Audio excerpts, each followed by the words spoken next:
Okay. Whereas I feel like a female comedian does the opposite for a man. We're like a cock assist. We do the opposite of cock block because there's not like no guys like if I could just get a female comic. So I feel like we make your wife look nicer. Like I feel like there's a lot of couples that walk away from my shows and they're like, you know what, I got a good lady at home. You know, they're like, I don't love her and me enough.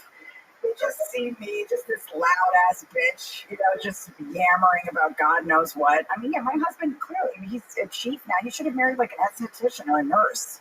I'm just out here talking out of turn. He doesn't need this hassle in his life. Pretty soon, they'll play this tape and they'll left me for some nurse named Gina, which is what he should have done the first. Like, I love funny women.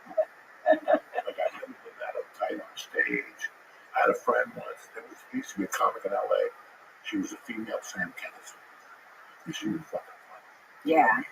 She was at the store for years. She was trying with her 4 kids. Yeah. And I saw a lot of people struggle behind it. And guys and girls. Yeah. And I had 2 instances. I saw her blow away Nick Apollo. Wow. Because Nick crushes. We used to crush. Yeah. Did he laugh? Did he get angry? She brought him up, pushed her hand. Oh my God. That's the last time he performed at the store. Just mentioned you. But another time she was in La Yeah. and I was doing something in San Diego. So that day I went to the club and I saw the feature. He was a good guy. And I remember going for Chinese food. I go, so who's closing? And he's like, me. I go, you better be careful with this fucking shit. You better be real. Even me would say, you better be careful because Saturday night, it's date night. Yeah, sure. Let's flip it. Let's think about your common sense. Do you really want to walk there? If she gets a big wing on as a feature actor, you're done. Yeah. Why don't you just end it? Go up there, do your 30, get the car, go home, and let her just go. So that's what happened. The early show Friday. She destroyed. Second, the rest of the weekend, she had a feature. And he was not happy about it. I remember seeing her that day. I was fucked up. Then they started making excuses. She was dirty. I opened for this guy once, and I had like a really good set before him. I don't even know who he was because it was like a road guy from years and years ago. And after he got off, he goes, "You don't have to say all those things." And he gave me like a soft face rake. He was like, "Shh, you don't have to say all of that, sweetheart. Don't tuck me in because I fucking killed before you." But yeah. When a woman starts killing, because you got this, Saturday night is date night. Yeah. I want to play that ego thing. I just want them to watch a good show. Right. For years, I always got a women feature. You were always really nice to me because I mean, I only met you once, but many, many years ago, I auditioned for Mitzi, and you were really sweet to me afterwards. Like, I didn't know anybody in LA. I was staying at my elderly aunt's house, who was like an hour and a half away. I was still a full-time nanny, and I was just so nervous about my audition for Mitzi. And she passed me, but I just didn't really have the money to go back to LA and keep, playing there. And I think I didn't really know what it meant, like I didn't understand the whole system. And yeah, I would go around with and I would just, it was so embarrassing. I would just go around with like I didn't know any better. I would go around with like a business card and like hand it to people, and people were just like, no one needs this. But you were like, I was like, what does that mean? And you were like, it's good. She likes you. You did something interesting. And yeah, you were very kind to me. Yeah. Yeah. And the women, when they got there, I remember there was a woman there. Again, trying to fucking be movie stars. Sure. She looked at comics. Yeah. But she didn't look at you as a pretty chick. She looked at you to being funny. That's why you saw women from all shapes and sizes like that. But when I was in LA, I always felt like insane just because I'm just like such an East Coast person. And I would get extra nervous there. And people could smell it on you when you're from New York and LA. Like, I would just go into a store trying to do the smallest thing. Like, I remember going into like ordering like cheese at like a deli type place. And they were just like, "Oh, you're from the East Coast." Like, they could just hear it right away. Because I just have that. I'm a lot, and I don't realize I'm a lot, and they were like, "Okay," like, they're just like, "Yeah," like I don't have that like kind of conversation before the conversation. In my mind, like immediacy is politeness, so I just come in and I'm like, "Can I get like a?" And they're just like, "Whoa, settle the fuck down." Yeah, like this guy's just been napping on the beach all afternoon. He's like, "Bitch, fucking yeah, take some mushrooms." Why are you in a rush? But so there's that feeling when I see somebody that's from the East Coast in New York. It's like I'm like I mean, in LA, like it's like handlebars. I'm like, oh, okay, you were nice to me, and you're like, I get you, like all this sweet. That's how we watch all of the auditions. That's why I took that job. Because I could talk to her. I could sit next to her. I didn't know you, but I could sit next to her. So when she was watching me, so they couldn't come over and go, hi, Miss. And interrupt her. So you would like protect her. That's cool. I sat next to her. So nobody, if a friend of mine was showcasing, they would get 100% attention from her. The same thing for me, right? Yeah. Showcase. Eddie Griffin sat down next to her. And he told me, because I want to know my thighs. And he didn't know why he wants to. Because that's what you do. You sit next to her. And when people come over behind and say, get the fuck out of here. Yeah, I remember being in like, I remember I got like close to getting, I don't know, what was that show? They brought In Living Color back, and I was like, about to be on it. But, like I got to like the top 5, but I didn't get the show. I don't know what year it was. It was at least 10 years ago. It was a while ago. When MySpace was popular, I went to audition one day. She had put me in a lot of roles. Very nice.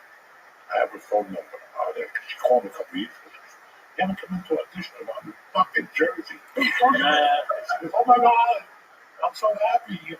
But she had his favorite. I knew you. Like, I don't know a fucking Rachel Weisz. I did meet you many years ago. You were nice to me. Facebook, MySpace. Yeah. And they sent you a thing. Really? Somebody wants you to audition. I forget what her name is now. Oh, that's so cool. I mean, I know when she was fucking single, I could try it. She got like 4 daughters. That's how long I was out there. Yeah. So she asked me, and I would always, she would always like ask me what I thought. What do you think about this girl? She came to you, and I was fucking Rachel Weisz. Yeah. She had just thought like that. New York, like MySpace shit.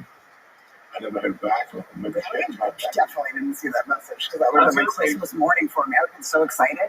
But I remember being out there. But you were nice to me. I talked to you at the store, and you could tell that I didn't know what the fuck was going on around me. You're like, she needs a little guidance right now. And you like explained a few things to me, and you were nice to me. And I think earlier that day, I had done some audition out there, and I was really nervous for it. And like in LA, like they have these auditions that are like their office is also kind of like everything's blended together. In New York, everything's separate. It's like you have your fucking office and you have your house. Like I just didn't understand what the fuck was going on. I was like, there's a bunch of bitches on couches. Like it's like California, they're like cozying up. There was a fucking dog at my audition. Like I'm like, what's good? I practiced this audition for like a month. Like I was so nervous about it. I was teaching myself how to like weep on camera. It was an emotional scene. I'm in the middle of auditioning, and the dog just starts sniffing my dumb crotch. And I'm like, this is my moment, bitch. She's like, don't worry about Zoe. This just means she likes you. It's like, yeah, your dog can't just eat me out during the audition. I have to get through this. Yeah. And I was like, but that would be like what would happen in LA. Like, I just didn't understand the vibe. I'm like, people either, like here, it's like you work out or you don't. There, it's like, we're going to have a meandering hike and, you know what I mean? And just like, and read each other's auras. And I'm like, no, I want to go to the gym for 30 minutes and be furious the entire time and then go back home again. I want to go to a New York sports club and just play some kind of music that infuriates me and be done with it. Like, I don't understand. It's like we're half hiking, but, we're also doing spiritual, like, rock work on each other or something. I'm like, yeah, I want to work out or read each other's signs. Well, you're in the audition, yes, really? I'd love to call get you over the coach. Yeah, but the dog was going down on me. It was really distracting. Right. John, I'm not going to fuck you up into it. I'll get the dogs, the whole fucking thing, but until then, let's just get the job going. Yes. And I noticed that in New York, all the 3 auditions in the city, they were all in hotel rooms. Right. They were always in somebody's. One time I went and I saw fucking a hotel room. Yeah. Dude looking dude from he's married to Victoria, the soccer player Beckham. Oh, he was staying at the hotel. What the fuck are you doing there? Staying here, bro. I'm rocking the house.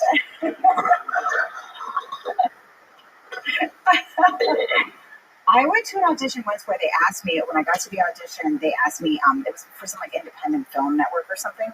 And I was just doing that, just bullshitting. I didn't know shit about independent film. I knew nothing. I was a deep moron. And I feel like also I get I get credit for having more information because I'm like sarcastic and Jewish, but I'm like, I didn't go to college. Like, I don't know I don't know your like art film. So we're in the middle of the audition. A lady was like, well, why don't you tell me some of the film? But I was being funny, so I was kind of getting close to getting it. Like they liked me. And then she's like, why don't you tell me the films that have most inspired you, like the indie films that really changed the course of your life? And I was like, you can't say like, I couldn't be like Caddyshack, you know? So I was like, that's what I did. I went to Emerson, and it sucked. And they were like, oh, my favorite film is, it was that French one. I can't, it doesn't matter. It was in French. And I like Anchorman.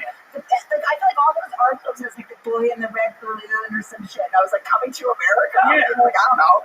So I said, I remember that, I go, there was an actor, there was a movie with Diane Lane, and it was like, I don't even know if it was an independent film, but it was a movie where I think she has an affair on her husband, and I think it's Unfaithful or something. Yeah. Yes. Right. So, God. I loved that film, and the guy in the film, I can't remember his name, but they said, what are your favorite independent actors? And I said Gabriel Garcia Marquez. They said, if you could be with one man, like one independent, like, you know, actor in a movie, like, you know, who's the sexiest one to you? But I didn't remember the guy's name in Unfaithful, so I said Gabriel Garcia Marquez, who apparently is like some elder author that wrote like 100 Years of Solitude. He was like 96 or something, and they just looked at me like, this girl doesn't know what the fuck she's talking about right now. I was like, oh, you know who, if I could have 24 hours, no questions asked, you know, who could really punish me? And I was like, Gabriel Garcia, but they're like, I think he's, are you sure you know what you're saying right now? They're like, because he's dying, and I believe he's 97 right now. They're like, she has colon cancer. Yeah. He could be your grandfather. And I'm like, he can do anything with me. No rules and no apologies. And I just didn't know what the fuck I was talking about.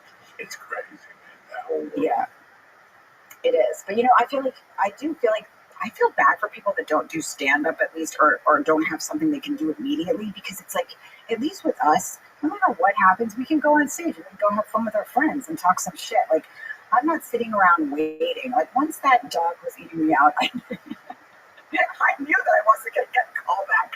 But I could go over to the store that night, like, meet you or have something else exciting happen, you know? So I do feel like it saves me from waiting for this, you know, imaginary call from, like, Mr. Hollywood that's going to put me in the pictures, you know? Because at the end of the day, like, I could still go have a laugh with some friends, you know? Stand-up, I don't know. Stand-up is a fucking wild animal. Yeah. What stand-up was to Roseanne was Larry King Live. Mm-hmm. As he was, why did you throw the ABC executives out of your Christmas party? And she goes, I'll tell you why. Because none of them knew what the fuck they were talking about. She goes, you gotta remember one thing about comedians. We produce, direct, write. We do it all. We don't even know what we're doing. I guess you're right. Yeah. We do it all. We do it all. That's what people go to. I produce a show at Gotham. Go fuck yourself. Get the fuck out of here. I'm fucking produce that. You're right. We do have to do all of it, and we do have to like develop some level of street smarts too, because we're just hurling our bodies all around the world. Yeah. No. I think that stand-up grounds you. Mm-hmm. I mean, a lot of actors got famous, and they all went to the store, or they did stand-up. Michael Keaton, Anthony Garcia. They all experimented with it just to see what they just moved on. It's the ones that become actors, and then when things get bad, they want to do stand-up. I'll smack you in the fucking face. Because people from Saturday Night Live, I love it to death, but they're not stand-ups. Right, yeah. They're not stand-ups. And it pisses me off. Somebody will say to me, you know what's really funny? This guy. I'm like, hold on. That's a comedic actor. Yeah. And that guy gets cut. You didn't say the line right. The line is this. Okay, he has to say it again. And all these idiots kind of laugh all over again. Mm-hmm. You know, we don't have that stand-up, bitch. No. Okay? They're a comedic actor. Yeah. Stand-ups. It's me, a fucking microphone, and bricks. That's it. Fuck your chicken wings. Fuck your nachos.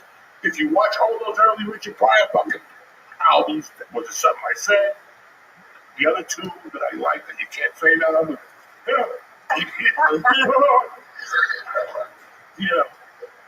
Yeah, no, I do also feel like when I was on the road a lot, like, you know, like the year, you know, not some like years of my life were crazy, where there was nobody else waiting for me, so I could just be on the road.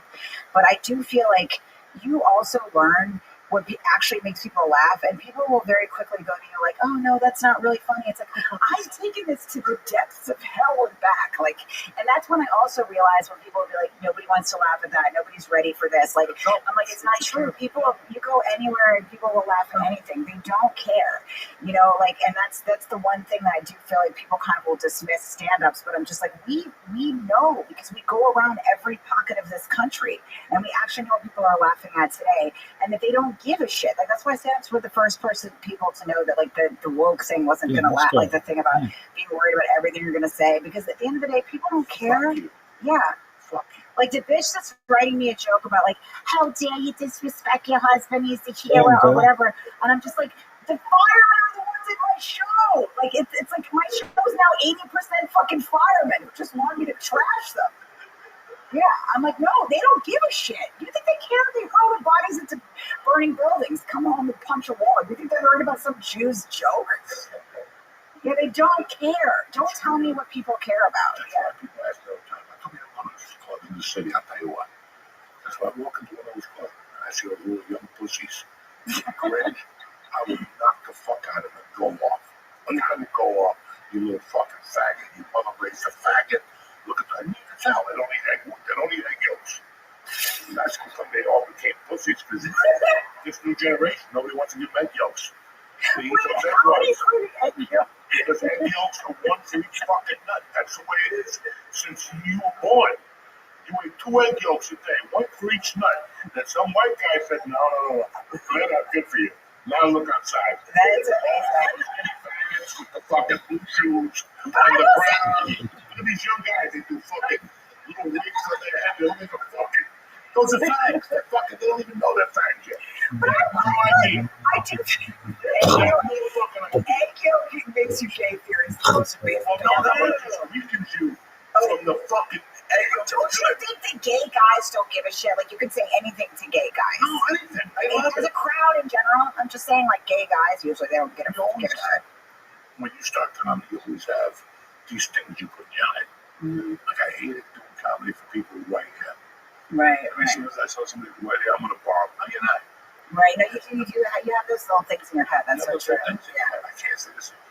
Dog. I saw Andrew Dice Clay light a room full of fags up in fucking Vegas, and they loved it. They were crying, bringing them up in the tank. He went up there telling me this night, "Go to the hotel for you faggots." And I don't even like that. I feel most afraid when I'm like, with the time that I have been nervous in the past was like when I'm doing shows in front of like old Jews, because I'm like, they are disappointed in me. Like, I am a disappointment to most Jewish fathers. Like, they don't want me out there going rogue like this, talking all this shit, No, I do feel like now I've gotten past it, but like I think in the beginning, like I remember when I did Last Comic Standing and I got eliminated, and I was next to like Felipe Esparza, who's a really funny comic, but like, I didn't know I was going home, first of all. When you like don't know you're going home yet. Like, I thought I had other shows. So they go like, comics, please step forward. And I was really feeling myself, but I was like, this other comic, Tommy John, again, really funny. I was like, Tommy, let's do like a dumb dance when they tell us to step forward. I was like, I'll do like a shimmy. So I was doing a fucking shimmy, and then they told me to leave. I was like mid-shimmy. I'm like, wait, no, I'm not supposed to leave right now. I was like just doing the dumbest, and then I got a million texts, not like, I'm so sorry they eliminated you. Like, were you just doing a shimmy? And I'm like, no, but ironically. But I do feel like a lot of times, like when I looked at Felipe's crowds, they had signs for him. Like, the Latinos come out for their fucking people. You think the Jews were proud of being up there? They were like, oh my goodness, it's just too much. The Jews invented this shit. And Auschwitz, they were doing something else.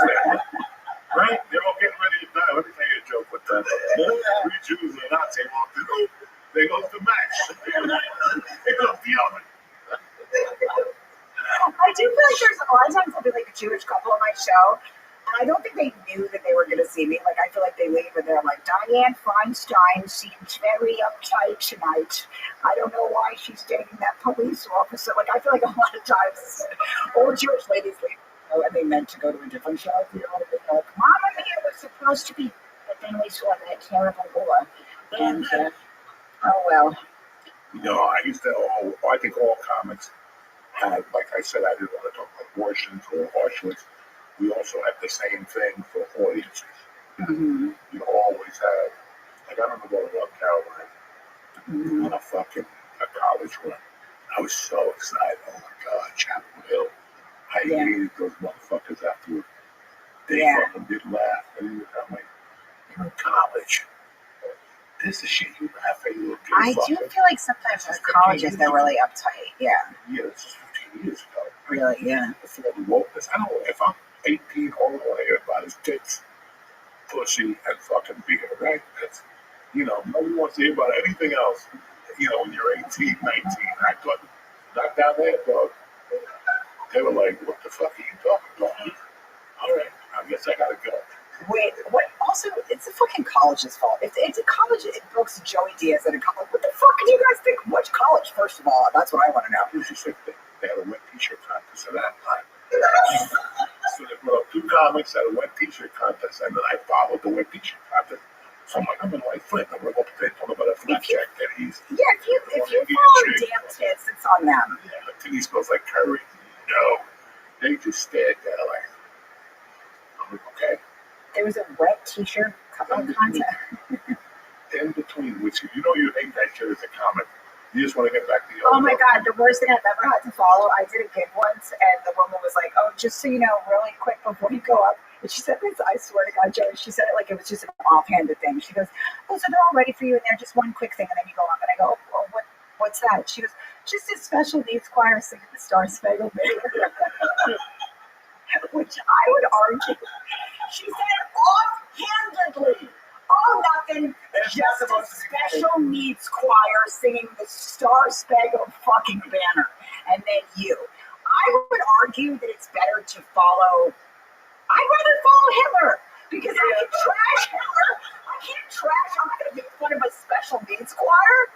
I would much rather follow Hitler than follow a special needs choir.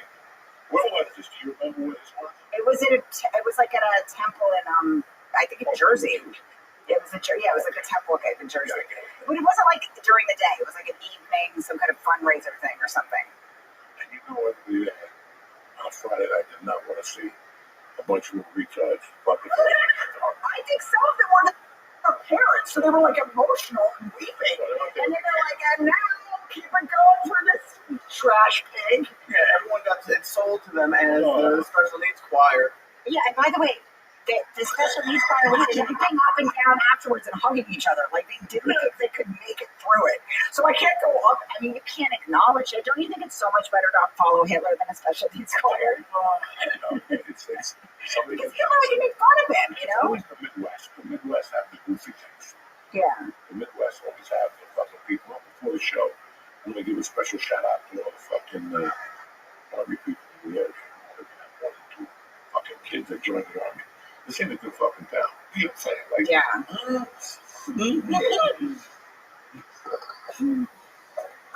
No, they don't send the rich kids to the army. I mean, you're not wrong. Yeah. When you work in the Midwest, you always have those people. Let's keep it going for the armed service. Listen, they don't want to hear that shit. Yeah. Just tell me the material. I know. You always get the one mom in the back. My son's in Kuwait getting beat up as we speak, or whatever the fuck. You're right. They don't think about that. Towels on his head. I just, after a while, I just gotta be honest. I'm not coming to be no more. You're not going to gladly when you How much money they thank me, or how bad I need it. I'm not coming to Iowa to do comedy. There's just a couple states that you went right off the bat. Did a show in Chicago once. It wasn't even Chicago. They told me it was all whatever that is. What Chicago called the state? Illinois. Fuck it is. It was at the edge of it. It was like the capital of mess. Yeah. Doing my show, everybody was fucked up. And then when the parents left, it was a Mexican restaurant. They were bringing headliners in.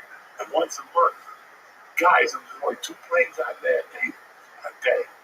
This is bringing up gigs I've done because oh my God. Yeah, the thing that at a certain point is almost like abuse. Like it's like I've detached. I've gone to some of the darkest places in the world, and you just detach. You're like a child going to a meadow where it's safe while your uncle's abusing you. Like I'm like, this is bringing up memories for me. And it was like one time I remember it was my fucking birthday, and I was on stage freshly dumped by some guy lost my suitcase. I was like in a fucking some university sweatshirt of some bitch that owned the club. Then she's like, just so you know, we don't have a sign outside. We lost our sign rights. Like, that's how poor this town was. I'm like, well, how are they going to find the club? I don't know. She's like, I'm sorry, Shelly, but they need a sign outside, you know? On stage, like 10, 9, 8. Like, how did I not just hang myself? Like, that's when it's like, how did I not just walk into the ocean and drown? It's so reliable. And the crazy thing is that as a comic, you want to do comedy, but this ain't what you signed up. No. Don't tell me any of this. Yeah. I didn't sign up for that. What started was something different. Yeah. Stardom, Whatever the fuck it is. human decency. Yeah, human No, decency. it's true. There's nothing. No. Why would they? I did the laundry mat, you guys. People were doing their laundry. Yeah, the laundry basket. Yeah. How long is your Even the show didn't even have a ring to it. It was like Suds and Laughs or something. And it was just like a few lonely people doing their laundry and me following them around the laundry mat, just bothering them with my dumb act. I didn't go home after that. And somehow I didn't kill myself. I don't know how. It's anyone's guess. I used to go home and cry and do coke. What are you doing with my life, man? I love when the door's on stage, so they have to come in through you. Oh God, that's the dumbest That's thing. always my I favorite. did a gig in Amsterdam where the guy kept like they open up the show and they act like the guy could barely make it in. Like he goes through the kitchen like, oh, he's like skidding on stage looking at his watch like, hey. And then they bring me on stage. I actually had a pretty good set in Amsterdam. The next comic was up after me. He was bombing so bad, but we were dying laughing because it could have been me. It was just like a border thing, you know. He was bombing so bad they didn't have anything to cut to. They just cut to some fucking Austrian bitch drinking an empty glass. She was just like, yeah, I mean, you know, there was many moments on stage where I was just like, I wish, but I had no backup plan. That was the thing with me. Yeah, I said to myself, if this fails, I'm just going to kill people and sell drugs until there was a club in New York. I do. No, I might start at 11. I was in there one night with a suit on. You know, I'm like a fucking idiot. Like, I'm going to make it. I'm in New York City, and I'm doing comedy for 9 people. But I see the chick's hand going up and down. It was expired. She was giving him a hand job with the old triple lip. Like she met a homeless girl. Are you outside. serious? Yeah. Oh my But then 2 God. nights later, I saw him at Uzama go up there. Mhm. And he treated it like it was Madison Square Garden. Yes. And I was like, oh, you know, it's just a set, guys. Yeah. But once you see a girl doing a hand job, you're like, I'm not, this is not what everyone's talked about. This movie. No. Lady Bruce did not talk about this. Nobody does. We forget, but then when people bring it up, then I will say, like, at least with you guys, like, you go off stage and you, as comedians on the road, you get laid. Like, do you know what it is to be a female comic on the road? Like, you might die. Somebody could kill you. The club a lot of times tells they think it's like a good thing to tell the audience where you're staying. They're like, and all other comics stay at the Holiday Inn. It's great for the guys. They're like, here's where you can come blow me after the show. For us, I'm like, oh yeah, stop by and make a suit out of my skin after my 10 o'clock show. Oh, I'm gonna kill myself. I'm in Idaho. Yeah, like, so I do feel like there's another level of like active danger, but I do, you know, I guess it was some combination of not having any other skills for me, and also just like, you know, I loved the high I got. I loved it. Yeah. there's no backup plan. And you know, when you say that it's usually comics, they go, yeah, we fuck girls, but some girls don't make that. Right. Okay? Yeah. Wait, why is that the moment? Are you And they are. You know, I think about it now. Are you thinking about some old lady you had 20 years ago? No, I think about it now. Right. All those girls were mentally challenged or something because they would come to a show ready to fuck the comics. Right. Well, I can't do it in small towns. Well, the opposite happens to us. Like, guys would come up to me after a show and like give me a pound. They'd be like, "Good shit." Like, they talk to you like you're a man or something. You know, like, not that I would have wanted to hook up with a stranger. I was, you know, but it just like to have somebody like, oh, maybe they'll ask me on a date or something. It's a comic. Yeah, this doesn't happen. Yeah, you're just throbbing It it should be lonely. really hot. Don't stay away from them.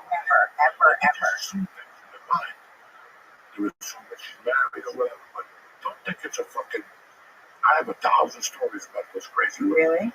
I came to your room, like, what? My room. Yeah. What? Now I wish they could fucking just leave, you know. And then they don't leave, so you've had to, You just learn it. Like, that's it. Nobody else is coming to my room no more. I'm going outside and get a blowjob. Yay, to something like that. I remember, I think Jimmy once replied to, we were talking about him before, I can't remember if it was on this now, because now at this point I'm kind of drunk, but Jimmy would, help me when I first started, and I remember sometimes, like, he would do a thing, I think it was that he would, when he was trying to get laid, he would take all the, that's what he would do, he would take all the furniture out of his hotel room and put it in his features room, so there was nowhere else for the girl to sit but the bed. Can you imagine Jimmy just moving a coffee table like down the hall with some poor kids just so that he yeah. No, it's weird on the road, I will say that, yeah. And you know what? Nobody's ever, even today, I'm like, that chick from fucking Beaumont, Texas, better not call now and say she remembers what happened, but Yeah. No pop-up kids, no surprise kids. Nothing. Yeah. It's just the weirdest thing that I learned so many things about women at the comedy store.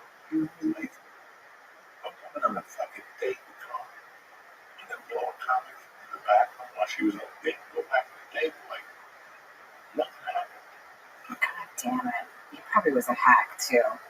If I could, I'd be the Robin Hood of pussy and take it away from some of these hacks and give it to the give it to the good writers. Probably was it. Yeah. It's a really weird. Listen, you gotta be crazy to do stand. You have to be insane. Obviously, I'm unwell. But also, I also feel like a lot of times, like, I would be opening for a guy. I don't know if you ever had this experience, or like some guy would be featuring, and I would be like, the guy would be the biggest hack, but then he'd be the loveliest, nicest person you've ever met in your life. So you do meet these people that are just mentioned. They've been on the road forever. I remember I was like selling my album after my show, and this guy was opening for me, and he was selling stickers that said Beaver Hunter Catch and Release Program. And let me tell you, they were like flying off like hotcakes. Like, you sold every last sticker, Well, that's what they're there for. Like, Yeah. they'll talk, because I'm featuring right now. That's what I do. And they'll talk, they'll be like, oh, I sold out of every shirt, and they made $1,600 in shirts, and they do. Yeah. That's just, I wouldn't want to have to do that joke to sell that shirt. And sometimes it'll be the sweetest guy too. Like, and you could see the fatigue in his eyes when he was saying it. He's like, I'm a Beaver Hunter, catch and release program. Come on, it's just $5. Just at the end, you could just see, like, again, like he was just gonna go back to his room and like do a line and finalize his divorce. Like, he was just trying to make money. Like, I love the room. Yeah. And then it just, once I stopped doing drugs, I'm like, I don't want to road no more. Yeah. Because I was on the road to do drugs and my wife wouldn't know. And I was like, fucking, once I got clean, I'm like, I don't want to road no more. I don't know if you've covered this story or if you don't want to talk about it, but what was like the last thing where you were like, I can't do drugs anymore? Like, what was the thing where you stopped? Listen, I was trying for like 3 fucking years. Mm-hmm. Because I knew I was going to the major leagues. Mm-hmm. You go into the major league, you can't bring this shit into you. Right. The fucking major leagues. I did that movie for Adam, and I really got motivated to quit. And then it was just a thing that happened 3 days. My friend got cancer. Mm-hmm. And she was in the hospital for a long time. Real dirty comedy store regular. Mitzi loved her. And I went to see her in the house. And she was talking to me. She goes, God wants me to not do dirty jokes. She goes, if I live from this, I'm never going to do a dirty joke again. In the middle of all that, she stopped and she goes, you gotta stop that. Mm-hmm. The way she looked at me, she was dying. I knew she was like a week or 2 away from dying. But how she looked at me, I was like, oh. Mm-hmm. I was like, I thought about it. And then I had something here. Mm-hmm. I had the whole weekend here. They put me up at the, what's the fucking hotel off the 3 where they sell Howard Johnson, where they sell fucking, they sell saltwater taffy and all that shit. I don't know if it's still there. This is about, this is 2007. I'm just happy. I'm like, being excited to come here, and I bought coke that Friday. Mm-hmm. I went back to the room and I'm like, you know what? I'm gonna go prove we can do this. The next day I got the call. She died. Oh my God. I'm really not doing this back. So it was like, I went back to LA and they had a thing for her at the comedy store like that Tuesday. Mm-hmm. And I went, it was LA. So Mm-hmm. even people who didn't like her were there, like, you know, eating the food. Sure, of course, yeah. I saw this one motherfucking producer that I knew she had problems with. He's back there eating the food, you know, like nothing. And I said, I had a coke in my pocket. I'm like, I'm not going to go to this level with coke. Mm-hmm. And I got on stage and we took some material. I just stopped. I go, you fucking cocksucker. How dare you come to the fucking wake? You used to talk shit about it. I go, you're not even funny, not even a fucking comedian. He's like, I put, his name was Jeff Valdez. Mm-hmm. He was half Jewish, half Mexican. Mm-hmm. That was his fucking act. He'd come out with a hat on, fucking like, he put like jingles out on a yarmulke and play the guitar. Oh God, why is Yeah, it fucking comic motherfucker. And he was with my name was on the wall, like that's from sucking dick. His wife was there, everybody. I don't like that shit. I don't like some people like, I'm paying my respect. You don't need to pay respect. You don't like him. Mm-hmm. Get the fuck out of here, you fake fuck. I just drilled into this motherfucker. And I just said, listen, I'm gonna wrap this up in 5 minutes. When I get off the stage, if you're still here, I'm gonna fuck you motherfuckers up. And this motherfucker goes, my attorney's here. I'll fucking So when I put that mic down, I had 20 comics on me, like Joey don't even. He let me have a read. And I remember that night I didn't do the comic. And I was like, fuck. And that week, my wife brought 2 kittens upstairs. I'm gonna die. They had anemia, whatever the fuck it was. And I liked the one, but I didn't like the other motherfucker. The one kid, my little wife, I'm like, died. But the other one, I was sad about, like he was gonna die. And I kept feeding him oatmeal and shit. And I went to bed that night. I was doing coke. And I went to bed that night. And my wife woke me before and she goes, Jimmy, DJ died. And I was like, oh, and I go, you know what? This other cat can't die. And I ran. I got on my knees. I go, God, if you say this motherfucker, I'll never do coke again. Trust me, I was like, man, yeah, I had my fingers crossed. He would say, oh, I mean, she's deal, 6'5", yeah, sure. I got these motherfuckers. That cat lived. I never did coke again because I made a promise. That's incredible. So promise to God, it was me as a man. It was time, like it was just time. And I tell people all the time, I did so much. I did more in 18 years than I did my whole life. I couldn't imagine if I would have done coke all my life. How much more I would have done. Do you think you'd be alive today if you kept going, or no? No, I was No no way. way. Because I was already getting jokes on my back. Yeah. I could feel them joking on my neck and stuff. I knew, and again, I didn't want my wife to find me on the floor. Yeah. There's some people who cut out for that. They find you, they call the ambulance, and they move on with their lives. I knew she could. Mm-hmm. I knew that if she woke up and saw my little fat feet, Yeah. she would have made it. I would have been rough for her. So I was like, I'm saving her life, I'm saving my own, and that cat, and I got a fucking chain with that cat. Oh, that's such a beautiful thing. Baby, that cat. And I bet you anything, you telling that story will really, really help somebody. You never know who your story is going to help. It's a powerful story. I was looking at 48 years, and that wouldn't stop me from snorting coke. I would take 12 balls to get an ounce of coke, knowing they were going to test me on Monday. And then I have to drink vinegar. Yeah. And fucking put Drano on my dick, some Oh my goodness, that's amazing. Please, he got no idea. So it was just over. Like one day, Yeah. One day you're like, I took this to the plate. Yeah, and it wasn't something you knew. it wasn't God, it wasn't anything. At one point in your life, as a man, as a woman, you gotta go, this is over today. Yeah, it's over. It's a wrap. There's no going back. There's no, relax. No, there's nothing. Yeah. You're a fucking man, bitch. And now you got these people, I'm clean for 90 days, drinking water, I'll smack you. You weren't even supposed to do drugs. Yeah. You're so fucking proud of yourself. You know, right? I'm fine. I'm fine. He does not know where he is right now. I'm here the whole time. every hour it's almost jarring because I'm like, oh wait, he is here. Is he okay? I'm fine.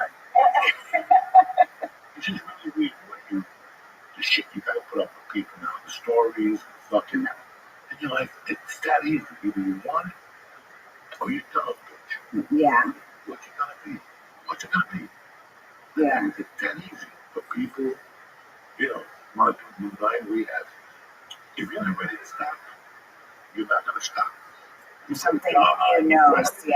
Let me see you go to jail. What happened in jail? They all get the Bible. Oh, the Lord. Fucking 2 feet off that fence. That Bible was up in the air. Yeah. I said, oh, he's come to think about this At the end of the day, you're ready or you're not. Whether it's your adrenal dexterity or a fun-loving kitten, you're gonna fucking be ready when you're ready. No, it's true. I feel like sometimes just something, but also I feel like that lady, you loved her and she changed the course of your life, and you knew that she really loved you. I do think that kind of, look, don't play soft piano music under my monologue, but I know nothing. But I'm just saying, like, I do feel like sometimes that kind of drug use, and I say this as somebody who has loved alcoholics my whole life, I do feel like it comes from a sense of, self-loathing. And if you know somebody loves you, and if you really see it, it can change the course of your life. Just really believing them in that moment. It's like that fucking peanut butter. The jar won't open. You give it to your uncle. He's got muscles. Steroid Louis, your grandma. It just takes that long. It takes like that one person. Maybe I don't know. It was just weird the way she said it. She said, God wants you to stop coming. She likes to have the conversation. She looked at me. God wants you to stop coming. I was like, fuck. Okay, good luck. But and also who she was. She was very close to you. So, you knew she was about to pass on. she was the whole coke. All right. When I was selling coke at the comedy store, I would be like the whole. I would go over the next day and get it. Right. I was knocking that door at 5. I need that shit. But she had that insight probably towards the end of her life. Yeah. Her husband was a crip. Yeah. She was Mexican. Her husband was black as could be. Tough in nail crip. A coke is, yeah, I mean, like. Ran his own set. And one day he comes up to make a comment. He's like, I talked to you, brother. I got a good one. It's Adam Sandler. That's my favorite motherfucker in the world. Like, you're a crip. Adam Sandler. He's going, I'll kill for Adam Sandler. So I had to bring him on the show. I told him to leave my probation officer. Burt Reynolds got a hold of him for like 8 hours. He's like, I became friends with Burt Reynolds. I'm done with shit. That's amazing. My probation officer wants to come play. Like, we need New York. I'm like, yeah, I'm fucking fan. I do feel like coke also, like, I did coke for a few times when I was like in my early 20s. I loved it. I don't really have as much an addictive personality, really, but I was like, even I knew, I was like, this is delightful. Like, when you find your drug, I was like, this is my drug. But I'm so vain that I look like shit the next day. Like, you look jacked up. No, it was mangling me. Yeah. Yeah, and I was like, I'm 20. Like, I can't do this to myself. I was like 20, 21. Yeah. And I stopped. But also, I feel like people lie on coke to such a degree that it's like, that is one thing that helped me to decide that I wasn't going to do it again. It was just like watching other people on blow, because nothing makes you look more ludicrous than when you're not on blow talking to somebody who is. I remember I was dating this guy and he's like, I'm not doing it. I know you want to fight right now, but I'm not on it. He was just like a wild alcoholic. I'm like, just blow all over your nose. He's like, I'm not taking the bait. I know you'd like to pretend I'm high right now, but I'm not. Yeah, he was fucked up out of his mind, just drunk and high, and then he just sort of slowly fell into the carpet, like right after he said that. He's like, I'm not doing it, bitch. You want to fight with me? Go ahead, fight, but I don't get high. And I'm just, You get those coke fiends on the road. People coking their asshole on their pussy, on their titties. I didn't have that shared experience with you. I didn't I never put titties coke on no titties. You put a fucking ice cube or you put those rock candies. You know what I love is that you respected me enough to think that I might have had that story. Like, I'm like, oh yeah, the good old days when I was headlining and fucking smoking some bitches' cans with blow. I wasn't even headlining. I was preaching for Joe. Really? All those motherfuckers, when I met Joey Davis, that's why Joe called me the grease. Oh, No because you fine, no nothing. Go right to the office, give me an advance. yeah. You gotta check with Joe. Listen, give me the fucking advance. Just give me the fucking 100. I would take the $100 bill. And I would buy And could you find it anywhere? Yeah, that's the way. The waiter. I guess everybody has it. Yeah. Whoever they tell me, like, stay away from that girl. That's the girl. Right. And you bring home, she does 2 months, and she's like, on a chair. Oh my God. She's grinding the fucking chair on. Whoa, I can light candles in her ass. Oh, this is going to be great. And then I would just go to Miami. Right. I would go to that improv down there, Coconut Grove. And the features for 2 weeks in a row. Ooh, I would leave there, fuck it. If you have any money left, would you be able to just blow it all? Once you started, you didn't stop. I would leave Miami owing them 250 the next time. And I just finally got the owner's credit card. All right, I got the general manager's Joe's dog. These motherfuckers forgot up from New York City. I got his, he gave it to me once. I said, I'm going to Montreal. He just took his American Express card, the improv. Oh my God. You can pay me out of your check. Shit. Flights everywhere on that fucking credit card. Oh my For a year, God. I was booking flights on that bitch. And then Joe, Joe, the guy from fucking Tempe, I don't know if you ever met him. No. He's one of the owners. I was there the first night he got on. December 30th, 1999. Yeah. He was just a fucking assistant manager. And he was so green that he would turn and count the money at the end of the night. And we look at the tape. I'm going to get money right off the top right now. He goes, we got another 100 fans. What are you talking about? Give me another 100. He's like, you don't have no money left. No, call fucking Joe. Because Joe was the boss there. Wow. Call Joe with him. I got whatever I fucking want here. He didn't even know I already had 100, but I spoke from top of the. That's where the Buck boys. This is wild. They took $19,000 on a Friday night. Dog, my heavy improv. That's why they made my check now. Were you on the road with him? Like doing these No, things? I'm not there. I'm 36. Right. It's terrifying. But no, I swear to God. Wow, that's insane. And did they just that like stealing from the safe of the owner, like that is like that's wild. If you're that stupid, I gotta rob you.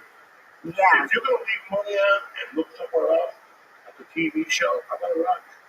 I'm that stupid. And I'll take this 100. I'm not greedy. I'm so ADD. I'm like a perfect person to steal from. I'm shedding debit cards. I was like some dumb sack that's wide open like a fool. I was buck wild on the road. Yeah. So Yeah, so I just want to you get to. I'm on the road driving. I go into Kmart and take something expensive. I walk around. I don't even walk out. I walk around and click out. My aunt gave me this coffee maker. Telling me I would really. Let's switch up. Do you have a receipt? No. I lost it. It's holiday. Do you want check or cash? That's a tough one. No, it's like, no, fucking cash. Give me the cash. Then they give you the tax. The plus tax. So you even get the tax back. You no fucking idea. Did you ever feel like, were you ever afraid? Like, it seems like you never were, you would get caught. Who taught you? Jersey, just being like growing up in Jersey.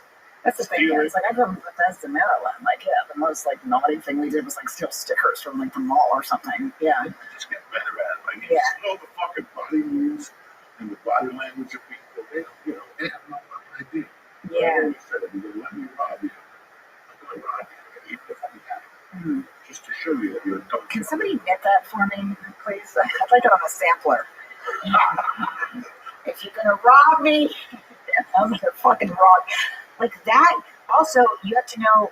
You have to be ready at any moment. Doesn't that make you anxious when you're robbing people like that? Like, aren't you always thinking you're about to get clocked? Like, do you have to sit in the diner like next to the wall or something?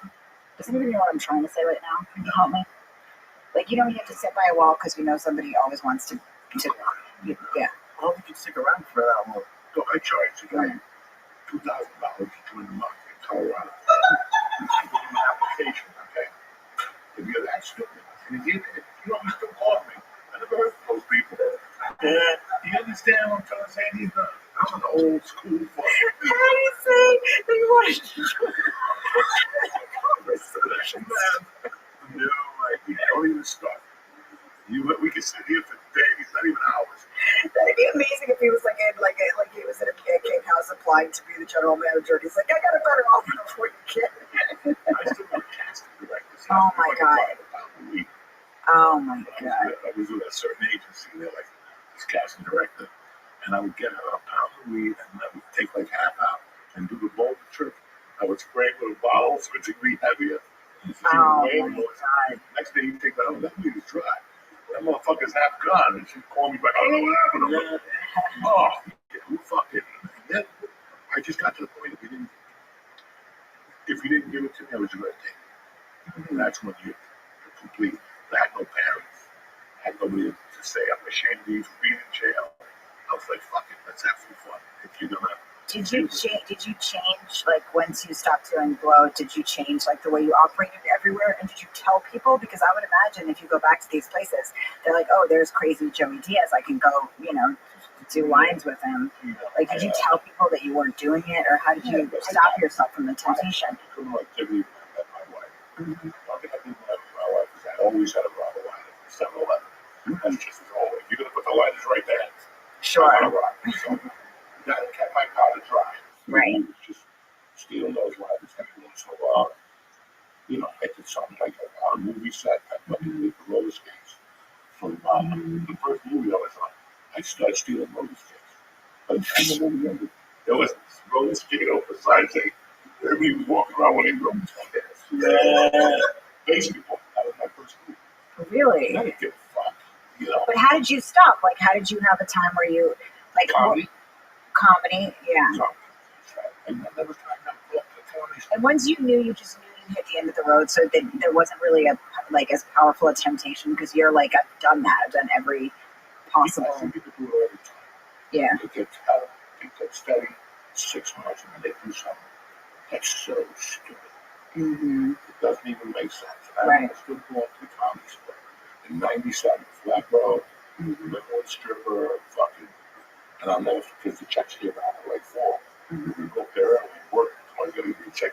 It's like $130 check. That's how poor we were. Yeah. I still went up there on a Friday and see like 3 bottles of Jack Daniels for the weekend, whiskey, 8 cases of beer, and I could have took those motherfuckers. In case I like Jack Daniels, you're not gonna hold that for a long time. That's what you don't. I never come on. If I even fuck around up here, it's gonna ruin my fucking comedy career. Right. And that's also like your character. That's a beautiful saying. I've never heard that. Yeah. It's very simple. Yeah. If you like the something, don't mix it in. But you love. Yeah. And that was my problem. And I just kept it home. And I kept it on my own. And I never did it with people. I would do all my other comedy store a week. Just to get the little fucking window. Today I was thinking about I was going to like, you were talking about how high my tolerance is. Yeah. I would go. I would go there by a half 8 1:25 at about midnight. Wow. And I couldn't wait to get to the light. Because at the light, I'd score fucking half of it. That's a half an 8 ball. The whole thing. And by the time I got to my garage, downstairs, I was a little high, and I had to get another half 8 ball. I could score a half 8 ball, 1 shot. Yeah. That's pretty fucking sad. Yeah. That's pretty fucking sad. Like, so I just didn't want to mix my personal life with the comedy store. I didn't want it worked. It fucking worked. Yeah, we did stupid shit up there, but not enough to ruin my career. I never got banned. I never got banned out of there. What do you call that? Bands, yeah. Like, nobody ever said they wouldn't have you back, even after you robbed their safe. That's when you got a good personality. Really? After college in the theater. Eddie Griffin was banned. A lot of people, she was banned here for a while. And then you work yourself back there. But she's telling me, don't take it out no more. The machine. Take it out, it scares people. The fact that she just had to be say that again and again, just exhausted, this poor woman. She's like, for the love of God. She was great to me. Like, she knew who I was. But the second that I was a regular, I threw fist up there, and she loved it. And did you have other people that were like after that, your friend that passed that cared that much to say that to you? Did you have other mentors? Do you feel like after that, or just people that kind of helped you to stay clean and not to go back to that life? Fuck no. Okay. And they don't listen. They don't give a fuck. You know, Right. they don't care. Like I was telling my nephew this year, this last New Year's, was the first time I saw somebody smoke coke. Mm-hmm. Maybe 15 years. I never saw that. Not one bird to that dude. Mm-hmm. Like I did not. I just knew it was not for me. And I know because who I am. If I ever did a line again, I'd be dead the next day. Yeah. Because I made a promise. Yeah. I made a promise to myself, which is better than anybody else can make a promise to. Yeah. So I know for a fact, if I did just a little bit, my life would go to being crazy. The daughter would disappear, money would disappear, Everything. my wife would disappear, podcast would disappear, everything would disappear. Mm-hmm. So I always knew that. Even if I didn't explore it ever again, just breaking my fucking word as a man, Mm-hmm. I would have been done. Yeah. I bet it has helped other people. I love rubbing people. I would love to go to a fucking, these little young fellas now that are selling meth and all this shit. What are they selling? Oh, only you can see the most beautiful thing in that You fucking kick that door down, shoot up, watch them beat themselves. Get against the wall, suck my dick. It's hysterical. That's what we did in the 80s. Yeah. Nobody was ready for cocaine. Nobody was ready. So after all the gangsters started doing it, when I came back in '84 from Colorado, all these people that were like decent people were doing it. They didn't know that's not the business. Right. This is great selling coke, bitch. And then we have these motherfuckers from North Bergen who will kick your fucking door down and take it from you. And that's when because we were suckers. Right. They Right. this business. They didn't know anything about it. Yeah. They just saw people singing and dancing and getting their dicks sucked. But they never thought about the big bad wolf.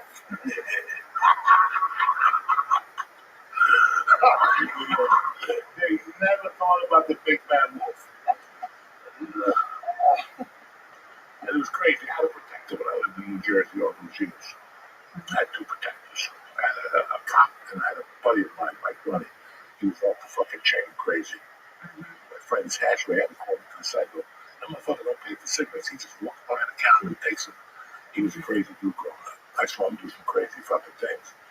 When I left here, I was like, what am I going to do without my protector? And I had to become him. Mm-hmm. The only way I could survive was by becoming him. He was off the chain. Like, he didn't even let you put your hands up. You got something in your head before you know if you could fucking mouth. Yeah. And that's what got me in trouble all the time. We're from Jersey. We're from New York area. We ain't got time for this Yeah. shit. They don't just smack us. What do they say? I'm calling the police.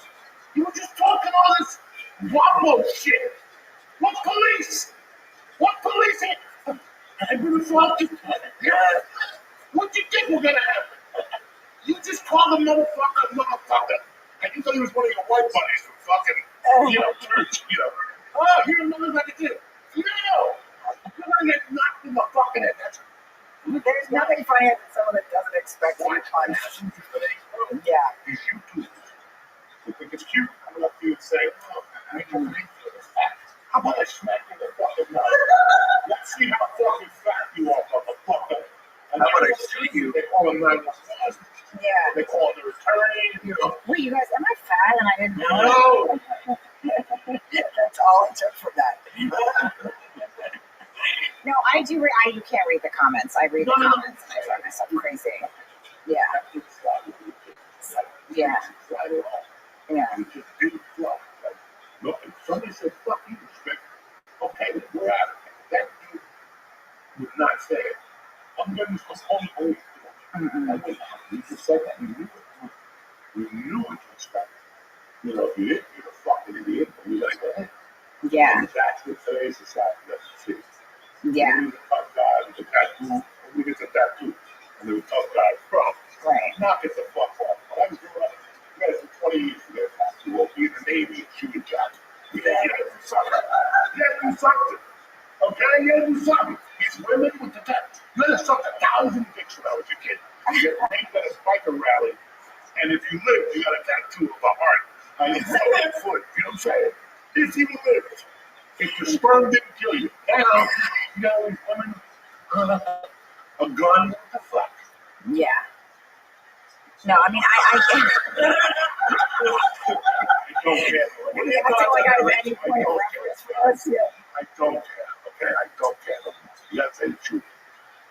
Yes. When I hear these tales, I'm so surprised somebody hasn't punched me in the face. Like I'm just like I guess because I have a mouth on me, but I haven't been tuned up yet. Never say never. No, but I do think also it's just because I grew up like I mean the worst thing that could happen to you was like you would get kicked out of like Hebrew school or something. I mean I didn't come from a tough line of men either. Like I come from like lawyers that can't process dairy. Yeah, like that's like the worst. Yeah, that's what I come from. Look, nobody has tough stories in my past. Like, I'm not eating 2 egg yolks, nobody's allergic to fucking peanuts. All these little, my daughter made the best fucking brownies this week. Yeah. She put walnuts in it. I'm like, thank you for putting the walnuts in these little fags. Even my daughter feels that way. 12-year-old little girl. She tells me shit sometimes. I'm like, okay, I'm not fucking crazy. Right. Because it's the truth. Ever since we started eating egg whites, kids thought, I'm allergic to walnuts. I'm allergic to raisins. Are you fucking kidding me? Are you fucking an Irish motherfucker with 9 kids? The father's a fireman. You're gonna come home and tell him, I'm allergic to peanut butter. I can't eat it. You motherfucker say you can't off a tree. You better eat the fucking peanut butter. I don't give a fuck if you go up the fucking aesthetics. Home from the bottles. I don't give a fuck. You eat that peanut butter.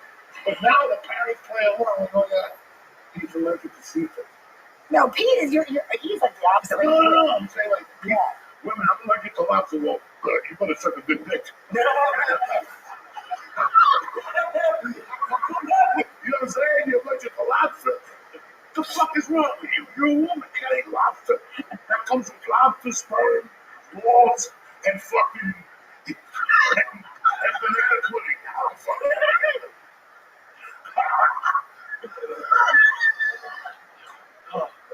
Yeah, like he doesn't. Remember when Frankie was my daughter was like 6 months, but he's the opposite. I feel like firemen are way the opposite, where they don't give a shit about anything. You have to be on fire for them to give a flying fuck. But like, I was like, she can't eat carrots yet, Like she was trying to give her a carrot. She's like 6 months. I'm like, she can't eat that. He's like, I wouldn't worry about it. I know infant CPR. I'm like, you're not supposed to test it out on your own kid. It's like, hey, don't sweat, sugar. I know infant CPR. Like, how about just don't feed her carrots? Yeah. But no, I mean, I didn't, these stories are fascinating to me. I literally have no point of reference. Like, I'm like, also, I played some of these clubs. I'm like, this was going on? Well, I had no idea. I thought the biggest scandal was when they didn't give me my bonus on the Late Show. Like, I had no idea this was happening. I heard about this Kansas City one. Yes. The steam would break the wind. Also, I think I came in a little after, like, people were doing this level of blow. That was 2003. The first time I was in 2000, that fucking guy, Roger Paul. Oh, yeah. They made her come back and call me. 2000, I was shooting. I shoot a video. They go, you do it, I can't do Tuesday. Wednesday. Okay. Look at this. I can't do fucking get poet. He's sitting there at 10:30. I said, I look at the wall. He's hot. Like, fuck. I don't know, And I looked at the club. You got your license on that. You don't tell them you drive. All right. And I get the luggage. We walk out. And he's like, okay.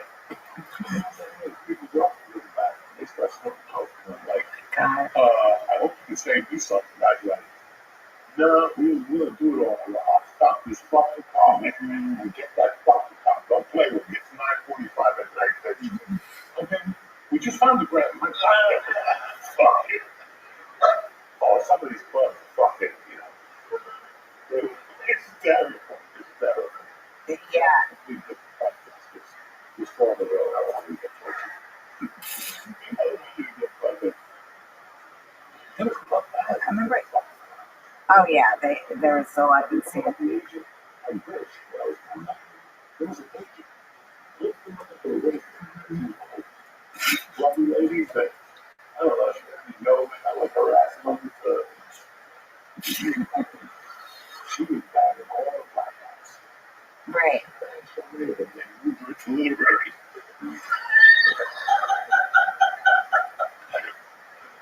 Oh my God. You're into it's amazing. Like that would be the logical. You say, I don't know. I don't fucking know why they moved to the literary. Oh my God. So I mean, like You have no fucking idea. This is the craziest world. I had no idea any of this was going on. All I know is Joey's a bad boy, and I'm never going to this part of Jersey again. I'm terrified. I didn't get mugged by a bunch of hoodlums. Oh my God. Yeah, you know, I mean, I didn't, like I said, okay, It's one like a family. Look at this motherfucker. You're right next to a heater.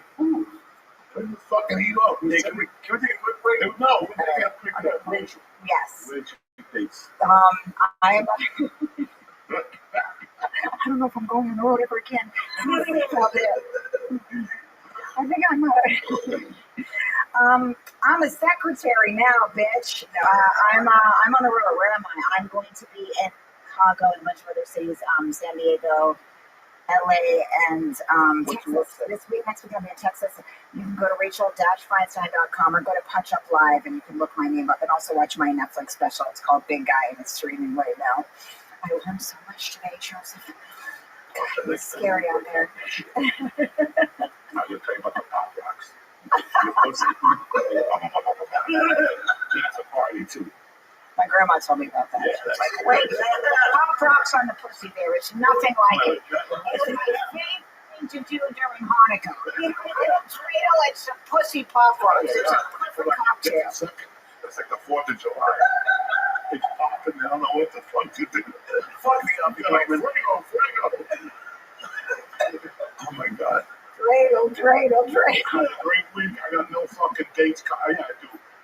I got You got fucking Moon Tower. yeah. Moon Tower. The second show. There's still tickets.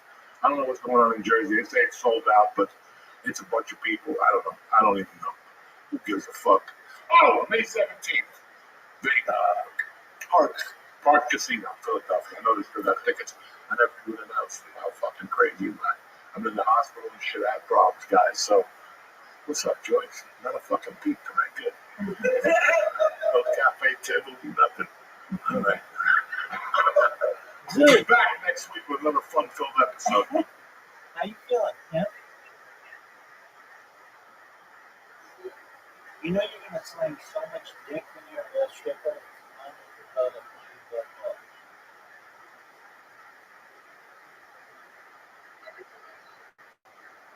Yeah, okay. But it's like 10 times easier. Alright, are you ready to breathe?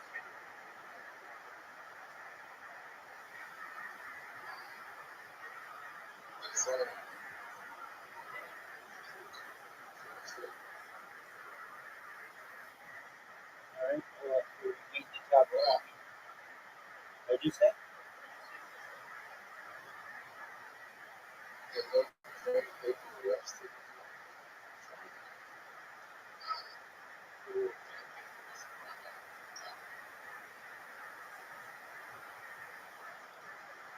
That's unfortunate.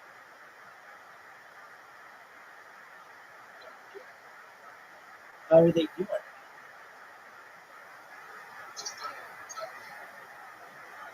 Yeah, dude, that wasn't on that plan.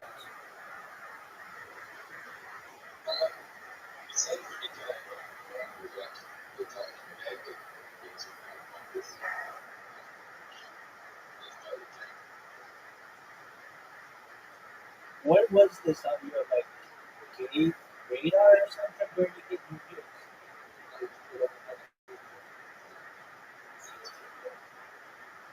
Yeah, dog. Alright.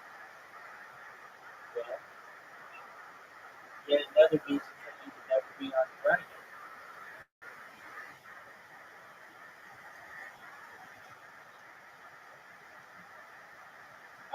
Are you gonna play or are you gonna talk about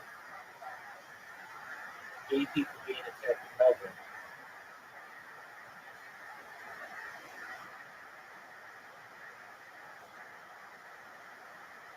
you ready to lose? Let's get down to brass tacks. How many games in a row do you think you're going to win a minimum?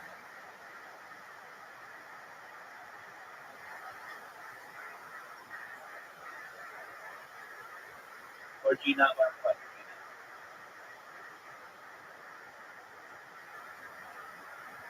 Doug, when you're asked questions, isn't there a little bit of you that's like, you know what, I should fucking answer these things? Do you want to play mini golf?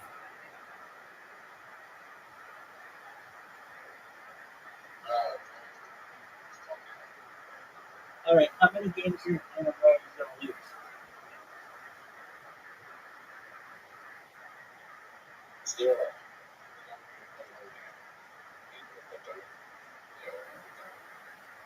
How many games in a row are you going to win? How many games in a row are you going to win, dude?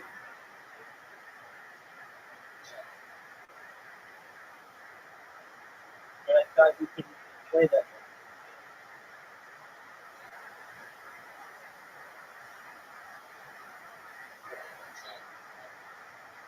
Your ball's going in the water. Do you know I hit a perfect shot? Yeah, I did. Because your water ball was terrible. Terrible water ball. Perfect fucking shot. Doug, you know I hit a perfect shot. You need to make this shot. Yeah. No, you didn't. If you blocked me, I would be unable to do this. I'm beat.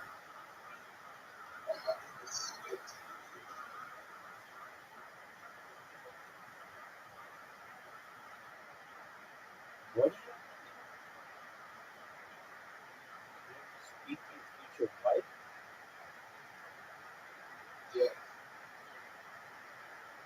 Isn't that taking things a little quick, man?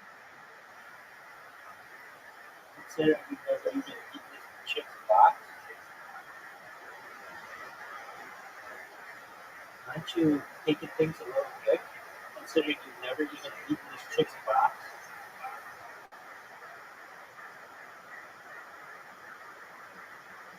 Dude, what are your thoughts on this shot? No, I don't give a shit about you meeting her in real life. You've never munched this chick's box.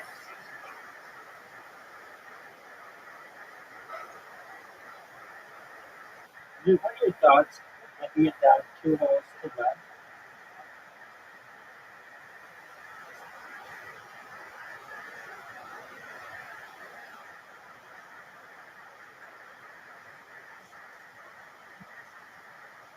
Dude,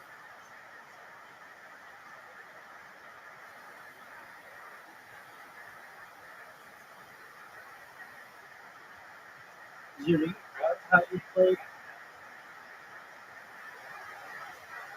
Look how sick this shot is, dude.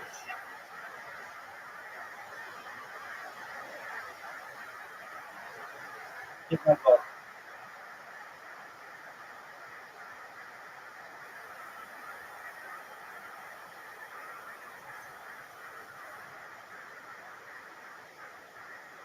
Amazing shot.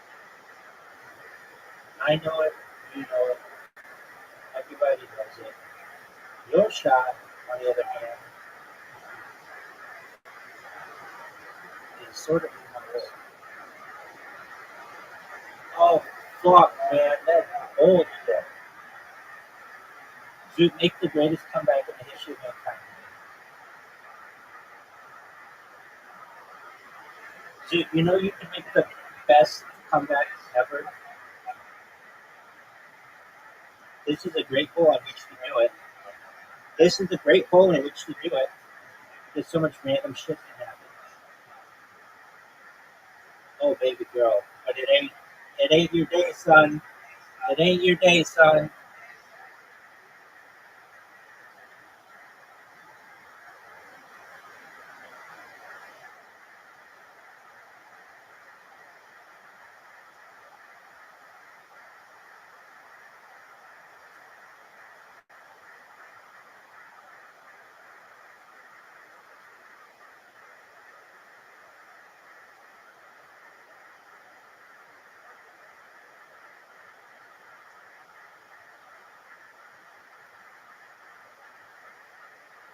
Baby, it ain't your day, son. You've never completed this hole, and I'm going to do everything I can to prevent it.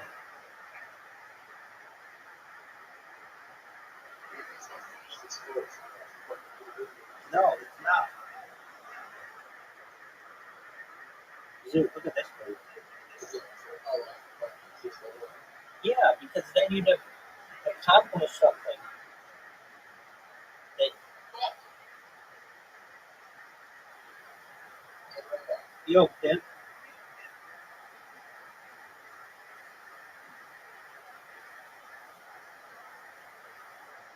Yo, remember that time you were talking?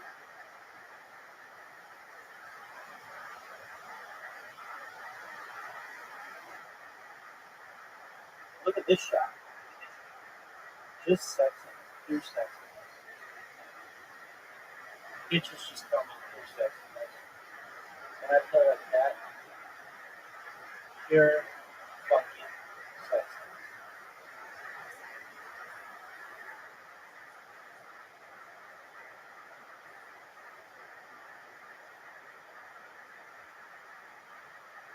You've got a chance to finish on this hole.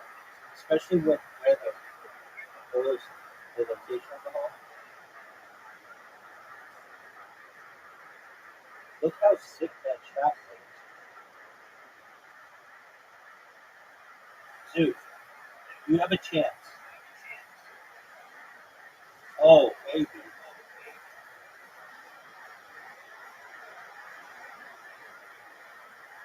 Oh, stop. Be the shot.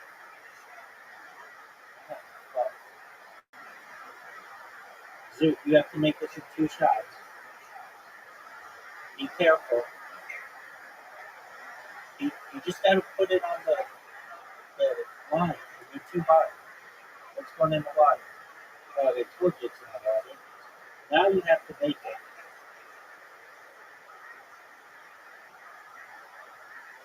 Zoot, for the first time ever, make it short. Too hard, dude.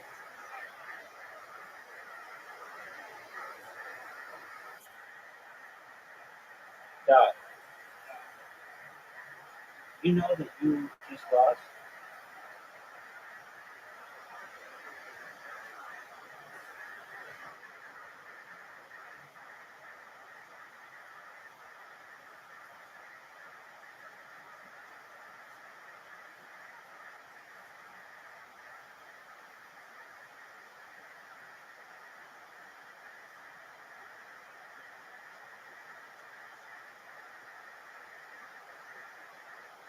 No, you said you're done.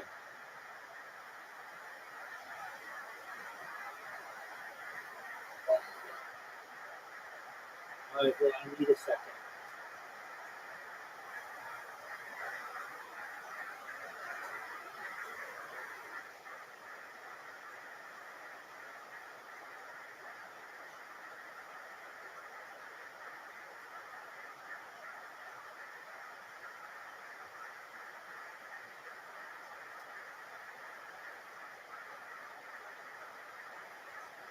It won't take me long, but I do need a second.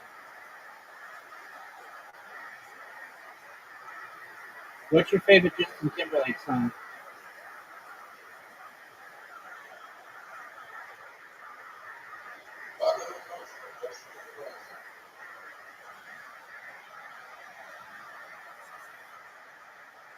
You don't know a simple Justin Timberlake song?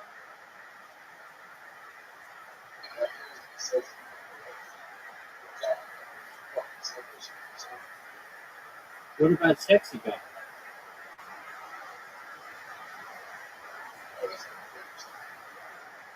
All right. Well, what is getting picked up?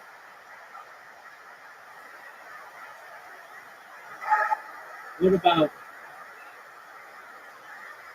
Love Song?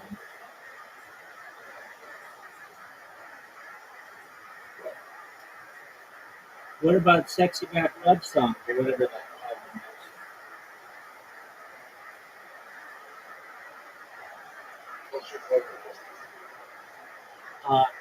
If it counts, then Marita, perhaps, because it's sick. at the end they're like,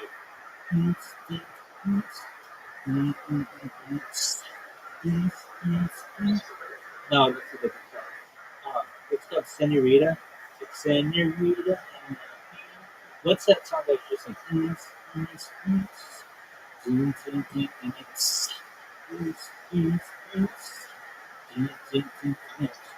just leave the way, walk away. You can't. Oh, rock your body. Just rock your body. Please stay.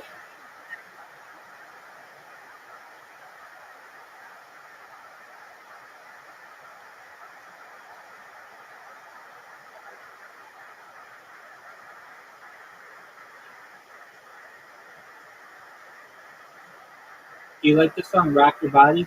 Because I have it naked by the end of this song.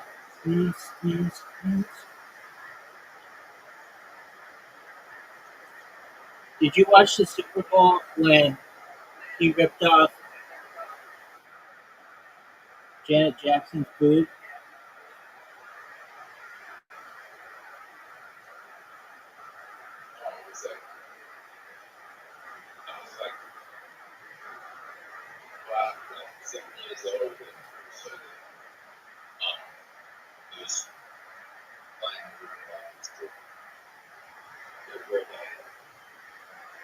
It was playing what?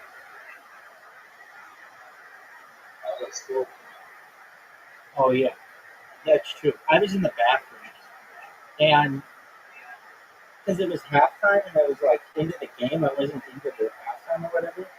So I go to the bathroom and when I came back, a whole party full of people looks at me and they're like, "You are never gonna believe what just happened." And I'm like, "What?"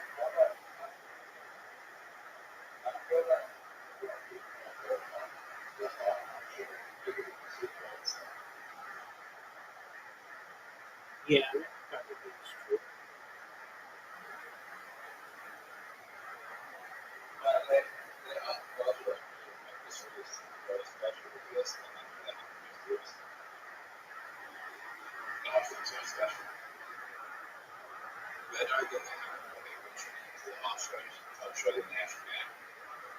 Word, dog.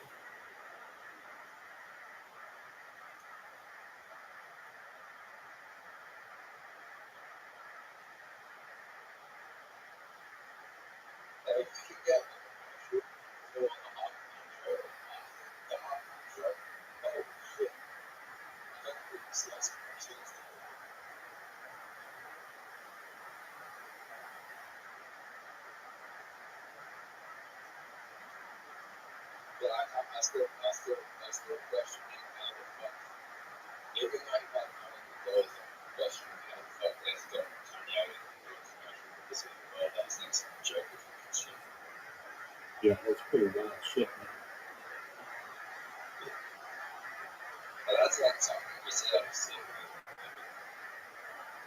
Yeah, that's pretty wild. I'm not going to disagree with you.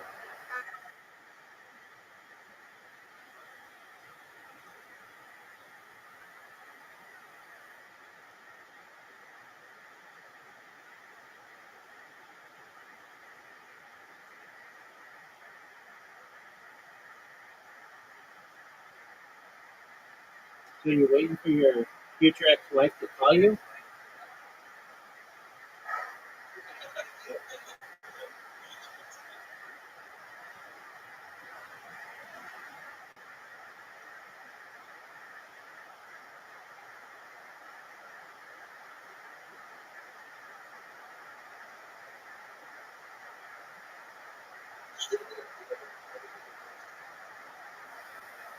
Oh, is that true?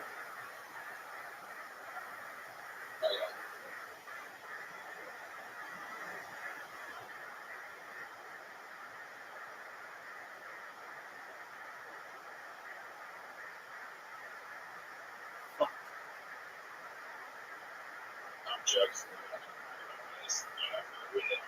No, you love this bitch. Ever since she got on Ozempic, you're all over her. Ever since this bitch got on Ozempic, you're all over her. It's like a weight loss drug.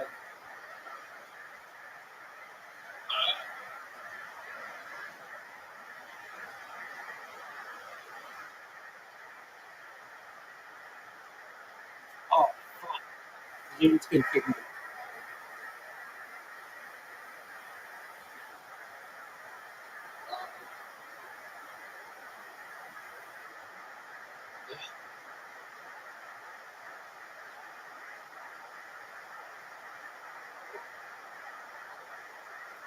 Don't be so quick to walk away. Can't rock your body. Please stay. Don't have to do right away. It's a great day.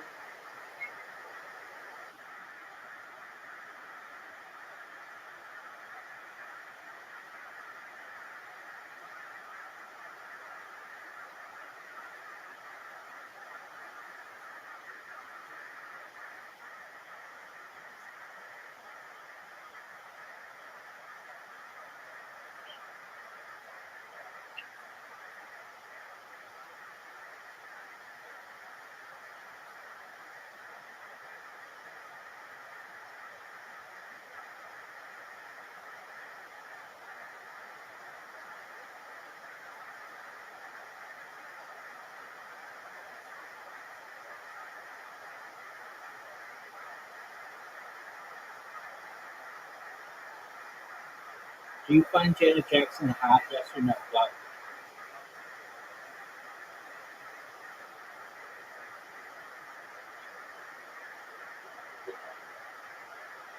what'd you say? You, any?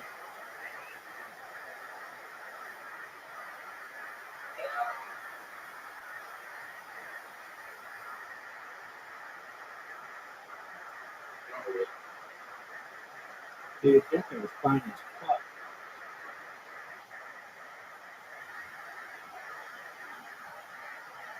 Don't you want to get in that Gucci just because it's the sister of Michael Jackson?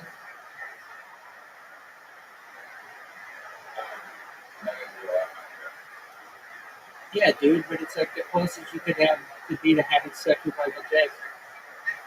I guess maybe that might be his daughter, Paris. But nevertheless, I mean, okay, who would you rather have sex with? Janet Jackson or Jackson?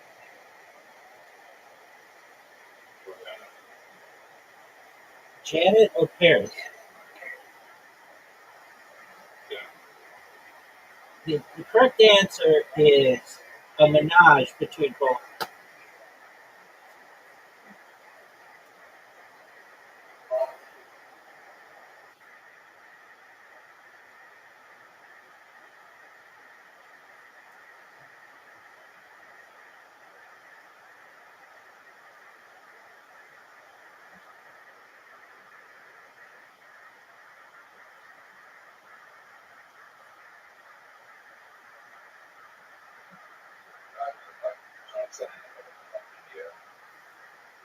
Oh yeah, she can get it.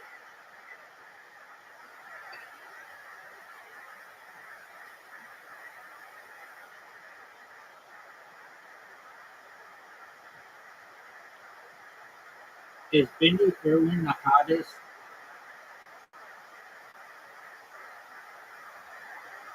wildlife person there is?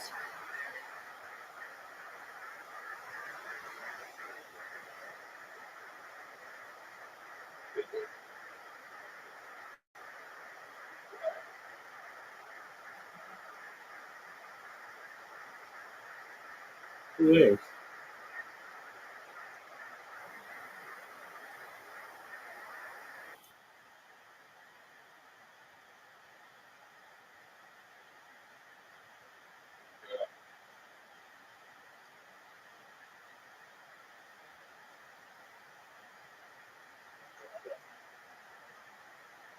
You know, that's something that they should really like have a super hot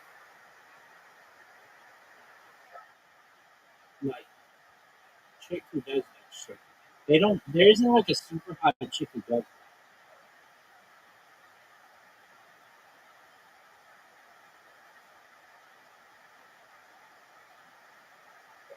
Like if Margot Robbie wanted to fucking, I don't know, watch koalas mate, people watch that.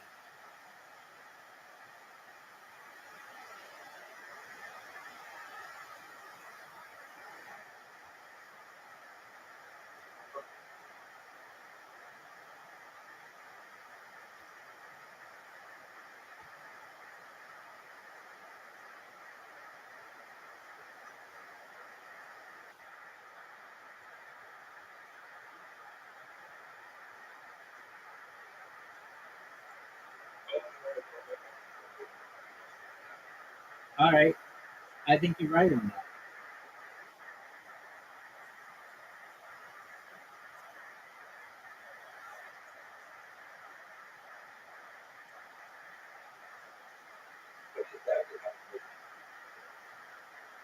What was his dad's movie?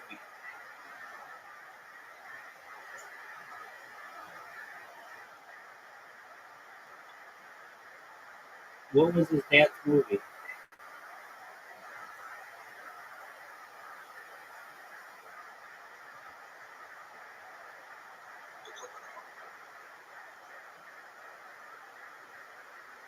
That was a movie.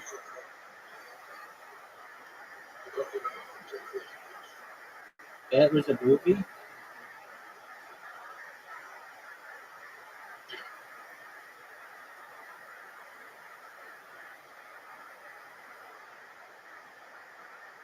Did, did anybody see it?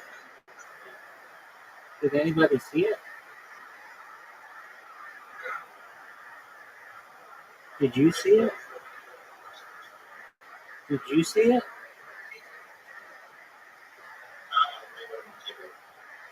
Was it good?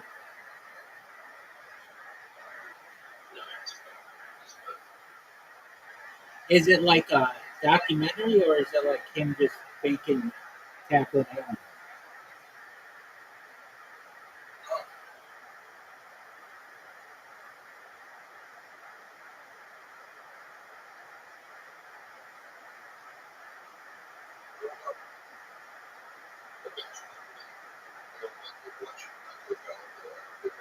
Okay, I got you. Say no more, Karen.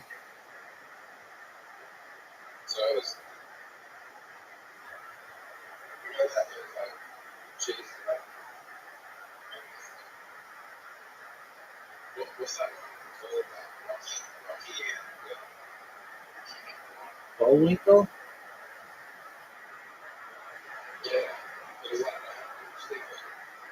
Oh, sounds awful. Okay. What's your favorite? What's your favorite? Uh, who's your favorite Disney hot chick? Oh yeah, you said that. All right. What's your favorite Disney anime?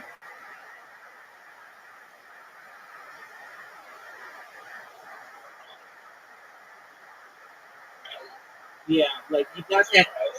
Not to have sex with, just like you think it's funny. It, okay, non-human Disney character doesn't have to be an animal.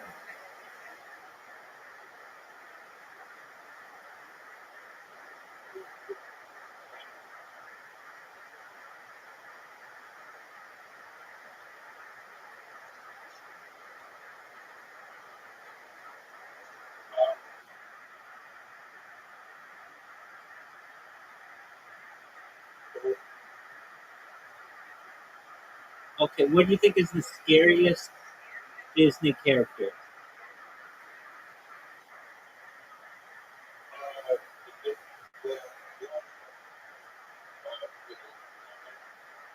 Ursula? I I can see that. That's a good one. She's kind of hot though. Have you seen that girl when she's like young?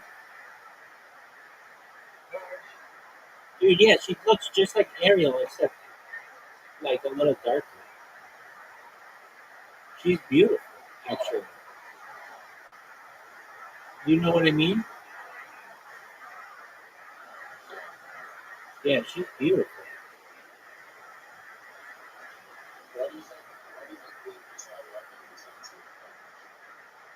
Because that actor made comments about the Middle East, which isn't usually a good thing to do for your career.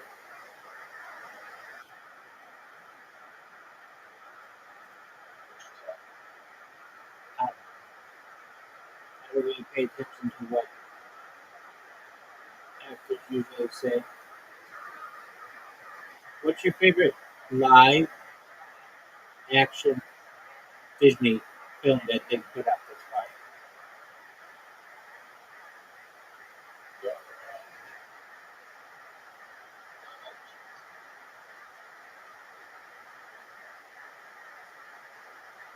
Yeah,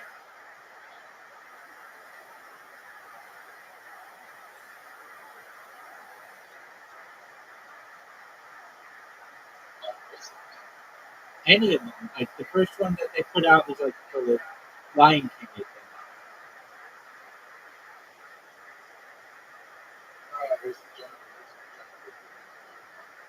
Oh, it was Jungle Book? Okay. Why is it your favorite one?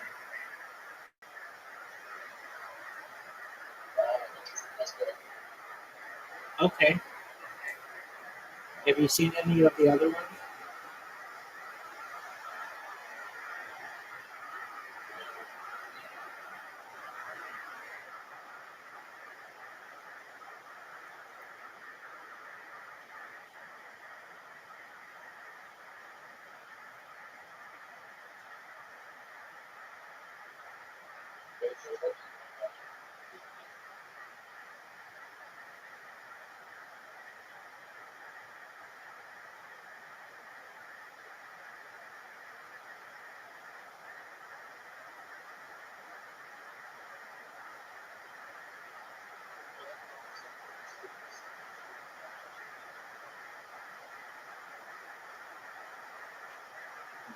What's this now? What is this movie?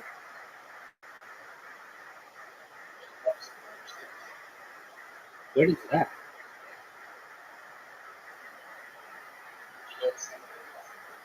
No, what the fuck is that?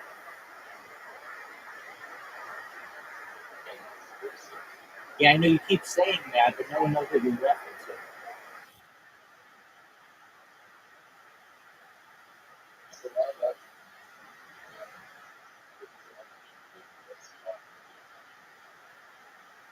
Like, Who Framed Roger Rabbit?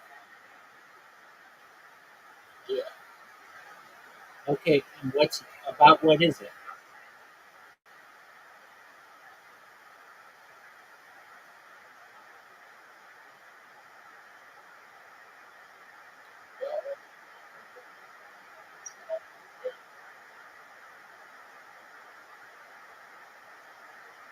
And it's really good?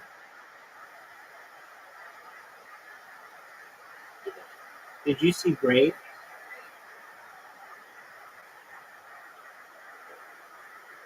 Did you see Tangled?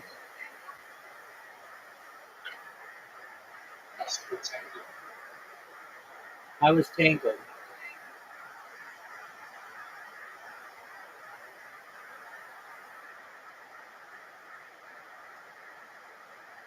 Is Tangled the story of Rapunzel?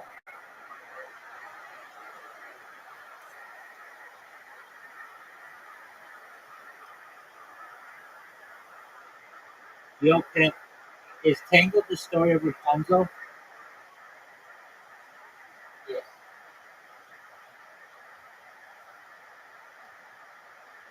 Did you see Frozen 2?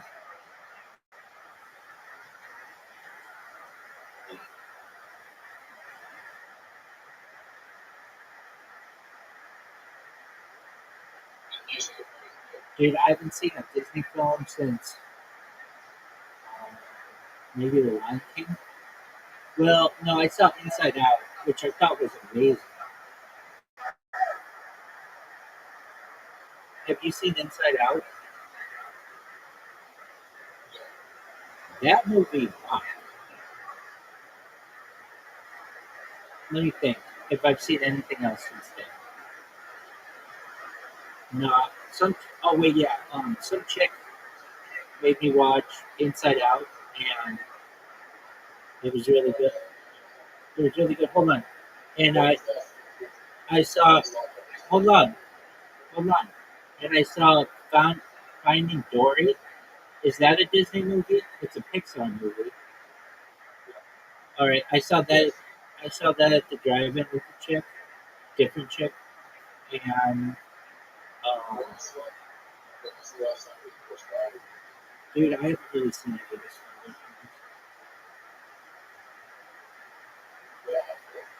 Yeah, I'm like part of like the American culture that thinks that stuff's lame.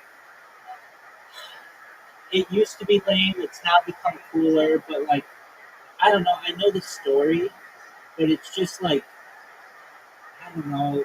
As a kid, I was more about like realistic shit and stuff that's in like space. I shouldn't say. Okay, so I had this friend of mine who was really into all that stuff. Actually, I had a few of them. They were really in. They were really into all. Hold on. They were really into all that stuff, and they were like obsessed with it. So I was kind of anti that stuff, like more the sports. But then the Phantom Menace came out, like all the, like the fifth, sixth, or the fourth, fifth, and sixth movies or whatever, and people just made fun of them because they had like Jar Jar Binks and all that shit. And it just, I don't know, it just a lot of people didn't like it.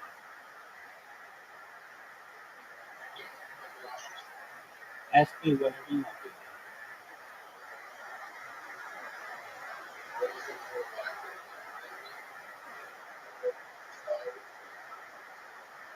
Well, moon landing just didn't happen, so I guess it's a Star Wars being real in some galaxy or far, far away.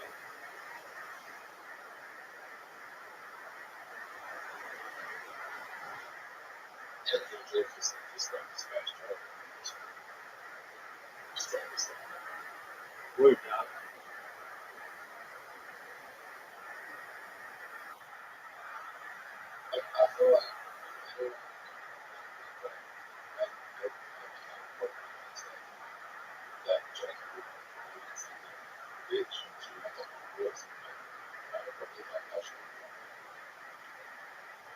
Do you think that's true?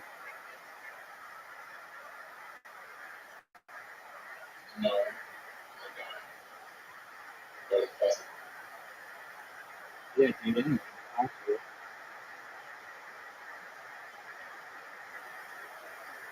What do you think's more possible, Harry Potter being real or Star Wars?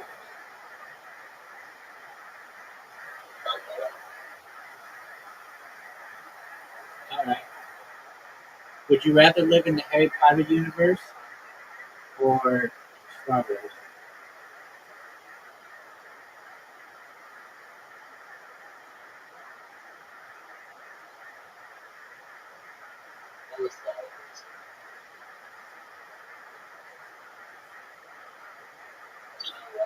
Why is that?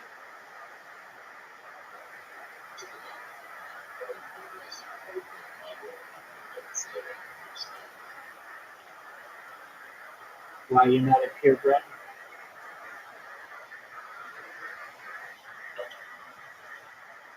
What do you have to do to be a purebred?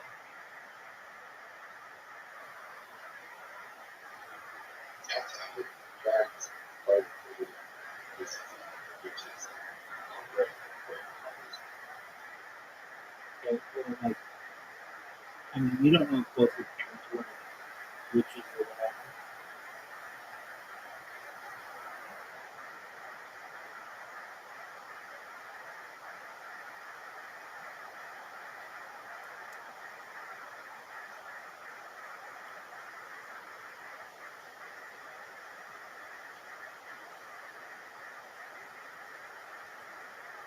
right?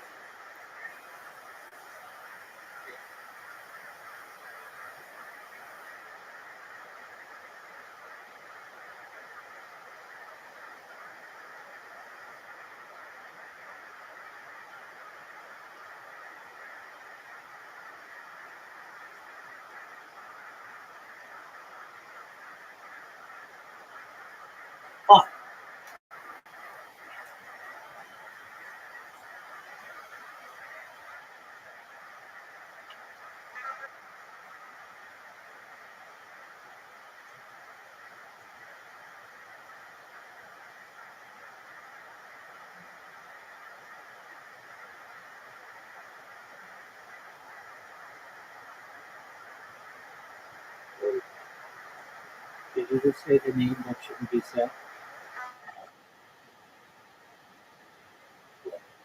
Why'd you say it?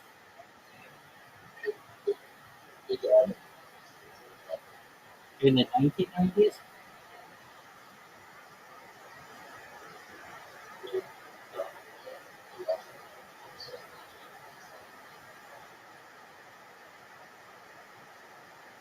You think J.K. Rowling wrote all those books?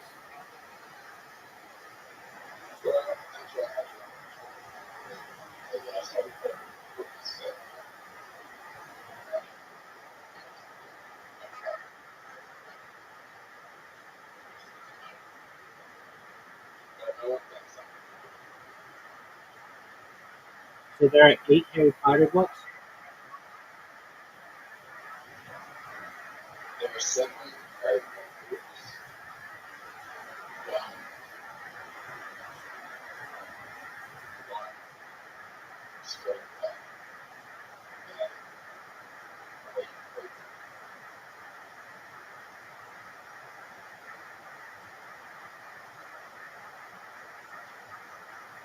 What are the prequels called?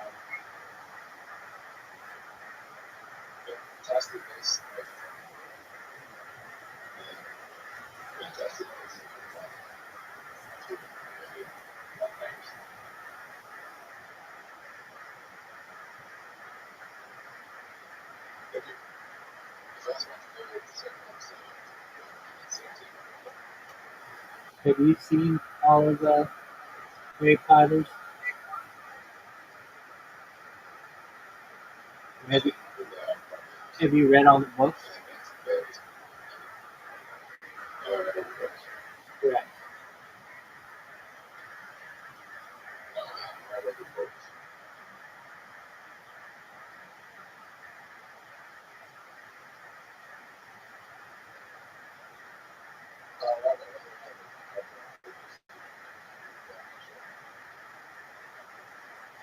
What's it going to be called?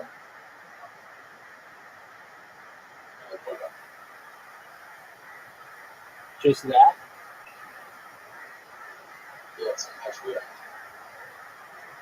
I think I heard about this. Did you just call it HBO?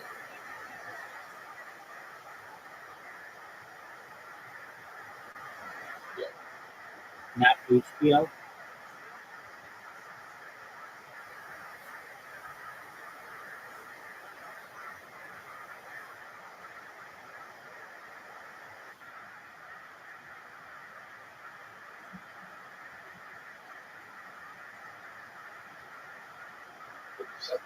Do you like 101 Dalmatians?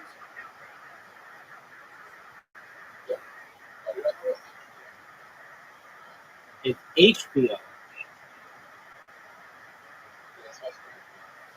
Yeah, but that's not how you pronounce it. But that's cool. Do you like 101 Dalmatians?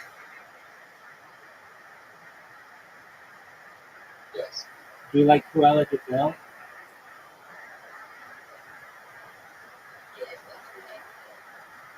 Yeah, dude, I would too. I think she's kind of sexy and dirty compliment. Who do you think is the sexiest female, obviously, um, Disney cartoon villain?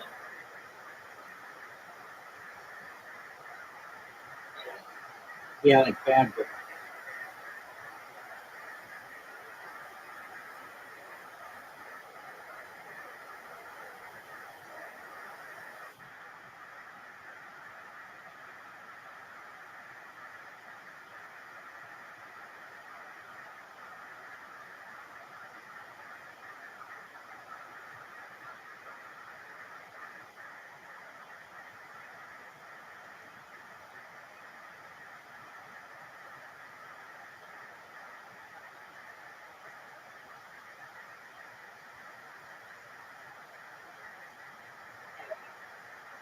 Dude, I think it's young Ursula.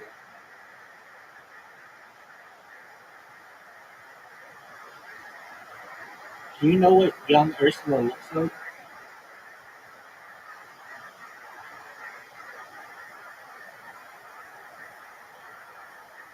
All right,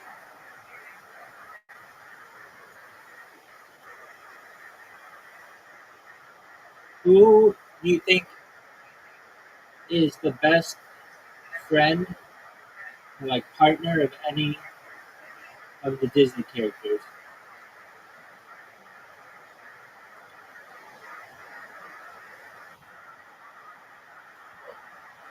Like, if you had to pick one friend from the Disney books, movies, or whatever, with whom to be friends, who would you want it to be? There's only one answer to this, I think. So I'm going to see. You might come up with something legit. 100%, man. Good job.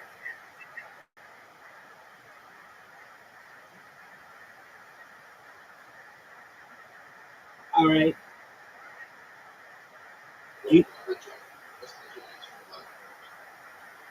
what is he? What?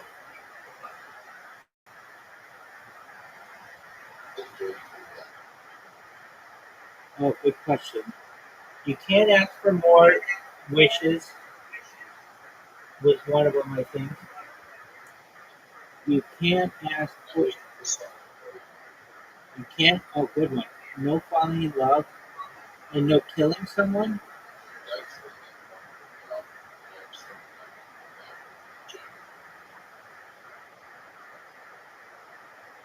Those are good rules. Those are good that you're proud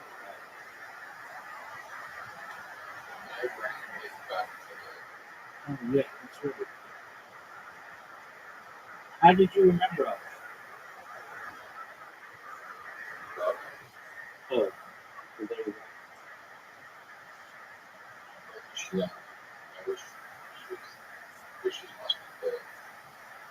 Do you like the poo? Wait, what did you say? Wishes must be clear?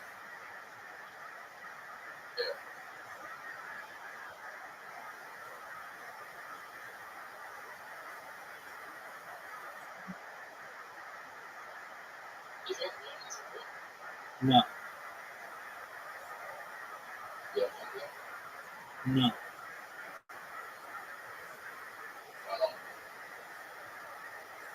Because I don't think that stuff is good.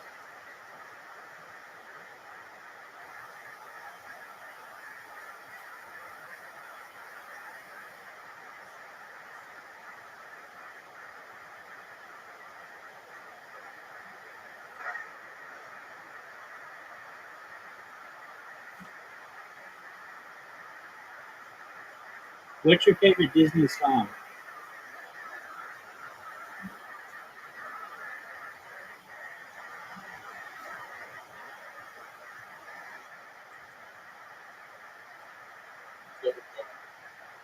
Okay. Aside from that, what's your favorite Disney song?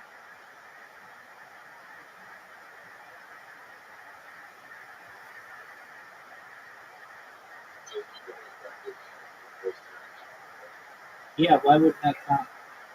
Because it's like Pixar?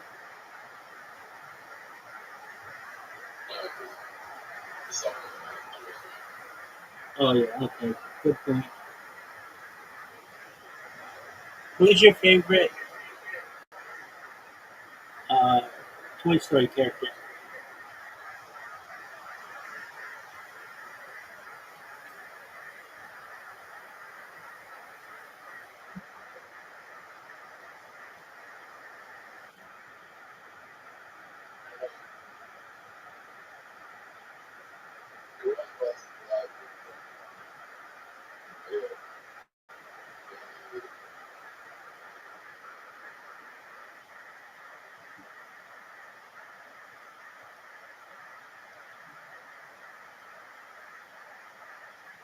That's a good one. I like Buzz Lightyear.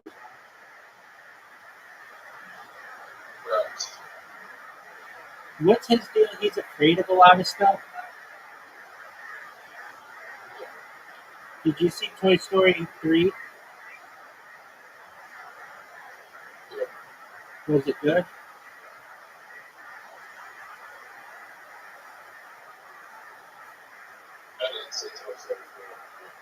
Oh, yeah. What's the one with the sport?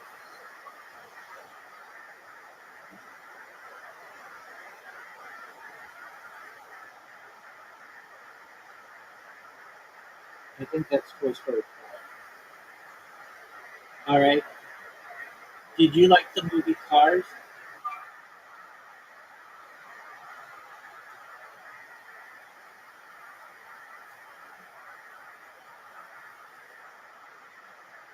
Yo, dog. Did you like the movie Cars?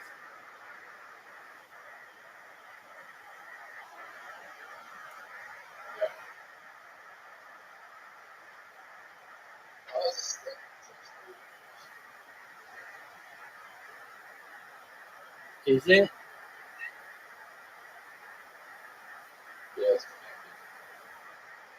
Aren't they all connected?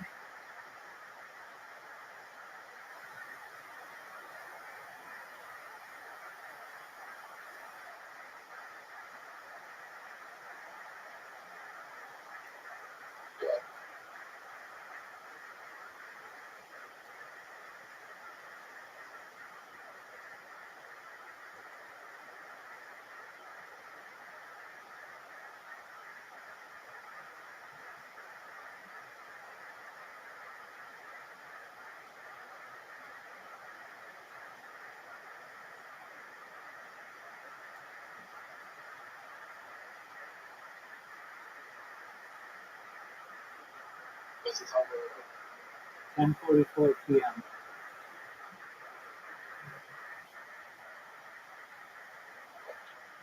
10:44 p.m.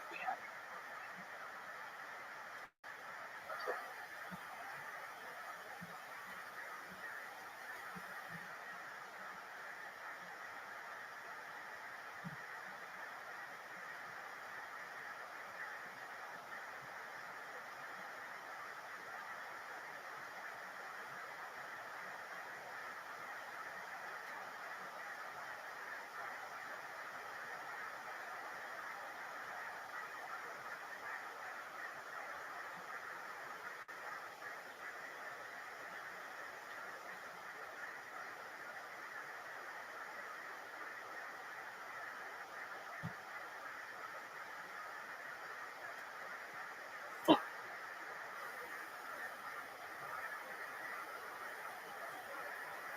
Fuck.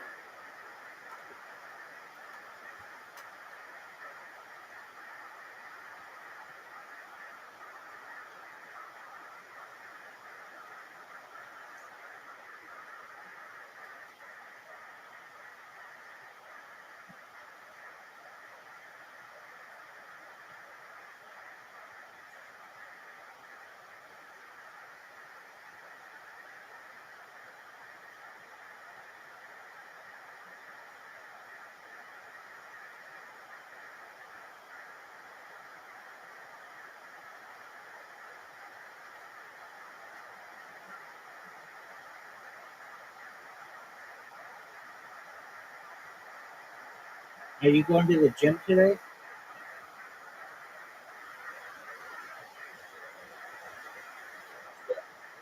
Why not today? Yes, that. Are you sore?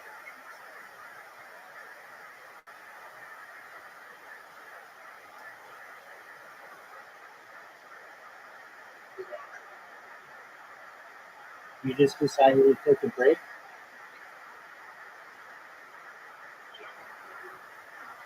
All right.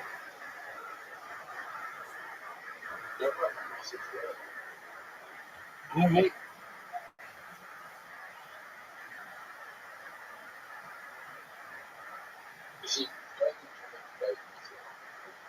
All right.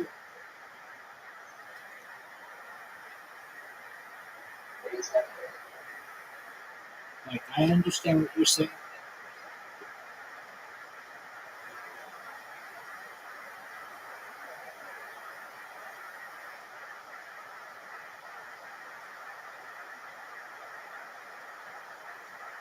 It's 10, 10, or like 10:47, but yeah.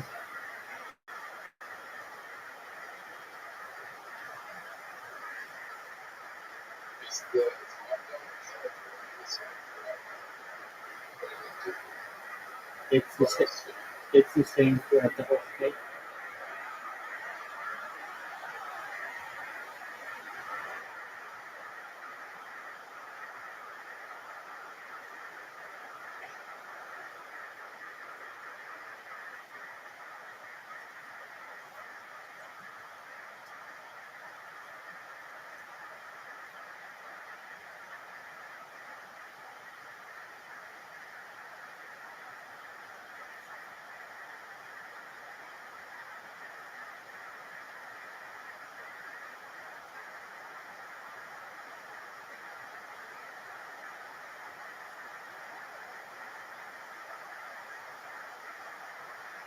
What's the biggest Alaska? Yeah, then Texas and California.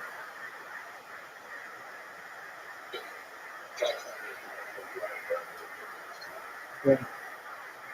Did you know that the island of Java has more people on it than Australia, but is 1/55th the size?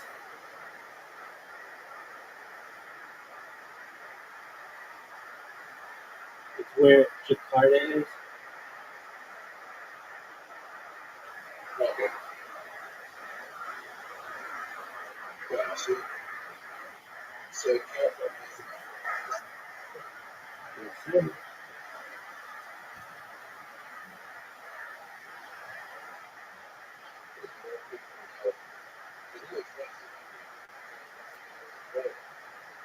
We're down.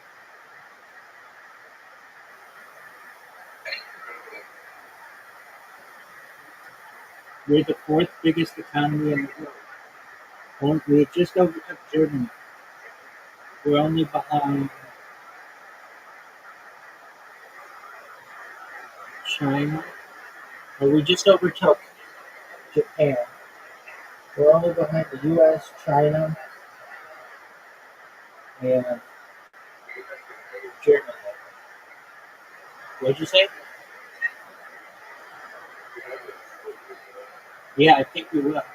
There's a push for it. It's called the California Separation Movement.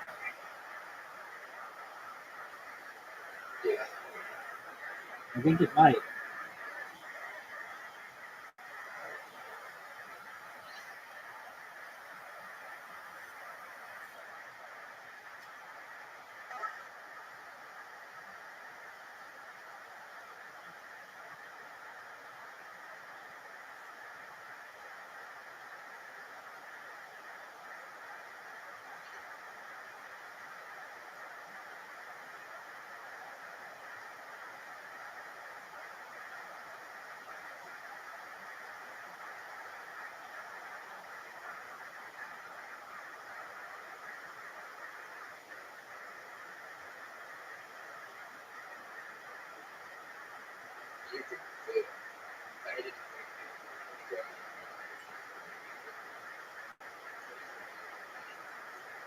Right.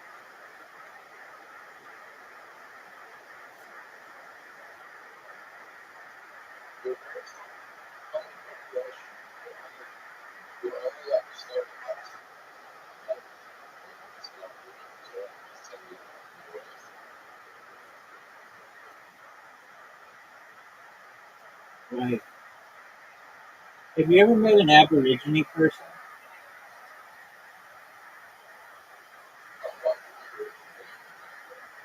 No, but I mean like straight up like tribal person.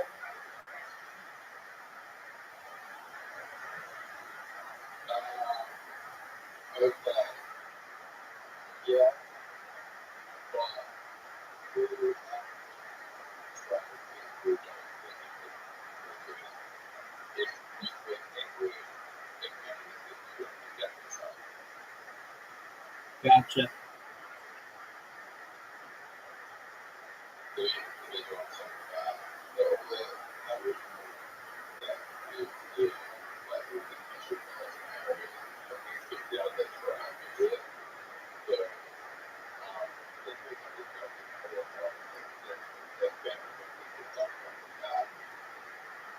I, I think it's cool that Aboriginal people don't like taking pictures.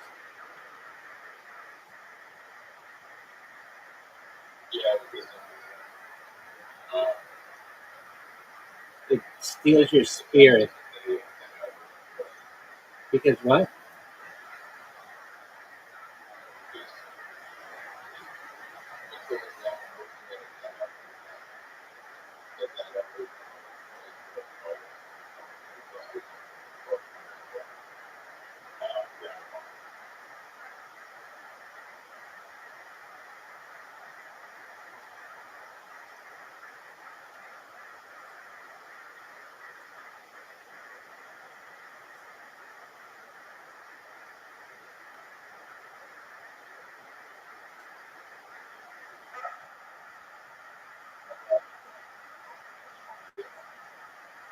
Good job, big dog.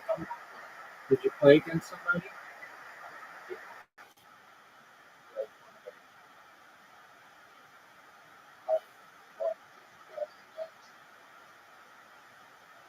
I don't believe that. But okay. Like I say, you're a good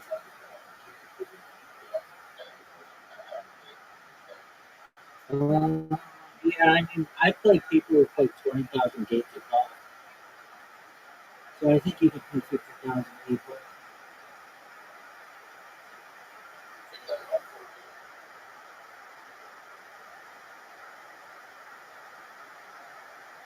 I don't think it takes 40 games.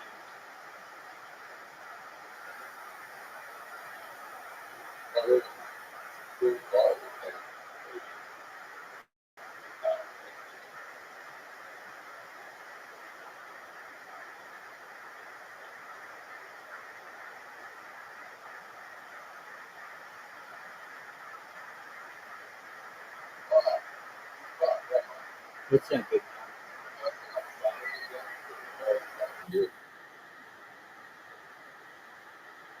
I think you're better.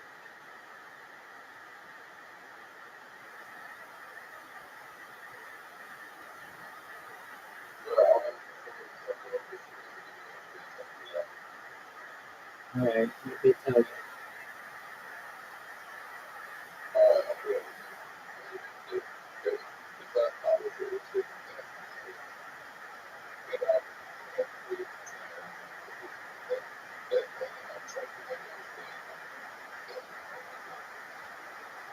They don't think you have autism?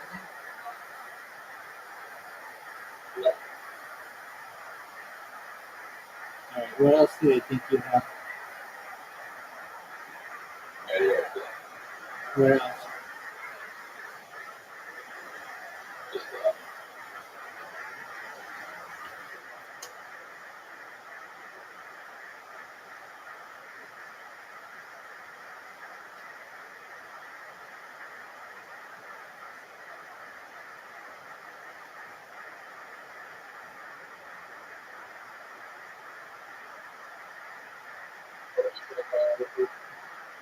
You have something.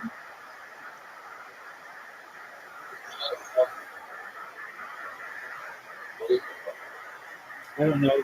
You're not a normal person, but it could be your Tourette's. You ask a lot of questions. Oh, your Tourette's like most people don't have Tourette's. Most people don't burst out or just like talk the way that you do. I'm not saying it's bad. It's just unique. There's some things I like about it. You're always like asking questions. It's good. That's a cool aspect of it. But I could see how your Tourette's is really difficult from a social standpoint because it gives like it shows your hand. Like sometimes you just say things that I know you don't mean to say, and it's awkward, and that's got to be different.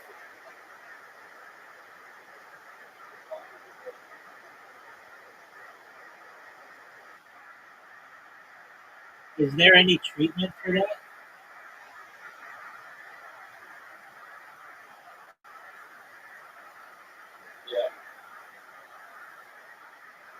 Is it like a medication, or do you have to work with like a?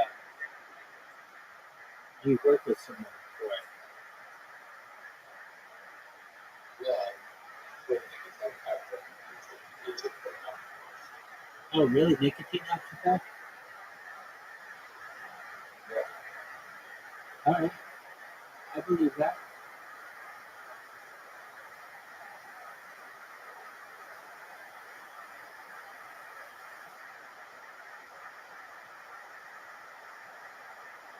So why don't you wear the nicotine patches more? Is it just expensive?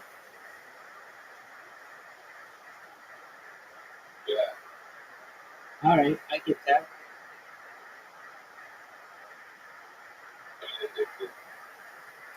Yeah, I imagine it would be.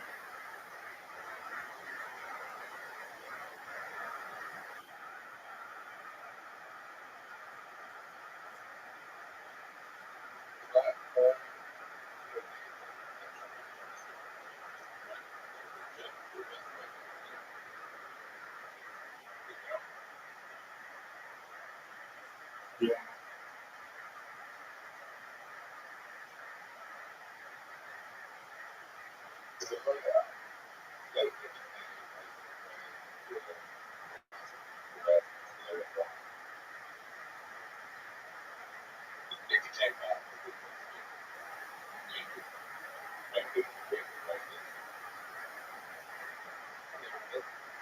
Yeah,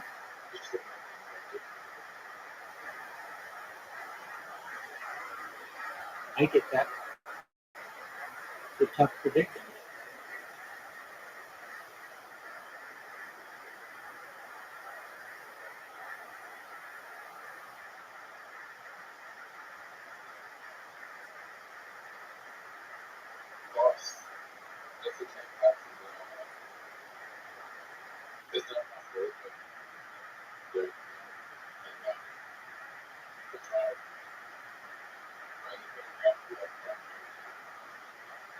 Right.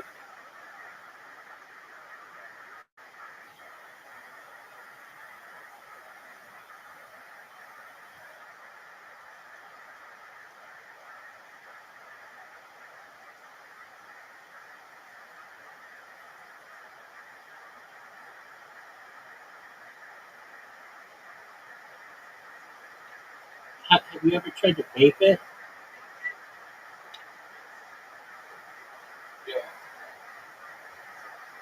Have you tried putting on a nicotine patch?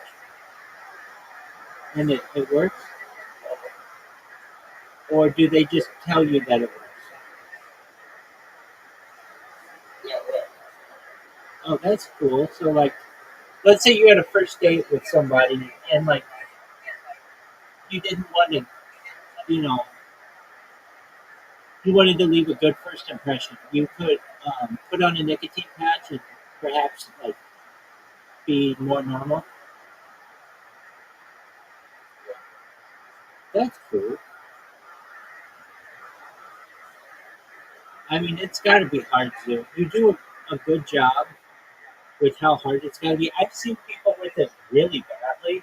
Like they would speak out in like large auditoriums, and if you don't know what's going on, it's strange. So you don't have.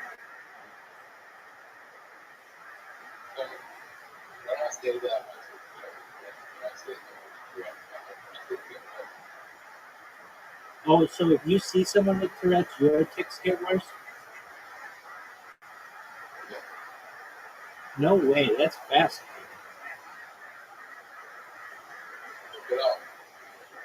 I believe you.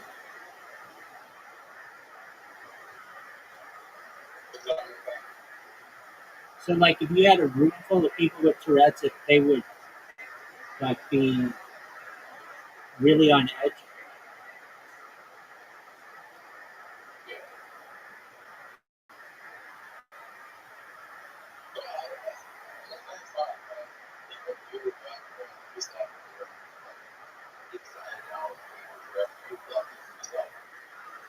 I don't think so.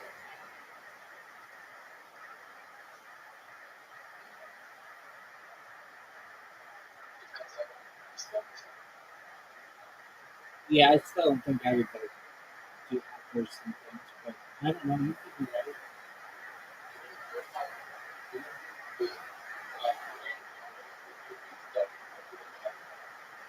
Yeah, but I mean that's just like human behavior itself. It's like you start doing what people do.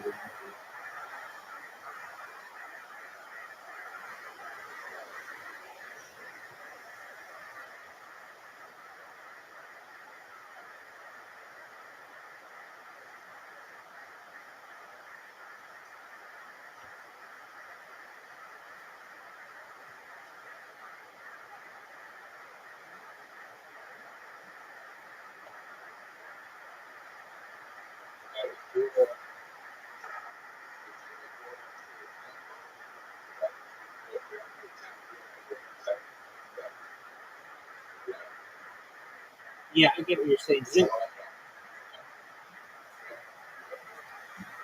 Yeah, okay. Zoo, I just fucking figured out this really long programming problem that I had. Oh wait, did I? I think so.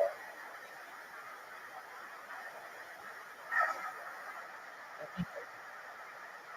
All right, so I'll play you whatever game you like. What game you want to play?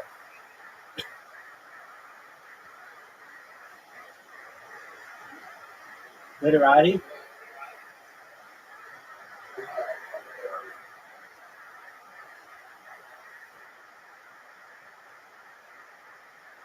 Thank you for your patience. That took forever. Oh, fuck.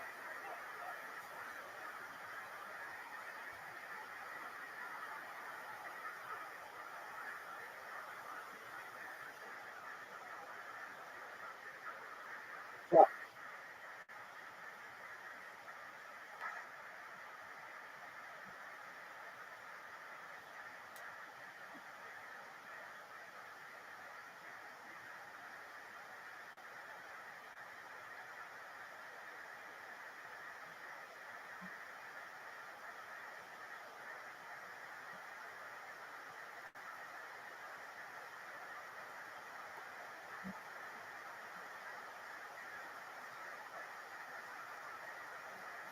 Does your, does the girl lives in Orange County? Does she live, does she know about your kicks? Yeah. All right, well then that's half the battle.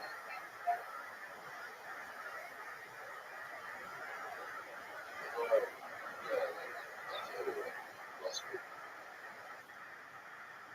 week. And she's like fine with that.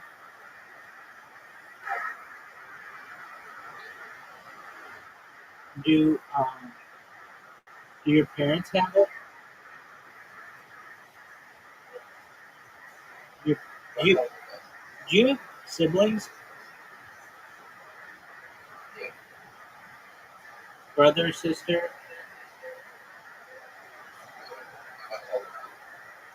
Okay, your cousin. But your brother doesn't? Wow. And I'm trying to see what so far.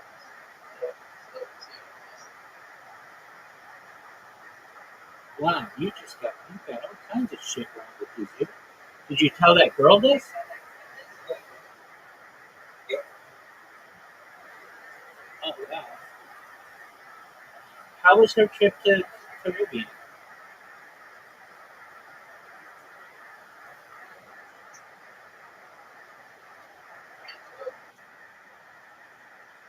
She had, she came out and that's what it does. I don't really. I mean, did you ask like, hey, did you have a good time?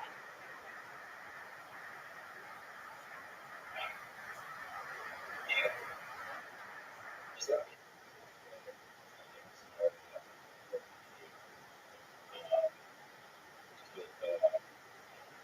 it's just an honest right? That's all it is. I'm not going to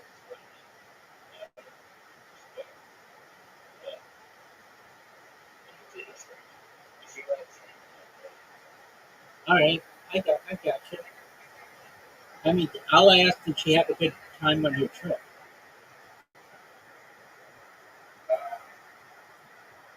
yes,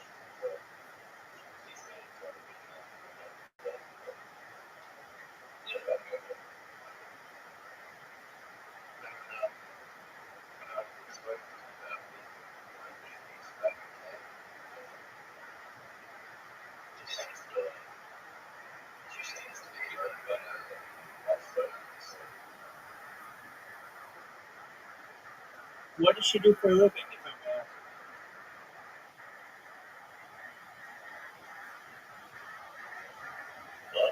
What does she do for a living?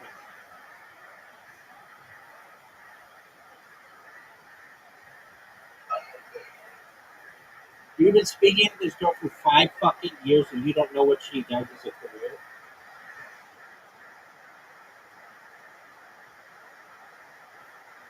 Is Isn't that a red flag?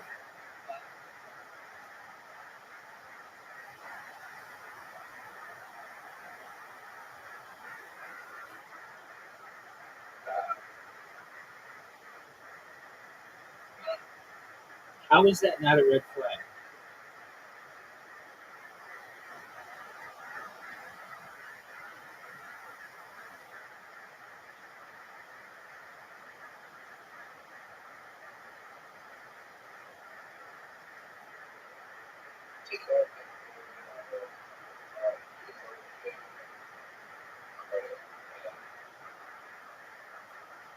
Okay, so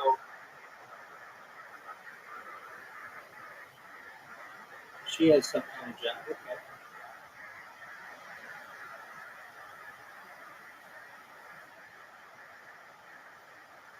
that's cool. Do you know what city she lives in? She lives in Orange County. Like, how close? Like, where does she live?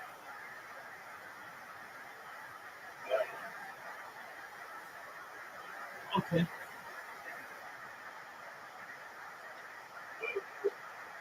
Irvine. Irvine. I-R-V-I-N-E. Yeah.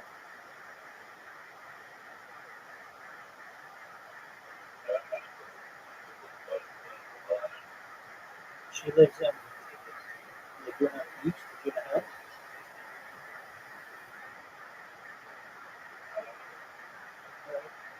Well, we border on city borders. Okay.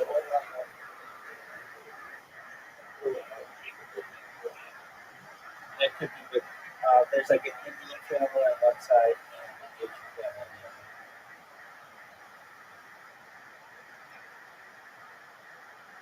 the other. Right. She could be across the street. I've never really seen much people. They have like a Tesla. All right. Are you ready to play? Yeah.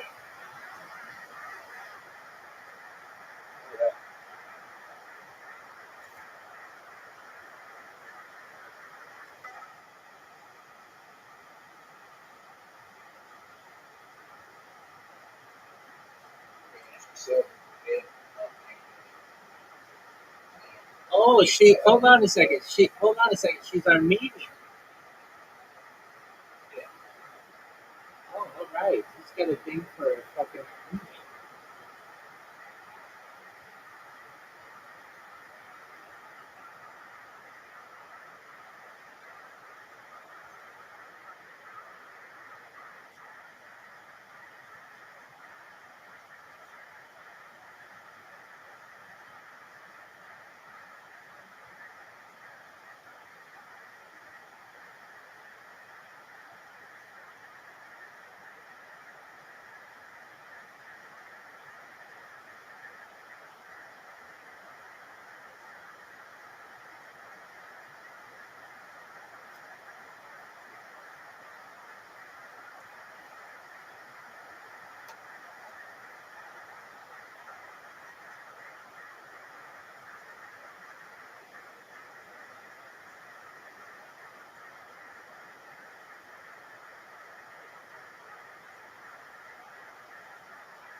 Just a heads up. It's tough to get into Armenian families. They're like not open to.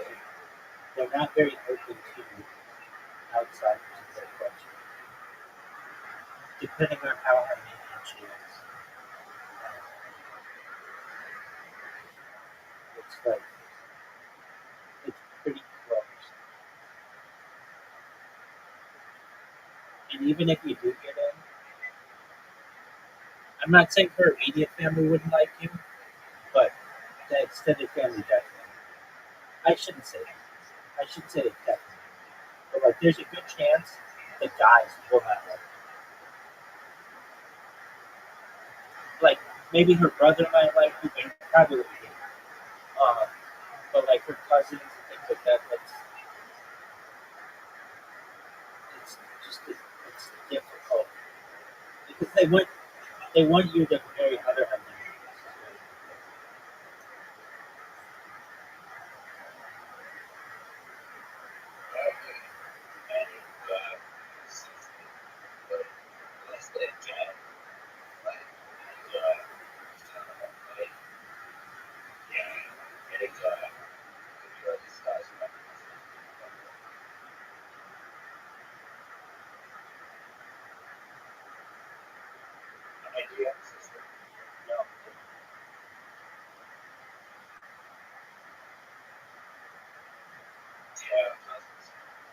No.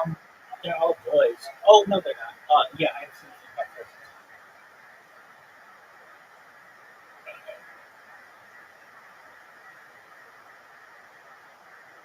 Yeah, so I don't know. My female cousins, we really like the men that they marry.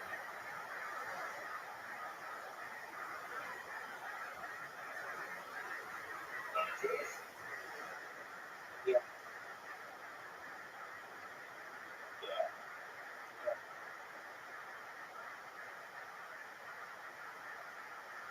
yeah.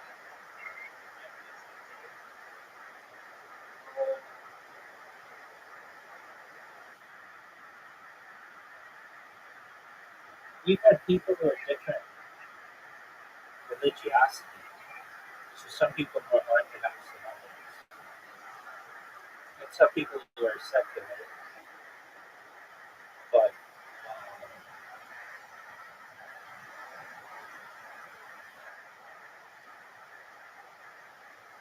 I guess like maybe the closest outsider thing kind of that we had. I had an uncle who he and my aunt they got married older in life and she had already had a family and so they adopted two children, one from China and one from Thailand. And so that was pretty unique from like having an outsiders on our family. But trying to think like my family's pretty open to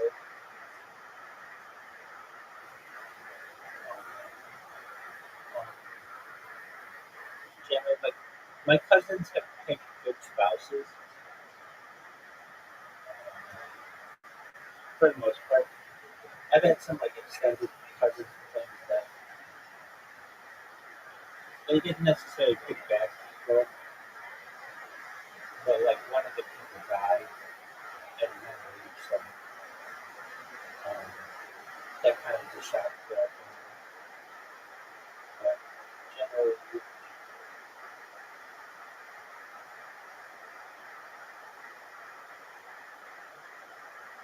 pretty open. We, like my family has different religiosities ourselves, so most of us are, I would say,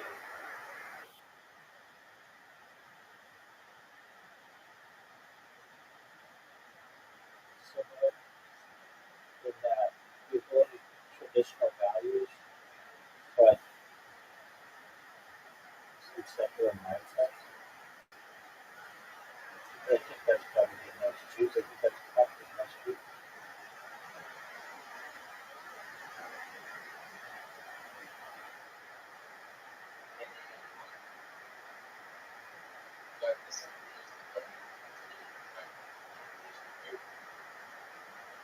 There might be most Jews with it. I don't necessarily. I don't necessarily even view some people who view Jews, other Jews as people. I think that it's subjective, and that's not necessarily accurate. It's more we have a nation, outsiders to that, but those people can become Jewish and they should always convert. So the opportunity to convert is there. Any person has the opportunity to join our tribe, so just become. Do I view people differently though? Generally, I hold that if any person can become a member of Judaism, then on some level we're all equal.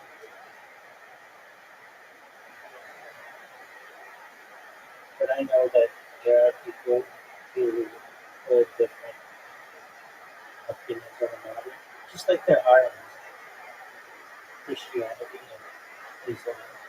There are like highly devout people, or I shouldn't say devout, but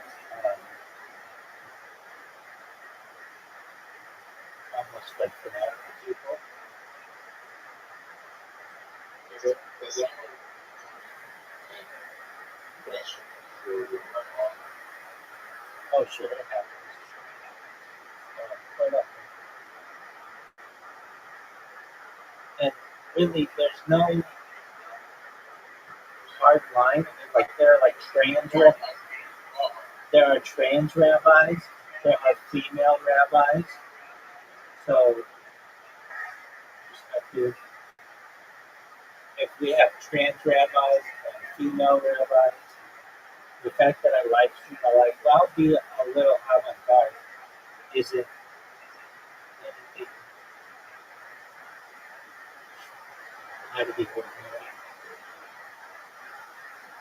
Like literally, we have rabbis who cut off their penises or have them inverted into vaginas. If those people are rabbis, I'm certainly much closer to your traditional rabbi. And I would really put it this way. Prior to live streaming my life, I was the most, I will just say, most Orthodox person perhaps in the world. I went to synagogue every single day for years, never missing. I went to Shabbat every single day or every single week, never missing for years on end. I mean, like, this is not the life that I once lived.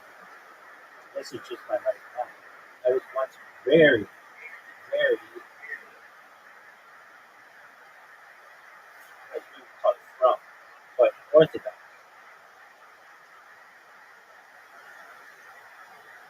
in your traditional sense. Well, a lot of things changed during the pandemic. And a lot of arguments were open with the different traditions.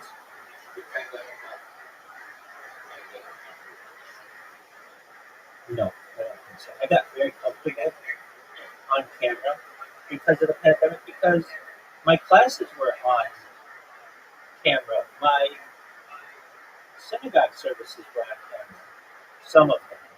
So it just became something where I was on camera and my work was on camera. So I was on camera already anywhere from like 10 to 12 hours a day. When before I just wasn't, I was like a normal person. I wasn't that comfortable always being on camera. So if I was already on camera like half the day already, then why not get comfortable with the other half, which is generally just speaking. And when I first started, I was much more raw in what I showed. Like I was just straight up naked for like a few months during some times, because I figured like I want this to be like a human zoo. I want people to be able to see like my muscle movements and things like that. But I got banned on YouTube very quickly, and so I realized I had to report it. And like I couldn't show myself eating on YouTube or like um, what else I couldn't have shown YouTube. Like you couldn't show like just whatever they consider to be inappropriate, and it's changed. So it's gotten more. My stream has gotten more conservative. It started off very conservative. It started off with me in a suit and tie every day, but that slowly went to then me being naked, and then we just being in like pajamas.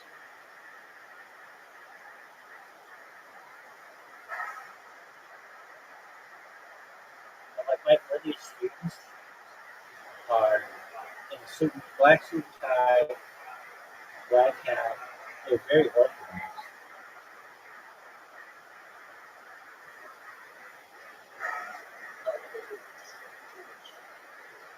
Oh, let's see. I probably speak with, like, if we're talking different people, probably somewhere about 3,000 or so. Well, if we, like, people have been in my Discord. Now, I've only had my Discord open for a year, but I was in other people's Discords prior to this, and I was in, like, other people's Telegrams. It hasn't even been a year for my Discord. It's been, like, 9 months or something. So to have 1,600 people in here, I think it's really good.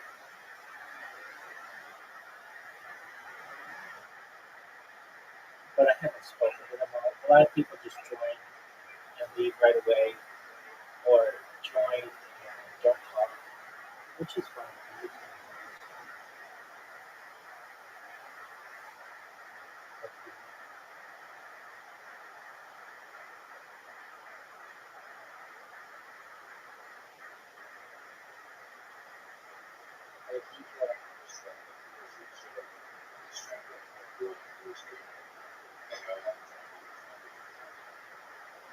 Yeah.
So it's basically impossible for you to win.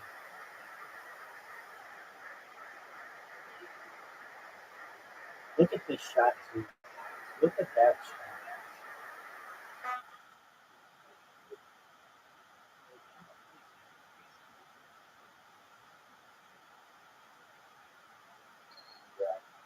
All right. Is your girl going to call you, or are you going to call her?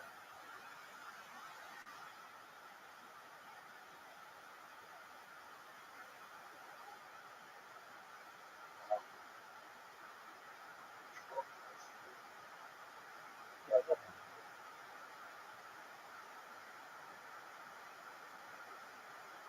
Oh, baby, get in.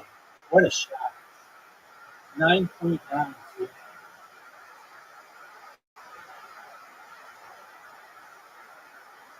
I hate when I have a shot like this. But it's just really good.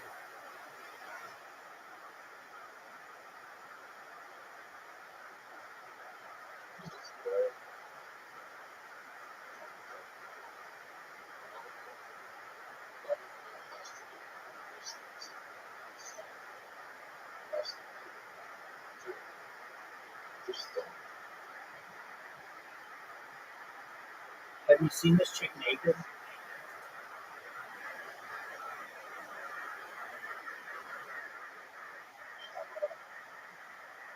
Yeah, like I had a girl who I would do the same thing as, and we weren't like dating or anything, but we would just be naked together on Skype. That's what we did. She's from Australia.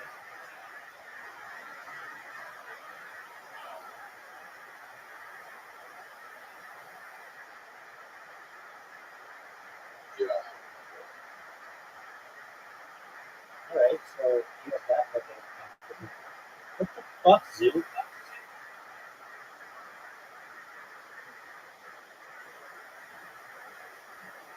Has she seen you naked? Alright.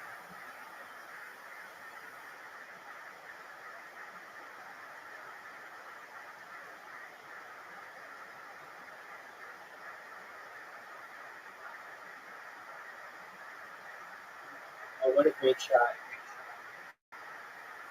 Oh, you got fun. I didn't even care that I think you're playing. That was such a nice shot.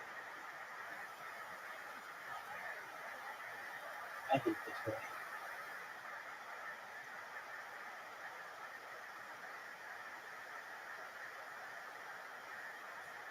Be good. Finally. I haven't had a big shot like that in a while.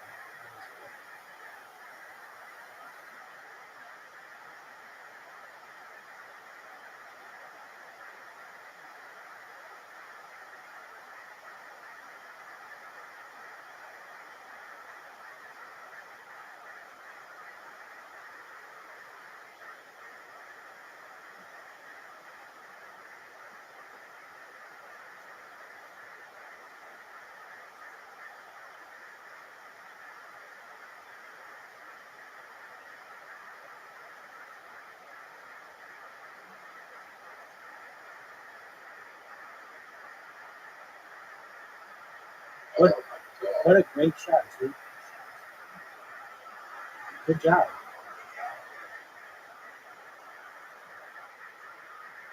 You need a good shot here.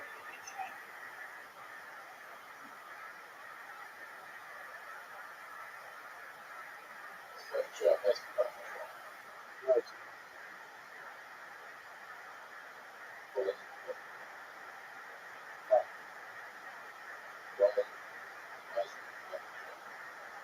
Just take your shot. Because that is that.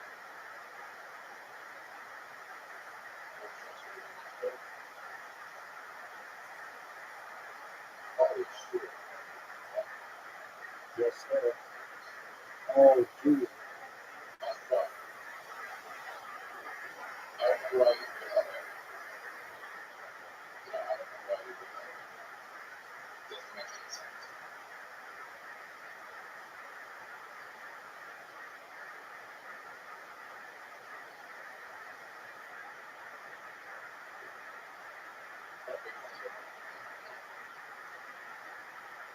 That's good. Get there. That's why I throw that one, too. Do you see why I went that way now?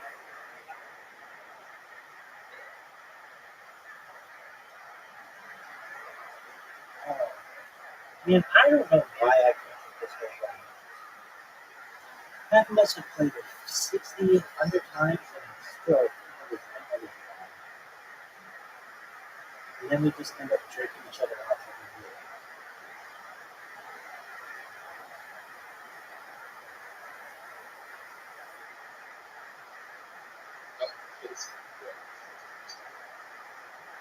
There you go.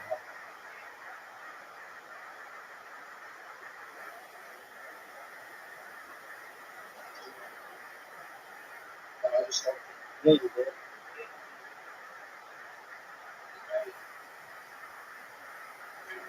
Oh, Zoo. I fucked up.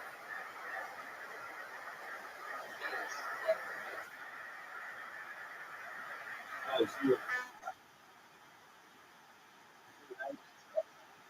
I can hit this shot. Yeah.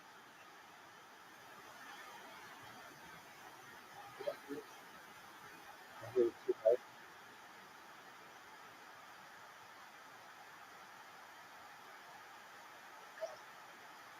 Look at this. Yeah, but I have heard of ripping your pass in anyway.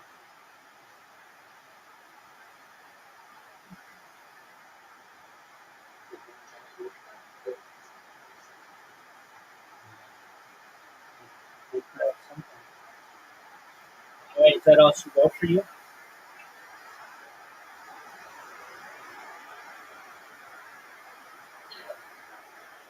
I think that. At least it's so easy.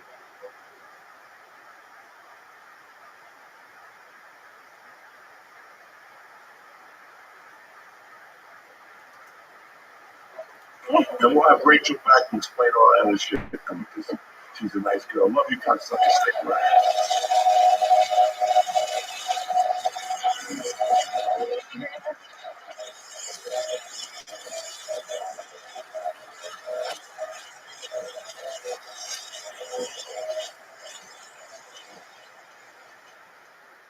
Uncle Joey here. Listen, it's time to make feeling good nice and easy. Ditch all the boring guided meditations. All you need is Via. Via is changing the game in natural wellness, combining high quality, hemp-derived ingredients with powerful cannabinoids to create serious results. Whether you want more focus, better sleep, or a boost in your love life, Via has you covered. Listen, Uncle Joe, you guys know my tolerance is off the chain. I eat like two of these daytime. They call them daytime 100 milligrams. I'm ready to go. Last night I ate 8 pieces of toast with butter last night. Who does that? You understand me? That's what Via does. So customize your Via experience by choosing the type of relaxation you're looking for, along with the level of THC you want. With products ranging from zero to high cannabinoid levels, they'll have something for everyone.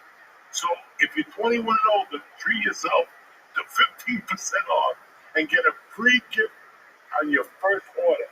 Use our exclusive code JOEY, J-O-E-Y, at viahemp.com. Again, Joey at viahemp.com. Please enjoy the free shipping on orders over $100. That's viahemp.com, code word Joey. Thank you for supporting the podcast. It's Tuesday, the 25th of February. It's almost over, Anyway, we got the church. We got a nice guest, and it's Tuesday morning. Let's get this fucking party started. What's happening, you bad savages, you? I'm going to talk to you guys about Onnit. Onnit is one of my all-time favorite companies.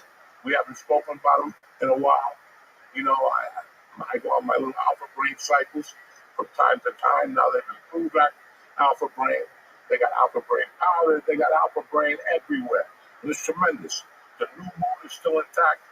I love everything from Onnit. You know, the kettlebells, the club bells, the whole thing. But I can only help you with supplements. Go on there. Start your year off on the right foot. It's the second quarter. Come on, let's do this. Right after the tax break, you're getting ready for the summer. You want to look good. You want to feel good. Everything is beautiful, right? Go to Onnit.com right now. Press in code CHURCH. I'm going to get you started with 10% off and great service and a great quality project. Product. That's what I meant to say. Product. So go to Onnit.com right now. Press in church. Look at the supplements. There's a list of them, and they're all good. And tell them Uncle Joey sent you. Church, get 10% off your first order. Now, without further ado, let's get this motherfucker started.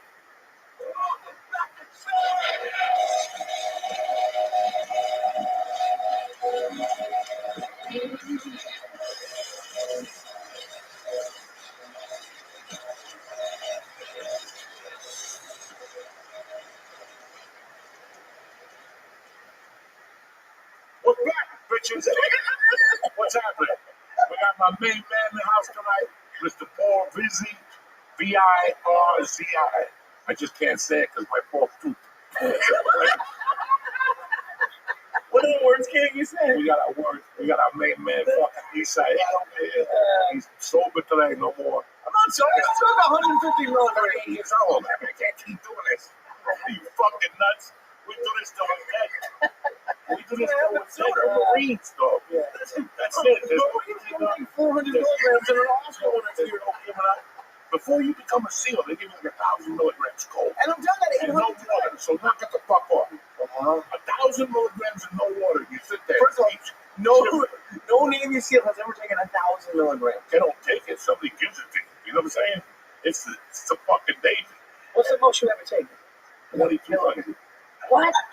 We only, I took 3,000 was the biggest one. yeah, I think yeah, about the same. Did you go to the hospital? No.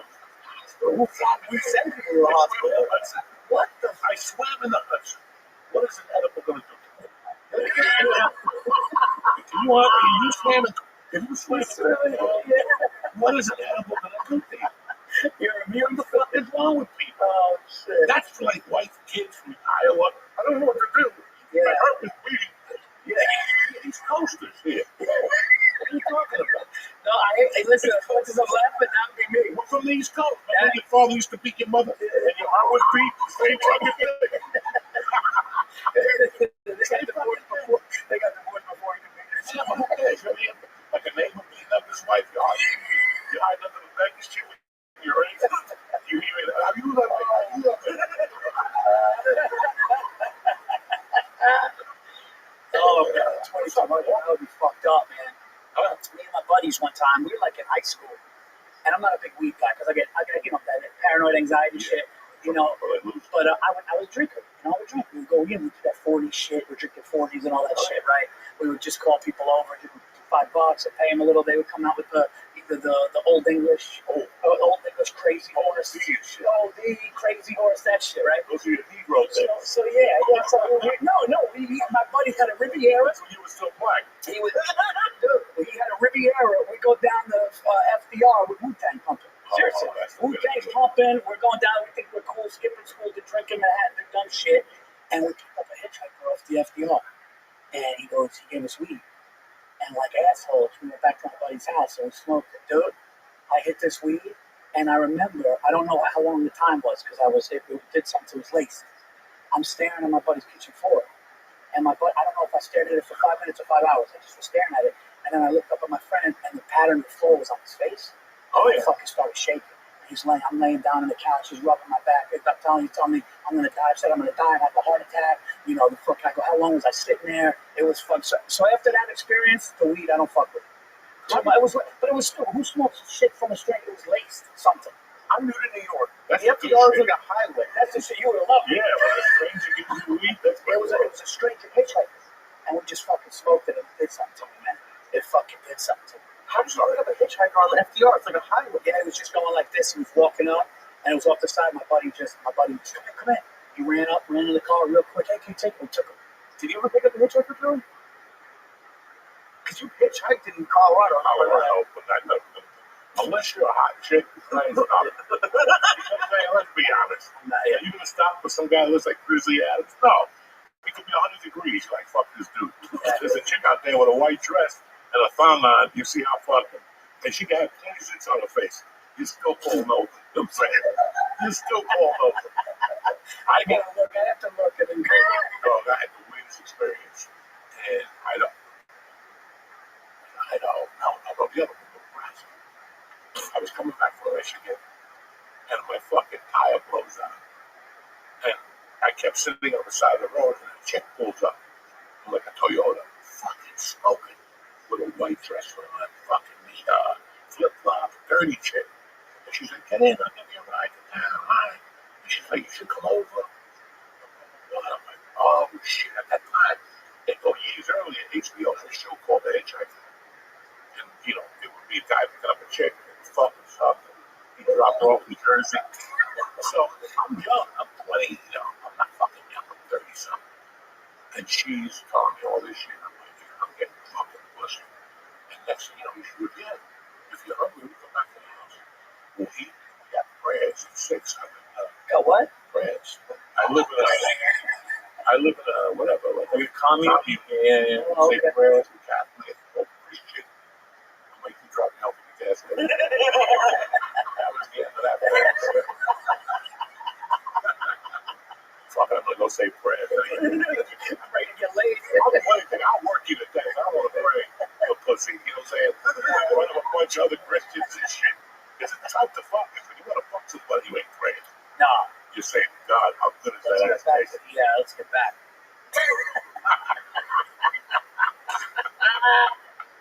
Oh, it's good to see you. Good to see you, brother. You got a show this week, Dad? Yeah, I got a bunch of shit coming up. Big tour coming up. No, you got Wednesday. Oh, Wednesday I'm doing Dojo. Yeah.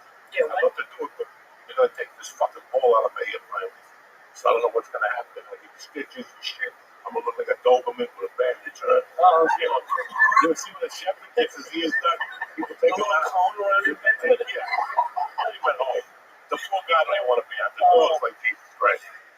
You know, with this fucking Doberman's had that, not German Shepherd. Fix the ears. when they clip them, they clip the ears to make a point. So I don't know what's going to happen Wednesday. I don't know if they're going to give me pills. I don't know if they're going to put me out. I have no fucking idea. Oh shit! They might just shoot me. He's an Indian guy, so I trust him. You know what I'm saying? Those Indians, they got a steady hand. I love like when you say stuff like that. Like we're supposed to know what it means. He's an Indian guy. Like what is it? I don't know. He's good. You know, India only sends the best here. They don't send our meat. What's America? We'll take you. You want Indian doctor? Yeah. You want Indian Indians and Really, Jews. it's changed. I was gonna say it's not Jews anymore. It's Indians. No, but it's either. Okay. It's either. Yeah, it's like half down the middle. Yeah. I had no idea. Yeah. They're taking it out. I didn't know they found like that. I didn't know there was anything in there. I gotta slice it and clean that motherfucker out. I was supposed to go for a second opinion tomorrow, but every time I call it a 20-minute wait, they want to put me back into the rotation. They call me in an hour. Go fuck yourself. They can call you when you're jerking off or you're taking a shit, and then you walk in the house with groceries. It's like, listen, I just got groceries. Yeah. Call me later. I called you 3 hours ago. What happened though? What was it? A yeast infection, and then I got hit with a yeast infection, and something started hurting at that. Like I called to the doctor or something. Put this cream on it. Just get the fuck out. Get the cocaine, shoot it by ear. Get the fucking knife. No, why? I went. This was going on since October. This fucking guy. Yeah, I hate that. I go to the doctor. Get it done now. Yeah, what am I doing? How long? And I got body work. I got shit to do, Jack. You got all shit out. I gotta get my teeth fixed. I gotta go fucking fix my ear. I need glasses. Yeah. You got all the senses got to be there. I've been fucking using a reading glass. I got these reading glasses from CBS. These things are like you can step on them, light them up, dry. Everything else breaks.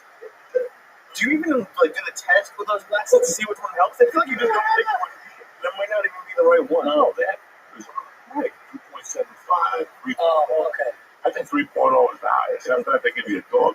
They give you a stick and a dog. I'm excited to get that fixed. It's been hurting me for a while. What? Your ear.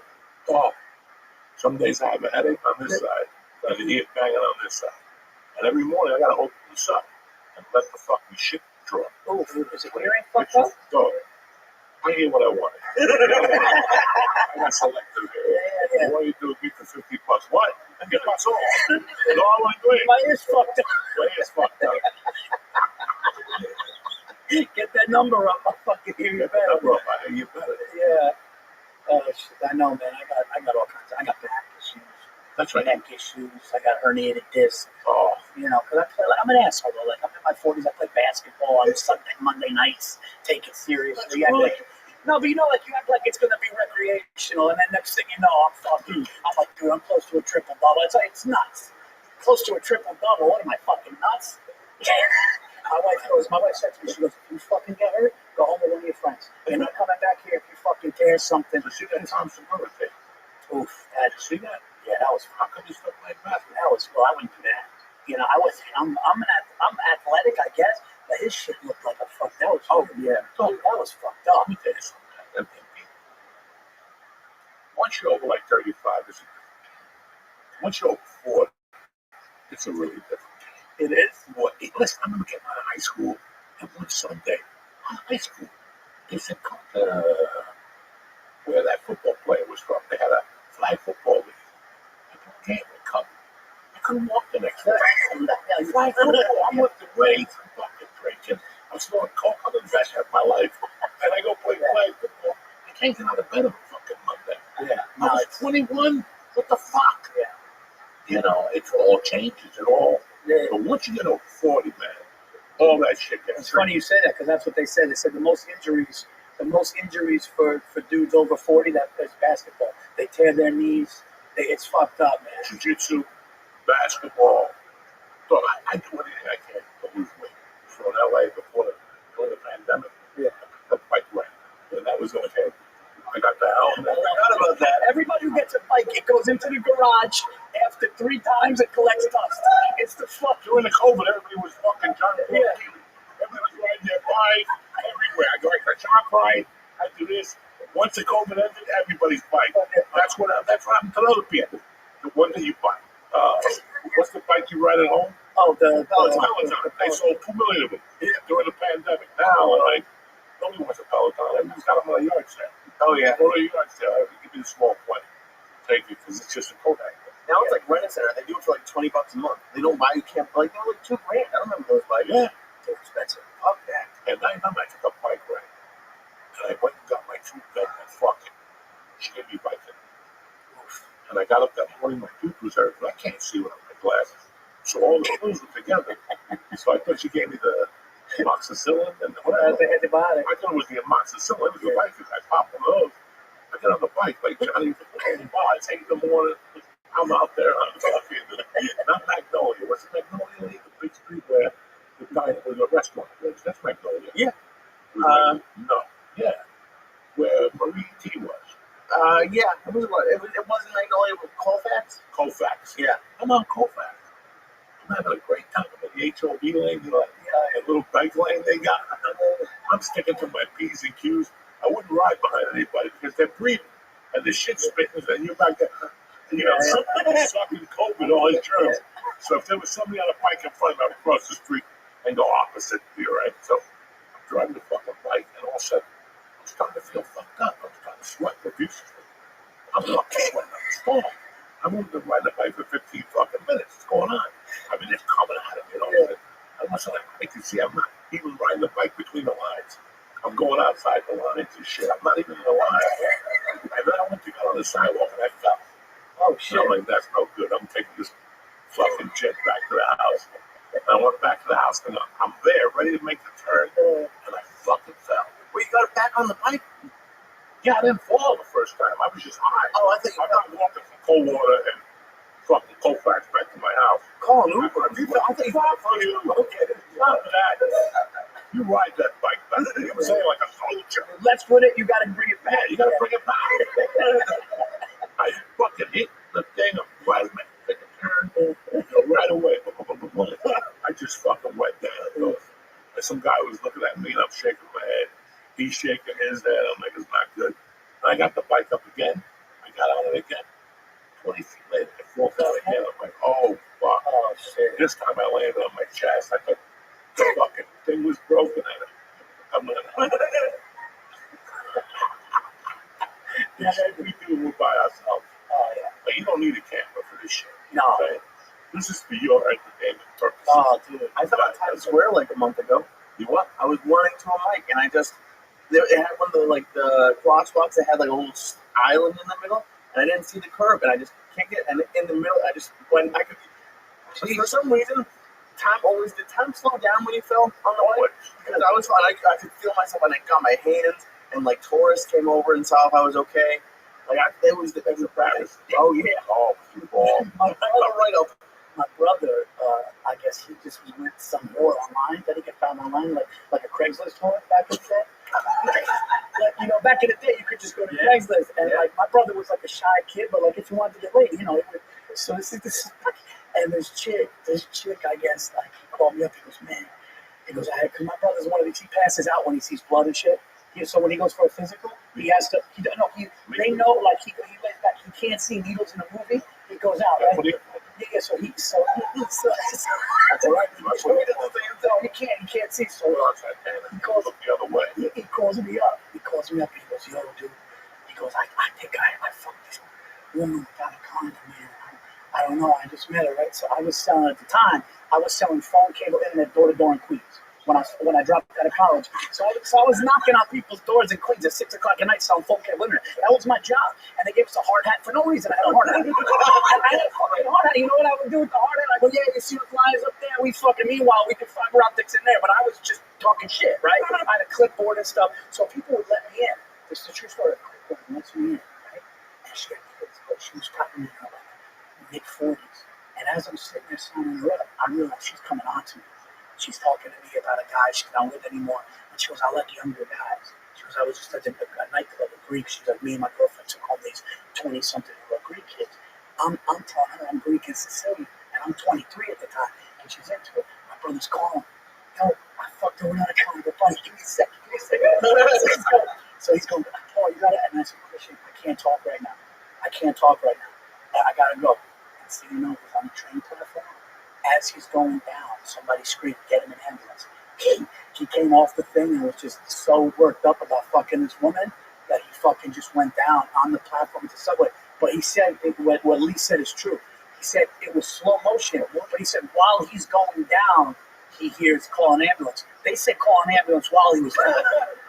But in his mind, he was fucking like this. But he was freaked out about that, man. And he fell in that. Wait, did he fall where the trains were? Or did he fall downstairs? No. Like in between the trains. Right. He was on the platform and he just was like really distraught over what happened. And he went down. Yeah, but he heard somebody say call an ambulance. But he was down when he heard. Does he blame you for not being able to talk? Everything worked out. Like he was. Everything worked out. He's fine. No, he's fine. Got a little twitch. There was the one time it freaked him the fuck out, though. It freaked him the fuck out. That happened to me with a condom on. What? At the 1040 club, I was 17. And these animals went over there and I didn't have my own car.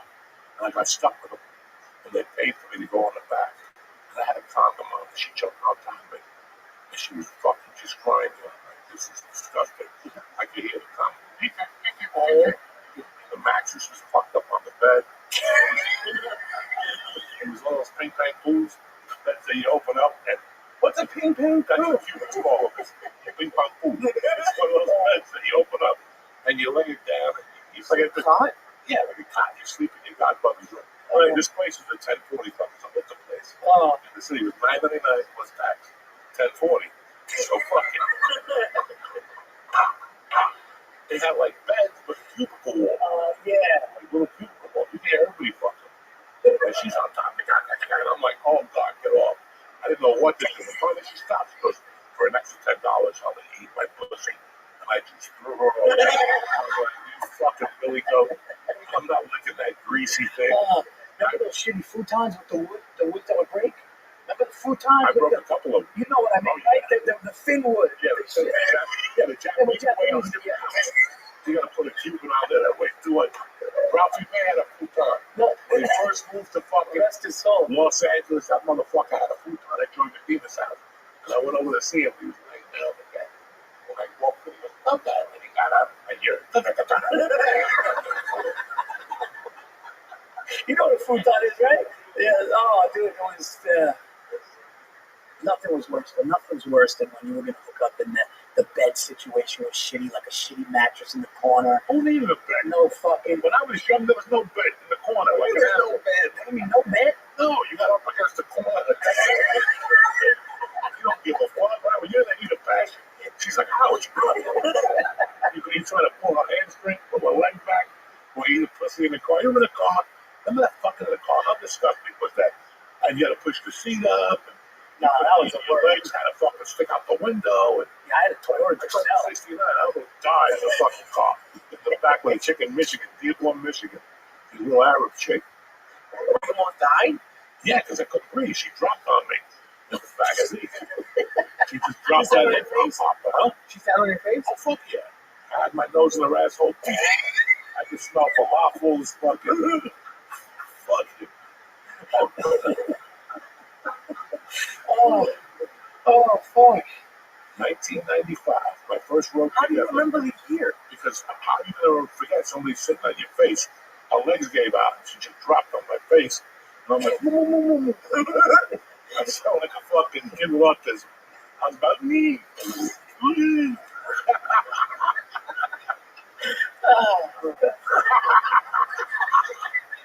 This is not good tonight. You know what I'm saying? We're gonna get canceled for this one. I don't give a fuck. I'm 62. I got nothing to lose. Take it all. I don't give a fuck at this point. I'm gonna try to say, yeah, take it all. I don't give a fuck. That shit's going away any bad thing. What? Just every. No, that was all a bullshit phase. Yes. For people who bought into that shit. There's some people who made it back. There's some people, who just didn't. They let it happen. Yeah. Don't let it happen. Stick up for yourself. Yeah. Say, this is why I did it. If you don't like, go fuck yourself. And yeah, you're not going to have a job. You're not gonna have a sponsor for a while. So you gotta start from scratch. And it's 6 months. It's But you're right. If you're honest about it, that's the way. Like it's funny too, because you're breaking balls with friends back in the day. It was never malicious. It was never malicious. I never used a slang word against a group that was malicious against a group. It's just what you called your friends. You would joke with your friends. You talk shit with your friends. Then when you did it on a podcast or you did it on stage, these people were able to like go at you, and you're going, I didn't. Fuck, you don't know me. You know the person. They went after me for a podcast where I told the story about 1997. The podcast was done in 2009, and they came after me in 2020, and I refused. I was like, you bitches can suck my dick. All of them. In fact, I put a story about going down on a one-legged woman in Boulder. I delivered Chinese food to her, and they'll beat her ass and shit. Yeah. But it was also your parole officer. Yeah, she was my parole officer. It wasn't just the woman. No, she was originally my parole officer. Then I got on parole and things happened. Now, when you say one leg, is it like half or like the No, she top? had like a lip. So in my mind, I always thought that this leg was all she got shot in Vietnam. She was good looking. So when I went to take the pants off, I took the pants off the good leg because I didn't want to know about the bad leg. I got in the bad way. You got a nut and all such notation stuff on a grenade. I don't want to hear that. I need to fucking eat some ass. Also, I got to hear a fucking Vietnam story. Whatever war she went, I don't know what happened to her. Very good looking, very good, tall. And then I just put it out. I said, fuck you. If you like that story, wait till you listen to this one. Bam. Yeah. And then it was your brother who called me and said, listen, they wanna fucking wave a white flag. They don't want to do this no more. Because fucking my people from the podcast when I go visit. Oh, okay.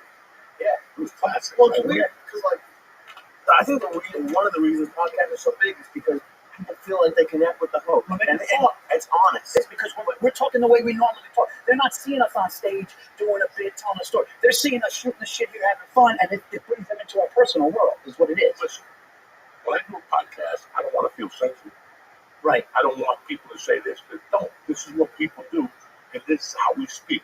If this is not what you want to do, go watch fucking a clean podcast. Yeah. Go do whatever suits you. That's the right we have as Americans. Yep. But the right that we don't have as Americans is me going, I don't like what Paul Ramsey said. Right. I'm going to fucking show the video and cancel it. Yeah. That's not a right. There's two people who can do that. A man by the name of G.O.D. and a judge, a good fucking judge in New York City. That's right. Like an old Jew judge that looks at you and senses you, and you take it like a man. That's a good judge me.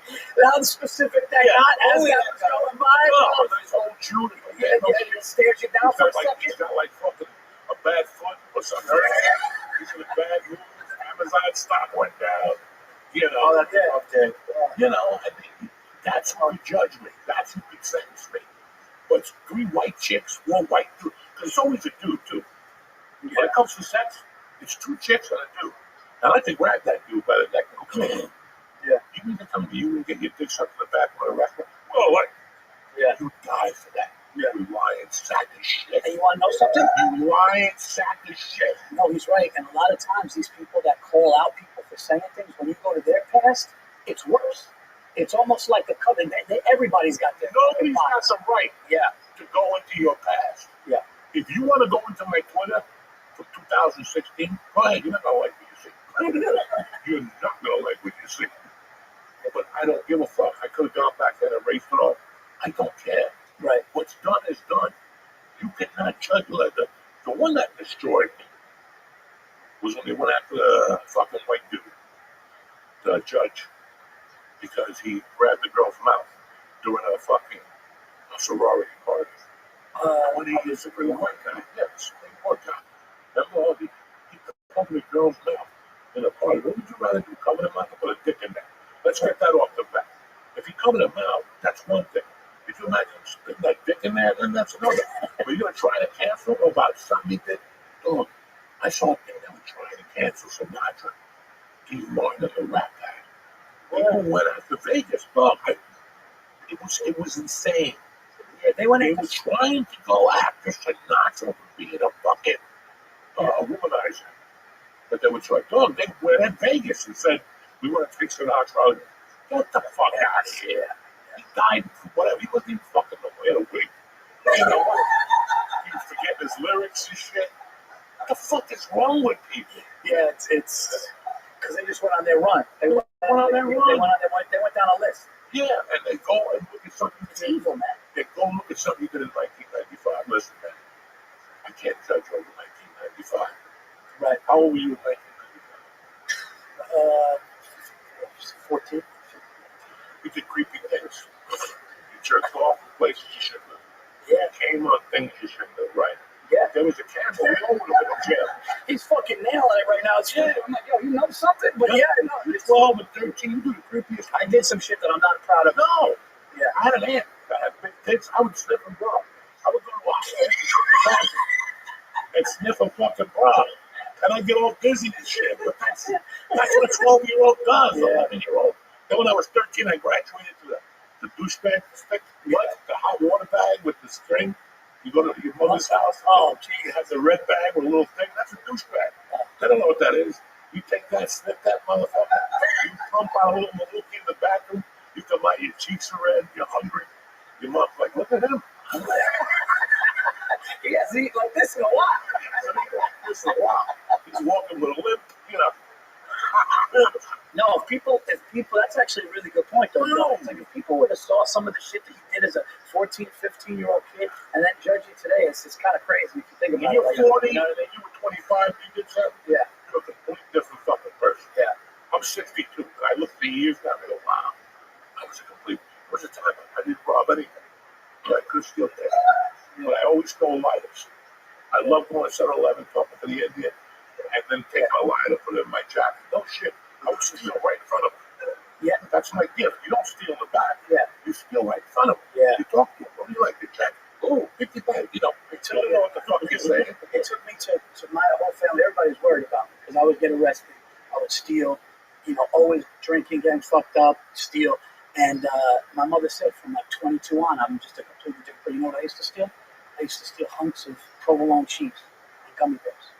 I used to get fucked up and I would go in and I would go to a sharp provolone cheese, $18 hunk, fucking down my pants and gummy bears.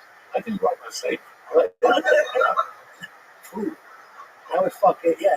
Is that what you got caught for? I was no, that one I got caught for cigarettes and dumb shit like that. But when I was a kid, I would steal provolone cheese, gummy bears. Yeah, I mean dumb shit. Like not like and then or like when we almost got arrested, big trouble. We almost got into big trouble. They wanted to make examples of us, but we got rid of the stuff. We tried to rob an outdoor bar by a pool. We tried to open up the bottom and steal bottles, and all of a sudden all these alarms went off. We're running. I fucking took off. I didn't know where my friend went. I'm running down the highway. I'm running slow when you running. What's that? When you're running, time moves slow too. It was When you're in the sideways shit. I was panicked because all sorts of alarms were on, and I'm running down the street. I don't know what happened to my buddy. And there were rumors going, when they find the kids that did this, they're going to make an example and put them away for a little bit. So I freaked out. But I got lucky. I got blessed, man. A lot of stupid things. Dodged a lot of bullets as a young man. But comedy and sales, knocking doors, and comedy changed me. But like you said, from 22 on, I changed it. And once I grew up, but I did dumb shit from like 16 to 25. Here's the thing. We all do dumb shit. Right. And even when you're a grown man, you start to do dumb shit. Whether it's going to a strip club, just do these creepy things. We all dumb. And at the end, you got to ask yourself, this is when I really changed. Yeah. I changed in 2006. After the longest year, I went through hell. And I made a decision. Well, you know what? Somebody said this to me. And they said, don't let your character ruin your destiny. And I fucking had over it. I was like, what did this motherfucker just say? And I stopped sleeping lighters. I stopped thinking right now. Because I knew if I put my effort into stand up instead of fucking around. Yeah. And then once I stopped doing both, then the sky was the world because somehow it's attracting your energy. Yeah. Except when you got a bad piece of pussy. You ever dated a bad piece of pussy for a year, and then you guys break up and go, I'm a different guy. You know why? Because I was spending my time thinking about her. Yeah. You have a girlfriend that drinks, and her uncle's going to die, and then every day they bring it on you. And you're like, I'm trying to get my dicks out. And then all of a sudden it makes you, her uncle, blah, blah, blah. It takes your energy. Yeah, yeah. It really does take You're your a energy. mentally ill girl that's beautiful, when she's mentally ill, and it puts it on you, and you're fucked. And you're fine. You're fucked, It's just, I'm not even talking about a girl. It could be anything. Somebody once said to me, if you took all the energy you had into stealing, doing all that shit, could you imagine if you did something good with it? I'm like, Jesus Christ. I never looked at it that way. Again, I was too late. I was in prison. The guy told me in prison. If you take it's too late. Dude, I can't wait for Joey to talk to his grandkids. I just be like, you ever get a bad piece of pussy? I'll be 78 by the time I have a grandkid. You look great. Yeah, keep saying that to you. People always say, you look like 50. Really? Good. What does 60 look like? I'm 60. I'll let you smell my nuts. It's like looking at the inside of a tree. Yeah, You yeah. ever cut a tree? Let's see how old it is. You have to count the circles. It was like a mattress when you were a kid. From all the pee on the bed, remember? You had like this circle. It just kept getting bigger. You think you're street off. Oh, that was when I was 14. When I was 8. Look, there's a little puke in there. There's a shit stain. And that's what your balls look like? What? That's what your balls look like now? No, but I'm saying, people always say, oh, you look young, but really, sniff my nuts and see if they take a 23-year-old, take fucking Nicky, wash his nuts, then take my nuts and fumigate and put a thing on your eye, like fucking, like a fag on Tuesday night. They put those blinders on. Why is this your reaction to a compliment? So I'm telling you nuts, and you're like, smell my nuts. Because I don't look nice. Why are you lying to me? I'm an old man. I got a chicken thing hanging. Where am I going? I've seen guys your age look a lot fucking worse. Oh, yeah, I see them do it. Yeah. They drink every day. Yes. Yeah. They eat bad pussy. Some women eat a bad pussy. You can get a batch of bad pussy. That'll change it for 2 years. Well, those guys that drink and smoke cigarettes every day, they're fucked. They're fucked, dude. Women. It doesn't affect us as bad as fucking women. When they keep drinking from 35 on, you take the drinking, the smoking, the sperm, and put those things together. That's a fucking Yakasaki bomb there. Irish women go to hell quick. If it's booze and cigarettes, And they're beautiful. and they can be beautiful, and then they inundate, but smoking and drinking all the time, we're lucky. I'm Mediterranean, I'm Sicilian Greek. They get kind of, you got the Mediterranean skin, but when it's that fair white skin, when they smoke all the time, Dude, I have terrible skin. But what about like going to, I've been featuring on the road a little bit this year, and then I go to like Iowa or Kansas City. There's some like, I've spent all my life on the coast, and generally talk a little bit. There's a lot of people I've met who I'm surprised they left the house. It's pretty good when they come up to you. You go to Central Jersey, you ask yourself that question every day. Really? Why does this person leave the house? Why would you leave the house? yeah. It just takes a little bit to look decent. Right. Yeah. Comb your hair, put some Visine, some people Cleaned up. they don't like brushing your teeth. What's the ring your teeth? I don't give a fuck what you do, but it takes some people you see and you're like, it's not gonna come back. This is not good. So and you try, you drink water. I try to drink as much water as I can. Yeah. You fucking take your vitamins. They got me on everything. I just sent out a hospital. They got me on everything. Every fucking amino acid. Oh, you're on all this shit. Yeah, I'm even taking Multivitamin. Tylenol. Yeah? Tylenol is good for you. So the Indians use. You take fish oil? You do fish oil pills? I used to, but the abyss smells terrible. Really? I never took it. Yeah. But Oh, then fuck your helmet smells fishy. No, You know what I'm saying? You don't no, need that. no. But it's good for you. I'm married. I'm having a hard time getting a blowjob as it is. Now all of a sudden I'm going to have an issue smelling? Fuck that. They forget when you get married. And you have you have the Christmas blowjob, the birthday blowjob, and the Halloween blowjob. Halloween. Yeah, you gotta look for it. What's going on? It's like the T-Mobile bill. You know what I'm saying? The Halloween blowjob. You're doing it. You got like 3 blowjobs a year when you get married. After like 3 years, you're like, all right. They're like, thank God I'm married. No, bitch. They said through sickness or an album, and dick suckings are an option. They don't, but I gotta be honest with you though. A dick is an ugly fucking Dude, it's like a deformity hanging off. Like to ask her to do that and be into it, I kind of get that she doesn't want to, but they fucked with you when you first got with them. That's look, the I'm problem. explaining one thing to you. There's pretty pussies, and there's ugly pussies, and there's pussies that look like Gaza. They look like fucking. I I saw pussy play on the internet. This chick has fucked 1,000 guys. I'm not gonna say her name. She shows the pussy on Twitter, and today she put pressure on the shower, and she showed a camera shot of her pussy. Oh my God, it was like Medusa.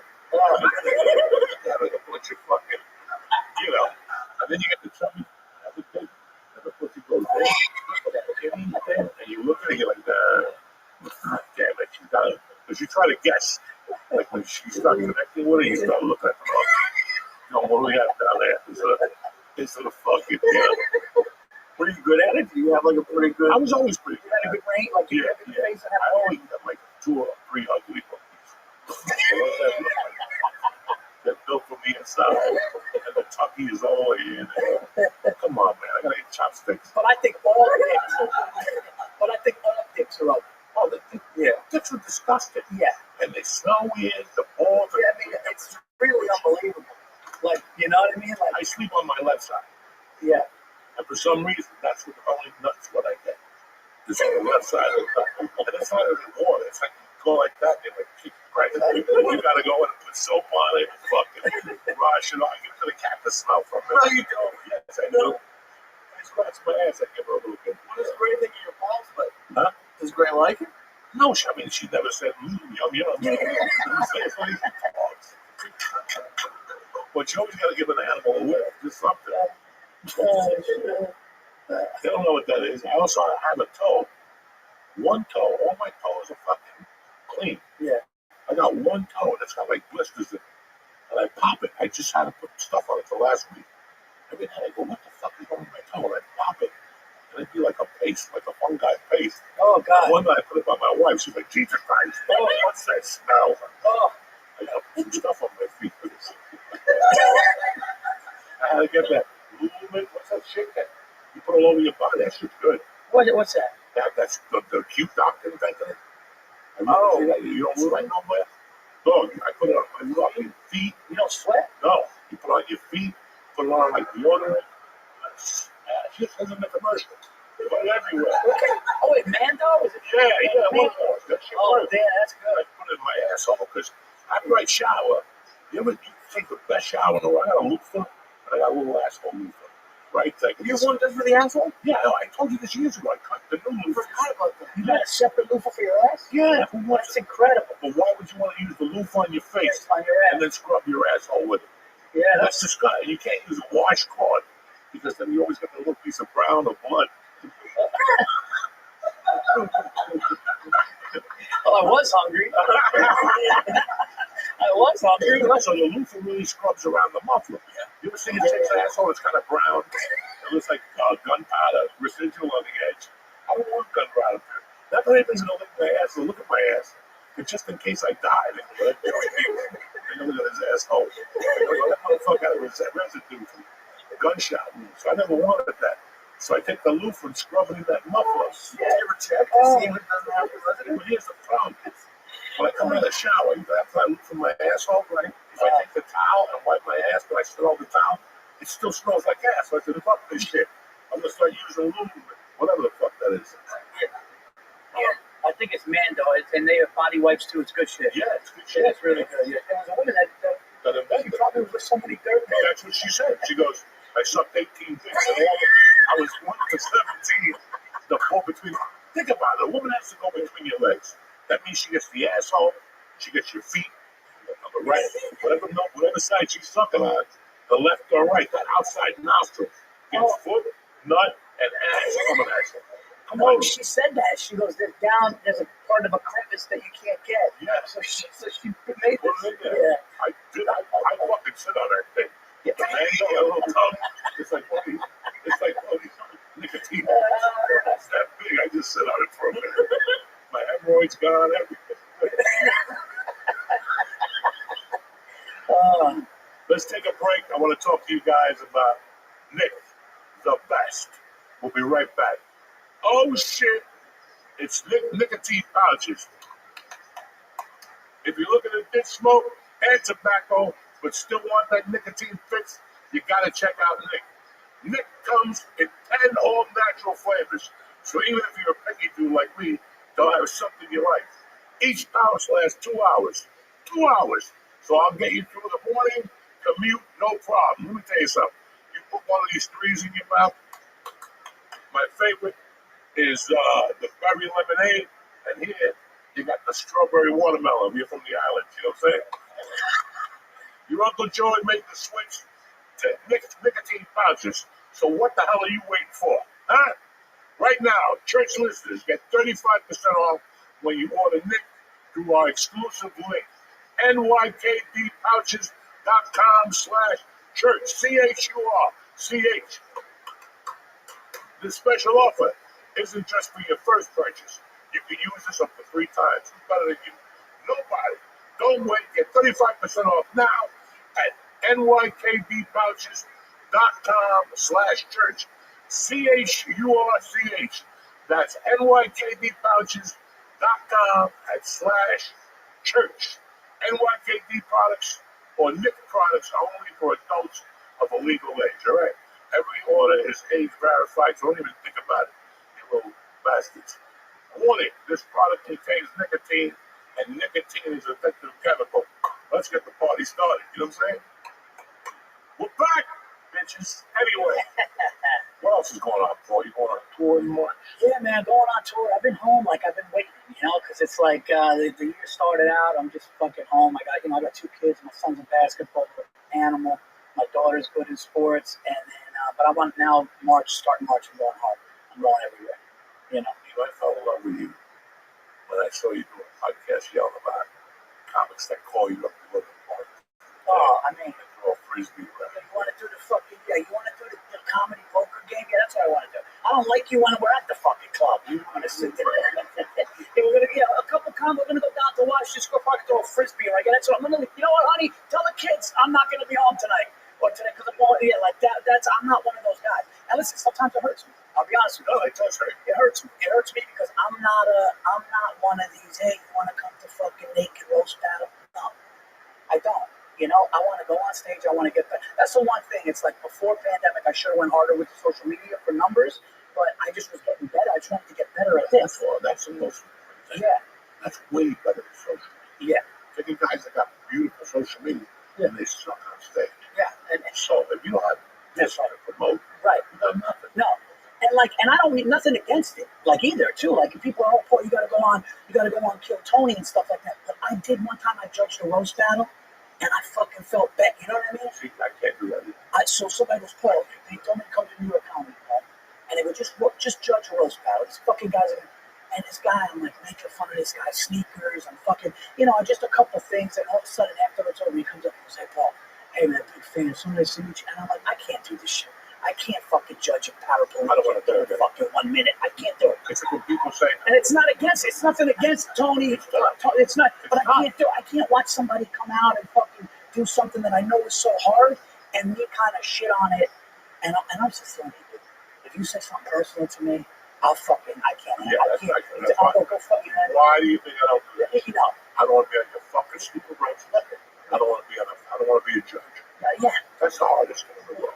Just tell somebody they suck. Yeah. Who the fuck are you to tell somebody with a dream that you suck? That kid might take it the wrong fucking way. And that might be everything in his fucking life. Yeah. He goes home at night and cries himself to bed. Yeah. And you're going to tell him that the joke was not well written. What the fuck are you? None of us are fucking. Light the world on fire. Everybody's saying the same shit anyway. Yeah. Everybody's talking the same shit anyway. Yeah. So what's the difference? So for me, roast, like you go up there and somebody roasts you, I don't want to make them punch you the fucking mouth. You know what I'm saying? Because I'll stop what I'm doing and punch you the fucking mouth. If you talk because about white people get cute. It's not the colors or the Mexicans. White people get cute and they say shit. And it's a roast, but I'll fucking kick you in the stomach. Yeah. For the fucking roast. When you talk about my kids, I'm gonna fucking bomb your car. I'm gonna bomb your fucking car, and I'll show up to your house. And I don't need that. I don't want that. That's why I was, before we met, I don't know if I told you this, but before we met, Dom Lombardosi says, you and Joey gotta connect. Brett Ernst, you and Joey gotta connect. Bill Burr, you and Joey gotta connect. And I remember I reached out to you one time, but you were still in LA. I didn't hear back from you. And then all of a sudden, when you came back home, we reached out. But there's I kind of like the stay to yourself, stay to your family, do your thing, and all you can do is be real and do that stuff. But yeah, listen, I'd rather it be this way than me being doing everything, judging everything. I just don't, it's just not who I am. Listen, did you start out when you didn't have a family? Yeah. You had a wife. Yeah. You had a wife. That's even different. Yeah, it just, I started comedy, there was no killer. yeah. And that is poetic justice. Yeah. You don't have to be home. No. You go out 7 nights a week and do comedy, which is what you really love. Yeah. At the end of the day, it's what you really love. I had a girl I dated for 4 years. And I spoke with, we always talk. But when we broke up, it took a couple of years for us to be friends. And I asked her, I go, why did we break up? And she goes, I would go back to get married. But I'm not competing with comedy. Yeah. She goes, it took me 3 years to realize, parents fuck the town, right? They want to take out the dinner. This is LA. Yeah. I'm not in LA to go out to dinner. You know what I'm saying? Like, that's your mindset. Yeah. You're not in New York to go to dinners, or to fucking play the guitar, or to go see somebody perform. You're in New York to do comedy. To get up. 7 nights a fucking week. Yeah. That's why we're here. I was in LA, and I know those people. Tonight I'm gonna go do this. This is my girlfriend. Okay. Yeah. In a year they'll call you. I don't know what's going on. My comedy. You want to go to a concert with your girlfriend? You want to go to a concert with your girlfriend? Yeah. It's a girlfriend. It's not a wife. You can tell them to shut the fuck up. You're going out. And then I'll come because they're a pain in the ass to do comedy. I love my wife. You don't see I go comedy show, do you? No. I love her. Because I know the situation. It's too cold. It's too hot. How long are you going to stay? I want to get How long home. are you going to stay? I'm tired. The food was cold. Listen, I don't give a fuck if they give you poison. Yeah. I'm here to make these people fucking laugh. Well, my wife said to me, she goes, is this going to be one of those things where you're going to be out till 1? Yup. Yeah. Yeah, that's it. Okay, I'm not going to stop. Two for saying something. I was two for saying something. Yeah. I'm not out there cheating. I'm not out there eating strange ass. Yeah. I'm out there fucking doing comedy. Yeah. I'm out there doing comedy. Yeah. And then you get a girlfriend, like I did, and she worked at the comedy store. So it was easy. We drove home together that night. Yeah. She got off at 2, and I went home at 2. And it was easier, and she understood it. But something happened. I had the kid. I'm like, what am I doing hanging out with these jerk folks? Yeah. It got to that point. Even at the comedy store in Taik, I put down and go, I'd much rather be watching Coco with my daughter. Some fucking guy playing skeleton playing the guitar. Yeah. Yeah. And that's what happens. And there's, how many people we know? I'll tell you what my wife told me. We grew up around Rain Pride used to come to the store. She's fucking sweet. Rain Pride is a sweetheart. His wife's a sweetheart. But my wife says something to me once. She goes, let me ask you something. If Rain could have a father over the millions he made, what would she make? Right. A father was never home. Of course. He would light himself on fire. Yeah. He was no cold. This one and that one. Kids remember that shit. That's true. Kids remember that. I only got one go at this. Yeah. I got one go at this. I don't have time Yeah. to go to the comedy class on Tuesday. Sit there and go up at midnight. I'd rather not. No. I could write material, which is even better. And you bring me back to these stories where like I was young and I would make mistakes because I didn't realize. And I'll never forget. I'll tell you a story. I was actually at a bar and I'm drinking, and I'm at a bar with Bill Burr. And he's looking at me. And Bill was always, Bill treated me a way where he was like, man, you're gonna do this and that. I see, like he would say these things, which were really, but I didn't see it yet because I'm just this young asshole. And he goes, what are you doing? And like, I had to drive home, and I'm on with 3 drinks. And I'm like one of those, like, I think I could, when I was younger, I thought I could beat it, outsmart it. I'll drink, then I'll go get some street meat from one of the fucking Arab dudes. And then I'll go get an egg sandwich or water, and I'll drive home. And I remember I had a little boy at home, and it pissed me off to even think about now, but I remember being like buzzed on the ride home. And like, not to the point where I would, but like, I shouldn't be driving the car. And I remember, and he always said to me, he goes, I know you know what you have, you may think you know what you have at home, but you don't know what you have at home. And I remember thinking about that. I'm like, yeah, like I felt like an asshole because I was doing these things that could have really fucking detriment to myself, to somebody else, my career. And I was like, and then like I don't want to mention names of the club, but there's a couple comedy clubs that you see these guys at 3 o'clock in the morning just staring at a glass of wine, not going home to anything. Like, I don't want to fucking be that guy. I don't want to be that guy staring there, he's just going to pay his bill for his, 1-bedroom or studio apartment to do spots his whole life on a hamster wheel and have nothing to come home to, man. I was like, that's not for me. No, and I didn't want that. I mean, listen, nobody wants to die alone. Right. I can't imagine dying alone. No. With nobody. Maybe you met some lady at 55 at home place. Yeah. On the way out, whatever. Yeah. But whatever the fuck, like, it's tight anymore. Like, having my daughter made me realize my time. How much time I was wasting. Yeah. With people. Wasting. Yeah. Whether it was on the phone. Like, once I moved here, I stopped all that shit. Like, these videos, smoking dope, it went out the window. Just videos or whatever. I looked at my Instagram and like, there was a point I remember getting up in the morning and it felt like I had to tell people something. So I would go outside, ask me, 6:30 in the morning. I'd be in my yard smoking dope. I didn't want people to get up, fucking Novio, dick, your mother blew somebody. Wait, what do you mean you had to tell somebody something? Like you feel in your heart. Like there's 10 comics now. I look at Instagram, and there's 4 times a day. There's a guy who does wardrobe changes. A comic who does wardrobe changes. Does videos with nothing, then videos with glasses, then videos with a lake hat. You're like, after a while, how many videos do you put up? How long do you do? So when I got here and I looked at wasn't my Instagram as much as my Twitter and my Facebook, and I go, that shit is coming to an end. You feel like everything has to be put on tape. Yeah, you still got people like that. Yeah, you can't be around in 2 minutes. Let's take a picture. Yeah. Get that fucking camera out of here. Yeah. I just got here. Yeah. Save it for later. In fact, don't. Yeah. Well, here's the hard part though, because it feels like, at least from like a young comic, it feels like the only way to get to a point where I could maybe take the next step is to have social media take on. No. I'm not. You do, but you're also working on comedy and your social media, and it's 80% comedy, right, and 20 social media, right.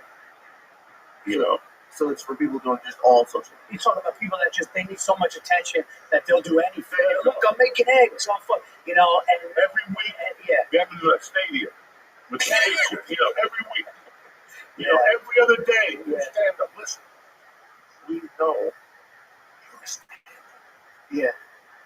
That's what made me like. The worst is when somebody famous dies. Yeah. Stop putting the videos of you smoking pot. They know. Yeah. It's over. Knock it off. Yeah. You putting up a set every day of you with a ukulele, you with a guitar, knock it off. Put one up a quarter, that's 15 minutes, that destroys. Yeah. At the end of the year, that's 60 minutes. That's a special. Yeah. You save no money. Just go to your local comedy club and take fucking 15 when you're ready. Yeah. All of them got cameras now. You need 8 cameras in there. And this is all of them now. It's a dependency. It becomes like. It's like there's also mentally ill fucking people that are really fucking, the worst is when somebody famous dies. And they go like this, and they go like this, and they go like this. And I never met him. They go, I walked past him, and we bumped arms, but he could have been a dick, great guy. It's like, you don't fucking know him. You don't know him. You never fucking met him. He farted next to you. It's like, you know what I mean? And they act like they were a part of it because everybody else is posting pictures with this person that they know, and they got to make it about them.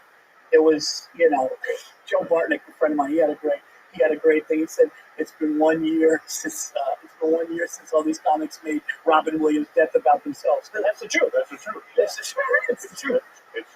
It's and that's what my daughter showed. Yeah. She's on there. The last thing I need is her to see me smoking dope. No. My daughter walks into the garage every day. She looks around and says, Dad, she knows somebody in that house smokes weed. Yeah. She's not going to see me. Right. Her knowing and seeing is two different things. That's true. She's at an age now. It don't matter. She's 12. I can't hide nothing. Yeah. But that really sat me down. I was getting 15 phone calls from people I met at comedy shows. Yeah. I would put my numbers. And half the day, you're taking calls from people. Hey, where are you this weekend? I go, my daughter's karate class. Yeah. I think I want to hear from you. You fucking stupidity. Yeah, but you're so scared. You have to sell a ticket. Yeah, you have to sell a ticket. Yeah, so you have to have these people give you a word, and that's great. To 11, after a while, now you're beating on my time. Right. it's and you can't go on like unless you're sucking dick with fingers in my asshole. Yeah. And spit hundreds out of your pussy. And minimum 10,000, like 10,000 out of a pussy. And even then, Yeah. what am I gonna tell my daughter? I cheated on her mother. Yeah. No. Yeah. No. So you look at all these things and go, I don't want to be involved. No. And I think the one thing that beats it is quality. If quality is like you said, it's like don't have it 80-20 the other way. Have it 80-20 that way or 90-10. Comedy is always the most important thing. Your stand up Yeah. is always the most important thing because word of mouth, Yeah. mixed with the social media, and mixed with the stars alike, is going to get you going. Yeah, that's it. And that's what people don't understand. It Yeah. takes time. Yeah. It takes a lot of time. I see a lot of young comics trying to sell tickets now. Just get good. Just get the Get really good. yeah, because one is Book something. You go contemplate the stand up. Get your little 20 minutes on Comedy Central. Whatever the fuck. I don't even think they do specials anymore. I think it's just Netflix and Hulu. And it's the fucking progression. Yeah. But even if you go on last slow standing, and you win, if you got 8 minutes, what are you going to do on the road? Yeah. Let's say you got a total of 25 minutes. What are you going to do on the road? When CA signs you. What are you going to do? It's going to be 3 shows. You have to call a guy like me to call to come in headline with you. that's the truth. Because the tour ain't working.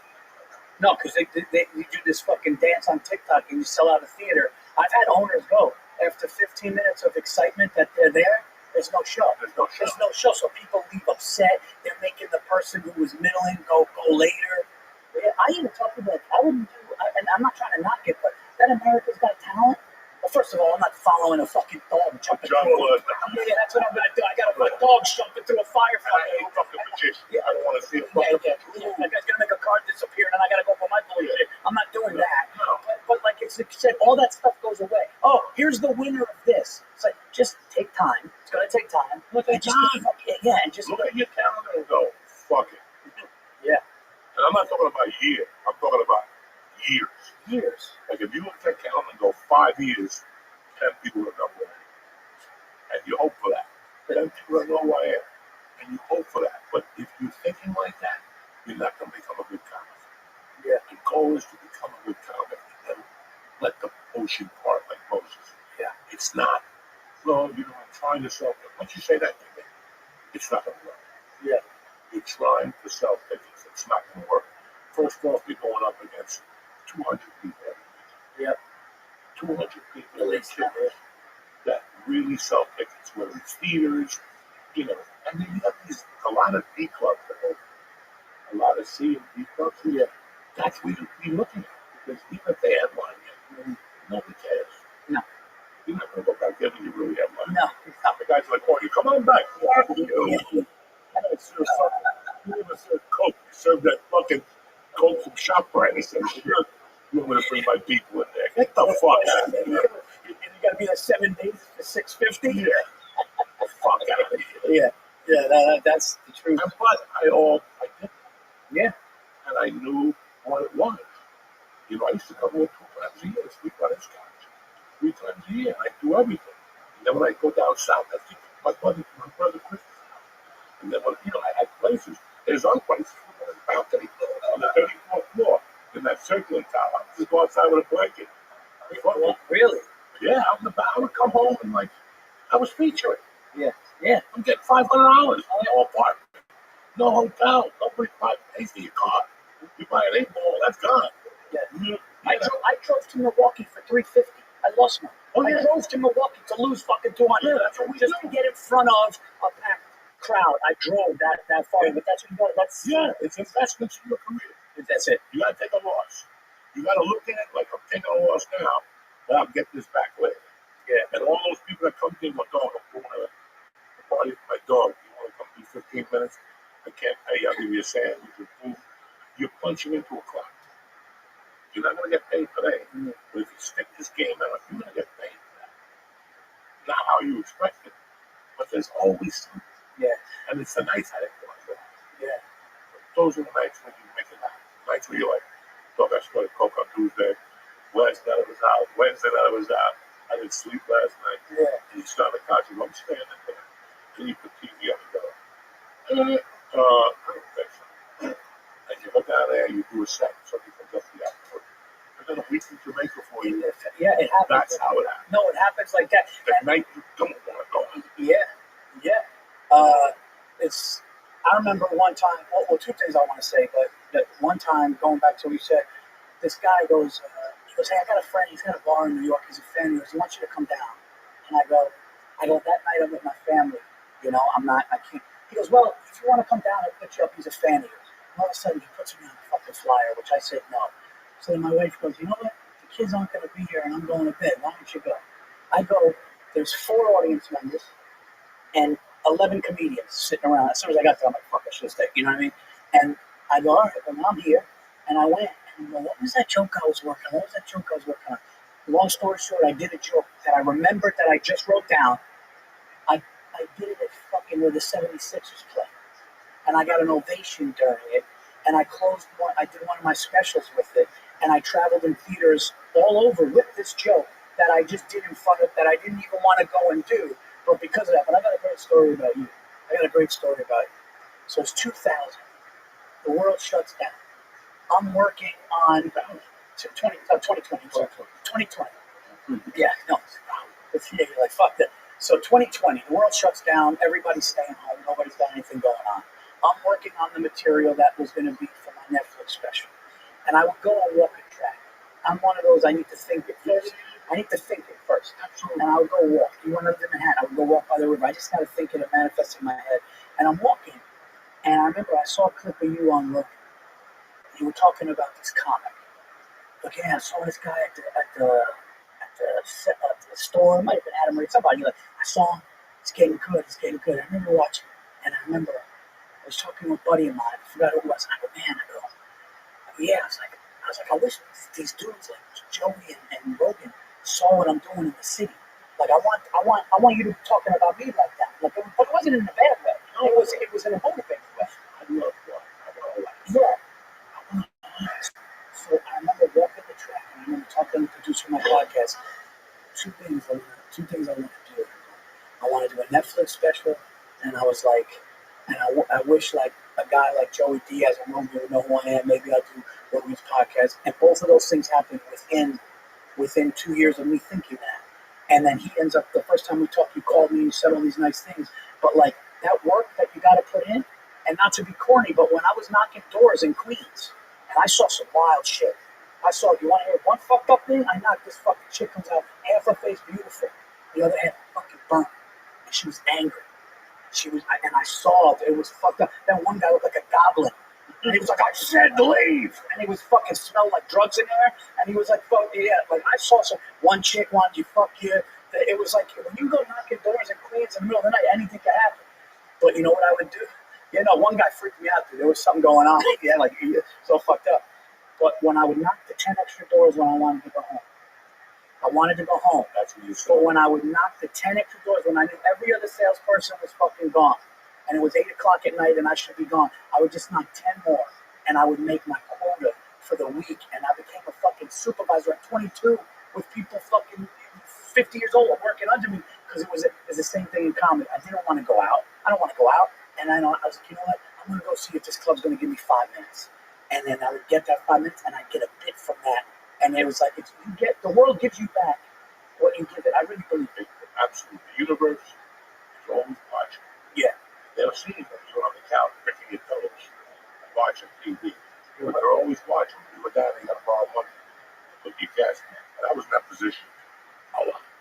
I had to knock on my neighbor's door for God. I need $10 till Friday to put heat in the tank. You had $2 for the tip. Yeah, $2 for the tip. The soda they're going to give you, at least you have $2 for a tip. I've been there. I know. The universe is always watching. And if you think of something, write it down. Like every month I wake up and I write down what I want to do. Yeah, I don't have 4 shows, but I want to do well. What do I need to do to do well? Right, Joe? Yeah, you can get on stage a little bit. Yeah, a little bit. I don't want to go out every night now. I don't have the energy. No, I don't have the energy. I'm looking for some place to go where it's kind of quiet and you can walk in and walk out. Like Gotham. Mm-hmm. Yeah. Gotham, you can walk in, walk out. Yeah. You know, I can't see myself doing Friday. Yeah. Saturday, there's too much going on. Yeah. I don't mind Saturday. But Fridays, no, I got enough Fridays. Yeah. I got enough fucking Fridays, And I don't want to be in the hotel. That's the other thing. That's Saturday morning. That Saturday in the hotel is fucking brutal. Yeah. It's fucking brutal. The Sunday's worse. I go home. No, you go home on Sunday. We don't work the No, Lord's Day. Saturday night on time. We don't work the Lord's Day. You wake up Sunday morning at a casino, you feel like a piece of shit. No. When you fucking wake up and you look at the fucking casino floor on a Sunday morning, these fat fucks getting brunch, and you're 4 hours away from home, fuck that, dude. There was a casino. I'm not going to say where, because that's the casino paid a ton of money. They were paying features like $8,000 for the weekend. What? For 4 shows. 8 years ago. And I did it, and it closed down because a comic on the podcast talked bad about it. So the Indians told the booker no more comics. But this place is one of those casinos that is shut down at midnight. And I'm one of those motherfuckers. If you're in a casino, that means at 6, if I got to catch a plane, I call room service. If I could stop somewhere, get an egg sandwich, a real egg, with a yolk. Not that other shit at the airport. Yeah, So I remember going downstairs and we don't even open until 9. Yeah. The place was shut down from 12 to 8. And we sitting there hungry. Yeah. People complain about it, I guess. But they pay for those Indians. That's all they pay. They don't fuck around, though. No, they pay. Those motherfuckers left the rock, Jack. I think I know which one you're talking about. Yeah, because they don't want you talking about the gigs. No. Yeah. But I would never talk bad about a gig. What the fuck? It's a good gig. I mean, now we think about the gigs we did 20 years ago. What the fuck was I thinking? They were taking advantage of me. Yeah, they were taking advantage of you. Just the people you work for. Yeah. I went to the club one time somewhere in Texas, like off the beaten path. And the owner comes out. He's a good dude, big dude like him.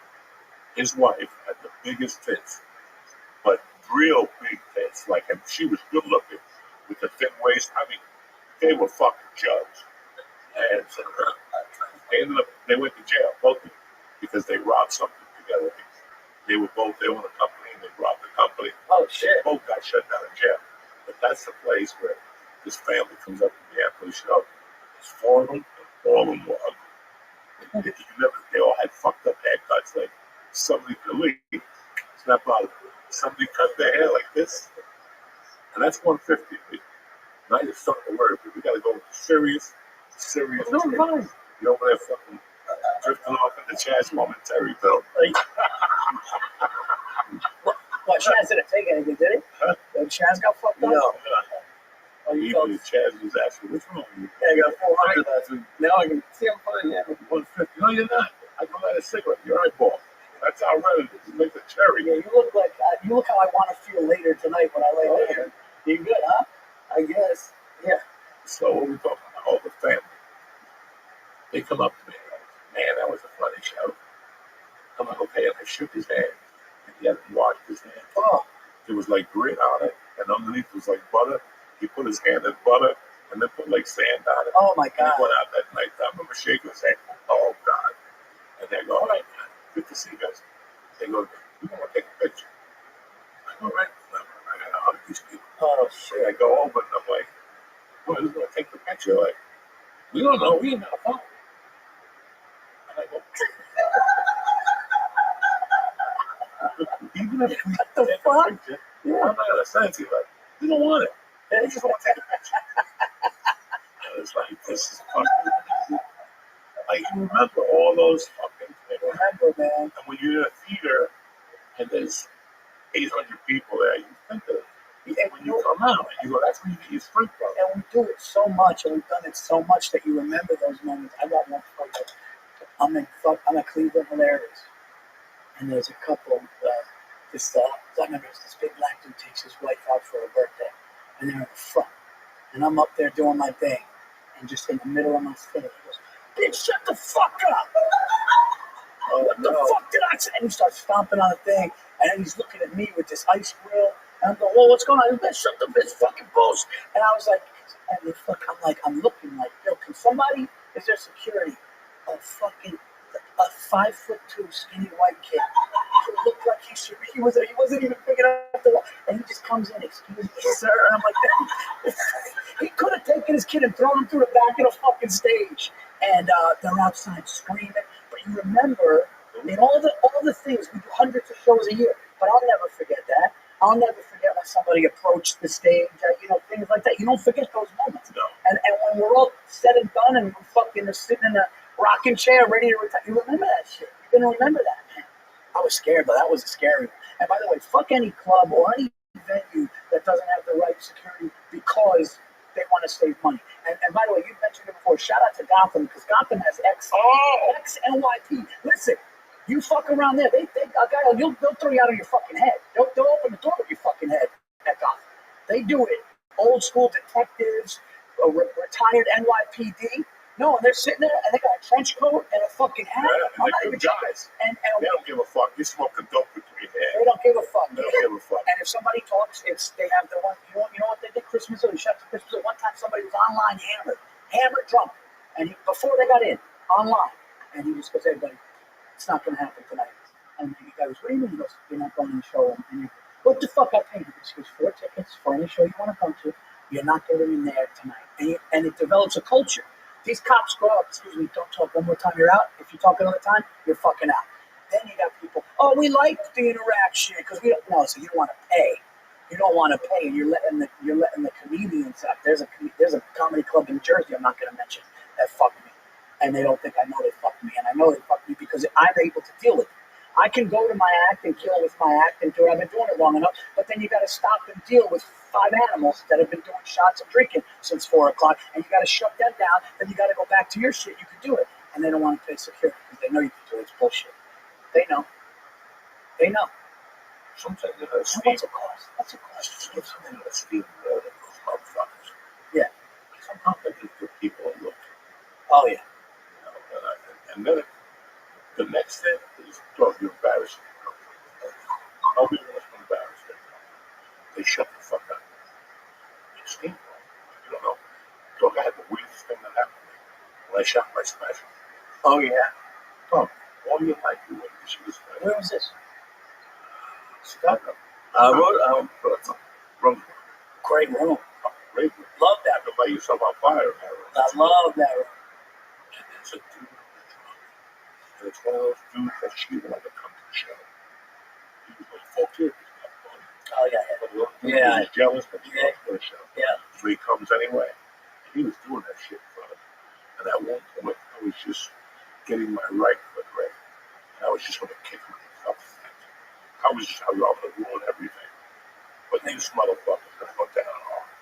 I'm going to kick him, karate, kick him, the jugular. Because I was right there. I could have just field pumped in his fucking head. Yeah. And again, a little skinny white dude came in, tapped him on the shoulder, said, knock the fuck off. Throw you the fuck out. He just sat there the rest of the night. Yeah. Wouldn't look at me and shit. Fuck those motherfuckers. I told Chaz last week I had a kid with a microphone at Denver at an open mic. I hit him so hard. It was one of those Puerto Rican mics. The batteries are in it. Oh yeah. And the batteries flail everywhere. I don't have time, man. I don't have time for those hoes. No. We're up there doing a job. And now as you mature as a comic, you learn. Of course, that's the other thing about comedy. You need to do, I don't know how many fucking sets to be, like, it takes, like, and then it takes you a couple sets to get warmed up. And once you find your rhythm again, the repertoire, and the old words start coming to you, you're a fucking savage up there. Yeah. It comes back like a bike. Do you guys still have like fun? Because like you guys are talking about money a little bit, and that's like the ultimate goal.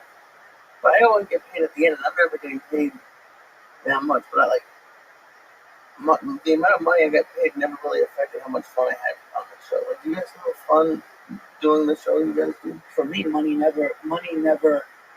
I love it so much when you're up there doing it and you do the new bit and the new bit works or a new bit needs tweaking, but it has a chance. And I'm thinking of that, and then all of a sudden you get paid. And I'm like, oh shit, listen, I love the money, but I look at it as like just a secondary. So much fun. It's like you were talking about doing drive. I drove to like to Soldier. It was like a 2.5 hour drive each way. And I didn't even ask about money, care about money. And it was just, and you were talking about it like it's like clocking in, but the whole thing's fun. Like even like the drive, like I'm sure if you're doing it for like 20 years and nothing's happening, yeah, it can get old. But like if I'm at the dojo, like if I come and I see you at the dojo, and I see you there, and me and you and who's there with us, Aaron Burr and some people we know, when we're there sitting around and the fucking guy brings out pizzas and we're just shooting this shit, talking, that camaraderie, that's like our locker room. There's something that I realized the older I got, how special that is. That's right. With the right people. With the right people. With the right people. You know. But when you got somebody cool, you're like, hey man, you see the game? And you're eating pizza. Oh, how I saw you were in Seattle. How was that? And you just do that. That's the fucking best. And then nothing's worse than you get a fucking asshole. Nothing's worse than you're a feature actor. And you work with a shit headline out of town. That also sucks too. That happens to a lot of features. Not anymore, because headliners bring their own feature. A lot of them do. Yeah. But when I was coming up, I worked with headliners that were shitheads. And I understood why they were still doing this. You mean mean to you? Yeah, mean to us, mean to everyone. I still remember asking them all, should anybody ever move to LA? At that time, I wasn't even thinking that right. Right. Oh, so I lived there for 82 years and nothing ever happened. I never got a set up fucking improv on a Sunday night, you know. And you're like, what the fuck? Yeah. But they were all cutting the same thing. Yeah. All those headliners at the time I was doing one-nighters with the guys that had done comedy for 20 years with LA. And now their motto was, you gotta be gay to live in LA. You know, you gotta suck dick if you want to make it as a comic. Okay. Yeah. You all suck dick to make it as a comic. Yeah. And you get that negativity. Yeah. Like, there were turn-offs to me. But the problem with me was, after like 2019, I started to, it was regurgitated. It was the same shit. It's a hamster. At one point, you would have said, how many times have I come with them? How many times? Yeah. How many times this lifetime am I going to come to the Houston? Well, how many times am I going to go to Colorado? I had nothing against her. Right. Here's what you ask yourself on Thursday night when you get back to your hotel room and your wife's calling you and the kid wants to stay back tonight, you know. So that was, it was burning me out. And I was just doing it for the money. I'm with them. I really wasn't having fun before the pandemic. Really? For how long? It was about a year and a half. It was just business. You were just going for the It was check. work and pick up the check. Yeah. It was work and pick up the check. Oh, you sold this show. You want to have another? Sure. I'm there already. You know what I'm saying? I'm up there. They go up. I do 45 minutes of shit and go up there, do the best I can. And when I took the time off, I noticed, I said to myself, if I ever go on the road again, it's got to be with a couple guys. I'm going to take less money and let my ass Have your boys. light a fucking hotel and sleep. Yeah. If we're not going to do it that way, stay out. Right. You know, I want to stay out for free. Throw a fucking TV out the window. Yeah, throw a TV out. I'm good as that. Oh, When they throw a TV out to the table, the guy looks what's going on into the table. That's great. You know, that's, it's like everything. The thing that I say to myself now, before I go on stage, is Joey, you gotta have fun. Yeah. And you gotta tell jokes with you. Yes. Fuck that. Yeah. That's when you really go, I like that joke, bitch. Yeah. Why? Because it makes me laugh. Yeah. When you do it for yourself, that's it. But that's also an experience too, right? And when they see that you're laughing, Yeah.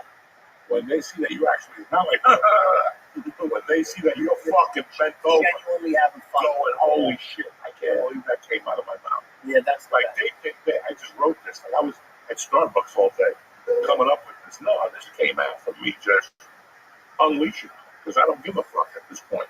right. That's the best. You read Judy Carter's book? No. I read it. Judy Carter has a work book. You know, I've read the book 82 times. She's supposed to be this big comic. I never bumped into her in LA. Okay. Not even at the coffee shop. Where's Judy Carter? Yeah. That's Judy Carter. That book is sold 10 million copies. Really?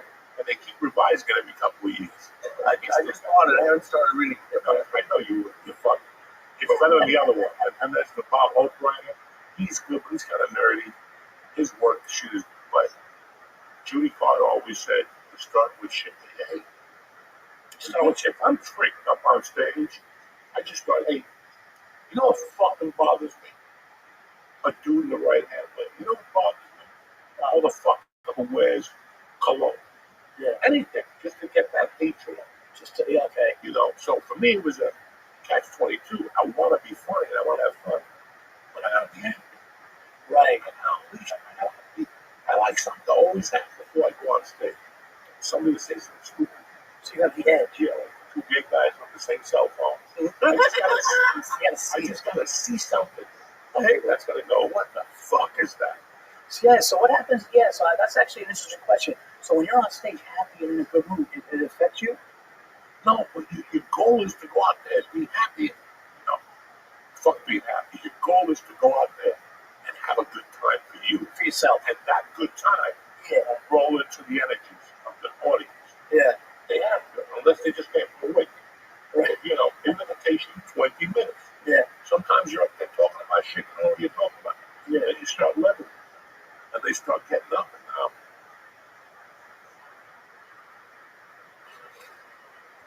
Who fucking fault is that? Because I think that's one of us. It wouldn't be mine. Mine's down the street a little bit. Down the street. Yeah, please. Thank you. It almost had the fucking light. Nice Yeah, guy. sorry about that fucking alarm outside, guys. That can only happen to us on a Monday night. Fucking game. What, brother? They might not be able to hear it. Listen to it. It's been going We for can hear 15 it, fucking minutes. hopefully. You know what's fun? You know what we would do too is like going on the road or going and doing something you wanted to do, like planning the show, just to go to a game or something like that. So, hey, we're going to go see this football game. Absolutely. And that's the best. But then you get sick of hanging out on Sunday. I used to go see everybody. I would go to Dallas. Oh, yeah? Yeah, I would go to Dallas and Prague. And on Saturday, go to Chuck and Jive. And sit there. Some of the people take the thing. Oh, shit. Somebody's always in there. That's I went to see the Giants in Dallas. Hopefully, it was 115 on the field. Stephen fucking that deodorant. You know what? I've never been there. I've never been to a boxing. I like it. Ever. I've been to a boxing match since I was a kid. But, you know what? Are you working this weekend? I don't know why. What's going on? Saturday, I got tickets for amateur fight, Homedale, New Jersey. Some of my friends are fighting all hard. Well, I got all excited. I'm like, wait, is there a pay-per-view with the garden? No, like my man John. My man, I train at my man John in Homedale's gonna fuck. nah, man. When I was breathing, man, I was boxing. Now I go there and I gotta do like 10-minute workouts. But it's juice box, Frito, tremendous. They train here and they sell Mexican food. What? They sell organic juices, like fucking pineapple juice, cantaloupe juice, and fucking. They have all these healthy mixes, covering juice. It's fucking great. The kid that trained me is I fucking forget now. I'm not Jose or something. You do karate. You do boxing. I'm jiu-jitsu since October because I had the pus coming out of my ear. You're like people like you're an active dude. What else are you gonna do? Right. If you don't use it, you'll lose it. That's true. Okay, I was in the hospital for 8 days, 5 and then 3. I can be honest with you guys because you're all family. That's not me. When I got out of the hospital, those first 3 days, I felt it. My nose was just 5 days in the hospital, and I took a shower. I washed my pussy. By the time they come to get blood at 7:15, I'm already showered, grease in the hair. I'm smoking. I get my little breakfast. The breakfast wouldn't come till 9. I would go to the cabinets and steal like 4 things of Rice Krispies with orange juice and go back to my room, and then I'd walk around a little bit. But when I came out, I tell you guys, I wasn't strong at all. I had a couple of fucking days that were, I'm going to tell you, it's tough to build up, but it's so easy to lose. You know what I'm saying? Yeah. Like it takes us a long time to get strong. But in those 20 days, as I said, Right. It's a short amount of time you lose it. you lose everything. You lose how to start from scratch. Yeah. And all I could do was lift weights. So every day I lift 5 minutes, 8 minutes. Now, today I do 25 minutes. You do overhead presses, bench presses. You got to breathe through my nose, go slowly, which is even better whatever you want. Do you have the stay-at-home sauna? The home. No, I go to Red Light Sauna. Oh, okay. I went to store. Because I bought one for the house. You just go in at one person. You sit down. Thing cranks up to like 150. You just pour in sweat 20 minutes, and it's good for your heart. No, I went in there today, and my body healed. Because after the first minute, I started smelling that titty juice. That titty sweat started coming out of me. It starts dripping from the back, and then your hair opens up. I know you're getting sleepy. Remember those movies in the 70s? You're getting sleepy. If I did what you did, you guys would just be able to put a camera on me, and there would have been no show. Oh, dude, I'd be foaming at the mouth, crying. I'd be all fucked up, dude. I start seeing shit. I start thinking of my wife, dude. I get all fucked up, dude. Dude, I start reminiscing about sad shit when I get really fucked up like that. Yeah, not with cocktail, but it's funny you heard me thinking about the hospital. My grandfather told my grandfather he went to the hospital and he never wanted to leave. He never wanted to leave the hospital. So my father went there and goes, I gotta take him out. And he goes, Tom, my grandfather goes, Tom, leave me the fuck alone in here. I'm staying because he didn't get back to my grandma. She broke his balls. He would sneak ice cream. We had emphysema. I didn't realize we have emphysema. You can't ice cream and shit like that. It's no good for you. He would sneak in one and she would always break his balls. So he was in the fucking hospital. So he just stayed in the fucking. You wouldn't do that now. This is the bill I got from the hospital. It's $100,000 for 5 days. What? It was $100,000. What? $1,000 a day. They're not fucking around. I mean, I have insurance. I ended up paying like $5,000. Right. $100,000. She told me what they would charge you. Like they won't let you bring your prescriptions in. Fuck no. Yeah. Because they'll charge you extra $18 for that pill. Well, I was taking 30 pills a day at $20 and fucking 3 tetanus shots. Fucking the shit that you don't clot up with. They were shooting me with everything at $20 a fucking shot. No wonder. Yeah. No, my grandfather missed us. He was at that VA hospital in the Bronx. Oh, the VA hospital. It was killed. Yeah, they don't. The VA hospital fucking killed him. They don't the VA hospital. We didn't know if he was getting delusional or if it was true, but he said they were tying him down. They don't fuck around. He said they don't fuck around. They were tying him down. He said we were all pissed off, yelling at him, telling him to shut the fuck up. Yeah, because he was trying to they tied him down, so we didn't know. They don't get paid enough. Especially now with rest his soul. With Elon Musk, they ain't getting nothing. Pretty soon they won't even be minimum wage, though. Elon Musk is cutting everything. I mean, Elon Musk. Did you see how much money he cut down? Please. I mean, he cut, but I didn't realize what some of the shit we were spending. He's gonna start cutting the staff down at New York Comedy Club. You only 2 waitresses tonight.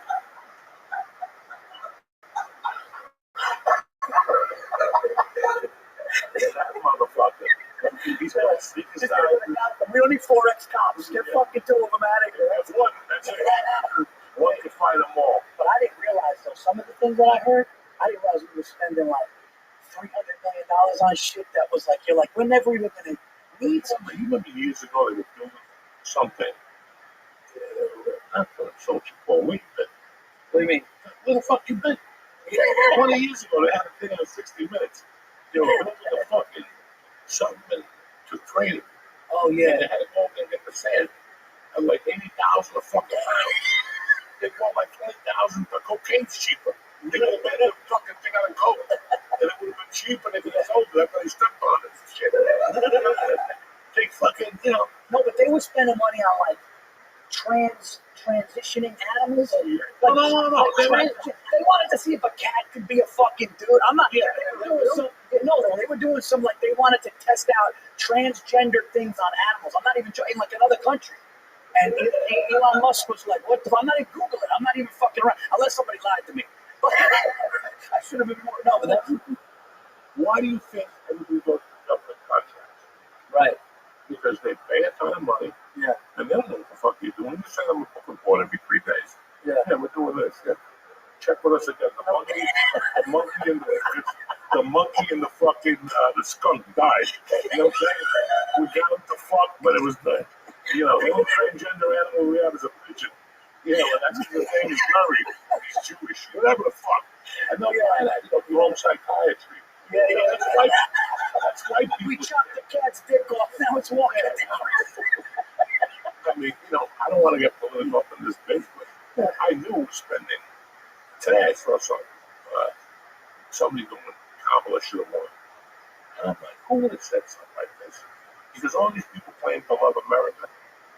love America so much, why would you let 20 million fucking people from other countries come in here? We don't have nothing on.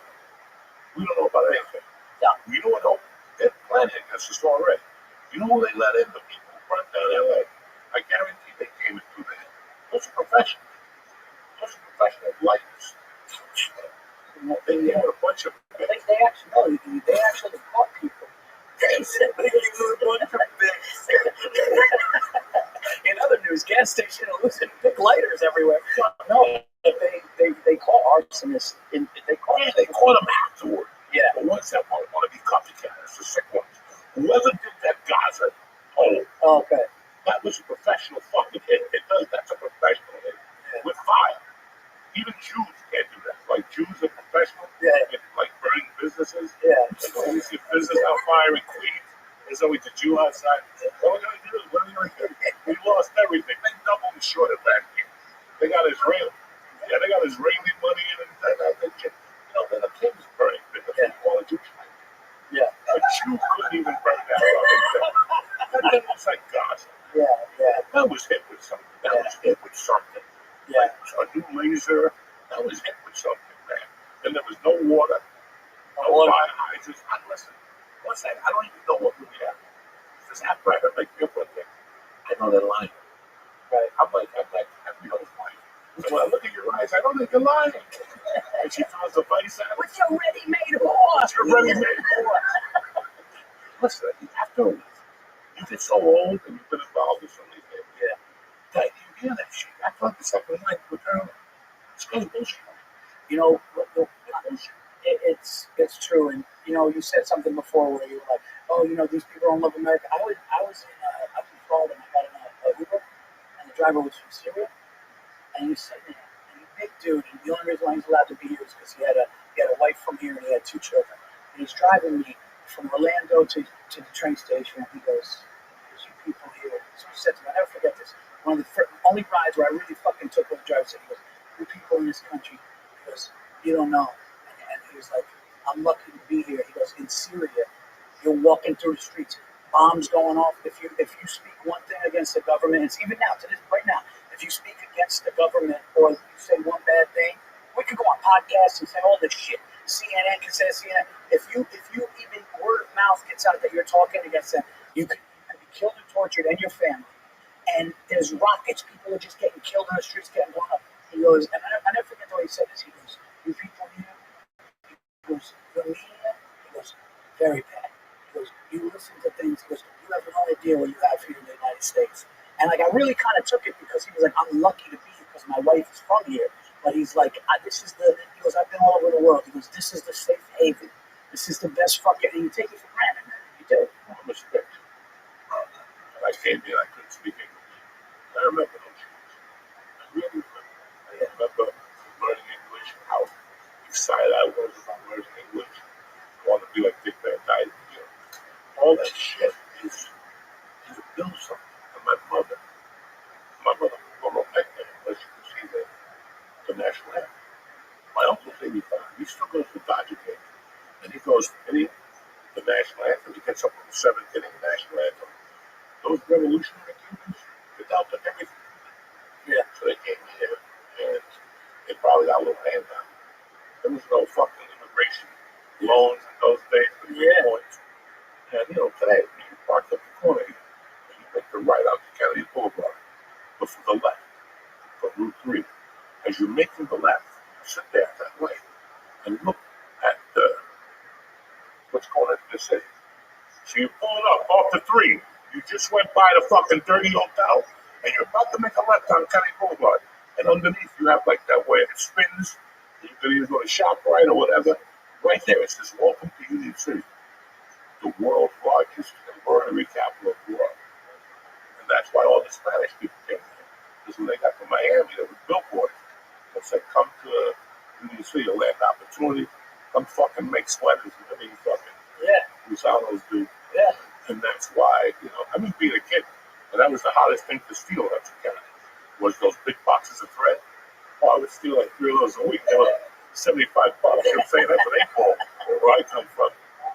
And army patches, you know, that's all done here. But there's something about even this everybody was waiting for Trump to become president, and I see that. And the big slogan was to make America great again. Two people can't do that. It starts with us. You're right. It starts with us. It doesn't start with, fucking some president. Whatever the fuck he's doing, cutting everybody off. There's not even going to be a lunch lady no more. You get rid of the lunch lady. Fuck him. And he's a good president. I'm not saying nothing bad about it. I don't want to turn this into a conversation, but to make America great again, we all have to be involved. Everybody's got shit. Little by little. Yeah. You asking me what I'm doing? At least I'm not lying. I'm over here talking shit, letting these motherfuckers get know how I feel. That makes America better too. Instead of being those people, oh my God, everything. I'm afraid to say how you feel. Yeah. Yeah. I saw a post. I'm 62. This guy's 65. He came from a very wealthy family, even though he always hides it. And he tells people he's a writer in Hollywood. This guy hasn't even written a fucking paragraph. He's one of those guys. They gave him a job in the height of MTV. And he's been living off that bread. And he knows something. You know how many writers in LA sell real estate? Yeah. They're all free. It's all bullshit. Yeah. This guy is still pretty rich. They all walk around like they got no money. Yeah, I got a good job. What? You get 30 G's a month. Why are you lying to me? You got a Volvo, your kid's got a Volvo. The wife's got a Mercedes, but you need money. You know what I'm saying? Yeah. I'm so stressed out, I got a deadline. For what? Yeah. Go to the Taik? No, you're right. Yeah, right. You haven't written in years. Knock it off. And he's one of these guys that's always at the SAG award, the SAG protest. He's at every political thing. Everything like that. You're not supposed to buy anything on Friday. Did you hear about that? No. Friday is no consumer day. You can't go online. Yeah, that's if you're a Kamala Harris fan, you can't buy anything. You're blacking out everybody. What? Don't drive. Are you fucking kidding me? But he has the thing up. But the best, he's 65. Yeah.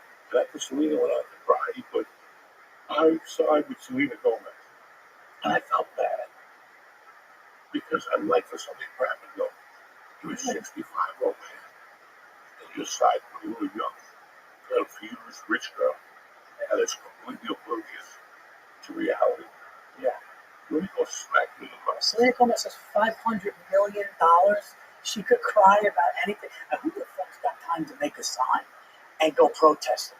Could you imagine? Senator? That means you got a trust fund. What? Protesters all walk there looking dirty, but they hide the Mercedes a mile away. And they walk. They say, Dude. I lived in Boulder. You lived in Boulder with me. A bunch of dirty white kids. Oh. They're going to be out on a rocket ship. A $200,000 car. But meanwhile, I need money. No, you don't. Yeah. Your dad just bought you a $200,000 fucking missile. Yeah. And I'm broke, man. I need a job. And they got the dirty feet and the long hair. And why? You know what I heard? What's nice? I heard in Florida, the car could hit the protester in Florida. Oh, that's not good for me. DeSantis was like, look, dude, if you block the fucking road and somebody's got to get...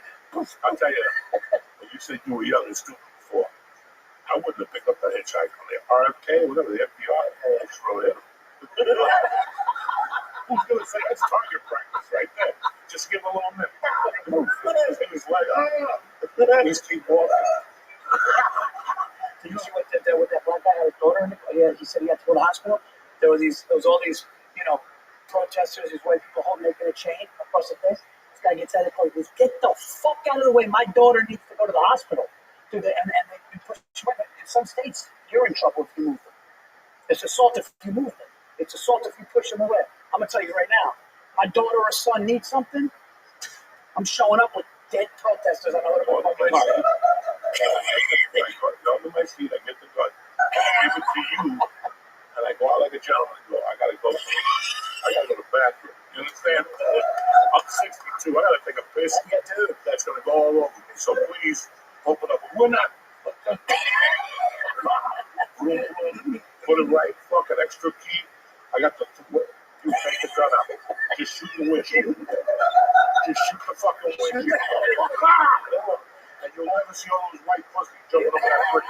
I think it's fucking ice. Well, I think it's ice and they're white. They're jumping off that brick over the fucking Brooklyn. The fucking with their fucking Birkenstocks on, and go fuck yourself. And the biggest problem, Birkenstock? yeah, those these white women wear those things. They're so comfortable. I was like, they make stocks too. Those women wear that shit. Yeah. They got the ugliest feet. It's always a woman Yeah. with a size 10 and a half. Yeah. You look at their foot and you're like, do you really want to expose that fucking piece of chocolate? Put that in a fucking boot. You don't wear Birkenstocks. I see a woman with Birkenstocks. All I can smell is a filthy ass and a filthier fucking pussy. I wanted to show with that. When I see a woman with Birkenstocks, your ass smells to death. And forget about your little yeast infected, period, dry pussy. It's gotta smell like. I don't think I'm ever going to call it Birkenstock again. I'm never going to call it Birkenstock. I'm sorry, I got all emotional on Birkenstocks. You know what I'm saying? Oh, shit. That's why I got. That's question number one of Judy Brown. I gotta write about what you hate, fucking Birkenstocks. And women who wear them, and the women who they don't color their toenails, get out hit with a car. But if you're gonna wear those Birkenstocks, you're gonna come out with a size 12 foot. You better put some tint on that fucking. Yeah. You better put some tint on that. What color do you like? Doesn't matter what color. No, white, red. You gotta put some. The foot is always white and black. Because black people don't wear Birkenstocks. You don't see Mexicans with sticks with Birkenstocks. Look at these little jungle sticks. You don't see them with Birkenstocks. You don't see Italians with them. No, Italians don't wear them. that's a white lady that drinks ginger and don't eat meat. You ever smell a woman pussy when they don't eat meat? No. When a woman tells you she's a vegan, run. Run. Because the outside smells good because they wash. It's once you put those two fingers in it, first of all, you smell that room after that. Your fingers will stick together. You said vegans? Vegan women, their pussy's fucking ranch. I live in Boulder. You can smell it through the pants when you walk. Really? Like something don't smell right. Really? Yeah, I live with vegans. Their snacks are fucking dirty because the pussy is clean with soap. It's inside. They need that meat. They need that protein. So you put your finger in there, stuff, you know, everything is hot. You moving your little hips. Shit. What do you think vegan balls smell like? I don't know, but that's a good question. And only you would think about it. Oh my God, dude. Give me some dates, brother. Yeah, I'm gonna be. Guys, check me out. Check out my new special too, Reasonable Man. It's on my YouTube. March 13th, I am going to be at the Den Theater in Chicago. 27th, Tempe, Arizona Improv. 28, 29, mic drop in San Diego, California, and I'm going to be at the Denver Comedy Works on March 30th. Oh, and we just added Pittsburgh and Cleveland, March 21 and 22. Go to paulverzi.com for all the dates. And I really appreciate you guys having me on. This is so fun. April 17th and 18th, Moon Tower. 17th is sold out. 18th is still available. NJ Pack, the 27th of June for the North to South Festival. And tickets just went on sale for May in the City of Brotherly Love, Parks Casino. So jump on that. What do you got, Lee? In New York through the week, so check my Instagram. And then March 1st, I'm opening up for Steve Simone and Soul Jones. And then March 7th, I'm at Laugh Up and Kids. You're fucking beautiful. I love you. How great of a guy is Steve Simone? Tremendous. He's a Catholic. Yeah. Every time I go to that sniff, he's like going to a church. He's a better than a priest. Like the Pope, he's gonna die. Fuck him. That dude looks like a fucking pedophile. And I'm a Catholic. Oh yeah, he looks like an old pedophile. I could see him in a disco in New York in the '70s, jumping up and down with a bishop suit on. You know what I'm saying? I could see him, especially with that big head now. Steve Simone's the closest thing to a saint. He is. Yeah, great. I'll tell you, show him a nice pussy. I guarantee he loses his mind. I love you guys. Have a great week. We'll be back next week. Tip top Magoo. Love you.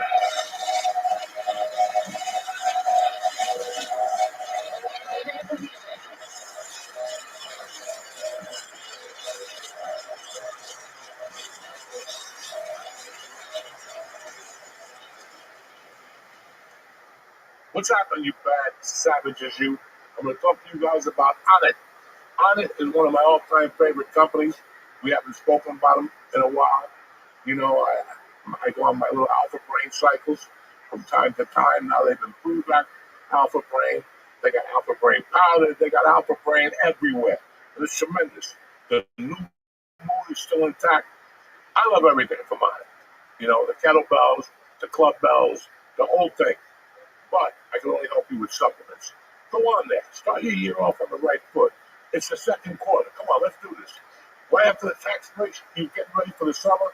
You want to look good. You want to feel good. Everything's beautiful, right? Go to honor.com right now. Press and code church. I'm going to get you started with 10% off and great service and a great quality project. Product. That's what I meant to say. Product. So go to honor.com right now. Press in church. Look at the supplements. There's a list of them, and they're all good. And tell them Uncle Joey sent you. Church, get 10% off your first order. Now, without further ado, let's get this motherfucker started. What's happening? You savages, Uncle Joey. Yeah. It's Tuesday, the 18th of February, the day the devil was buried at sea. We got a tremendous show for you now. Let's get this party started. Hey, Uncle Joey here. Listen, it's time to get that dick in proper working order. It's February already. You know what I'm saying? Valentine's Day is past, but it's a long year. You got to swing dick on a daily with these animals out there. Blue Chew can make it happen. Their online service delivers ED meds straight to your door with the same active ingredients as Viagra and Cialis, but at a fraction of the cost and in chewable form. What does that mean? You could be anywhere, drinking a glass of vino. You see one of your little girls over by the corner. She's playing hard to get. You pop a Blue Chew, you wiggle over, and you're ready to rock and roll. You know what I'm saying? Blue Chew has everything you need to spice up the bedroom. Even if your thing is working right, you got to have extra ammunition. Sometimes the communists just come out of the trees. You know what I'm saying? Blue Chew tablets are made in the U.S. of A, Jack. And the whole process is taken care of online. So you don't need to make an appointment. You don't need to sit with creepy people. You don't need to go to the pharmacy, nothing like that. Me personally, I love Blue Chew. I'm 62. I don't need ED medication. But let me tell you something. Like I said, you got to get all your bullets in order. And you got to bring extras nowadays. You take a tablet any time of the day, and you get ready for a great time. I don't care if it's in the morning, at night, you're going to feel tip-top of good. Now, make life easier by getting harder and discover your options at BlueChew.com. And we got a special deal for the listeners. Ready? Try get your first month of Blue Chew for free. That's right, it's Tuesday.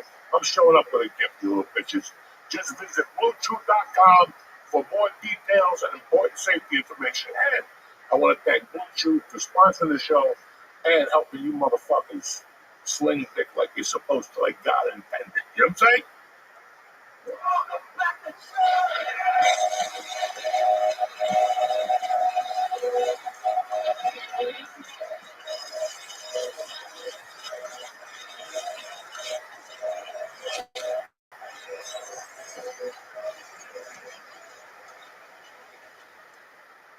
We're back. It's a beautiful Tuesday morning to be alive. February the 18th, we got a special guest, Mr. Chaz Palminteri, Academy Award winner, fucking diver, everything. He's done it all. Producer, the whole thing. And we got Lisa Ayat over here. And he owns a restaurant. I was watching some movies this weekend, and I just typed in your name, and I live in the city, and I was like, Chaz Palminteri. I was like, oh shit. No. The menu was great. Italian restaurant, 30 West 46th Street. Chaz Palminteri is at 264 Main Street. Jesus. You do everything. I didn't. And by the way, sorry to start off like this. I had no idea that the Bronx Tale was like your story. Yeah, that's what my real name is called. And it's about this killing that I saw, and I wrote it, and Robert De Niro wrote the story, before it was a movie. Yeah. Holy shit. Yeah, it was a crazy story. Everybody wanted it, but nobody would give me. I had $200 in bank deal for me. Went up to over $1 million. And I said no, because I could do it for the condo when I'm ready. And then one day Robert De Niro walked into the theater, crowd stood up, and then I got on stage, and they said, De Niro's in your dressing room. I said, all right, I'm De Niro. I said, yeah. I walked in there, Bob was sitting there. They said, look, I know what's going on. And, he said, I think you should play Sonny, and you should write it, because it'll be honest, and you should direct it. as you should play study and you should write it. He goes, I'll direct it and I'll play the part. And that's how it got. You know, why a one-man show? What year did this all start? I started writing Joey in 1988. And in 1988, I started writing because I couldn't get a quick break. I was on Hill Street Blues, I was on Matlock, I was on Dallas. I was getting guest star roles, but I just wanted more. I wanted to be in movies. It's very hard, it's very difficult. Then finally I said, well, if I write something, I was at the lowest of my career because I ran out of money. And I just said, saddest thing in life is wasting talent, man. I'm not going to waste my talent. So I said, I'm going to write about this kid anyway. So I started writing about it. And I performed that on stage first. It was like 5 minutes, and I did it. And the place, just my theater, just went crazy. And each week I would write more and more. And I'd perform it on Monday nights.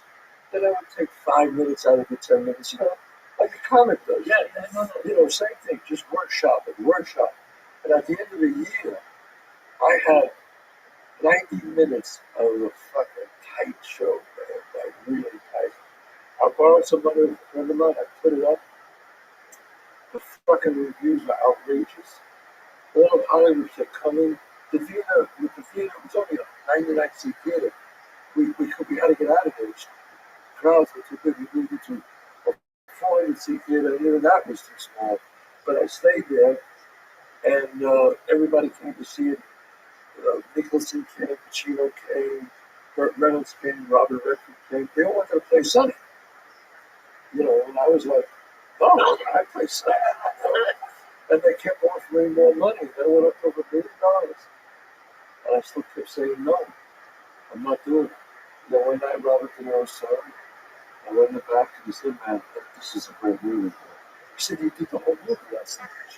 I said, yeah, that was my idea. Instead of people reading it, I wanted you to see it. And Bob did it and changed my life. Now, how come there are no more one-man shows now besides yours? It's Nobody else is doing a one-man show. It's really, first of all, it's really, really hard. A one-man show, a good one-man show. Most one-man shows are not good. They're just pontificating, I'm on cancer, it's always, it's not, it's hard. See, mine is not a really a one-man show. It's a linear story. It's a movie. Like a comic goes up there, and he's funny, talks about things, that drinks some water. My show is not like that. My show is straight through, without stopping, all the scenes of a Knox Tale, different. Well, like I didn't, the normal way, like the way you wrote and workshopped, the originally, because that's how comics do it.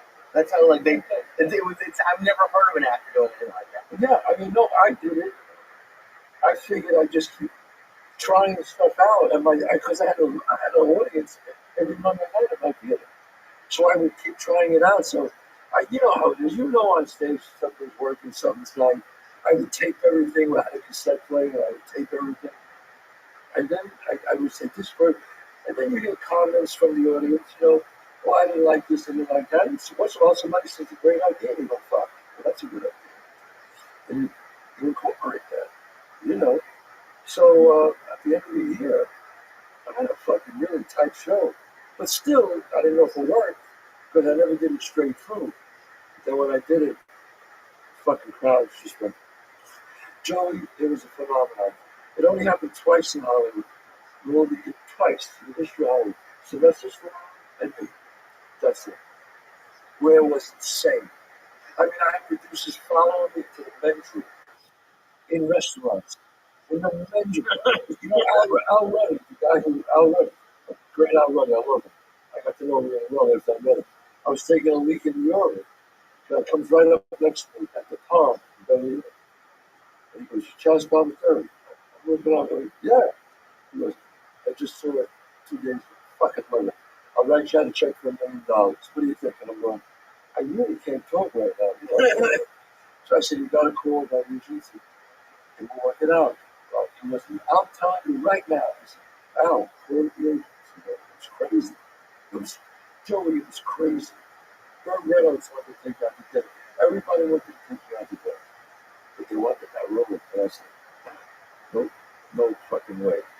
And then when I met Stallone, because I did a movie with Stallone right before that, I told him what was going on. He said, I heard about what's going on with you.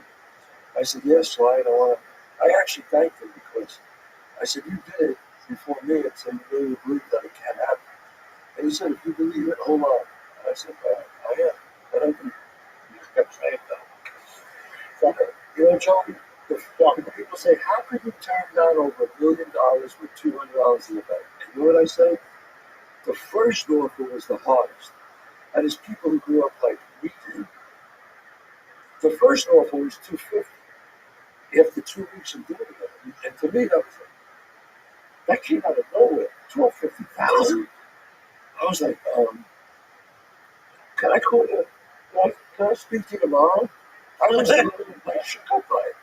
And then I hung up and I called my parents and they said, well, what do you want, son? I said, look, I really want to play the part. I don't want to do it. They said, don't worry about us. If you're worried about us, we'll be fine. I want them to take care of them, you know? And then I said, fuck, I'm not doing it. And once I made up my mind, then it was just numbers. 500, yeah, 750. Fucking me. The 250 was the hardest. $1 million, two, and one. Yeah, but can I play the part? I said, no fucking way I'm doing it. And everybody in Hollywood said, you're going to blow it, you're going to walk away. I said, no fucking way, man. Because there's too many people who want it. I'm not exaggerating. Every number one director, every producer, every studio head, every main actor wanted this part. We're chasing me down. It's so crazy. You know what's crazy? As you were telling me the story, I was thinking about Frank Beck. Really nice. Yeah. That's a fucking great story. Great story. Great story. And he sold it, but they had the Australian player. Right. What the fuck? They gave him a role like the brother. Yes. He was still in the movie. Yeah, but they gave it to Rabbi. Anthony is very good. Yeah, he's He's good. very good. And he's Australian, but he is a talent. There's a lot of talent in Australia. He got mugged in Beverly Hills. He did. He was telling me one time. He's a good guy. He was pulled up with a gun. Yeah. He said, give me money. He's like, why? Criminal. He's Beverly Hills. Right. No. But, but I always tell people, unless you had something like Stallone or myself, it's better to sell it if only two people want it. It's hard to be really stand by your gun. But everybody wants it. It's a little different. So what happened to me, and what happened to Sly, in fact, he says it too. It was an anomaly. It was an aberration. It doesn't happen. It just, the stars were right, whatever, and it just was right. Are you paranoid at all? Like for me, I'm thinking back then, before like the internet, like I know that you could have proved that you had the script, but they could have ripped you off and written a movie like it and then put it out. Like, did that cross your mind at all? No, because you could write something similar, but they saw it. You see, this is different. This was not reading it. And all the reviews were like the New York Times, the LA Times, was like one of the greatest, a genesis of an Academy Award movie. I mean, it was just like, they wanted this fucking movie. And they wouldn't leave me the fucking movie. I was blessed, it was great. What did that feel like after you had I have to say, but I said, Jesus Christ. He was right there. I put his hand on my shoulder and said, hang in there. And that, cause, I mean, after, like, for you, the money sounds great, but like being like I don't want to say struggling, but being an up-and-coming actor, struggling actor, to have everybody, like you now, you're the most popular guy. Yeah. That must feel great just in itself, even without the money. Yes, I went to shrink. Oh yeah, I went to a shrink. I'm not fucking around. I went to the number one shrink in Hollywood. His name is Dr. Phil Stutz. He's on Netflix. They did a special on him. He's the number one shrink, the greatest shrink in the world. And I found out, and he took me, and I walked in. He goes, I'll never forget it. He says, why do you want to Everything all right? Well, yeah. He goes, well, what do you want to see? And I go, I'm about to become really famous, and I want to make sure I don't fuck it up. And he said, he looked at me and said, well, how you don't think that to be famous? I said, I'm serious. And you know what? I was 39 years old, and I was all the time. And still, it took me back. I mean, I was like, whoa, what the fuck? From literally an unknown actor. I think I was on Broadway before that in the early 80s. An unknown actor to I'm on fucking huge billboards all over the world around the world. And people are just, it's all of a sudden, I mean, I did all right with girls, but now it's like, every fucking supermodel wants to talk to you. Everybody wants to meet you. Everybody wants to be in the child planetary business, as they told you. Right? It's insane. So I had to grab a hold of myself. I wasn't married. So I was okay. But it was, and I talked it over with my shrink. He said, anybody who's famous before the age of 30, it's a crime. You can't do it. You just can't do it. I mean, I had to hold on in a chair because it's fucking scary. You're broke, and now you're getting millions of dollars for movies. Now you're faced, and it's like, what the fuck is this? Well, I don't have it in front of me, but I was looking it up yesterday. Well, didn't you have wasn't there a run of Bullets Over Broadway? The Bronx Cell, The Usual Suspects, like back to back, like three of the top movies ever. Three back to back, and it was like, forget it. It was fucking crazy. It was. I'm telling you, it was crazy. Now, from the time De Niro told you that in Greenberg, Yeah. to listen to your upset. Yeah. Oh, well, he had 2 movies that he told me he had to do. He was committed to. It was 2 years. He said, just wait. Yeah. He's fucking. It was brutal. But you know what? It was okay because I got paid. So I had a few $1 million in the bank. Oh, they paid you. Oh, they paid me. Oh, then fuck them. Don't fall back. No. Didn't Bullets Over Broadway come out first? I got paid everything except when I was going to be the actor. So I got over $1 million as the writer. So that was the thing. So I had all this money. So I had a good car. I'm in LA. I'm doing the movie with a little while. So I'm fucking, I'm flying. Am I wrong, or did Bullets Over Broadway come out first? No. Those were going to come out. Oh, it did, okay. Okay. Oh, yeah, and then I had another one, Jay. And that, Yes, I know that. And Jay, I was fucking on the street. With Red Dog Yes. from CSI. Yes. And my Cruiser. David Cruiser. And so long do I. Yes. Well, that's his wife's girlfriend. Yeah. I forgot to play her. Yes. We see the model in that movie. Yeah. Yes. I forgot her. She was great. Yeah, Linda Fiorentino, and Where the fuck is Linda Fiore? leave me alone with that. I'm so aggravated with her. Where is she? If you're listening, Linda, listen to me. This girl is a fucking star. A star. She's a great actor, and I've been telling her for years, but every time she gets close, she goes, I don't know.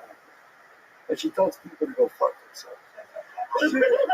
She made that movie about the dog, right? Thank you for you. Yeah, she's in the fucking The Last Seduction. Yeah. She's so great. I want her to come out of retirement. I hope she does. She's so great, so wonderful, so fucking sexy and hot, and she should be fucking out there. But some people they don't want it. I don't know. She wants me. Linda, if you hear this, you're pissing me off. Yeah, me too. Somebody tell her you gotta come back. Really, she's great. So For 2 years, it's like when you get the call that you got the movie. yeah. Like that's why I hate when they call you. They go, this movie shooting in June. Go fuck yourself. Old school. I don't want to shoot the movie audition now. Right. It's shooting in March. No, I waited 2 years.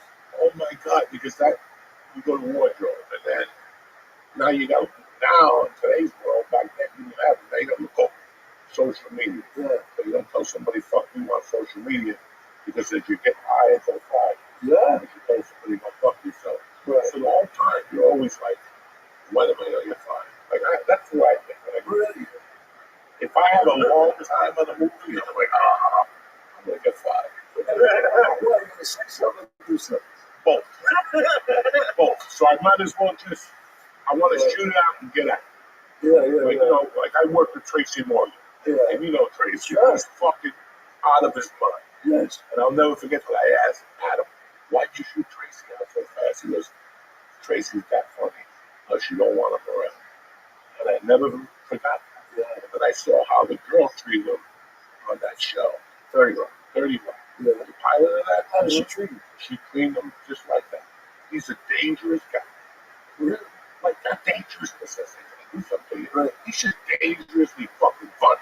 Yeah. And even if he tells a woman, slow my finger, it smells like rape. You like this shit. Oh. You don't want them around that long on the set. Yeah. So they get on the set at 7, shoot them, and get them the fuck out of there by 10. Right. And you live your life the rest of the day. You're not going to catch it. The longer you have to sit back there, it's animals like that, like baby. The more you have to sit back there, the more you got to grow. And if that ain't out windows, like I learned that. I got to sit somewhere with has windows. Right. If I'm in there for too long, and I don't mind. So I'm like reading the book for 6 hours. Right. I have nothing against that. Right.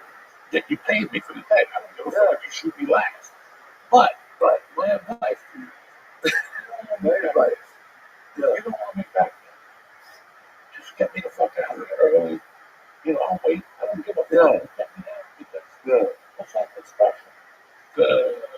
I don't mind if the devil's for you. I don't mind the That's devil. it. And that's with me. You know, once I get bored, I'm like, you know, so I just want to shoot it out. With Tracy, the dirty rock, you see the pilot, while he was talking to her, he made her take it to a strip club in the pilot.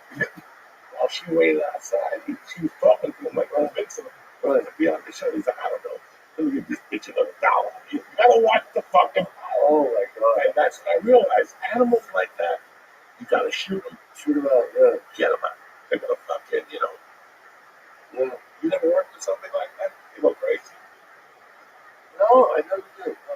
No, I know Tracy. He's great. He's funny. But I worked with a couple of people who are alcoholics. That's rough.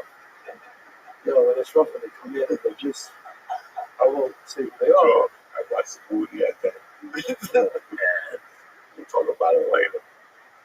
But this motherfucker was high on heroin. Yeah. He shot this movie. Jesus. And I know he was on heroin for a long time. There's a scene, he's in a courtroom, and the camera's not on him, and he's not. He's trying to focus on the judge. Yeah. But he starts fucking nodding, and you're like, oh, Yeah. that's kind of crazy. I can smoke a joint and shoot him. Yes, I can't do it. I can't do anything. You would talk with the groups, just to sit up, to make rap. No, I'm very relaxed. Yes, but I can't drink. No, I feel fucking. When did the longest shot? Those motherfuckers are making margaritas at 10 a.m. The wrestlers, because wrestlers don't. Yeah. They don't. They told Adam, if we're not out there by 8, Yeah. we're gonna get margaritas, and they bought a blender. Yeah. And it's fucking blenders. Wow. And they had a big cooler of ice, and they would sit out there, cold burn. Those motherfuckers were out of their mind. No way, really. That's why I love them. I love them. They were like, Yeah. 12 o'clock, we're not shooting with them. Yeah. And they go back to the hotel, take a nap. Yeah, I just had a wrestler on my show. He was great. Karen Cross. Oh, they're great. He's great. What a great guy. They're ultimate. I learned a lot from wrestlers and how to treat people. Yeah. They're the ultimate. Like Kevin Nash, that motherfucker can get beat up. If he walked up there for a picture, he'll hold the guy's hand, take a picture, and keep fighting him. Wow. Those guys, that's a different training. They train differently. They're more audience. Right. Very audience. Right. Wow. Yeah, it was great. I mean, he was fun to talk to. I love talking to guys and jiu-jitsu. I love UFC. I go there. I love it. UFC is great. My son loves it. He boxes. He does MMA. He does Brazilian. We go there. We love it. It's great. It's a great guy. I box. I don't think You know, it's funny, but we started learning, and he started getting older, and then all of a sudden, I realized that shit, I can't beat up my son anymore. You know what I mean? Like, this kid is like, we started like grappling a little bit, and he just choked. He got me in a triangle, and I was like, what the fuck? And then he explained to me that a person who knows jujitsu, even a group does, so when you're wrestling or grappling with a person who knows nothing, he goes, it's a magic trick. I don't know what you're doing. It's easy. And I was like, really? He goes, yeah. Even though a black belt does that to me, or a brown belt does that to me, what I do. And he says, you just love it. He's love it. Yeah. I love jiu-jitsu. I've been that since I'm 12. Wow. But before that, I was for 3 years. Right. Same place. Here's the problem. As you get older, you wrestle with younger guys. Right. And even if you know more about it, they do. Their speed and quickness. Yeah. You know, it's really wonderful. But I fucking love it. Yeah, it's great. I love guys. And I'm older. And there's not a lot of older. You know, we have one guy who's 65. Right. There's a guy that's 67. That's a fucking group. Right.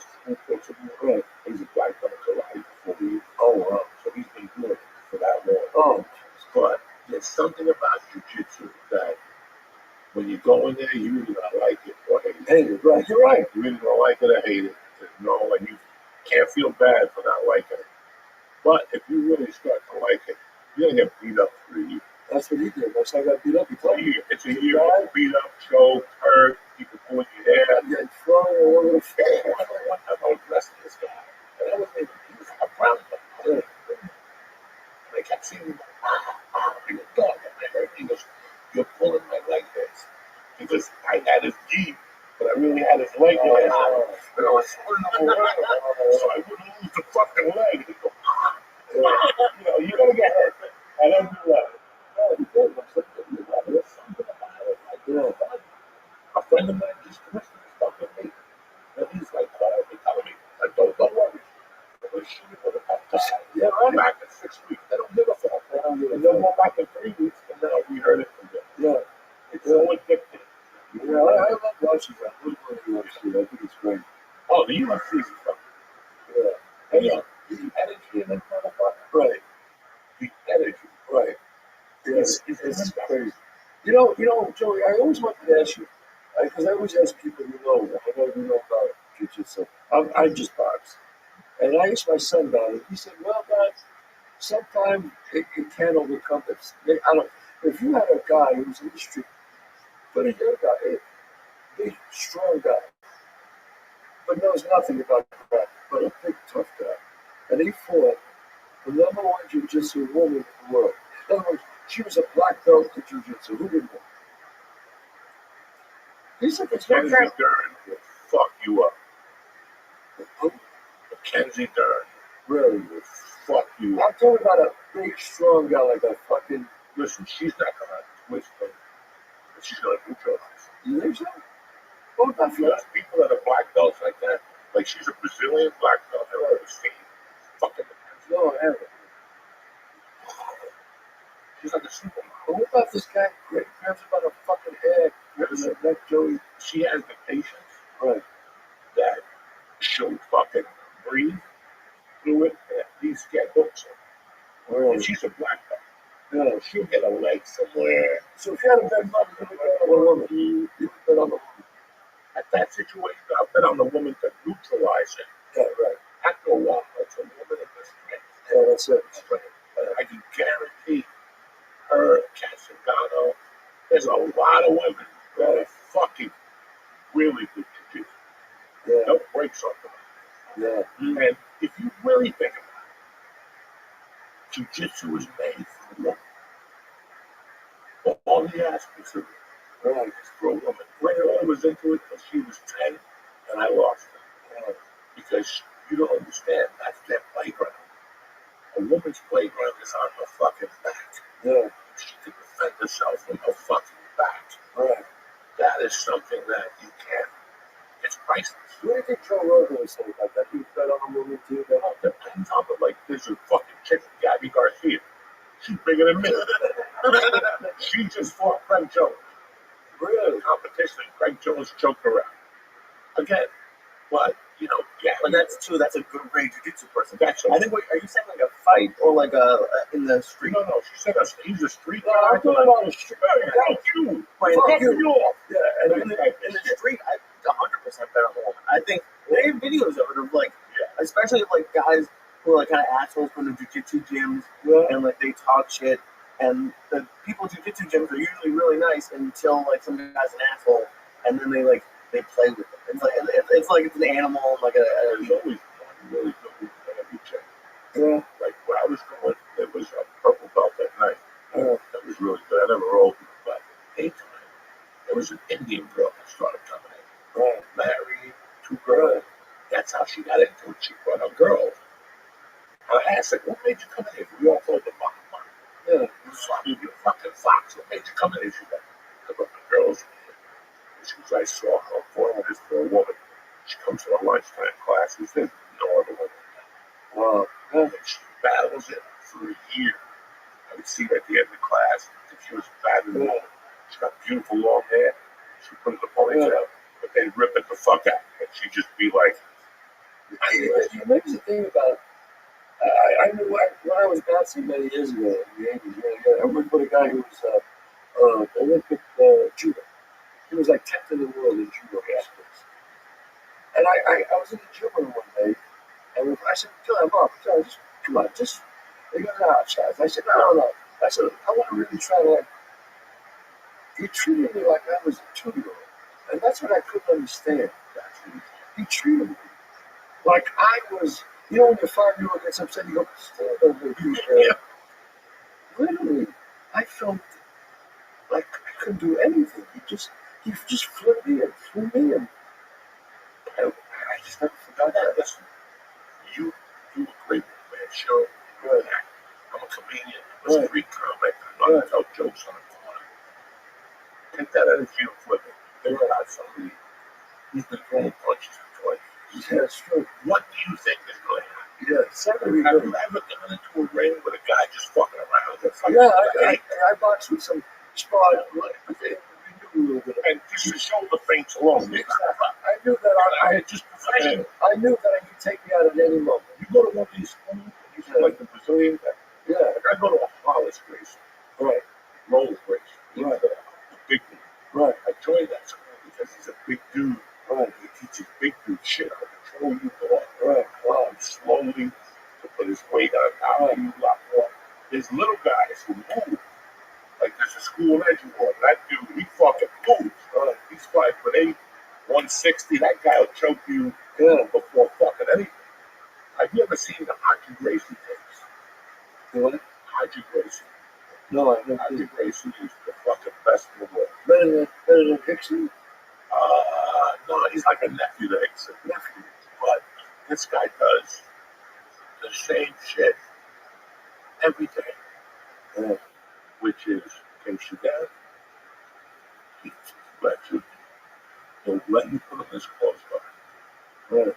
It's a 15-minute mount. It'll take you 13 minutes to get on that mount. But those 13 minutes, you're at the bottom suffering. You're fading, you're fucking with him. And once he gets you on the mount, everything he does is basic. He gets you in a collar choke. And he does that in the walls. But when you see him, you go, wow. Because it's like a caterpillar. It's not too berimbolo, brother. Flying through the air. It's this guy that gets on top of you like a boa constrictor. He just gets closer to you, closer to you. And that's what you do. You worry out. The guy has the bottom. Were you ever on stage, Joey, and somebody's going to come up on stage and you're going to have to do something? Yeah. Really? And I hit him with the microphone. Come on. In 1995, there was an open mic on Wednesdays, like Steakhouse 58 or something, Commerce City, Colorado. And every weekend did the same round. There was a tortilla plate. What's the taco place? Fucking Thursday night. Right. One on the West Coast. They got all over California. El Torito. Thursday. Wednesday was that. Tuesday was an Elvis impersonator from Brooklyn. At a restaurant in Vegas. He was the first Elvis impersonator, like 1968. Wow. He was 400 pounds. Caesars, gave him like $500,000, and he opened up a little Italian restaurant. And every Tuesday, I would go up there on Tuesdays and crack some jokes. He'd have like an 8-table restaurant. Right. He would come out at first as the chef. And Come on. listen to me. And he'd wink at me and go in. And I'd go on stage, eat a bag of dicks for 15 minutes. I'd be up there just telling stupid jokes and dying. People still beating their Italian, and after 15 minutes, he'd come out dressed like Elvis with a towel around his neck, and I'd go, coming to the stage, Elvis Presley, Dino, or something like that was his name. And he'd come out and fucking do the moves and the kicks, and he'd get drenched in sweat. And he'd go to the tables, and he'd talk to the people, and he'd sweat on their meatballs. Oh. It was fucking classic. Yeah. Tremendous. This is what I see as a comic, as a young comic. Yeah. But on Wednesdays, I went to this place, and they were flipping beer cups at every comic. Motherfucker kept flipping beer cups. Yeah, that's You know, they were drinking beers, ripping the labels, and then flipping the. And I went in there, I was going to a divorce. There wasn't no fucking food. And I went up there, I go, before the show even starts, you flip one fucking thing. I'm going to fuck you, sir. I didn't even say that, and the beer thing went flying back. And I go, come on, motherfucker, because I wasn't going to wipe it up. I had to bring it to my territory. I got the mic stand, and they had one of those microphones that had batteries in it. I didn't know this. And they came close, like, hey, charge me. All right, this is easy. I just picked up the thing and just banged them in the fucking head, and the microphone busted. The batteries went out. He started bleeding. And his buddy stood there, and he goes, you want? He just laughed. And I went, I finished my steak. I said, the cops are coming. I got in my car and I left. I didn't go back for like a month. It was awful, guys. That's funny. Oh, yeah. I've seen comics go through some shit sometimes. So there's guys that, listen, I'll tell you what happens. A girl goes home and tells her husband that her and her girlfriends from work is go see a second. Just like Hazel did a really good look. There's always that one husband that tags her. I'm going with you. Is Maggie going out on front phone? You know, she dates a fucking Spanish dude, you know. Right. Those are the guys you always have. Because they're the ones that sit there. Sit there like that. He ain't funny, you know, try to, and then you have to say something. Then he says something. Yeah, comedy is fascinating. I was never a stand-up comic. I was always an actor, but I'm fascinated by stand-up comedy. I really am. It's fascinating to me. And I talked to Chris Rock about it once. I did a movie with him. And I said, what's the number one thing a comic's got to learn? And he said, don't be afraid of the silence. No. See, once you're not afraid of the silence, you got it. Let me take a breather real quick to talk about better health. For people who be a psychiatrist that didn't get those movies. There's people that haven't gotten movies and still in LA right now. Yeah. What can I do? All better health. We'll be back in 2 minutes. Hey, if you don't know, now you know. The Church of What's Happening Now is sponsored by Better Health. We're always hearing about red flags. Red flags about your partner. Red flags about your friends. What if you started looking for green flags instead? Therapy can help you identify those green flags and practice them in your relationships. It'll make your life a better place to live in. It'll make you better 100%. How do I know? Because I was with Better Health. Their online therapy is tip-top, amazing. It's 100% online, so it's very easy and very convenient. You can access a diverse network of over 30,000 credentialed therapists with a wide range of specialties. For me, it was anxiety. I contacted one of the reps there. She worked out from the beginning, and 6-8 months later, I was tip-top Magoo. I still use those exercises today. So whatever you're going through, there's someone who can help. And Better Help is there to help you. Discover your relationship, green flags with Better Help. Visit BetterHelp.com/Diaz, D-I-A-Z. I'll give you 10% off your first month. Listen, 10% off, that's big these days. Even eggs up to $11. So that's BetterHelp, HELP.com/Diaz. I'm going to give you 10% off your first month. If BetterHelp helped me, they can do a lot better with you. Trust me. I got problems. Hey, I want to welcome Factor to the Church of What's Happening Now family. Listen, eating well shouldn't take up your day. Factor makes it a lot easier. With meals you can eat and eat in just 2 minutes. You heard that right. 2 minutes. Everything arrives fresh and fully prepared. It's perfect for any busy lifestyle. With over 40 options to choose from, you just make the picks and wait for them to show up at your door. Ba-boom. Whether you're on the keto diet, you want your protein, or you're watching your calories, there's something for everyone. I signed up for the protein package. The meals fill me up and they taste great. Tip top of who I eat for lunch every day. Bam! The meals are top tier and the convenience is incredible. So do yourself a favor. Eat smart with Factor. Get started at factormeals.com/Factor Podcast and use code Factor Podcast to get 50% off your first box. 50% off plus free shipping. That's what we do for you over at the church.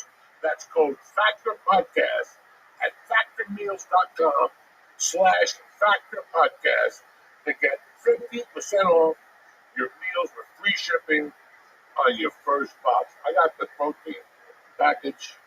Tremendous. Give it a shot. Or if you want the keto, they got everything for everybody. Factor Podcast to get 50% off, free shipping on your first box. Thank you for listening to the podcast, and thank you for Factor for sponsoring the show. We're back, bitches. Anyway, what's up? I'm going to talk to you about something. We're talking about what? God damn it. About people in Hollywood that they get that was that it? Well, we were talking about that, but that was just a joke. Oh, We're talking about time and comedy. yeah. That you're fascinated with stand-up. Well, I'm fascinated. so the fuck was I? And I'm still fascinated with it. I've been doing it now for 30 years. 30 years. Now, do you 91. know what you're going to do when you get on stage, Joe? I have a direction. Right. And then, like you, like right now, I have no direction. Lately, I have no direction. I'm coming up with little bits. Right. And now I have a month off, and that gives me time to polish two I see. bits that I started working on today. I have like, in the back of my mind, I just want to fucking laugh. Right. You know, I wanted to laugh. We were talking during the break about we doing comedy for 7 years. So we were 8 years. Right.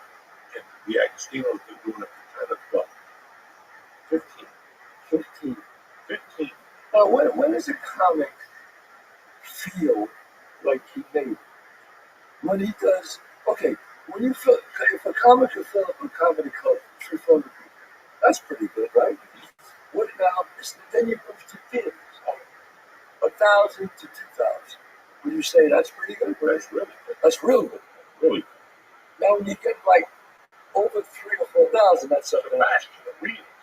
That's a real. That's Joe Coy. That's Gabriel. Look, that's heights that, you just dream about. Right, but does the average comic, would you say, when he hits like 2,500, that's good. That's good. That's really good. That's really good. You asked me a question. What was the question? When did I thought I was successful? Yeah. When I didn't have a day job. Right. That's the first fucking hurdle. When you're making money, That's the first fucking hurdle. I love you. I'm surprised to hear you saying that it was there. That's the first hurdle. That is a first hurdle, but because you said, well, you said successful. But I think Chaz, you said when you made it, like when a comic made When you it. feel like, all right, Like my thought when I was listening to you, Joey, what I thought you were gonna say is like to get to that level, you have goals, but then when you got to theaters, comic, you always look bigger. So like, are you ever really fully satisfied? But I do think I like that. That's where your head is. That's just feel like the first hurdle is danger. Day job. Yeah. And then after that, listen, That's a lot more I attainable. don't think Chappelle is happy. I think he's happy, but I don't think any comic is ever happy. They can always look at just a little more. If I can sell out a spaceship. Right. You know what I'm saying? I can put them on Guantanamo Bay. I get 80,000 on Guantanamo. I get a Dallas Stadium. Or something. Do you follow me? yeah, But I always thought, for starters, you have a different head. I was a criminal. I got out of the joint. I couldn't find a fucking job as a felon. right. And I reviewed the felonies of my life. I didn't go to the judge. I just reviewed myself. I want to go for this comedy thing. Right. But I never thought of anything until I found out that fucko, who again has another show on TV, Tim Allen, did time for cocaine. Yeah. That guy's got another show on TV. Right. He like owns ABC. They just give him shit. He Yeah, deserves well, it. That's a fat motherfucker. He deserves it. Yeah. You know what he eats for breakfast every day? Denny's. Valley. Wow. He's in there at Denny's. I would see him in there. Yeah. And go, what the fuck are you doing at Denny's? Right. So, you know what I'm saying? He's Yeah. a real guy, that dude. But, Yeah, but I found I kind of studied comics, and I flew around a little comedy. I remember the thing that I noticed, I'm very observant, is the thing that bothered me the most is hanging out backstage with comics. They're all depressed, Joe. yeah. They're all depressed, Joe. More in our heads. I'm always happy. You're in your fucking I mean, and then when you say something funny, they'll never laugh at your joke. They'll just go, never go, that's funny. But when you go, that's funny. They'll never fucking laugh. Ever. Ever, ever. I used to talk to Robert Williams about all this, and he used to make me laugh. Because he was a funny fucking dude. He was a funny fucking guy. And it's almost like a comic. First they want to be, they just want to not pay the bill. They want to not pay the bills. I mean, they don't have to get a day job. Then when they start filling out comedy clubs, they're like, great. Then they start filling out theaters, 15 or 25. Then they want to go to Radio City, Madison Square Garden. And once you get there, you can only hold that, it was explained to me, you can only hold that position for like 3 or 4 years. And then you have to go back down to the theaters. And you stay at the theaters there for the rest of your career.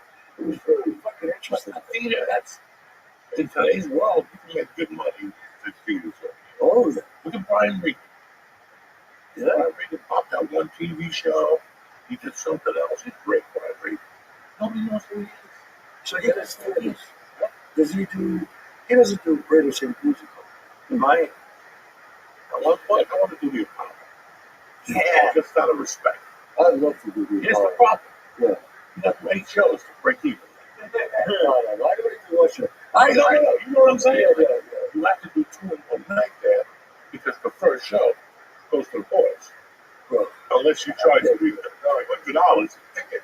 So the first show goes to the boys. Yeah. So you're there for the second show. Yeah. Now, the second show is all profit pretty much. Right. So you got to do 2 fucking shows in a night. And that's what, I would love to do. If I would meet in with a bunch of white people playing the violin or whatever. I want to go there with the brothers. I have a very, African-American following. Oh, I love it. I Yeah, love I would to do love that. to do the politics. Some theater in the Bronx. No, he's paradise. I thought about that. Some theater in the That was Bronx. nuts, I gotta do, out of respect for my mother, before I die, I gotta get a date at Yonkers Raceway. Yeah. They gotta have a theater up there, something like that. Are there any theater now? Yes, a midnight show at Yonkers. They do? No, Oh. that's the last track. That's all. Okay. And I always tell people, when people go, well, my uncle's a degenerate. And what do you do? He went to Meadowlands every day. That's not a degenerate. Yeah. Degenerate is somebody who goes to Meadowlands, then rushes over, catches the end of that That's aqueduct, right. and then goes home, takes a shower, He goes to. stops at OTV, on 181st Street, That's right. Oh, yeah. and right on that road, you shoot up the Yonkers. And when you walk out of Yonkers in those days, you're going to get shot. Oh, yeah. In the 70s, it's fucking, you're walking out the Mary Kay Oh, yeah. fucking tremendous. No, that's true, yeah. Wow, that's a gem. That's what you Yeah, that was Eddie Bush. That was Eddie Bush from Rockstar. That was him.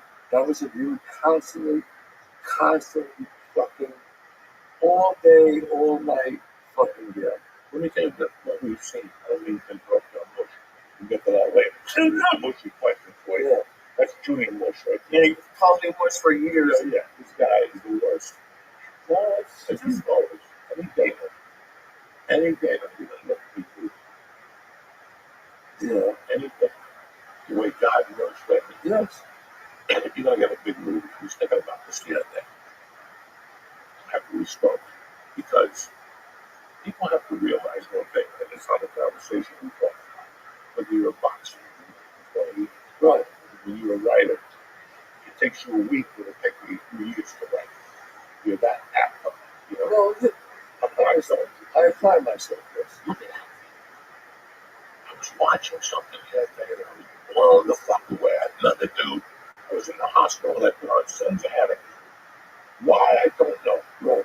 And it was the season when Jimmy Smith came Yes. out. And he was eating these motherfuckers up. He was eating Jack's time up, which is tough to do. That's what I'm looking to do. And then you see the success of Oil Man with this Billy Bob Thornton. You watch that shit? I haven't seen it. Holy shit, he's good. What's the name of it? You know the name? Did you say Oil Man? I've seen clips of it. I don't know what. Oh, I heard, but he's really good. He's really good. I mean, it's like everybody else is at a different fucking level. Yeah. That's how he is. You know, when I see Lawrence Fishburne, Yeah. he looks at Denzel. I look at Lawrence Fishburne and I go, he played 4 different types of guns. Yeah. Okay? What's what got to do with it? Yeah. And he played a gangster black young and king of whatever. It's okay to say that word. Okay, everything's cool. But Yum is in the middle. Don't think it's offensive. Okay. So, Okay. what's that? What's King of New York? King of, yes, King of So, New York. think of it. He played Ike Turner. And King of New York. Completely fucking great. Great. And then he put something in that realm, you know. He broke those guys up for degrees. Yeah. Brilliant. So that's another guy. Like I said yourself, Right. you go on a fucking movie now. He's eating up. Well, and everybody looks at you and you're back. You got 40 years in the fucking game, Chad. Yeah. It's a lot of movies. 40 fucking years. Yeah. You know, so, and I respect that. And it's the same thing we were talking about. You start eating and breathing this shit. Yeah. You know, maybe you forgot. I was Yeah. locked up. Yeah. I was locked up. It was her first year of Yeah. married with children. There's a bunch of those fucking guys. Oh, yeah. We grew up, I grew up on McQueen, like when I was in the hospital, I watched Our Man Flint. God damn! Oh, James Coburn. James Coburn. And it was a double feature, but I had no sleep. Yeah. And we watched the second one. Our Man Flint. Oh, man, Flint. And something else. Oh, God. You know, I grew up on, I was a big Charles Bronson dude. Yeah. Mr. Nelson. He was he did nothing, but he was a movie star. There's something about Steve McQueen that just goes, oh, look at this guy. It's great. Just great, guys. Just great. The fucking one with the Camaro. Yeah. Bullet, and We got away. the great escape. Happy on. Happy. Oh, shit. Damn. Yeah, you know, that motherfucker stole Bob Evans' girlfriend. Yeah. If that happened now, people would turn their back on him. Only 2 men have done that. Brad Pitt, when he went to fucking Angelina Jolie, never came back to the fans. Yeah. She was at home with teeth. They got done with teeth. You know what I'm saying? Wow. I'm done with teeth. And Steve McQueen. she just didn't take an actor's wife. He was the head of fucking Yeah. And I knew Bob very well. I liked him a lot. That's crazy. Yeah. He was a good guy. I liked him. Those are different types of dudes. Yes. You know, Clint Eastwood, when he first started shooting, Yeah. spaghetti western. Oh, man. That's why that's so interesting to me. Right. All those actors, how they did all that. They went through a struggle. Yeah. You know, when I shot the longest shot, Fucko told me that his roommate at the time was the other fucking crazy guy. Burt Reynolds had a roommate that lived in New York, and they went to audition for Lee Kazan. At the end of the audition, his roommate ended up becoming a star in some way. I just forget what his name was. It was good. Lee Kazan said, if I'm under this play, I'm going to shoot you. He's the one in that movie with the bowling.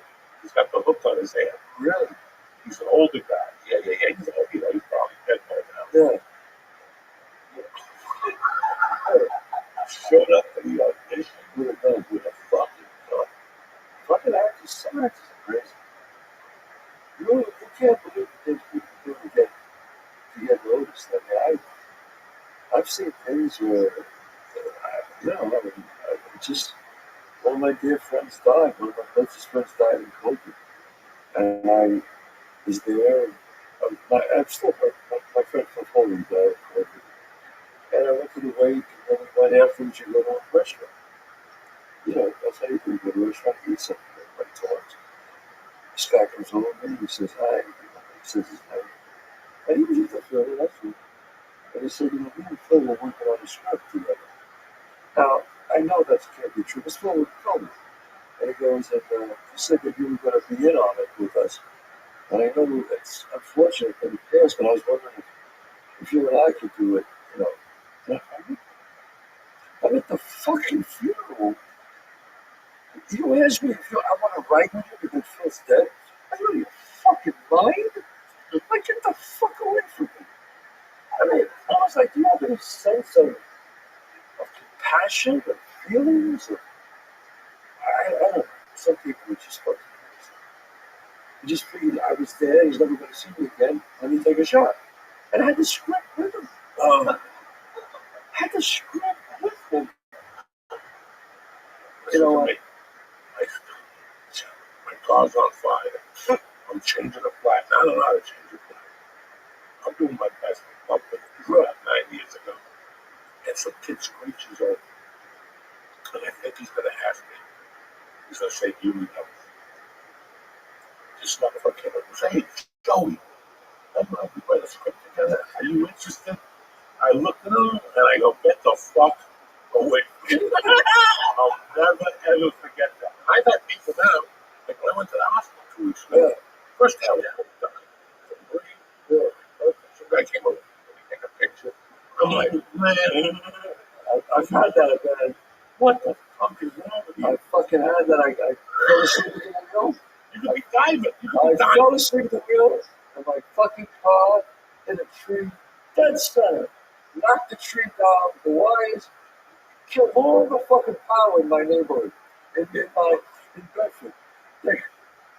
I mean, I worked my own house out, and the fucking police came, and they got me in the ambulance. I was fine. The airbags, you know, really, it was like a big Mercedes, so, no, I wasn't even hurt. But they said, no, you got to get in the gurney, so they put me in the gurney, and the guy comes up, he puts the thing on my neck, and he goes, fucking A, Usual Suspects, I love that movie. And I look at him, he goes, how was that movie? And he's talking to me, I'm like, is he fucking serious? But then later, he goes, Chaz, you know what, I know what you do. I said that to you because I wanted to see if you were, you know, coherent and you could know what I was saying. And I said, oh, I didn't know what, I didn't know what the fuck you were doing. But he did recognize me. But I'm a fucking guy in Hollywood. This was the best. I'm in a diner with my buddy, and I hear a guy going, Joey, my anti-God true story. I go, what the fuck? So I get up and I look, because we were at the counter, and I look at the tables. There's this guy, and I see he had a steak, and he's choking, and he's pushing the waitress away like he was embarrassed and stuff. And she's like, let me try to help him. And he was fucking dying. I go to the door, I put my hand, I give him the thing, and it wasn't, I don't even think I did it because whatever I did, it popped out. And it pops out and he looks at me and he goes, I said, man, you want to go to the hospital? You okay? And he goes, you're Chaz Voluntary. And I said, yeah. He goes, oh, puts his hand in his pocket, takes his fucking wallet out, takes a fucking card out of it. I got a great script for you. And he goes, you call me. I got a great script. And I'm saying, sir, are you all right? Now, I didn't think of it at the time, but I walked out there with my buddy, who was an actor, and I said, you fucking believe that crazy fucking guy? He goes, Chaz, it could have been a setup. They could have saw you and did it. And I didn't think of that. I said, you know what? Anything's possible. That's awesome. You know, people go to AA. Yeah, that's the only thing. When people go to AA, you tell you a story that they're clean and sober, and then they give you a story. Yeah, I heard that. That's the only thing. There's no decency. No decency, no. And they'll try to give you something for somebody else. Mm-hmm. That's what it really pisses me. I don't give us, you know, I really like your comment. You might give this to Joe Rogan. You know, no. I think, you know, people say, no, okay, you know, the reason why he's my friend is because I don't give a exactly. Rob, the in the interviews, every time they get a script, can you do this to Bob? Can you do this to Bob? Could you set me up with Bob? I go, no, I don't fucking do that. I said, are you crazy? I don't do that, man. I won't do it. I won't do it. I mean, I gave Bob 2 scripts in my 35 years of knowing him. Have I ever given him 3 scripts? And 2 of them were mine. And he did both of them. And the third one was, I could give him the script. I should, but I called him and told him that I read this. And that was, fuck, what was the name of that movie that he made? I can't think of it. It escapes me. No, they asked me to read this thing. I read, Analyze This. And they said, would Bob be interested in this? I said, Bob be interested? First of all, I read it. I said, it's fucking great. It's fucking great, you know. But not knowing, they called Bob. I said, you know how you get Bob an interview? You make an offer.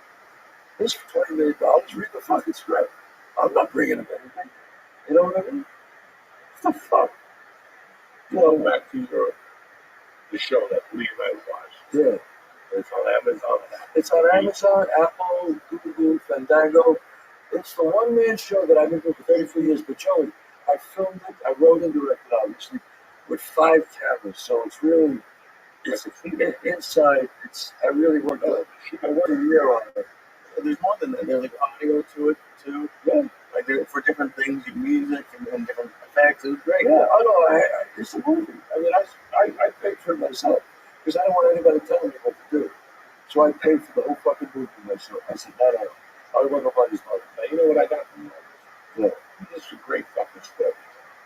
And when I went to see the show, The Beacon, I knew right then, I knew this guy is just a phenomenal storyteller.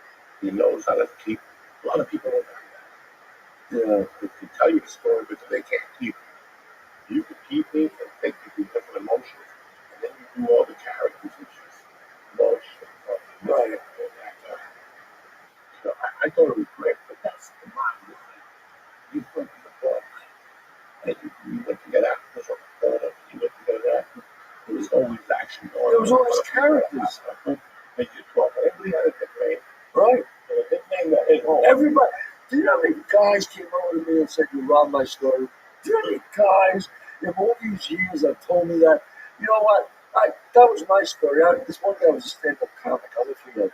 And he said, you stole my act. You made a movie out of it. I go, leave me the fuck alone. Get the fuck out of here.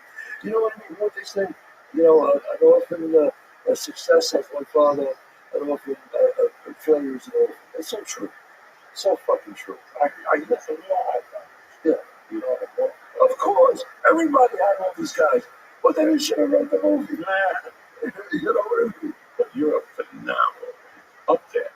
That's what cultivates these people. That's what the mob genre is.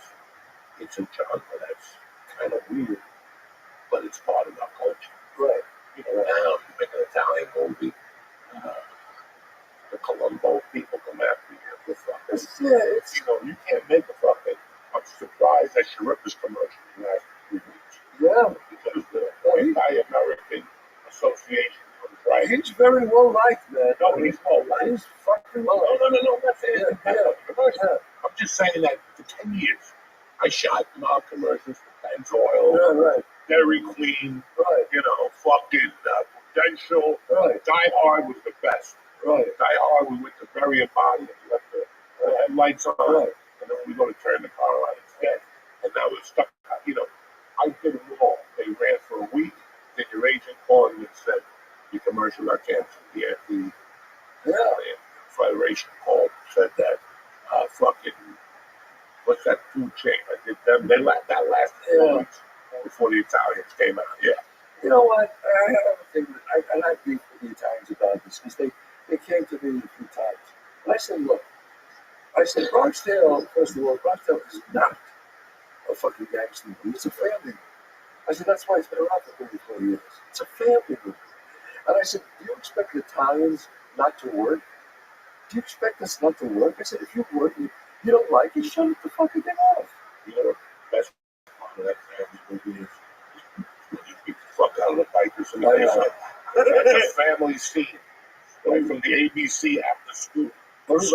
Everybody said, every time I did that thing that he did is fucking stand clapping, applauding. I go, now you're standing. Crazy.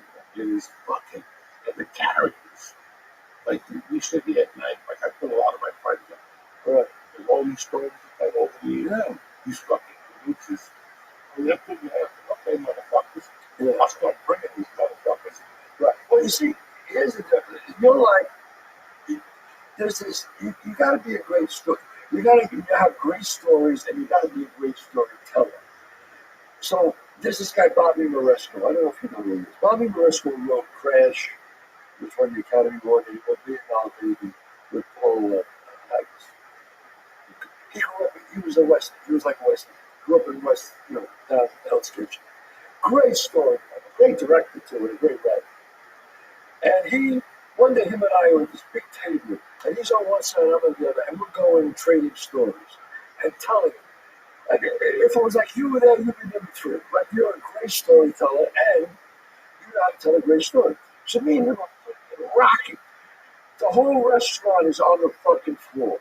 But all of a sudden, in the middle of this one guy, wait a minute, he goes, I got a story. I was 13 years old, and it was like the most boring fucking story.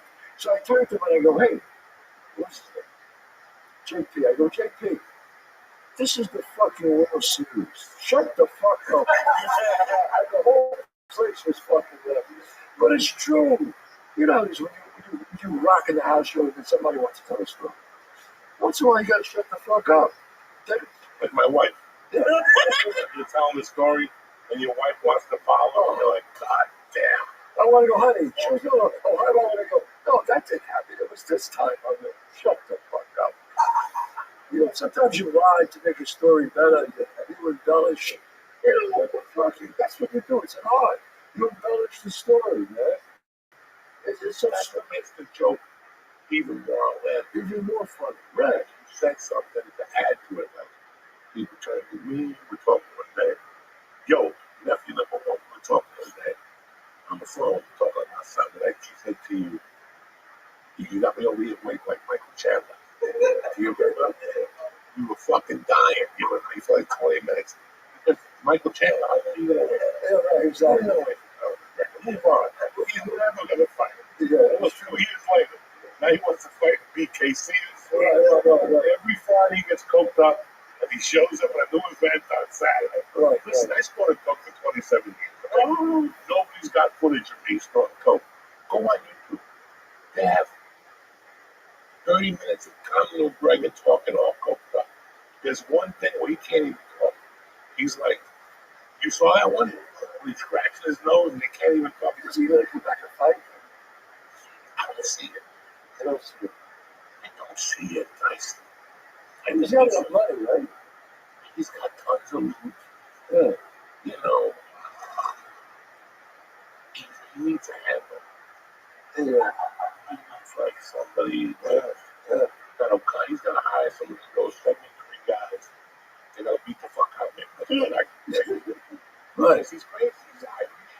Yeah. He's crazy. He drinks that fire water. Yeah. That sets him off. And he puts that shit in his Yeah, nose. that's true. I've been That's there. the greatest person out there. That's it. That's it. Look at him. He's turning purple. His veins are getting bigger. Yeah. He shows up every Saturday. If there's a fight at an ice skating, he shows up at the weirdest places on Saturday. Takes his shirt off, starts bartending and shit. I gotta give it to him. He's an animal. Yeah. I gotta give him. Listen, when he goes to Vegas, he doesn't just sell tickets. He has like $2 million to be turned. Not a lot of people do that. Michael Jackson can do that. Yeah. Come to New York. McGregor does it? Think about it. Well, No, he was flying in. He was flying in from fucking Ireland. He generates so much fucking cash. You cannot take that away from him. Yeah. But he's made so much cash. Listen, it's tough. I'm gonna say it best. It's tough to run 5 miles when you sleep on silk shoes. Yeah. Yes. You know? Yeah. The hunger's not a ring. And while you're getting beat up, you're thinking to yourself, I knew I was done. I knew I was done. It's done. I'd rather be with 3 Chinese chicks Yeah. right now. Oh, fucking make it big pop. You know, you get beat up by this guy, and I don't need this money. I'm gonna make 11 million. I don't need it. I got 300 million. There is a point where, but that's what makes the true champions. My father's a me. And even my shrink told me that. He goes, you think it was hard now to make it? Because it was hard, right? He goes, it's hard to stay in that, Charles. I'll never forget that. You know, you were saying before my feet. I had this dream behind the comedy store 20 years ago. My dream was to the Ari. Me and Ari discussed this about 5 years ago. You sit behind the comedy store, you're back there at midnight. You wait a half hour to get on the fucking stage at midnight. You know, you basically can't make rent. You hope to get a commercial audition so you can fucking cover the spread next month. Right? And you dream about the day where you're just a regular comic, that you sell that clubs. You run a recurring TV show on ABC that night. Well, you do 6 episodes.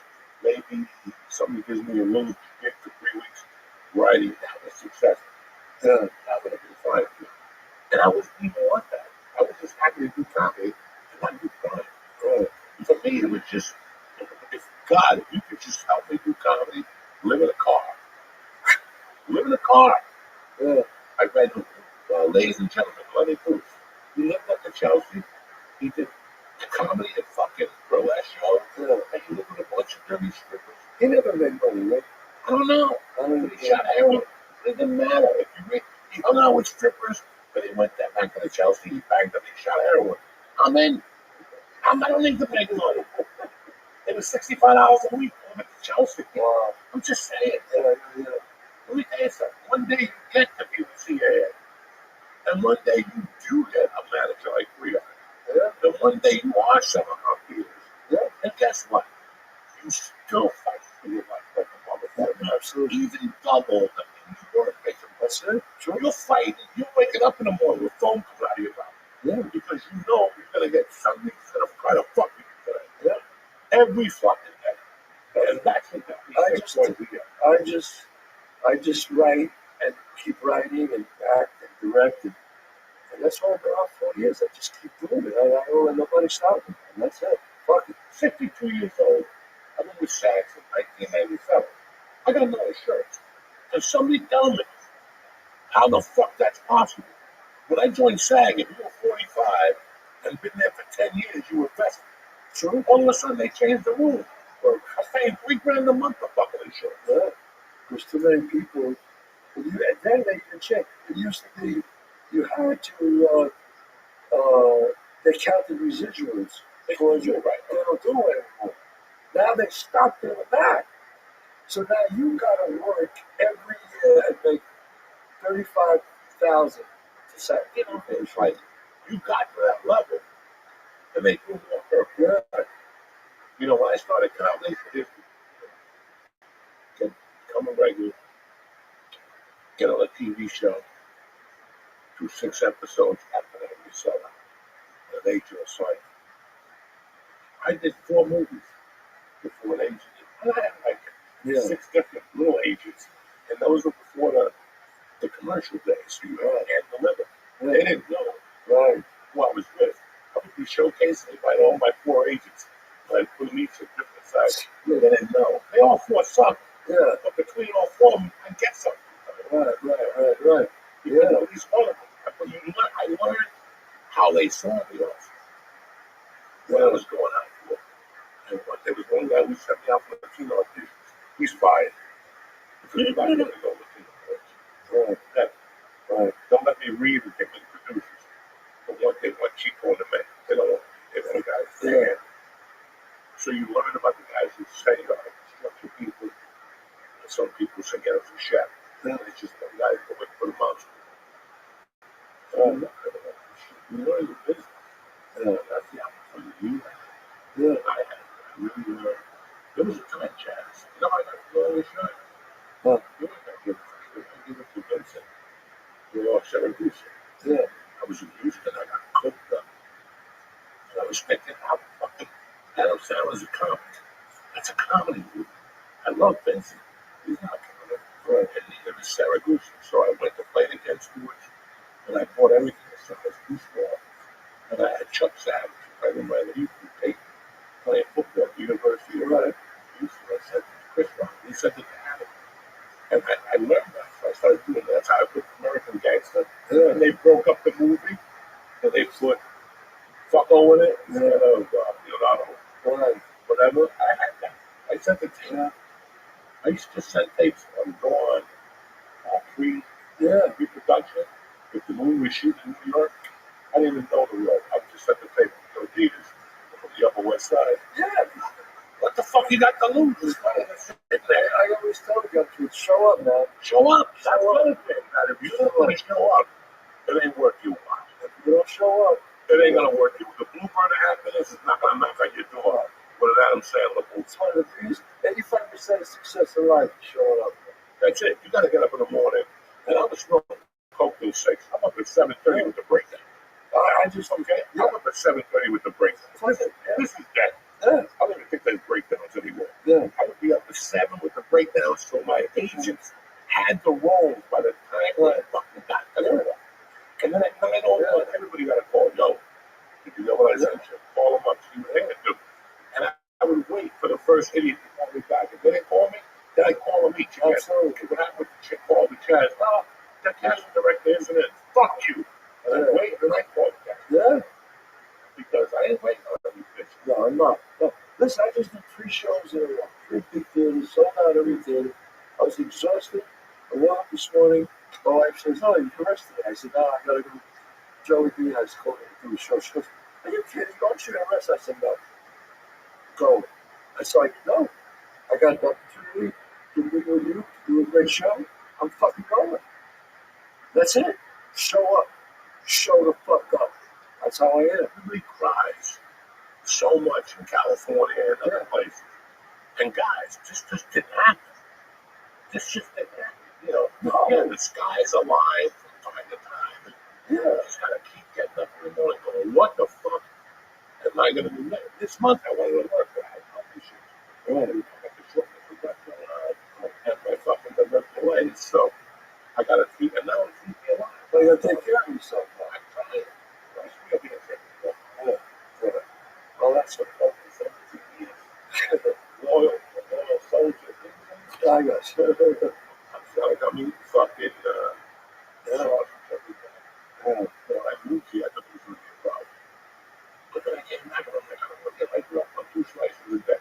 Right, you know, 2 slices of Coke, but I'm going to quarter. All day long at 2:30. I'm going to go to the steak. I don't even eat pizza. Yeah, you gotta take care of I'm yourself. 62. It's a hard body. I ran the dots. I ate prison food for 9 months. I smoked a cigarette. Oh, yeah. You did it for 9 months. You said nothing after that. Oh, yeah, man. So it's not like I'm a virgin. Yeah. Oh, I've been smoking dope from 12. That means I'm officially smoking dope 40 years. 3 things. 3 things. Congratulations. Now we're going to be smoking Marlboro Reds. Yeah, when you ever feel, because after 50, the warranty runs out. Shit. So, in the last 6 months, I had a yeast infection in my ear, an infection, a loose tooth, my fucking denture, the back is loose now. My fungi toenail is working out. Right. I got diverticulitis, my rash is back. I got a rash that won't go away. They just shot me with everything. Maximilian, they shot me with more antibiotics. Everything disappeared except that rash came back like 3 days. Right under my tit. It's under my tit. It's fucking here. It's on this foot. It sucks getting old, but you can't give up. You can't give up. But I had like the box. I couldn't fucking breathe. I lasted 10 minutes. Music on. I just got a box. I started helping the pump. I stayed in there. I did some fucking, whatever you call those bats. The club bats. Fucking whatever. Right. And I was like, I'm good. Tomorrow, all I got is 15. That's it. As long as you get a little better every fucking That's it. You're right, bro. That's it. You're fucking right. It's living like an actor, bro. Yeah. Everybody's trying to sell this shit to you, and it's just easy. Yeah, you Get up. I'm telling you, it's Write your day out. Let these motherfuckers know what you're thinking. I fucking work out it every day, Joey. Every day I get up and I go, what am I gonna do today to make my career better? That's the way it's gotta be, man. I mean, I enjoy my life. I have a great time with my family, but every day my mind's on I'm on the fucking board or something. And that's why I've been around this long. You got to. You got to do it, man. You got I to do see it. you out a lot. Yeah. You do a cigar nights. Yeah. I have a cigar line. I have a beach. And I go, one day I just want to lay on the beach and just write. So I say, okay. So I want to write. I have 2 restaurants. I have a cigar line. I have wine. It's doing great. You know, it's all planned, but you got to work at it. You know?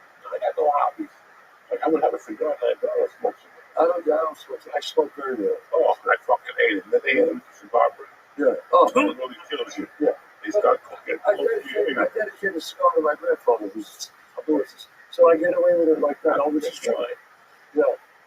So it's like, I can't put a bottle of wine out. Yeah. And I could, but I'm wine. No, I Yeah, drink but this wine is the best. Joe, you don't drink wine. You know, I would never seen you hang out with Julius Caesar or yeah. I don't know what. I tried the weed line. I'm not doing that again. That's a waste of time. Yeah, you're very rare to make money with that. See, there are some people who do it. I did for a while, and then it all went south. It's like, you know what? Everybody's got fake account. Yes. And I figured out unless you're doing it all, you're picking it, growing it, Absolutely. packaging it, and don't go. Everybody's always making a small 5%. What's up, Lee? Hit them. You all right? You sit there like some look at you. Yeah, No, I'm good. I'm good. I was wondering. You want everything with that. I do. I do. Holy shit. Holy shit. I busted you. Not busted, but yeah. Like you're fucking ripped. Oh, look at him. Look at him. He's ripped. He's isn't he? What are those vital things? You taking him to rehab. He's not doing well, says. Yeah. Well, that's the first thing you want. Is rehab? Lay off the fucking mushrooms. No mushrooms. I didn't have to do I know that sucks. Oh, yeah. I'm like, what the fuck am I going to ask this guy? What am I going to ask? You forgot all that 10 times. Oh, I forgot a million questions on there. Oh, well, I got to tell you, man, you got to be on your game, baby. Oh no, I'm love talking to you. Shit 20 years ago. No, I'm love. I was wondering how many people have told you about their reactions while they were interviewing you. But no, I think. We're good, baby. Poor bastard. Go Look at this bastard. face. I can't give you nothing. So what do you got coming up? Tell me what dates. I'll be doing this is like the national touring that I was doing. The old after was going to ChazCommentary.net. I'm going to be in Tarrytown next week, but that's sold out. But I'm going to be in Tarrytown. If you go to ChazCommentary.net, my whole schedule is there. You can get tickets right there. Or you can see it. You can see it shot with 5 cameras the one-day show. So Amazon Prime, Google, Fandango, and who else? Apple TV. And that's doing great. So I'm very excited. I'm going back on Gruff on the Home in Forest Whitaker. I come April 18th. April 18th. Yeah. Do my homework. Yeah. And That's a great and I'm coming. show. You like it too? You watch it? The 4th episode's coming out, and I'm on for the 5th episode for the 5th season. And Gravesend I'm doing again. So there's a lot of stuff. I mean, I'm just like, I'm doing a movie in April in Rhode Island. I forgot the name of it. With Chad Birdie and actually my son has the lead in it. And he's very excited about that. I have a small part, which is good. And so a lot of great things happen. Really good. My life, every day I wake up and I look at God and I go, thank you, Jesus. Thank you, thank you. Every day I say, thank you. Because I look at my life and I look at where I came from and I look at some guys that I grew up with and hung with. And some of the long went on here, some of them, some did very well, some not. And I go, I don't know what I did right, but thank you. I really do, John. I do. I say thank you. I'm so grateful. So grateful. Right. Thank you for what you do. I thank you. You're a great inspiration. You really are. You fucking hired me. Yeah. He hired me. Yeah. A long time ago. I see talent right away, He didn't fucking know. All I had to do was get going to the point. But you know what? Certain people, you could just say, you know what? He's got that thing that people like. I always enjoyed that role because I met two of the nicest people on top of you. I met your buddy from Sons of Anarchy, Yes. the old guy that played, Dayton. what's his name? Dayton Calvin. Taik. He was fucking great. Great. But I met that dude that died. Dude, he was on that show on CBS. Oh, He died with, how do you think he converted? New York guy. Really fucking good guy. yeah. You hired him as a, yeah, he was one of the major roles in that movie. Yeah. Men versus Women. Yeah, versus women, that's correct. And he was on the set, and I was fucking in awe. Yeah. Because I had grown up watching him on, come on, guys, the show with the really good blonde woman that was on CBS. Sybil Chick. That was one of those fucking blondes on CBS. Yeah. Like the plumber or something. Oh, Come on. yes, Candace Bergen. And the show, and he was a great actor. Richard, What the fuck was his I name? can't think of it. He fucking schooled me, dog. Yeah, he's great. Schooled me. Great actor. Schooled me. And you know who he is. He died You definitely know. Never mind. No, I shouldn't say that. I don't know if he did. I don't know if he did that. There was, But I he was- died this week. He died, I was so. Yes. And I had just lost the role to him Yeah, in that movie, yeah, the second part against Shorty. yeah, he was. And usually I would tell those, I would go home and kill a chicken, Yeah, do some Santeria to fucking yeah, get rid of no, it. he was And I went home going, you know what? If I lost the role to him, Yeah, I'm doing something right. he's a nice It guy. was me and him, I'm doing something right. This guy was fucking You know what? I've been very fortunate. I had, you know, the Richie. Richie. First name was Richie. Funny guy. What about me? Oh, he was funny. You know, so what about me? What about me? Yeah. Funny guy. And this is the movie with Arnold Schwarzenegger Yeah, when they do, what's the movie? The other yeah. guys in that movie. You know, The guy who plays the gangster, Joe in Bullets on Broadway. Joe, the one that Joe Farrelly. Joe Borelli told the man's neighbor, Short and Sean Penn talked him into fucking acting. Yeah, That dude, Joe Borelli. Joe Farrelly. Joe Fitz is in that movie too. One day, the movie, Vanessa Williams, Yeah, the Fed movie with yeah. Arnold kidnapped Vanessa Williams, and she's got the pay force of the mob in Baltimore. There was a lot of people I hired as a writer. Billy Porter.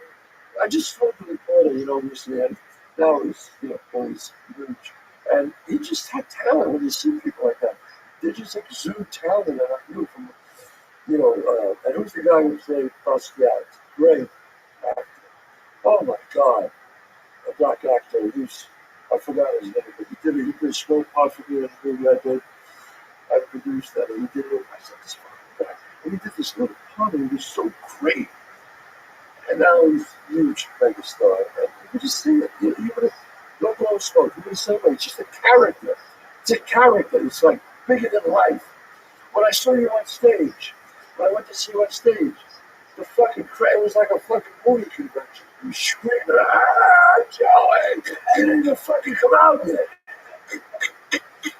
And you opening for Joe. You know, Atlantic City. Yes. And I said, holy shit, what the fuck is going on? Yes. And they were screaming like it was like a fucking cult. Joey. And then you come out, and your first words are, what's up, motherfuckers? And the place goes nuts. They love all that shit. Holy shit. All day long, they come with And lots of people. It's just, you have the intake. I'm back. Not yet. I was going to ask you about your podcast. How you got started with your podcast? I'm going to put that up. If you want to see me on my podcast, the Chaz Commentary Show. It's on YouTube, it's on Google, Apple, and it's a great show, man. I saw them with Fat Joe. Yeah, Fat Joe is on. I've got a lot of good Captain Kevin Arducci, you've been on, Billy Joel's been on. I got a lot of good people. You've been on. Our friend Sarah. You've been on, you told a place off. Why? It's great. I had those My wife, fucking food tremendous. my wife is, I mean, Joe, you guys are the nicest person. I said, he's always like, Joey's throwing out. Oh, please tell Joey I said hi. And he's always like, say no. I said, hey, Joey, you fucked my wife. I felt like De Niro in fucking Navy Shorts. Yeah, I know. She grew up right down there. I bet she's not cool with me. Yeah. No, she couldn't. Yeah. She said 48 Street. Yeah. That's crazy. Yeah, she's fucking beautiful. Oh, what? She's full time. First generation time. She came here, she comes to English. How's that? All the time. Yeah. Speaks Italian. What's that? Union City put out some good movie. Oh, yeah. My wife's good with His the grandmother. Union City, fucking beauty queen. Yeah, it's great. Fucking pretty girls in Jersey. Jersey girls, man. As the song says, bro. Well, really, thanks for having me, Joe. God, it's an honor to have you on here. And I can't wait to see you on Godfather Home. Thank you. I appreciate that. That's one of my favorite fucking shows I'm waiting between years. Yeah, I know. It's a I fine know that the chin is done, Yes. but I'm sure you worked around and everything's going to be. Everything's going to be great. What table, real quick, what table blows me away? Home people. Oh, Bo's great. Oh, it's getting better. He is. It's getting better. How is this Monday night? Should I go to one of them? Yes. A lot of heavy duty people there. Oh, you should go. Judges. I've been there. It's great. Okay. Fantastic. Joe, oh, you know, but Bo is I great. love Bo. Bo is fucking great. Let me tell you something. Bo was fucking the Irishman with Bob De Niro and Al Pacino. He held his own. He held his own. He fucking held his own. Without his shirt, the watermelon, Watermelon, all that shit. He was fucking so great. He's smart. He plays these parts that's right in his wheelhouse. You know what I'm saying? And he's great at it, man. He's fucking. Well, I worked with him in Godfather. He's great at it. He really is. And a great guy, too. But you're on the back. Yeah. But you got away. Just like you were. Yeah, they sent me away after I did 2 seasons, and they sent me away because my character, I got exiled. They were like, Right. so I went to retirement, and they just brought me back for season 45. You wrote the book. What book? The book you wrote. Better wrong. No, I know. Not you. Your character.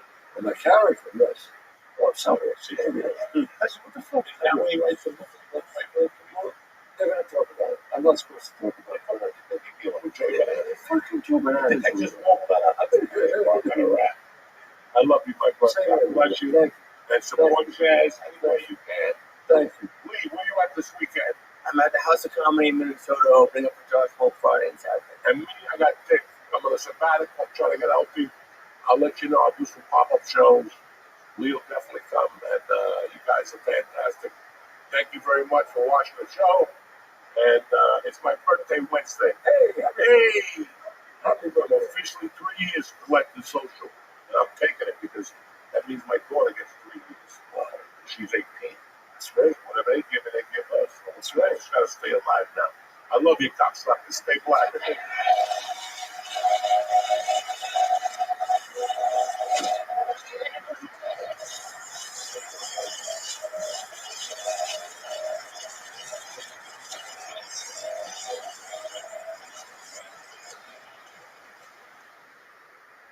Hey, Uncle Joey here. Listen, it's time to get that big and proper work in order. It's February already, you know what I'm saying? Valentine's Day is past, but it's a long year. You gotta swing dick on a daily with these animals out there. Blue Chew can make it happen. Their online service delivers ED meds straight to your door with the same active ingredients as Viagra and Cialis, but at a fraction of the cost and in chewable form. What does that mean? You could be anywhere, drinking a glass of vino. You see one of your little girls over by the corner. She's playing hard to get. You pop a Blue Chew, you wiggle over, and you're ready to rock and roll. You know what I'm saying? Blue Chew has everything you need to spice up the bedroom. Even if your thing is working right, you gotta have extra ammunition. Sometimes the communists just come out of the trees. You know what I'm saying? Blue Chew tablets are made in the U.S. of A, Jack, and the whole process is taken care of online. So you don't need to make an appointment. You don't need to sit with creepy people. You don't need to go to the pharmacy, nothing like that. Me personally, I love Blue Chew. I'm 62. I don't need ED medication. But let me tell you something. Like I said, you got to get all your bullets in order. And you got to bring extras nowadays. You take a tablet any time of the day, and you get ready for a great time. I don't care if it's in the morning, at night, you're going to feel tip-top of good. Now, make life easier by getting harder and discover your options at BlueChew.com. And we got a special deal for the listeners. Ready? Try getting your first month of Blue Chew for free. That's right, it's Tuesday. I'm showing up with a gift, you little bitches. Just visit BlueChew.com for more details and important safety information. And I want to thank Blue Chew for sponsoring the show and helping you motherfuckers sling dick like you're supposed to, like God intended. You know what I'm saying?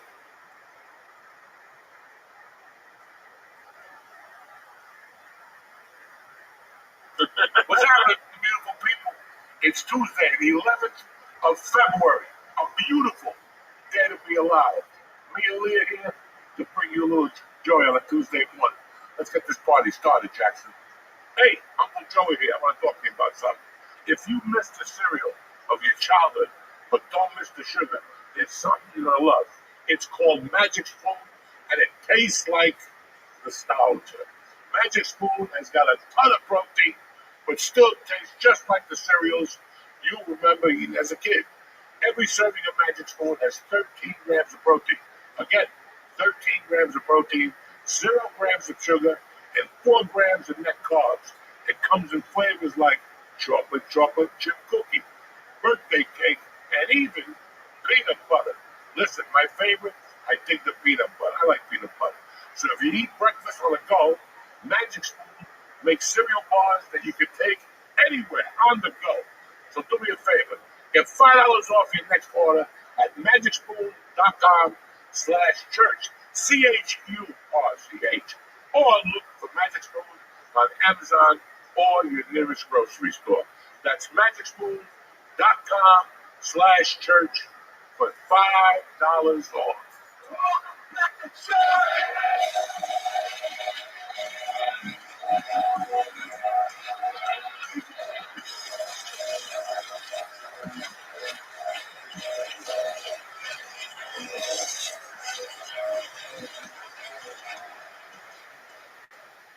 We're here. Uncle Joey's here, my man Lee, the co-host of Death. How was the weekend, man? I had a great weekend. What'd you do? I did. Well, my show got postponed, which sucks, but I went and saw Russell Peters, which was really fucking cool. He was at the Beacon. And then I'm not fucking mush. That's what I have to announce. I did well yesterday. Or 2 days ago. I did well at the Super Bowl. Okay. Yeah. I got lucky in a couple of like they had one for like since it was like Taylor Swift, they won if they score 22 points in a quarter, it was like 5-1. I got defensive touchdown twice. I had just any defensive touchdown, and I had each team. So I turned like 200 into 700. I had a great fucking day. Yesterday. Yeah. Oh, dude, I was so ready to fucking lose. I told people, oh hey, I did a live Philly. I told people to bet opposite me and you'll probably win. And for the first time ever, I did okay. I'm so happy for Philly. It was good. Like, it was from the very beginning that they were just destroying. I knew it. I knew that for them to win and the NFC East football, you got to go in there and go after the fucking quarterback. That's it. That's NFC East football. The Giants, the Redskins, the fucking Cowboys, and those fucking idiots. It's fucking NFC East football. You're biting, you're scratching. That's what the NFC was always about. I think somewhere in all the salt of football, hate and love. Hey, listen, it's football. I gotta hate you. During the game, I gotta hate you for an hour. What are you talking about? Right. What are you talking about? I'm going to rip your fucking lungs out. What are you talking about? There's no love here. After the game, we're gonna, oh yeah, I make more money than you do. I fucking deal. It's all the fake hugs and shit. Like being in LA. Like, they don't love each other. No. I didn't think that was going to happen, though. I thought it was just going to be like a huge. Like, I was hoping everybody scored. I thought it was going to be a good game. I didn't think Philly was going to get their ass like that. I didn't like that they kept ownership on Barkley. They get it. They get it. They're going to go to Barkley, I wish he did anything. That's the only place I lost money. Even in the fourth, they were winning by 80, and he's still running fucking Get him out. That's it. It's over. That's it. You guys gonna get killed for no fucking reason. He's going into the mouth to fucking death. You know, I'm an old fucking man. And there's a difference when you watch football. When I watch the Super Bowl now, I get it. I get it because what you don't understand, even the news is entertainment. The news makes money on commercials because again, 1,000%, they're an entertainment company. They have to entertain you with they put it together. Like the other day, I switched governments. I went from ABC World News Tonight. There was like a hockey game, so I couldn't watch World News, so I went to Channel 4. It's the same thing with Jose Diaz. I'm watching it like Jose. Jose's got a big fucking head. I'm like, this fucking guy's name is Jose, and they called him Jose Diaz, and I lost it. I got to do something on my head. So, and it's the same fucking formula. They tell you all the bad news up front, and at the end, here's the kid in front of the drum. I'm in the fire in California. You see a little kid playing the drum. It's the same formula. Right, it's all the same. Last week they put on listen to the unmanned. I love when they do this. Because only white people fall for this. Okay, when they go, we found the lost Tina Turner album. Listen, that thing was lost for a reason. And it was on the back of the safe for a fucking reason. It was like one of those things that she's like, let's release this. Like, not right now. Not right now. We'll get that later on. It's like a Yoko Ono fucking song. Put it in the back. You hope she dies before she ever brings it up again. And they deny it. And then some fucking agent comes in there and goes, let's release it. And make 10,000. You're not going to make it. It's a bunch of yelling. If Tina Turner getting beat up by Ike, I don't make that shit. Nobody wants that shit anymore. And I love Tina Turner. I'm not saying nothing bad about it. But all that, we found 3 more Beatles songs. They're terrible. The Beatles put out everything. Backwater, cookies. They were like Elvis. Like if you hear that Elvis had a missing song, trust me, it's bad. Well, now, like, I don't know if there's obviously going to be missing stuff, but I saw that Scorsese is doing this, like, miniseries for Fox Nation, like the Fox Nation app. And I'm not against Fox, but, like, that's who's coming out with an app now. They gave Scorsese however many millions of dollars, and now, like, it's going to... Here you are, the director, you don't fucking do a podcast. I know. You should be creating your own app. You should be Rupert fucking Leaf. You want me to do any of the ideas I'm giving you? Rupert at the game yesterday, the owner of Fox. I'm sitting there with an Asian bitch. He had bitches behind him, bitches to the left of him. That dog is old, but he can still hunt. Because with that kind of money, he just get a prosthetic dick like that. I just get like a 2-foot dick. Everybody's getting yum-yums. Because everybody, listen, they're doing something, right? They're making men into women. In some country, Sweden, they got to have like a black dick that's white. Or you want to like a transplant a black dick onto him? Fuck, but white, you know. Oh, right, of course. Yeah, of course. You can't show up with a black dick at that age.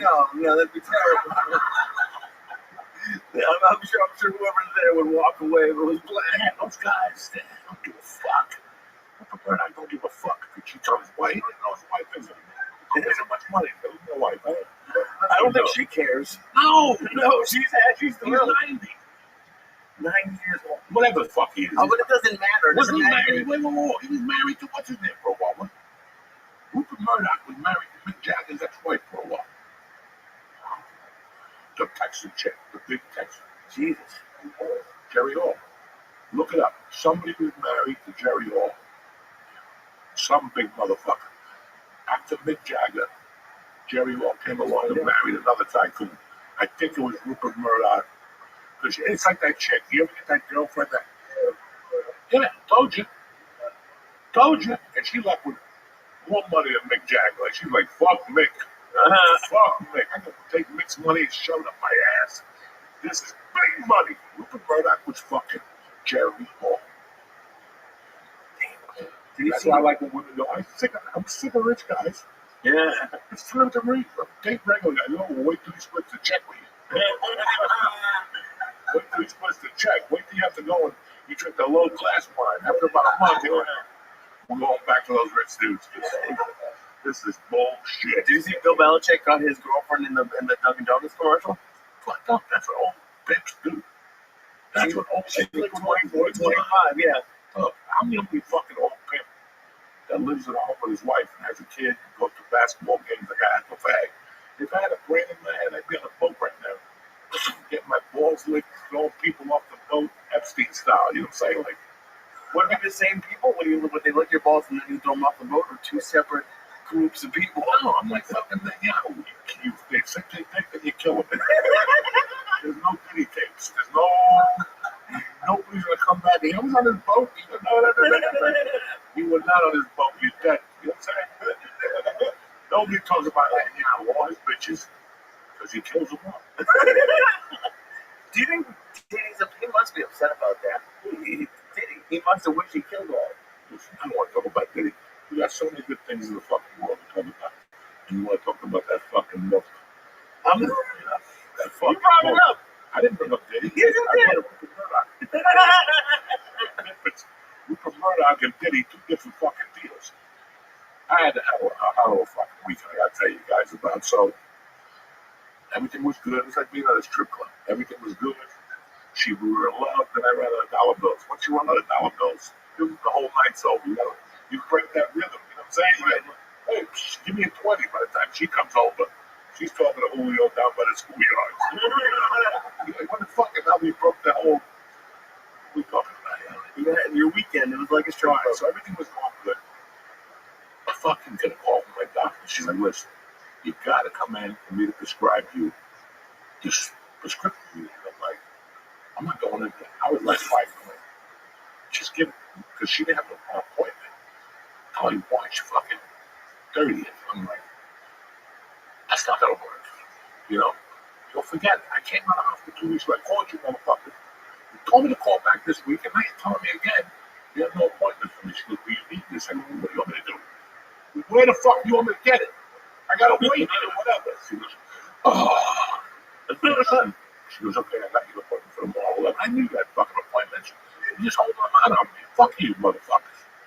So I got down there. She's like, Joey, you're alone. But I saw something else. She goes, let me touch it. She started touching me, and I fucking popped up in the air. And she goes, well, you know, pack a bag and go to the hospital. You have diverticulitis. So I fucking did exactly what she said. Went to the hospital, packed my bag. I was just there for 5 fucking nights. It was great. It was a fucking, I'd tell anybody to go to that hospital. It was tremendous, but I didn't forget that you have good weeks in life, then you got bad weeks in life. So fucking, I'm there Wednesday, Thursday, they're gonna send me home Friday. And Friday morning, I get a fucking Instagram from Paulie Tunes. He sends me a cartoon of me talking about being in the hospital when I was 16 at Christ Hospital. And the guy next to me had a stroke on the side that makes the shit in your body, so he couldn't shit. So I was in there with him for like 2 days, like, and they finally, like on a Friday night, they came in with a cord gun. And they weren't ready for it. They put it up his ass and they started shooting the water. And also shit started coming out everywhere. He hadn't taken the shit in like 4 or 5 days, this poor bastard. He was overflowing. Oh, no. His whole side was draining like that. You can hear it on them going, oh, get tired. So they put me in like a clean room, and that was it. But I get this Friday morning at my hospital. Like, this is fucked up. And I got a Mexican guy next to me, the nicest Mexican guy you ever met. His family came, they brought fucking Mexican food. I gave him oranges, everything was fucking happy. It was a fucking, because I steal shit from the back, so I would give him Rice Krispies. Mexicans love taking Rice Krispies home. I don't know what it is. Fucking, so, about 8:30, they throw him out of the hospital, the fucking Mexican. I'm like, oh shit, but Friday night, Thursday, I said, fuck this. The last time I came to the hospital, I played Sober Joe. This time I'm not doing that shit, so I ate 300 milligrams on Thursday night. I was fucked up. You got fucked up off 300? Oh, like we do here on Monday. Okay. I fucking put the earphones on, I had Led Zeppelin on, I had a basketball game on, I was right. Don't you guys see that notebook? I wrote like 55 pages of shit. Nice, thank I God. looked at, there's 2 things I could read. It's like, it looks like fucking that Chinese book that came out today. The same hieroglyphics and shit. So I'm sitting there Friday night, I go, fuck this, I'm taking 400 milligrams. So I pop all 4 of those motherfuckers. There's one left, I save it for week, thank you, because I'm a Christian. I'm sitting there on fire, and I hear this commotion. Hey, stop here. And some guy again. Fuck. I take my earphones off. Hold on. You know, I can tell something's going on in my room. They bring him in. And he's like, lady, before you put me in the bed, I have to go number 2 again. The guy's like fucking 80. And, you know, they had to flip him over and shit, the whole thing. But he shit again. He shit 3 times in the wheelchair before he even got on the bed. And I'm sitting there going, I need this. I just talked to medicals. Everything was beautiful. It's like now, you know, now you see the correlation between the stripper. Now everything was beautiful. I had a flow going, and that's it. That's it. And now this guy, so they finally put him in bed. He don't touch the bed. He shits it again. It's not dirty, and now it smells like fucking exit 11 in my room, and I'm in the corner. So you got nowhere to go. This ass is coming at me. So I got like a tape on it. And wait, is all you had that little like curtain between you? The curtain. That's all you had for the smell. That's it. Oh, So no. I got the cape they put on you with the ass out. I never put those on. I get sweats and sneakers in that motherfucker. I ain't got time for no cape with my asshole out. So I put that around my head like a Turkish dude, like just so I wouldn't smell the shit. Wait, did you put the hospital gown around your Fuck neck? yeah, let the eyes out like fucking. You know me, like I don't give a fuck. Why is there no picture of this? Because I wasn't gonna take a selfie. Look like Alibaba. Next thing you know, people think I joined ISIS, and that's a whole fucking. So it's about 11:30. I get out of the room. I had a pastrami sandwich, so I fucking went on the hallway and ate. I don't want to smell that shit all night. I come back about 11:30, quarter to 12. He's kind of like, oh. I laid down. And all of a sudden, because in the hospital, it's like I gotta drive up here today. I'm home all day. When the doctors call you when you're in the car, they want information. Like, I get the information. I'm on Route 3 with sunglasses on. You know what I'm saying? To cut the people off, I got time to go my water. I sat there all day waiting for you motherfucker to call. And you call at 5 o'clock, you know, as usual. That whole system, they bother you when you least expect it.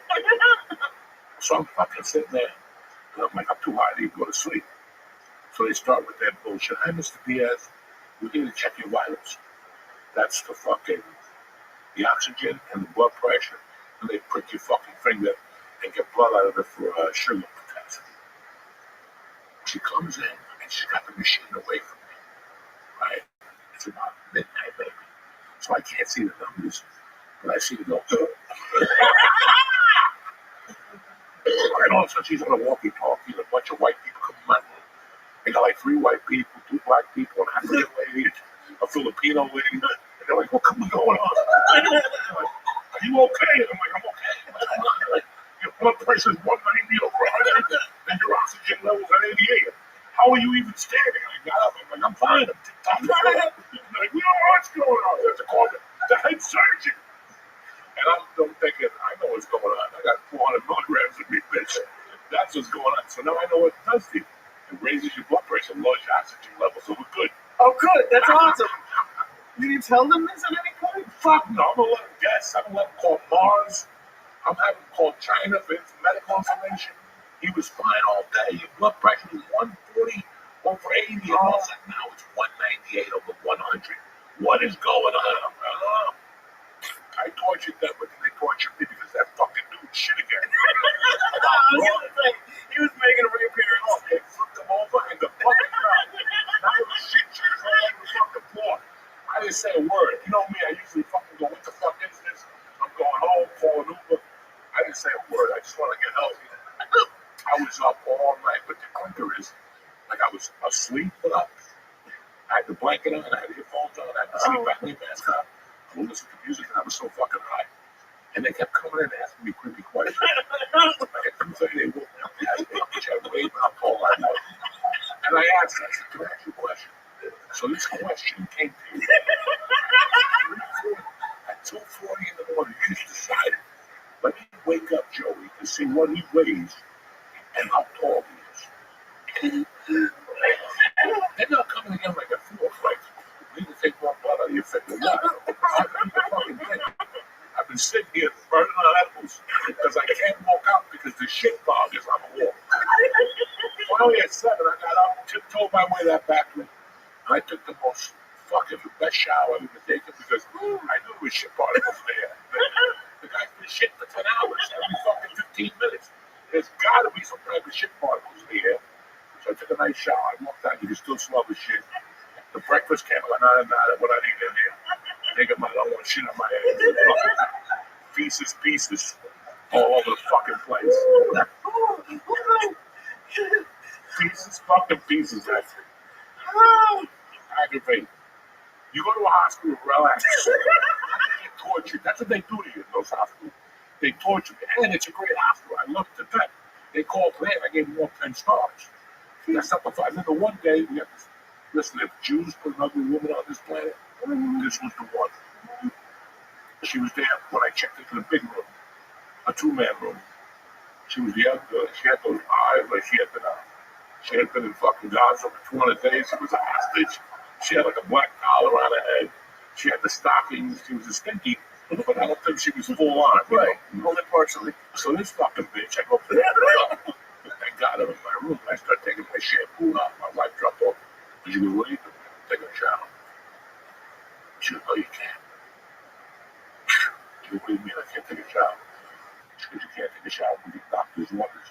That's going to take about 3 hours. I go, I'm getting that brown somewhere. That's 3 hours, too many. I'm going in right now. And she's like, but you can't. The doctor's orders. I said, the doctor hasn't given me an order. I've been in the fucking hospital for 27 hours. There's some odors coming out of me. I'm taking a shower, bro. This work lady came out of security. She was walking to security. I walked into the shower. Big bang on the door for like 3 minutes. The shower's on, can't hear you. I came out, they were waiting for me and shit. No, you can't do that. Doctor, listen. I didn't say it from the ugly Jewish chick. I said it to the guy. I go, once you get the time to come up here and sniff my nuts out. He'll give you an order. to take me in there and bathe me. My nut was rotten on the left side. From laying on that, you have to, sometimes you got pee around your dick, that's one thing. You can wipe it off. But if you got that nut slammed, you have it, and it's on your hand, and then you can't wipe it off your leg because it just flicks. That's what I had. I'm not embarrassed to say it. That's why I take 3 showers a day. Because I know that's what comes out of my left nut juice. Right. Because I lay on my left side, I take it out. Right. That's what I'm painting the picture. Is this before or after this guy shit himself? This is way before he came. This is okay. Holy shit. Oh my god. Because you was going 27 hours without a shower. Never have. Oh. Come on. I took like 3/4 recently when it's a hot towel. And you wipe your armpits in between your balls. That don't do it. Because you gotta use soap and fucking and elbow grease. And your skin is dry. You know, your skin. I took my pants off. Right. Fucking poof. My legs how dry they were. I need a fucking shower. Right. Put some cream on these fucking stilts. Dude, I've been with you once, many times. Like, we've done something in the morning, had lunch, went back to your house, and like, I gotta take a shower. Yeah. That's what a shower's for, to use it. Not to look at it and go, oh, it's a nice shower. What the fuck? You gotta get in there. Right. You gotta wash that ass. 24 hours without washing your ass. Right. And maybe 1 or 2 shits. It starts to ferment. Oh, yeah. It starts to ferment. It turns into something else. That's where you get mushrooms and hemorrhoids and all the dirty shit around your ass when you don't wash your fucking ass. How excited are you to be like 70 and 75 and like just really torturing doctors? I'm not excited at all. No? No. I'm still thinking about other people that torture now. Right. I got people that call me every day that they're looking to get tortured. And I'm such a Christian now, I just let them off the hook. That's really nice of you. You bet you're right. What did you do to that guy who was shitting himself? Didn't do it. Listen, it's not. Did you give him something to stop him up? I kept saying, oh, something. Like everything goes through me. That's because I had to connect with the back. I get coffees, I get the cereals, I get the fucking turkey sandwiches. Oh, that night I got so high, I was eating 4 turkey sandwiches. The night he shit himself? No, the night before that when I ate the 3 edibles. Oh my God. I ate so much in there. I had these turkey sandwiches that are delicious. Don't eat the ham sandwich. But you eat the ham sandwich, and while you're eating, you're like, thank God I'm in the hospital. I don't have to go far. This shit goes sour. But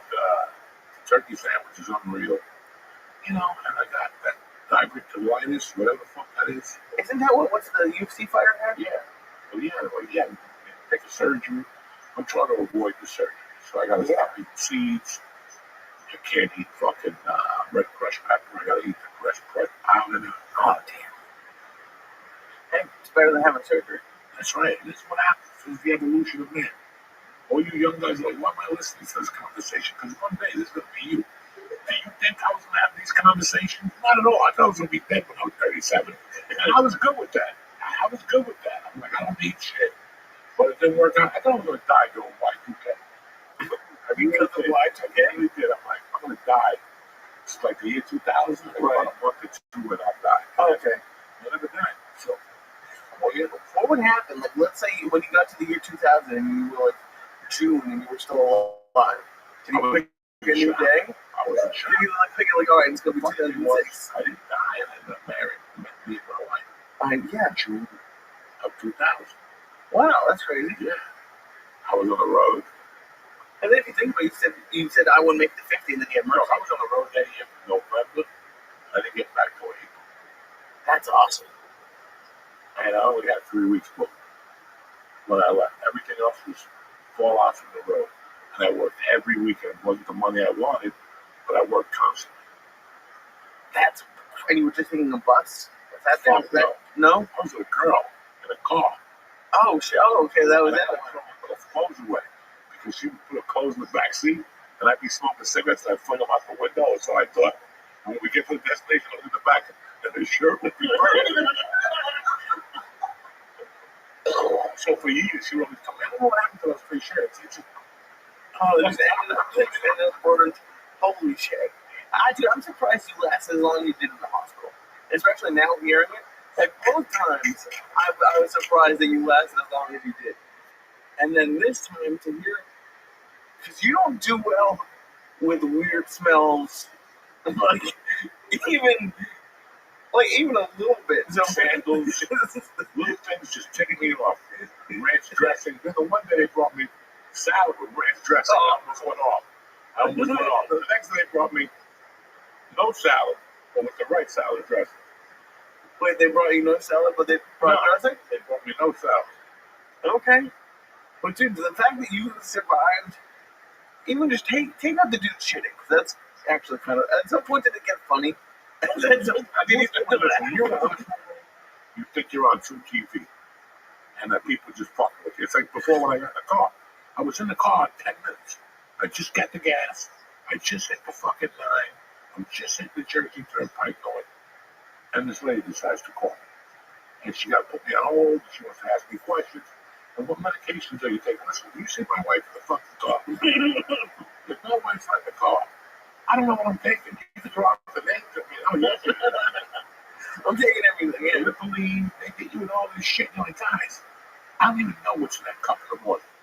My wife puts a cup on top of the table with pills. I just drop it. I take the other one on my own. I take one downstairs on my own. I take the ones at night on my own. But the breakfast one, it's too many. Right. So I don't know what the fuck I'm doing. But you were saying when you're in the hospital filming True TV, that I asked if it would have gotten funny. Oh yeah, at some point I look around. Listen, what saves me is my sense of humor, even though I don't have one. What do you mean you don't have? I don't have a sense of humor like that. Like most people, like they, oh, what happens? Oh, don't. Yeah, you know, you waking me up at 2:30. It's not all I am. What am I dying? They call the casket company.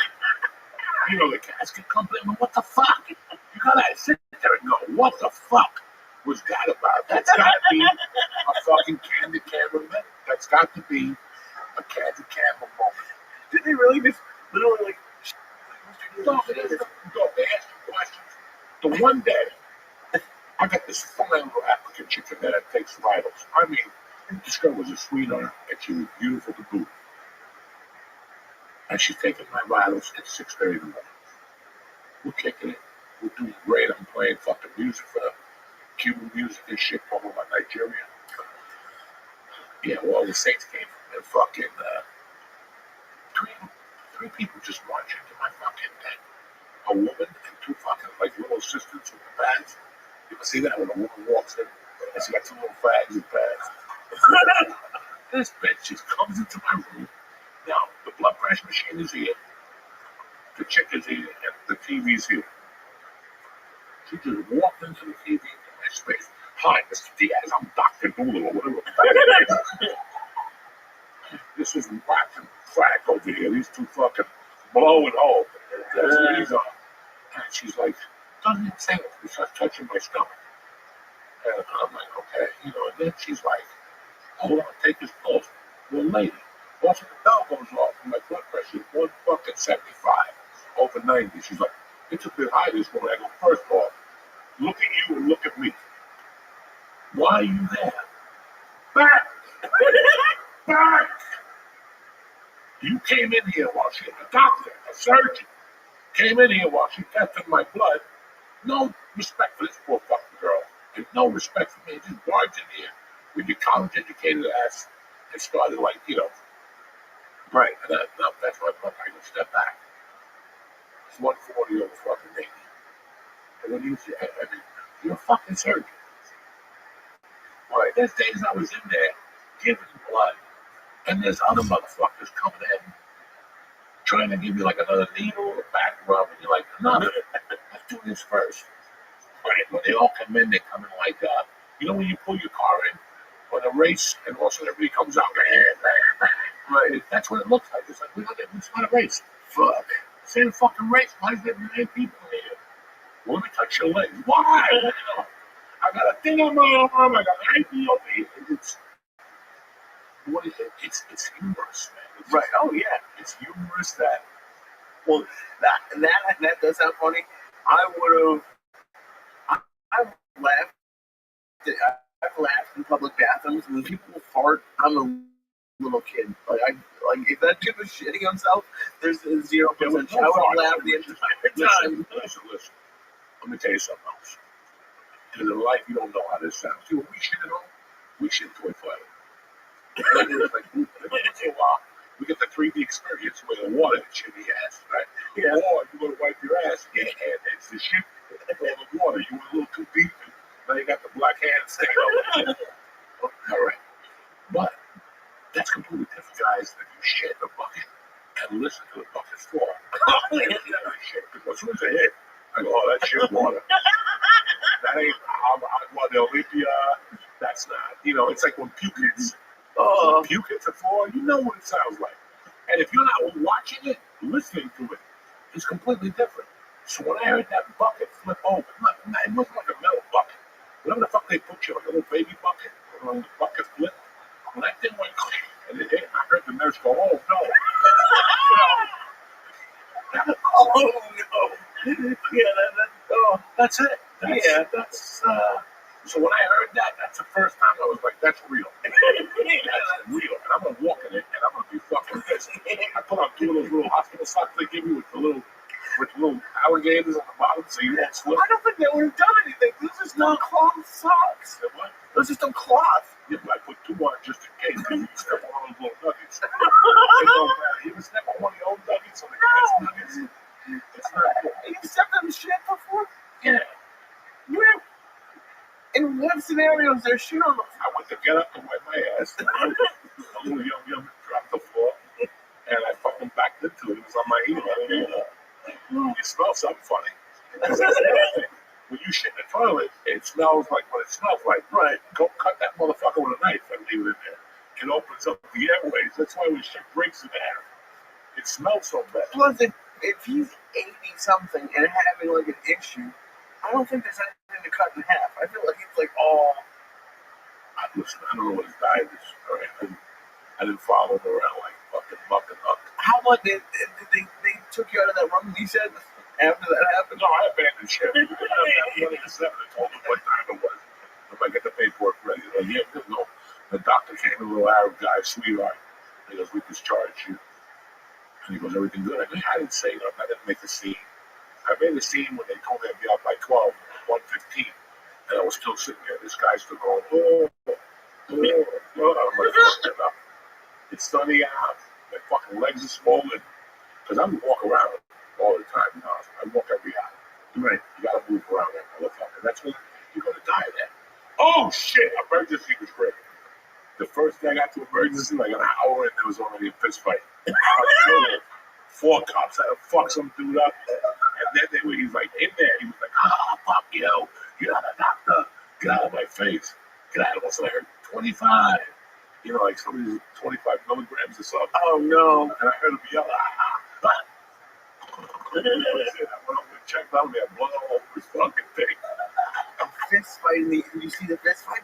I heard it. I heard a couple punches thrown and fucking wheels from a little chair spinning around. All that funny shit. Jesus. I can't imagine getting into a fist fight in the emergency room. That's the best place to get to a fist fight. You're right there. I guess you're right. Fuck. It's a crazy world out there. People Yeah. get fist fights in a lot of fucking places. I've never been in an emergency room fist fight. But that's the second most exciting place in the world after Disneyland. To get into a fist fight? Just go to that emergency room right now. You gotta sit there for a few hours with a camera. That's a fucking hard. That's a podcast. Yeah. No, you're right. People walking, bleeding, shot, fucking yelling. That's a podcast. 15-minute podcast. We in the emergency. Every week we go to a different emergency room. Could you imagine asking someone while they're fucking like, get the fuck out of here? No, you're not gonna ask nobody. You're just a quiet spectator. That's the name of the podcast. The quiet spectator. Some nights you go to court, go to midnight court, and see what comes in there at midnight. Do you think they still have midnight court? They gotta have some. Jesus. They have a bunch of that on Zoom now. Court. Yeah, but like you said, No. I want to sit there with some little question. You gotta sit there and get the action, the odors. You know what I'm saying? The guy comes in, stab. You want to smell the blood. Oh yeah. Jesus Christ. Yeah. Midnight. It's that. That's why I was good. Why do you keep asking? I don't want to get stabbed. I don't want to get hit in the head. People send me messages now. Like, have you got fucked yet?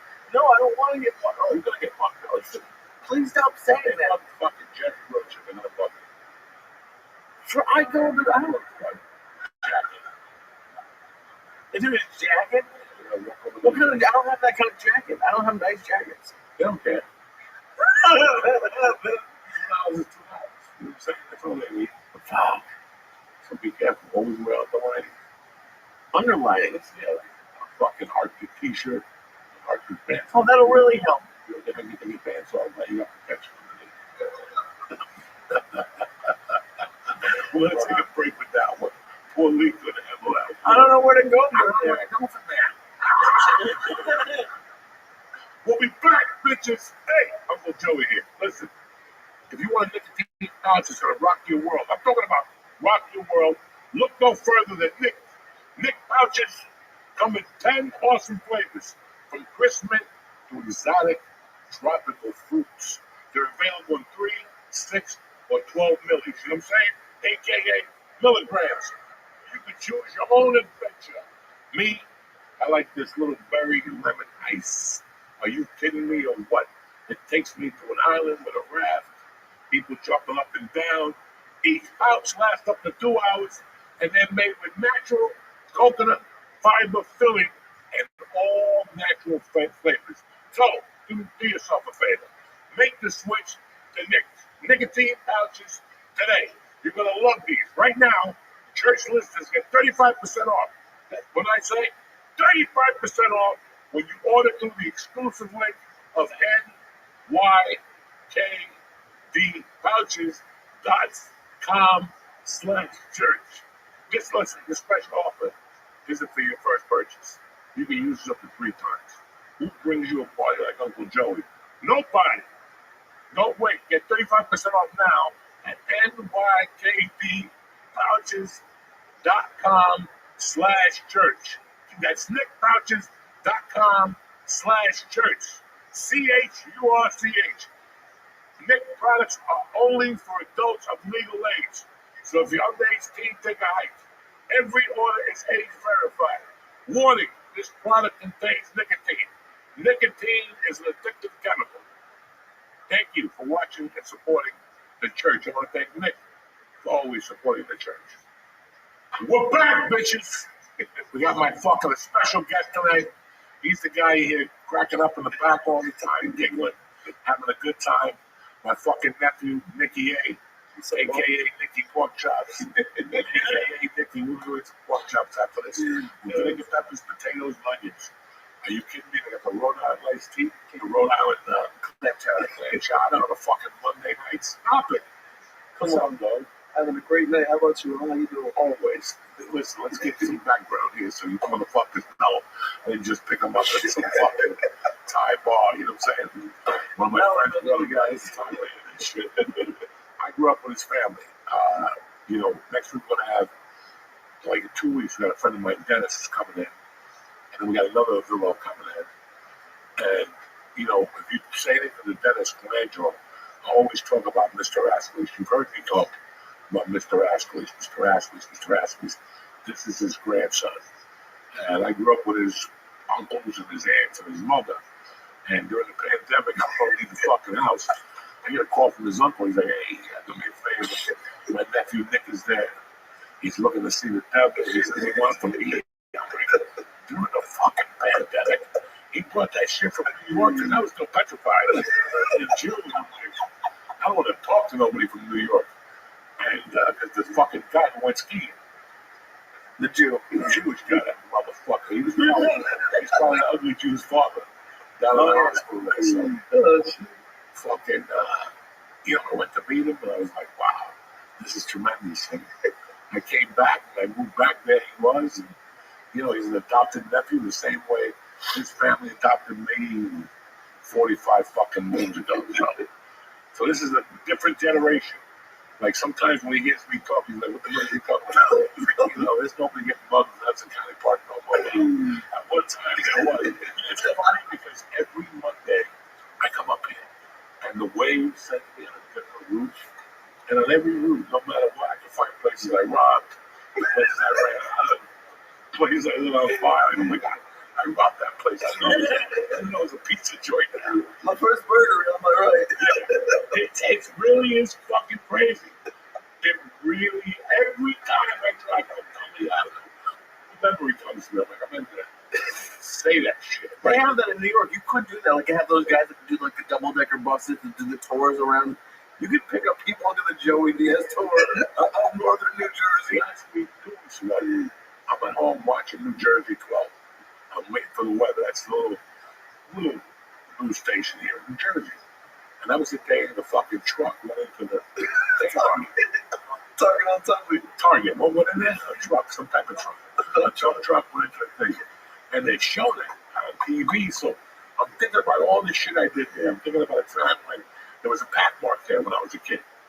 And we got caught. We were going to rob the gas station. But to rob a gas station, I needed something. I didn't have a gun. So I go, fuck it. I called my friend. I go, let me go to Pathmark and rob a gun. And we'll tape it and then we'll go up there. I go, what? This is well, I got caught robbing a gun.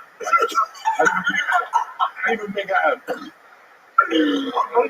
box. Why not just buy the water gun? Because I'm up. Like, I went all A. You're going all A. You're going all A. You got time to spend $1 on one pistol. Maybe that wasn't even $1. We just look at that. So, I apologize for not I started arguing with the lady outside, crying. Telling my brother died, and I got another brother that's retarded. He shot himself, and she's like, hell, there you go this time. She was like 6'5", ugly, and big. But then I thought about another night, because Tony Lickers used to be that. When I was a kid, it was basically Batman, and Tony Lickers was huge. It was like a supermarket of sin. And you were just running in and out of it. We didn't. We couldn't get served in that. So we would stand outside and see somebody was going in there. Come on, Dad, give me a case of beer. Do me something. Well, one day we were in there. I'm not going to mention no names. One of my friends goes there with somebody to get a case of beer. He leaves 3 of us outside, and there was a well-known homeless dude, not very at the time. He lived in Hudson County Park, and he had leaves all over him, and he'd come out like he had like a bum leg. And I'd see him by Ashways. Like today, I got pulled up 79th Street. So I sat at that light by Gold Coast, and I had to stare at Ashways. And I thought it was fucking a doozy in the story there. So your mind goes away. You're like, Jesus Christ, people are not going to believe this shit. So I'm talking to this homeless dude. We knew him. He would talk to us. It's July, and he's got like a painter suit on. Like the whole body suit with the zipper up on top. And we're talking to him, it's like three of us, what's going on, man? If he spared $1, yeah, we give him $1. But if we gave you $1, three of us gave you $1, you're going to get tortured. Like, we're going to tell you you're gay, we're going to suck your dick. So we're talking to this poor bastard back and forth, and my buddy's got a newspaper. And I go, give me the light. Give me the light. What are you going to do when I get the newspaper? I burn the newspaper and I put it in his back pocket. In front of Bathmark. Like 6 minutes go by, and you see smoke and a little couple of flames, and we're fucking dying. And police leave, like, hey, you're on fire. You're the fucking best, I swear. This is torture story. Like, there was a summer where we just tortured people. We'd get out of the car and just torture people. You know, we'd stay in Jersey till 3, and then you went to the city. And you went to the city at 3:30 in the morning, in the village, with a mirror on the hood, snort coke, just drinking beers like we on the street. And people walk by, hey, how are you? Hey, nice to see you. Was that the one where like you had like that, not like a small mirror, like you would have a big one? Yeah, we robbed the house. And they had like those, you know those things next to you? Where you put your like in the no, in the table where you know what the clock is. It was like one of those things that had a piece of glass in it. So we're like, we're not going to use that. Take the glass. We took the glass. And, you know, but we would stop people, like guys who come home and go, hey, what are you guys doing? Nothing. And then we talk to them for like 10 minutes. You want a beer? Yeah, give me a drink. Want a drink? And then we'd start like, listen, man, I really consider being a fag. And they're like, yeah, why not? Why? You guys fags, all 4 of us. All 220. Gorillas. And we're like telling this guy, we like to suck dick. And that was every night we did that to some poor bastard.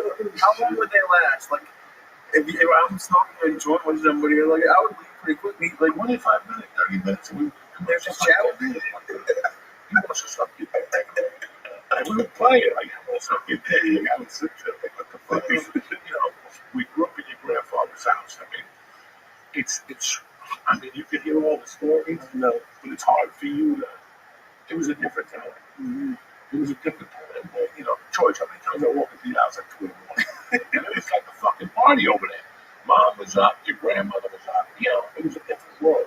Like, if my house could change, I want it to be like, I can't wait for Mercy to get like 2 years old. When they come home at 2, they try to creep in. And you come up like, yo, that she's doing this. Oh, look at it. You guys want to eat? The next thing you go to the steak. Oh, my grandma loved it. They love that shit at 2 in the morning. That did not happen in my house. If my wife has to cook some at 2 in the morning, she's got sour. Come on, man. Don't want to be one on your face. It's a fucking party. Get up. What the fuck? There's 8 people you live with. Come on, you gotta get up. You can wake up to cook. Yeah. I can see why you might not be I fucking have a heart attack 10 times over. My daughter like pick up in the middle of the night. Like, the other night I went to bed like 11. I got up and said, we went someplace. She's like, did you hear me last night? I go, no, I didn't hear you. She goes, I made some popcorn. I got a recipe offline. I mean, you have a recipe. And she's telling me she fried up butter with marshmallows. Oh, nice. Then you put the popcorn in there. And she goes, it didn't work there. It came out like one big brick.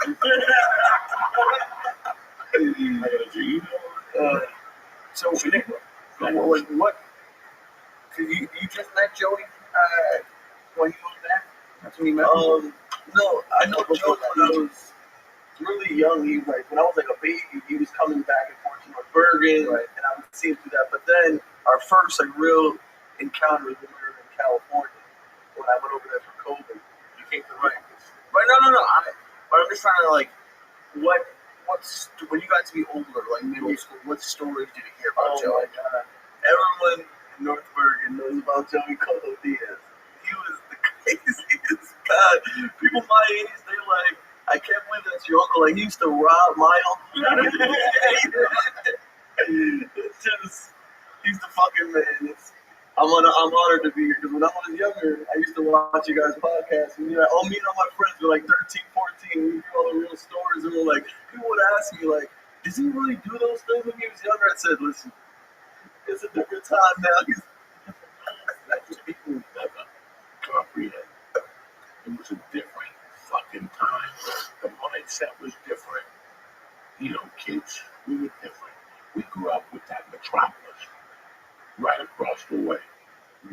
you think was going to happen in a time when New York City was free? Free. You can do whatever. You do I think even money wise, it was free. No, nothing was free. Okay. It was for the take. If you wanted to hang out with Puerto Rican, you go to Port Washington. Right? You want to hang out with the Mickey, you want to shoot heroin? You want to shoot heroin in both legs? Have you Chinese chick flop your ass? There's a stick go down. Right? There's Ferris wheel. You know, they got everything for you in this town. Yeah. Everything. And when you're that age, what was going on then? Like, we were growing up, listen, I never went there. I'd love to tell people I was there. What was the place we went to the city and fuck? Venus flytrap. Remember? You gotta have a couple and go in there. A girl. Come on, man. Plato's Retreat. Shout out to them. You know, when I was a kid, I heard about Plato's Retreat. Right. When you're 12, you're like, I can't wait to go there. I'm gonna fucking fuck people in every room. No, you're not. Dude, I just did a show with a female comedian, and she told me that they have a place like that has like a naked comedy show. Oh, yeah, they want to go. But you're talking about, no, there's no reason you want to see naked. Right. That's the problem. Like, I went to Jamaica for that naked beach. Not a soul. I know binoculars, telescope, a pussy finder. There ain't nothing you want to see. Nothing. Okay? Miami, the topless beach. Get thrown with some beach. Some nice time. But those chicks can't catch you. Oh, look at that. You just can't sit there and fucking on yeah. So it's a catch-22. In other words, why go to the naked beach? Right. And you know fucking tip-top or boozy there. I don't want to go. No, listen, I don't want to go on the beach. If I had a cold 12 inches, dead, like, and it rolled around your leg a little bit. Yeah, they had 3 different colors to it, like a Neapolitan ice cream. I said he made over 12 inches dead. What is it? How big is it alive if it's 12 inches dead? You gotta go for 15 early in the morning. That's how you go out to a naked beach. You show me a little 6-inch guy. And, within the hour, you start feeling comfortable. Magumba's gonna show up with 21 inches. And there you are under the seat, with a blanket on again, putting suntan. Your girlfriend's back, making sure she's looking the other way.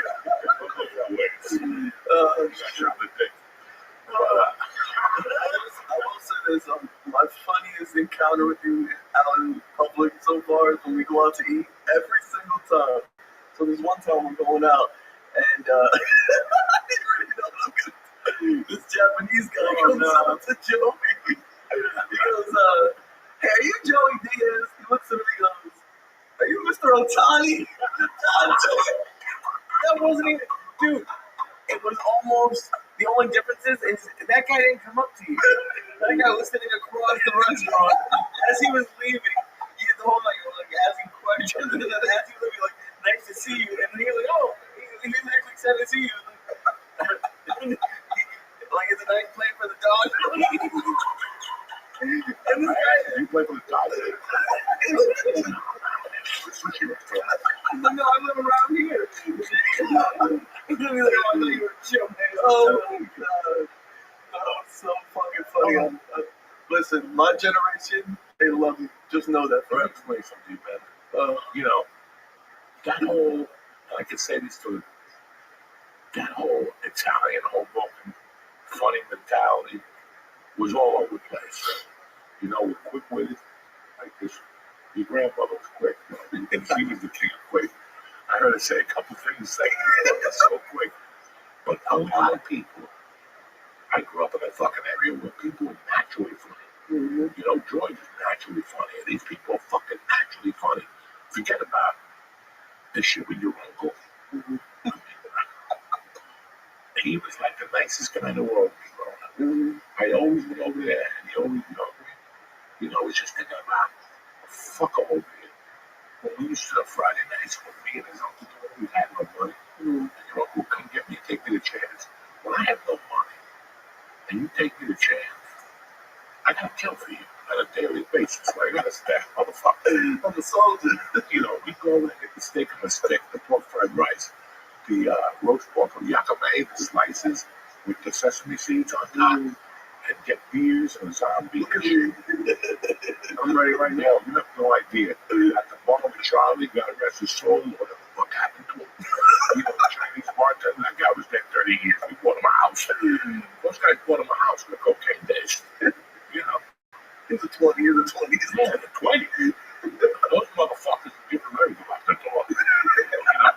Quick rally.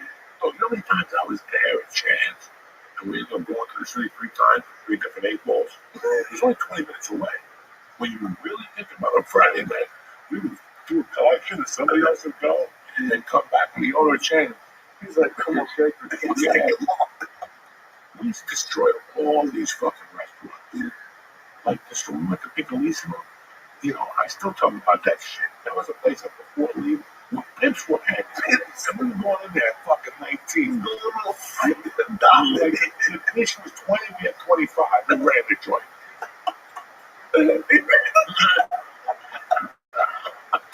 Told my mom when people, because like a lot of people now who are around your age or younger who are like, I started listening to you when I was 11. Does that blow your mind at all? Like people at my age are like listening to us? Weeks ago yesterday. I usually, when people walk into the truck, I take off. I already see you walking, so you know I guess Don't do that. you picture. I gotta get out of here. Well, yesterday, for some reason, I was talking to somebody on the phone. We came on, 1 second. And then all of a sudden, he got off the phone. And this guy, his name was Drew. He was a pleasure. Look, I remember his name. It was a real pleasure because he was a real deal. He had episodes, names, events, the time you fucking puke, whatever. Everyone had puke on camera. I know. But, you know, he just, and when you talk to those people, and they tell you one thing that connected us, they're not going to tell you, but they're going to tell you their story. And in that story, it was addiction. He got clean. So we said to us, we told people that come to the for all the time, it's not a drug. It's the other shit that was taking us down. Yeah. And that's it. And when you look at it that way, it was, listen, man, I talk to a lot of people at the same time. And some people just don't come off the right way. And some people just have that. I'm sitting next to them for an hour in a restaurant. If I go to leave, they open up. And they tell me, hey, I don't want to bother you, but I came to the show at the Stress Factory. I saw you in the room at the State Theater. I saw you in the city, you know. And it does something to you. Yeah, what the fuck is this, you know? Yeah. You think it's not weird now? Listen, everybody's got to follow us, okay? When you've been around for a while. People see your movies, they try to connect you. But what we had with the podcast was they didn't. When you see Adam Sandler, you don't know what Adam Sandler's about. He's doing a funny movie. Podcasting changed all that. Mm-hmm. And attack people. If you want to tell somebody, you have to be very honest to do this podcast shit. Because when you're telling people you can't come on and go on, I sold 8 kilos when they didn't. Yeah. You're a fucking liar. Why would you even try to sell me that story? Tell me about when you failed. Right. And I got tons of those fucking stories. You know what I'm saying? Tell me when you failed and how you fucking overcame that. That's what we're gonna hear. That's what people want to hear. They're in the same fucking debt you are. They're in the same predicament you are. They're all in the same predicament. They did drugs, their wife, whatever. How easy is it to get hooked on drugs in this country now? Oh, my God. Pills down. How easy, bro? Can't get mad at somebody because they're junking it up. It happens just like that. You hurt your knee, next thing you know, you're on painkillers. Next thing you know, you're shooting fucking hell in your fucking legs. Who knows? I don't know. Yeah. I'm just telling you what I hear. So that's the connection. Our connection was that we weren't perfect. You were far from perfect. Yeah. I didn't come out here with a hairdo or with glasses on or with an eyes-eyed shirt on trying to. This is it. And this is as good as it's going to get. This is how I walk around right in the daytime. Yeah, you're real. It's and it's funny because I wouldn't say I felt bad, but when someone who's 25 was telling me that when they were 11 they were watching me do acid, I felt a little bit bad. Like, you know, it's like, oh my God, I can't believe you were. But then, yeah, that's a better way of looking at it. But also, it's not just you. Like, look, I'm doing this, do it too. They just seem to get fucked up on it. Like, I guess I'm not gonna do acid. That's all bad. You know, when I see a 28-year-old or 22-year-old, it's great. It shocks me a little bit. I try to be as nice as I can be. I'm gonna tell you what throws me off completely. I'm gonna tell you what throws me off, that I lose my breath. Really? You know? Yeah, that is very surprising. to 34. That's the age gap with me. That I just don't get it. You're too nice. And they fucking go off when they're nice. Even the boyfriend's like, they go off. Oh, those are fun. Those Those women are fun because they'll come over and say, hey man, I love the boyfriend standing like, who the fuck is this movie? Hey, listen, like, I guess you're a girlfriend is like a rocket or something that she listens. But they pull me aside, no problem. You and my uncle, he's dead. He was a gangster. You're the same fucking person. That's when I go, holy shit. Because I get that all the time. Oh, dude, it's fun. And it's not bad. Like when guys come up to you and say cocksucker, and I know why they say it. It's funny. Women can say it. When they say it, I know it's gonna be that woman who says she'll scream it from like right. It's so much fun. Oh yeah. I was at 618 with my wife, and it was the hottest blonde in that joint. Yelling, cocksucker, crying, drink. I still got the drink on picture. Did I show it to you? It was the fucking martini with the church on top of that. No, I don't think so. Come on, bro. Holy shit. And she goes, I saw you at the Bayside, and you ran from me. I go, look at you. You're 61, you got double deep freeze. You look like a fucking model. You got ass for things. The boyfriend didn't say a word. He just sat there like this. And she's like, fuck yeah, who's that Island? You know, what am I going to say? I love you, man. And you know what? At the end of all that cloud and the yelling, they'll pull me home. Look, I know a girl from a restaurant. Talk to this girl all the time. Great kid. She works, the doctor I go to, she works next door. Okay. With the kid, she goes, I saw you the other time. I know that doctor. We started talking shit with him. I know her for like 8 months, 9 months. I went somewhere and she goes, Joey, this is my mom. I introduced her mom. Mom was cute and shit. And later on, she goes, I know you know. She goes, this ain't crazy. This is a regular girl.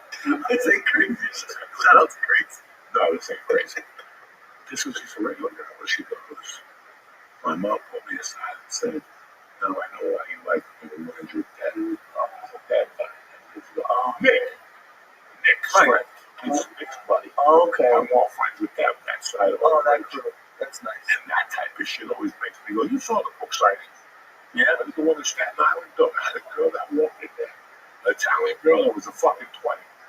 And she had 6 little brothers tatted from shoulders to neck. They stopped eating steroids. They were just doing the syringes. And the mother was throwing heat. That's awesome. And they came in and she came and yelled and screaming like a line. They cut the line. Shout out the Italians. She's like, here's the beat motherfucker. That's awesome. My mom wants to cook for you. Blah, blah, blah, blah, blah, blah. Let's go. Blah, blah, blah, blah. And she just started going off in there. She went and talked to the brother. The brother came over. He goes, my father died 4 years ago. She became a retard. She heard you on some podcast talking about it. She went crazy. She goes, it's time to get one. She was in high school listening to you. Oh, shit. She was like, he looked at Kaboom. It's real. You doing this for our father. Holy shit. Are you sure you're not Italian? We had to look at you. Everyone says that. They were like, we had to look at you and look you up. Maybe our father flipped. You're an Italian. Tell me what. You sit there, you want to cry. Yeah. God damn it. You know, I thought it was because I told the joke about Selena Gomez or something like that. That shit went viral. We were just talking about that the other day. You continue to go viral even with your old clips. We use the Karate Man, 600 pounds, or even that clip of Selena Gomez. You didn't try to do that. You never tried. People who try to go viral will never go viral. I'm not trying to go viral. I'm just trying to do a podcast. Never. To hang out on Monday to meet new people for the audience, to meet who's in the fucking background. So what's really about it? So I went to John Jay Criminal Justice in New York City. And then where'd you go to high school? No, I went to Paramus Catholic. Shout out to Paladins. You know, it was time to meet some white women. No, it was just I always wanted to go to a Catholic school, compete for sports, and that was the best opportunity for me. What was your major? I went to criminal justice, so I was thinking maybe go to law school and become a lawyer. And I was working at a law firm for a little bit, and then I wanted to do follow what my grandpa did. So now I'm entering the world of politics. So we'll see what goes from there. I got coaching. What coaching? No coaching. Just making moves, making money, and supporting my uncle, whatever he needs from me, and I'm here for him. So I can't wait for you to start going on the road and getting these shows done. I gotta get healthy, man. Yeah. You know, I got some good dates. They bring me some good places, right? Except when I don't even know it. Yeah. California. Fuck California. California. And I'd love to go back there. Not to this particular. I know I ain't done. But besides that, it's all gravy and stuff. But it was just nice that, you know, the only connections I really have to North Bergen now, a couple people my age, like young Lucy Gallo. Yeah. And the rest, you know, Chickarelli. So I gotta have on this fucking podcast. I forgot to call it today. Oh man, this went by. Mike Chickarelli, shout out to them. You know, all the kids I grew up with during fucking what's that town? You got invited for the Super Bowl. I actor. You know, where'd you get invited? Your sister. Mawa, right? You know, they grew up with this and Mawa and stuff like that. They got money, they want to get out of here. Yeah, no, you can't blame them, right? Listen, man, I drive through North Bergen. Today, I made a left somewhere. I'm like, what the fuck? Oh, because it pulled me up Columbia Avenue.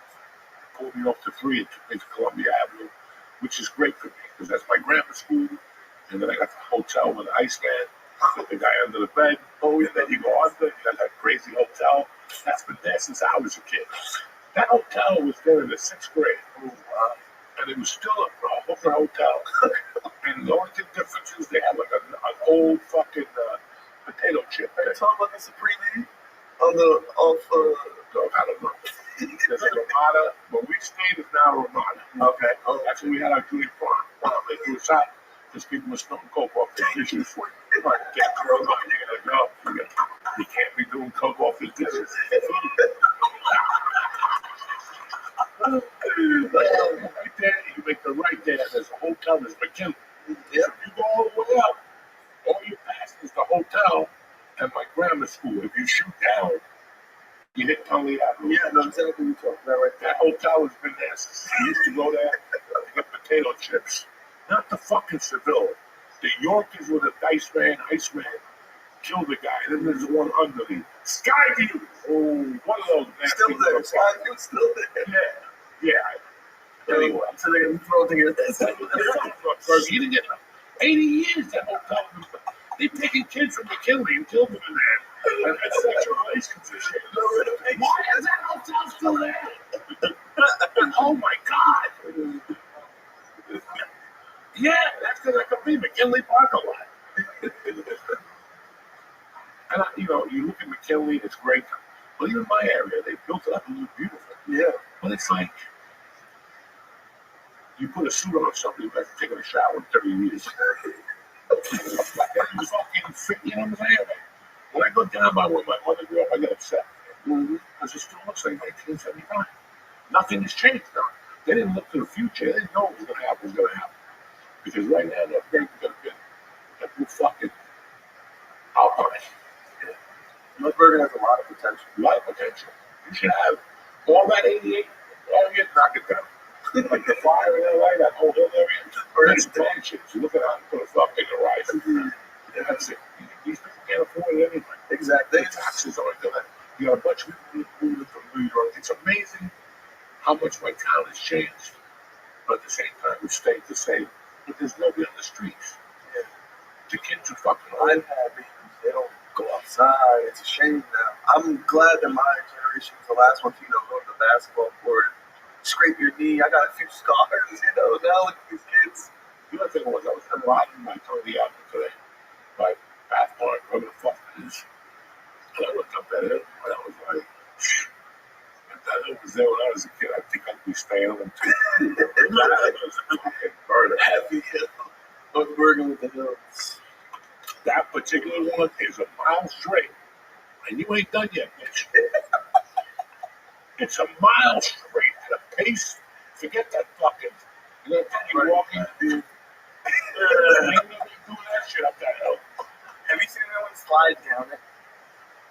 Well, just focus on going up it. You know I what I'm mean, that's it. saying? Sliding down would be. I would just sit at the bottom of No, the no, water. if you want to slide down, I'm thinking just the hill behind the police station. Oh, I'm not planning on sliding down. You have a little floor. Okay. And when you get like a foot of snow, which is growing, and you just walk what you're gonna die at. Not from hitting, but from the heart attack. Because that hill is like this. Why do I don't want it to have The one down one is like this too. It's 246 and the police station hill. Oh, And even that street, you gotta go around. You pass by Embassies they and go down. No, dog. Those hills, you're done.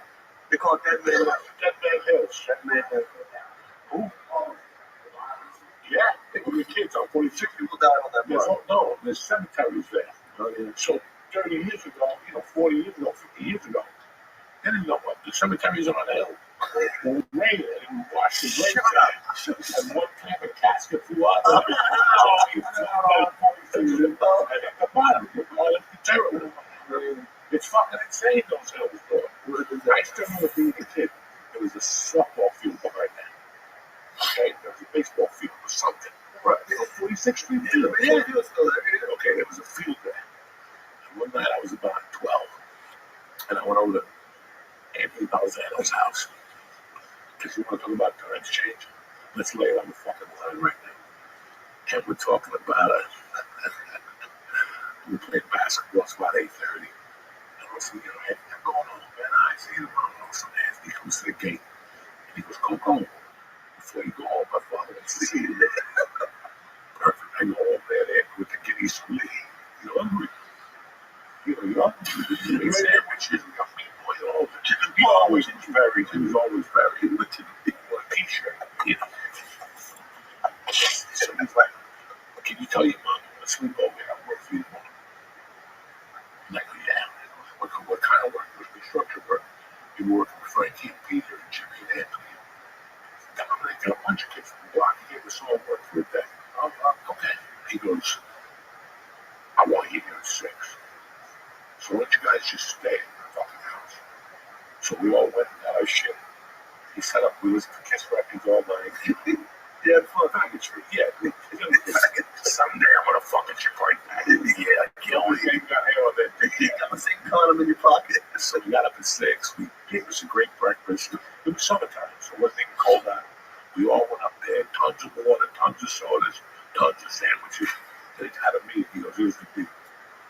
You're going to break everything down. But if you see a cop car or a city car, you got to duck.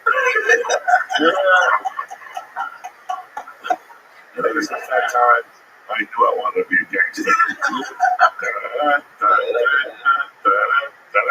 It was fucking hysterical living down there. That's how I met your family.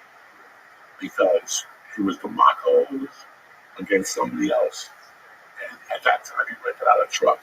We sat behind the truck and played bondos. So they had a speaker there. So it was like T-Pain. And I was growing up at Carmine's pretty much. So I was political. And in those days, you didn't go out.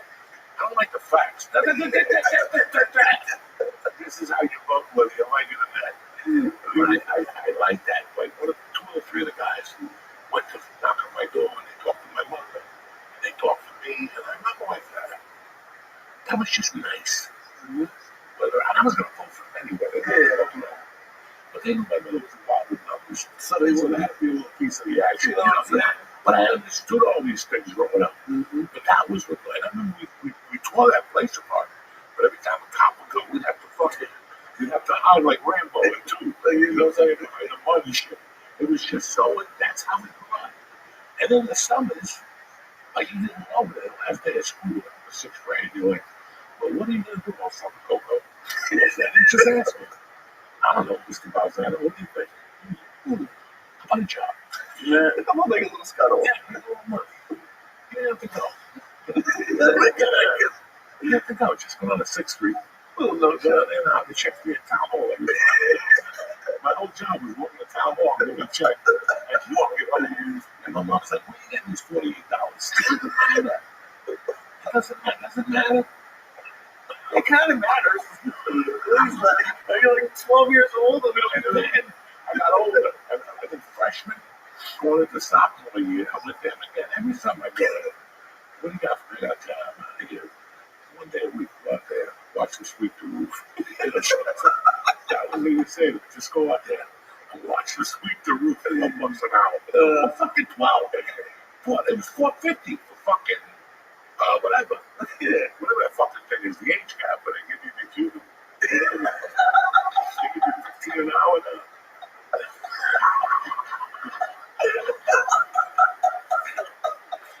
There's something wrong with my uncle, guys. So it was hysterical.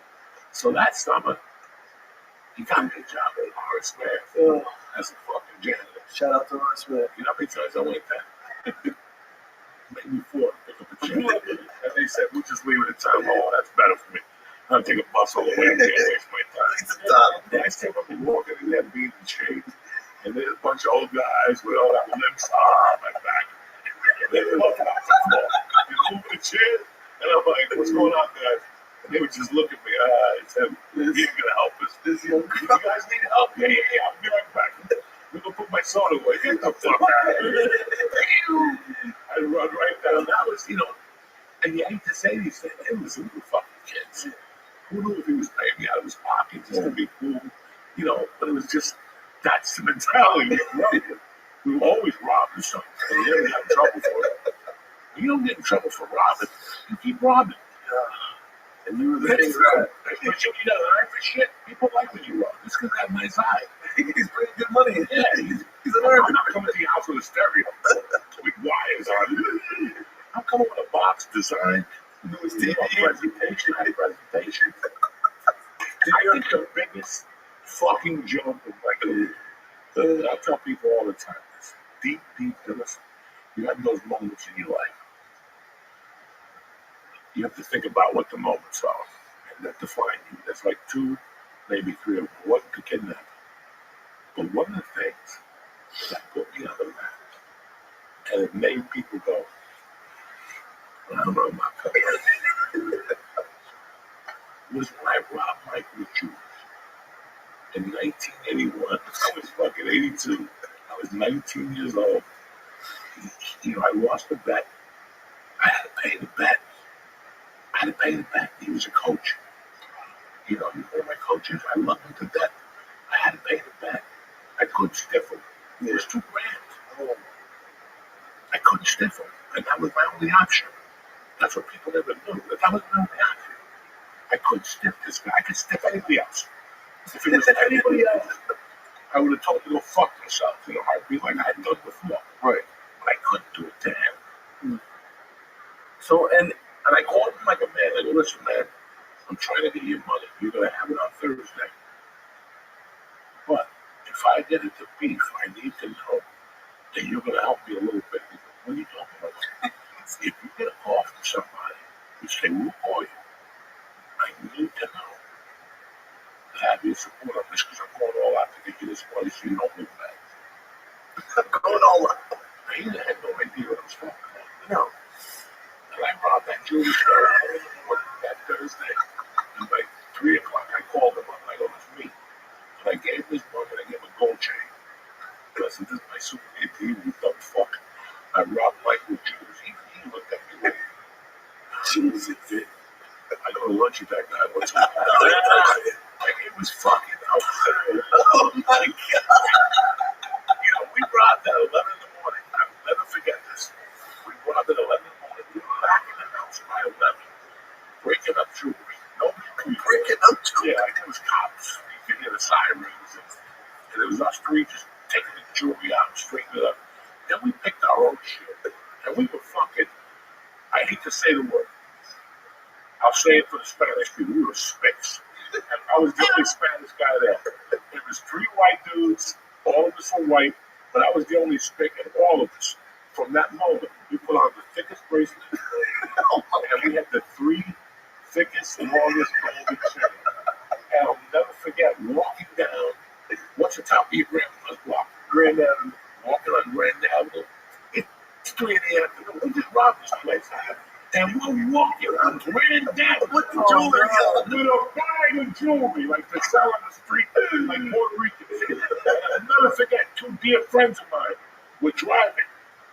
And as they pulled up, they even uttered the words, like, look at These motherfuckers. That hold it off. Because usually when people tell you shit, they don't do it. What happened? We're down there. I brought that place 2 times already. I know all the ins and doors and outs. To me to rob it a 3rd time to balls, that's dangerous. And I've been set that up. It was one of those things that you look at, go, you know what, I'm not going to do it today. Right. But eventually, I'm coming back with you again.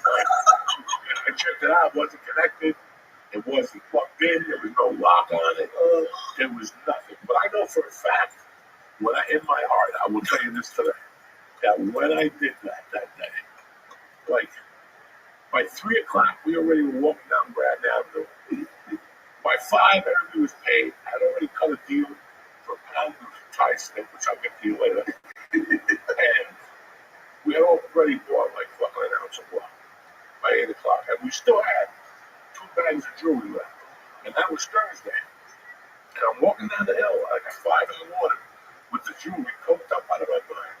And I bump into, God rest his soul, Kurt DiLorenzo. I go, Kurt. Now I trusted Kurt like I trust you guys. I can give Kurt this and it'll be there with the water at that level. I go, I don't want to bring this home in case the cops raid me tonight. Smart, because it's in your grandmother's apartment downstairs. I went home, I took a nap. Go, now Kurt is built like a Greek god. I get up, I eat my breakfast, I call Kurt. I go, I'm on my way over. There's some people over here that want to see him. Like, fucking Kurt. I'm probably going to walk into the cops. Bro, I walk in. Kurt has got, those dealer tables? The fucking big, it was black. He had on his mother's table. He had all the jewelry put out. He had no shirt on. And he had like 10 gold chains on it. And he had a pocket full of cash. I'm like, Kurt. And a bunch of people there. It's not like a yard sale. And he was asking people for more money than I would. Because each chain had a label on it. Like if it said 1,800, I said, give me 800. Kurt was like, give me 1,000. So I get there, he just handed me a bunch of money. And I gave him a chain and his brother. And even Chris, the brother, tells me today, she died with that chain. She loved that fucking chain.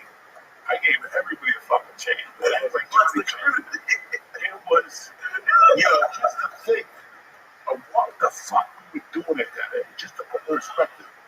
Like we had just graduated, I didn't graduate. The dudes I ran with had just graduated in June. None of us had jobs. We were just getting off the fat old man the whole summer, walking into places that had 30 air conditioning. We had 30 air conditioning for one time. Had 200 apiece. Those went like piss. I took them up to Nick's Pizza. Put them in front. Nick was up there. Come here, get a little cigarette.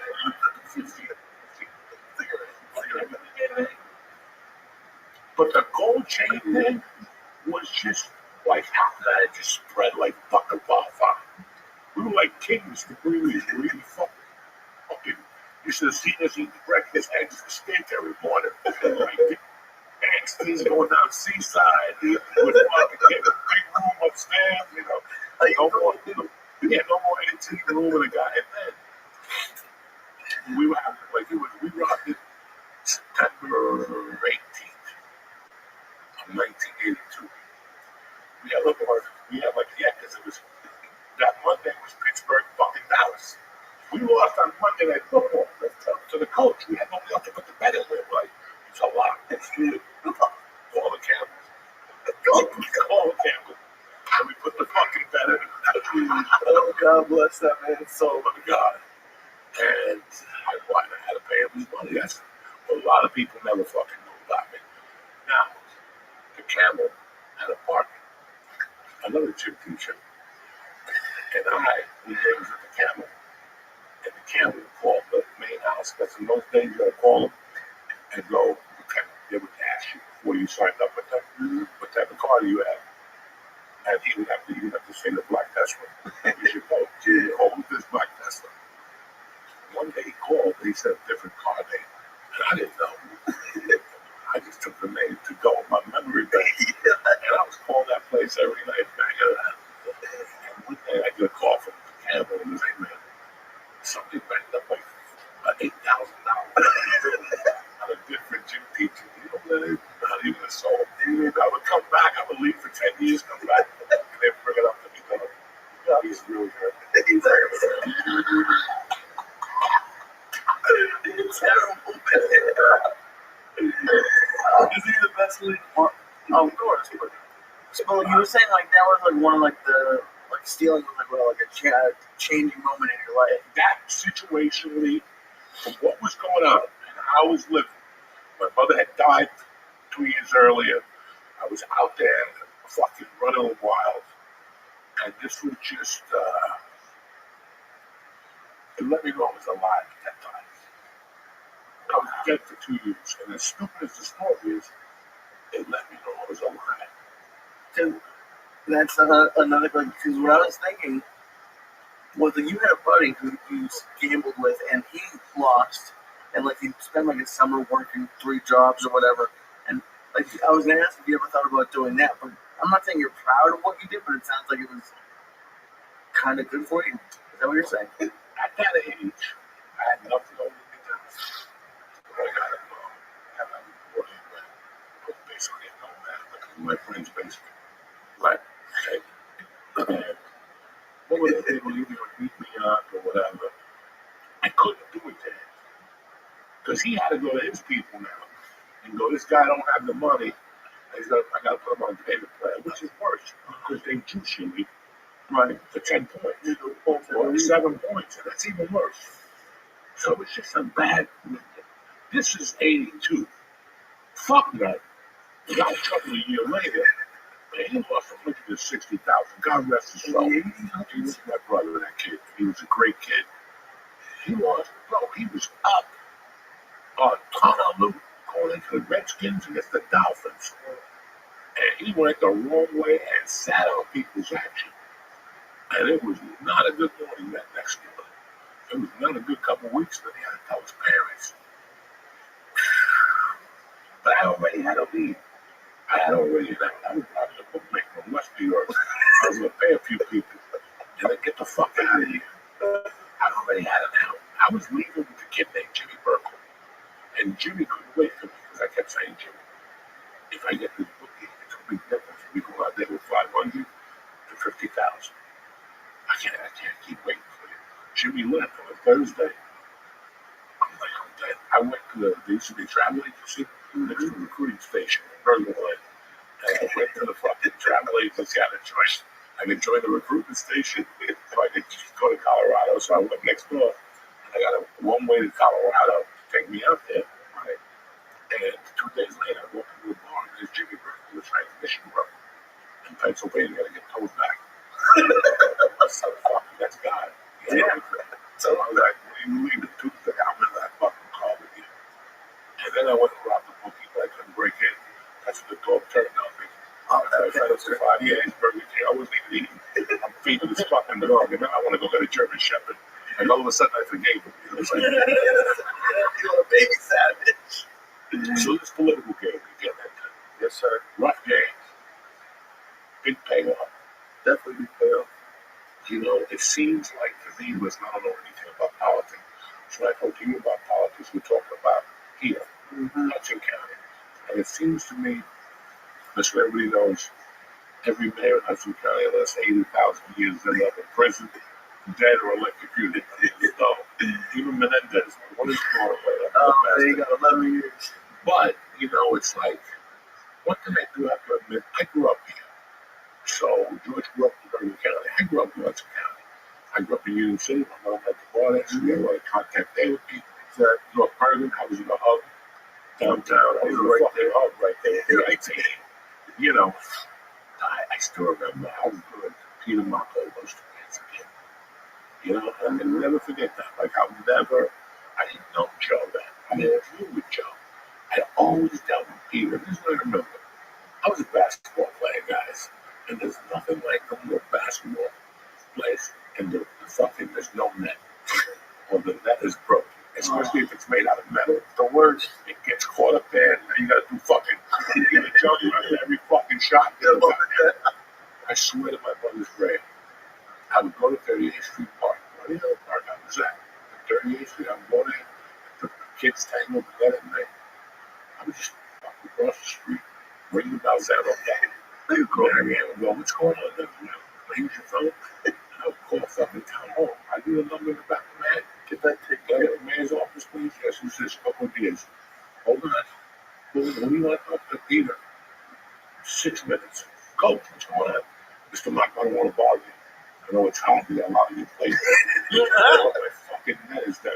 Come on, man. Bro, by the time I hung up the phone and went outside, there was a truck, some Puerto Rican dude with a ladder, and another guy giving a wrench. You know, when you're a kid, you don't forget that shit. Of course not. But I also don't forget how, you know, he used to go, do you guys play it all day? Yeah, I'll have something for you by 1 o'clock. And a week later, he always sent the prison sandwich. You know, the bologna with the American cheese. You brought the sandwich. He brought the fucking the peeled meat cheese, the fucking loops, an apple, a drink. Yeah, there was like a milk, an orange drink. It wasn't orange juice, it was orange drink. Right. It was still, you know, but I remember the things that sent down those buses. I took you to Yankee Stadium, bitch. I went to With those seatbelts and shit. Yeah, jumping up and down. yeah, these little bags, they got seatbelts, air conditioning. We had that hot tick motherfucker. Nobody ever died like that. There's a case right now in Jersey where a lady left a little retarded girl in the back. Oh, boy. And she died in the bus. Did you see that? She sued her. She's gonna win. I don't know what's going on. I don't need to bring that up like that. Look, I saw fist fights. Like you talk about fist fights in the emergency room. Right. I saw a fist fight at my grammar school, not once, not twice, like 3 times. They had fucking trauma. Don't let us in the school council. They can't come to school tomorrow. I saw Lewis Hernandez beat up the principal. He just went home. He didn't tell your parents. How the school play? He didn't tell your We parents. didn't talk about nothing. Nothing. You don't see it any. Like you told stories. Fucking fist fight at your school. You saw parents coming and beat up teachers at your school. Tremendous. I was born in the late 70s. And this is why I say to people, like, I know you heard it. Tell me this. I know. Because that generation, like, you have 3 generations of uncles. Let me tell you something. Your Uncle Mike, that was fucking 80, 81. They had their own issues. And then Billy showed up, and that's a crew of 84, 85 in one of the states. And that's savages, man. Because they picked up what we were like, we're going to go our own ways now. They're like, well, we're picking up that torch. Bring out the fucking shovels. We're going right in that Frank Sinatra. They were 85. I was, no, yeah, 85. I left in 85, but the winter of 84, those kids were in the States. And North Bergen had become powerhouse. No, it wasn't even the football. It was often the city of North Bergen. In the city of North Bergen, like every other city, Nassau County was going off because this was the main ship in the drugs. When they come to hotel, all those hotels you see out there, all those fucking Ramadas and all that shit. They had the old lady upstairs and the machine gun with the kilo and the family of 6 downstairs. It was a family vacation. That's when they bring in 10 kilos of coke. You went to the hotel, you met them, they took it. They went to fucking, there was no American Dream there. They just went out there and looked. Ooh. And then they go back and you know, I mean, that's where all that shit started. That's where all that shit started. All those dirty hotels and shit, you really didn't stay. They're still there. And Howard Johnson, you walk in there, you test positive. They used to be Howard Johnson's, right? On Route 3, Seacrest. It's not close to anything. And they have a restaurant in the building. I knew 10 dudes that would set their coke up there and then stay at another hotel with their wives and kids. Like a mule there at that hotel. You get up to Union City, and then they expanded to this whole fucking town with fucking bitches for 3 fucking days. I'm just that blown. Like I go to hotels now, and they're like, you need ID. You know, like I can't imagine just getting all these hotel rooms. That name and it's Just cash. the name of the cash. Name cash. You got them simple. All those hotels on Tully Avenue, those are sex hotels. Filthy. You ever go to one? I've been to 2 or 3 myself. That's when you take your girlfriend. You start scratching. You leave them. Is it Yeah. I've never Definitely been get to one of grabs. You know, That's not like grabs is like you walk in there, you get strapped. those are the dirtiest of the dirty. Dirty. Still there, down the way, right down the block from my car. So you have a tub in there. You know how many times I went from fucking Your grandfather's over there. I know one night in particular, I went right down the block. And they had that jacuzzi. You can see little kids in there, like, what they were going to look like 10 years from now. Oh, that place was fucking disgusting. You walk up in those places, you didn't know what was worse. Like your life. Like when you open your eyes into those hotels, you look over, you're like, all right, that must have fucked it. And then you look at your money, that's gone. And you look and see if there's coke pot, that's gone. Everything's upside down in the air. The mirror's broke, the straw got broken in half, and your fucking page is going up. You know, like $10,000. My absence. My absence, let me come in the middle of the waking up. Did my boyfriend call? I don't fucking know if your boyfriend called. I was gonna say, is this a place you bring a girlfriend, or is this a place you bring someone who, like, you If you don't pick them want? up at Corky's. Right. There was like 2 girls I picked up at Corky's. I was homeless. I was homeless. I take a there, get a shower them up. Nobody knew nothing. Nobody knows nothing. It's when everybody goes home. There's no breakfast. There's no buffet. It's $30. The towel is dirty. There's blood. You know. $30 a day. Oh yeah. By the hour. Right? But if you go closer down to Ramada, that's the first time I ever freebased. Down those hotels and shit. Fond memories. That's when the guy invented the word tremendous. By the hour. By the hour. Do they just come and knock on your door 55 minutes? What do they do? 5 minutes later. Get out! 50. Hey, it's always really good guy. There ain't no one guy named Chuck working behind the window. It's somebody you don't understand if you're at midnight. Because they don't know what they were getting into when they had a hire. Yes. And also, this guy wants his 1850. And you're like, you gotta be fucking serious. Is it 3 hour minimum? That's a step. Trust me, I don't even need 3 hours. At the end of the day, I saw that list that Americans are like the worst. We last like 6 hot minutes. 6 minutes. Look at the 3 hours. You want to talk to you for 2.5 hours? About what? About the 3 channels we're looking at? You know, I'm watching fucking. You don't have to stay in the I'm room. watching the fucking Lone Ranger. I want to say one thing. I got a call from Mom from the other, like probably around Christmas. He goes, "You see that thing on the news?" I was like, "What are you talking about?" He goes, "The band that's blind, they're up and down, they're jumping up and down in front of the tree." The blind band. Oh my God! It was a bunch of kids. I think you might have been lying. You were tormenting me. Over the holidays, I don't know what I was saying. Dog, I don't know. For like 60 days. I would every other day I would push the envelope more and experiment. I do like 7 grams, then 2 hours later. Once you do the mushrooms, you say eat them straight. If you do more later on, it's not gonna work. Oh, right. At least it didn't work.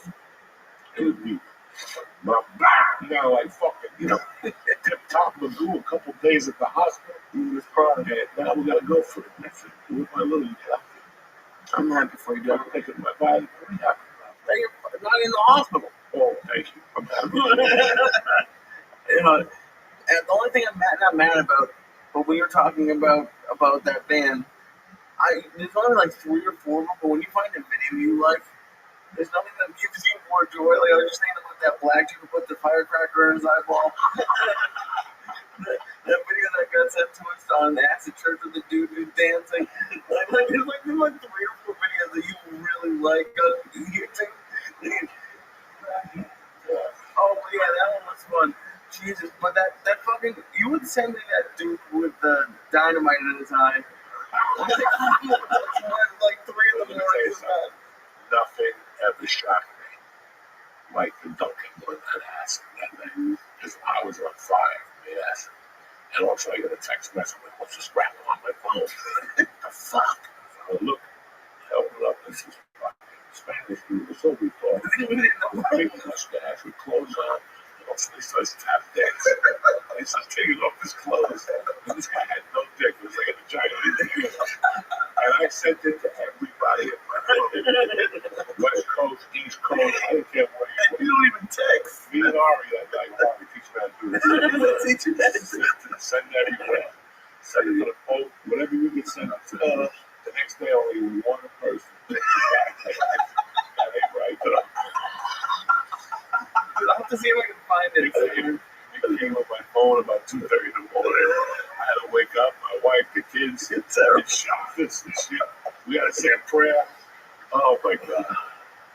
Cause that one was scary because it wasn't that it was like pixelated. So he was in the back a little bit. He was like, oh, this dude is dancing, have a good time. And then he gets closer, and his dick looked like like balloons that can blow up into animals. Before you blow into it, and it was just like stringy. It just kind of hanging there. It was like flopping it around, and that I think those videos are the hardest they can laugh. Like that. You know, Nick, that's funny because I still remember you being young, your brother being 2, 3 years older than you, and you being at your grandma and your mom strolling, and I bumped into you somewhere else with her, and this time you were walking. You guys were going to a game. Always. So, My mom was always taking me to games everywhere across the country. when I grew up with your mom, it was your Uncle Greg that said, listen to the third album. I already liked Alice in Chains, but I wasn't sold. And I'll never forget, every time I put that album on, I think of Greg at that bar on top of, on Kennedy Boulevard, on the top of 90th Street. Whatever that was there on the corner. Yeah. Now it's a diner. Yeah. I remember when that bar was there, the annoying guy. I'm friends with the biggest comedy manager. They had a chick that worked there. They had a woman that worked there that had to be 40 with like fake tits and the whole thing. And the husband was at the bar. She was doing tricks with men's back. Tricks. I got fucked up. I'm like, bro, I'm gonna suck my pipe. She's like, listen, come home with us. Wait for my husband to fall asleep. We'll fool around the basement. The basement. I'm like, what are you fucking? I'm gonna come home with me and my husband for $50. Your husband's up there snoring. What the fuck is wrong? It's crazy how I just grew up in your house. And I'll sit here and tell you shit that I still remember, like just dying of laughter. The first time I walked into his grandfather's house, just to put this in perspective, it was probably 1977.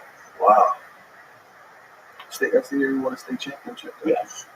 Because that's how they weren't there. I was there with Michael, listening to Ted Nugent. And I was a little boy on the couch, sleeping.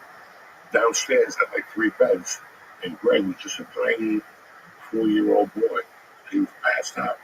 And Mike had 15 people in the room with music turned on. I said, oh, Mike, that's bad. Don't worry about it. You know, look at that story. He was covered in cigarettes. My grandma was probably finding that. When they won the States, it was a complete night. Yeah, nobody came. We ended up at a diner or something. They would go to the Fuso's dugout. Yeah, those were the Fuso dugout days. Back in the day, that's the day, so it's really nice to see that you've grown up to be a man. Thank you, Uncle. Your father, your grand fucking father's good stuff. Yes, sir. Just trying to keep the athlete's legacy going. And we want to keep it going as much as we can because it was about, at the end, the athlete's legacy, he was a great coach. Thank you. He was, I don't think he read the accolades for sure. But they weren't politicians, though. They were going to do this for the kids no matter what. That's their job. Yeah. When you gain kids' trust, and they can't talk to their parents, because that's the kids who their whole lives are shit. Yeah. And at one point, these coaches, they find out what's going on. And now they gotta step in, and they did. My grandpa and my grandma definitely stepped in. No, they stepped in, and I'm talking about it on every level here. I had a coach, John Carl, I had him on here. He's like, I had a guy. I mean, these are people that have to do this shit.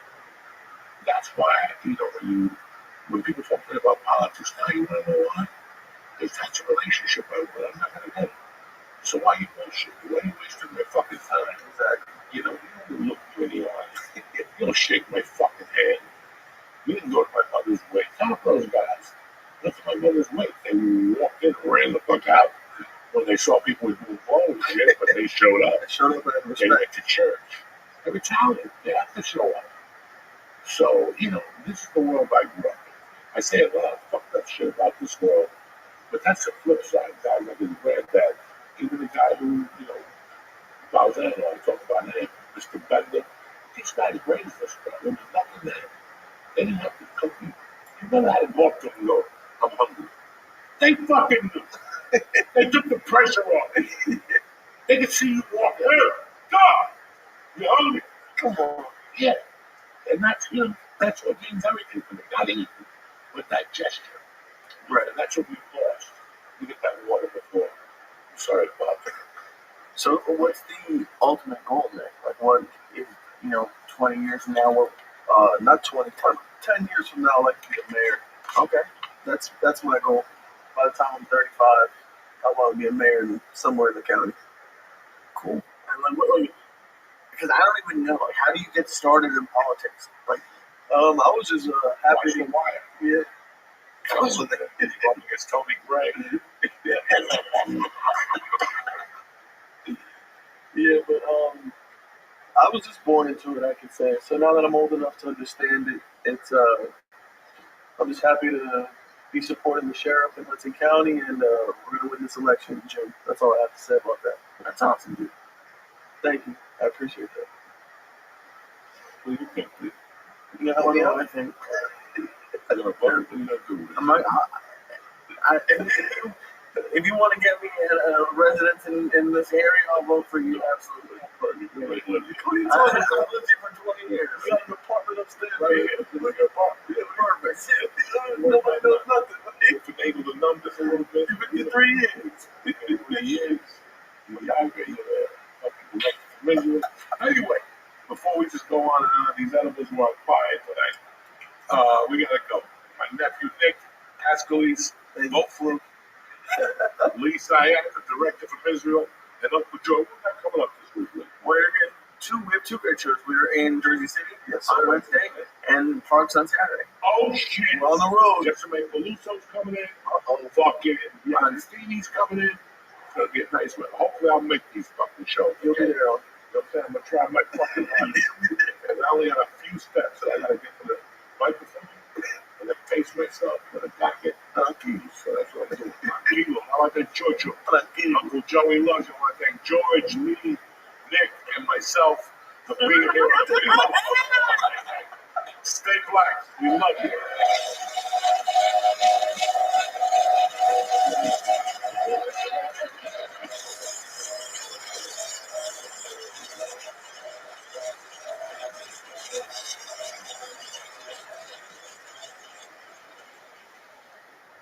Hey, Uncle Joey here. I want to talk to you about something. If you miss the cereal of your childhood, but don't miss the sugar, there's something you're going to love. It's called Magic Spoon, and it tastes like nostalgia. Magic Spoon has got a ton of protein, but still tastes just like the cereals you remember eating as a kid. Every serving of Magic Spoon has 13 grams of protein. Again, 13 grams of protein, 0 grams of sugar, and 4 grams of net carbs. It comes in flavors like chocolate chip cookie, birthday cake, and even peanut butter. Listen, my favorite, I think the peanut butter. I like peanut butter. So if you eat breakfast on the go, Magic Spoon makes cereal bars that you can take anywhere on the go. So do me a favor. Get $5 off your next order at magicspoon.com/church. CHURCH. Or look for Magic Spoon on Amazon or your nearest grocery store. That's magicspoon.com/church for $5 off.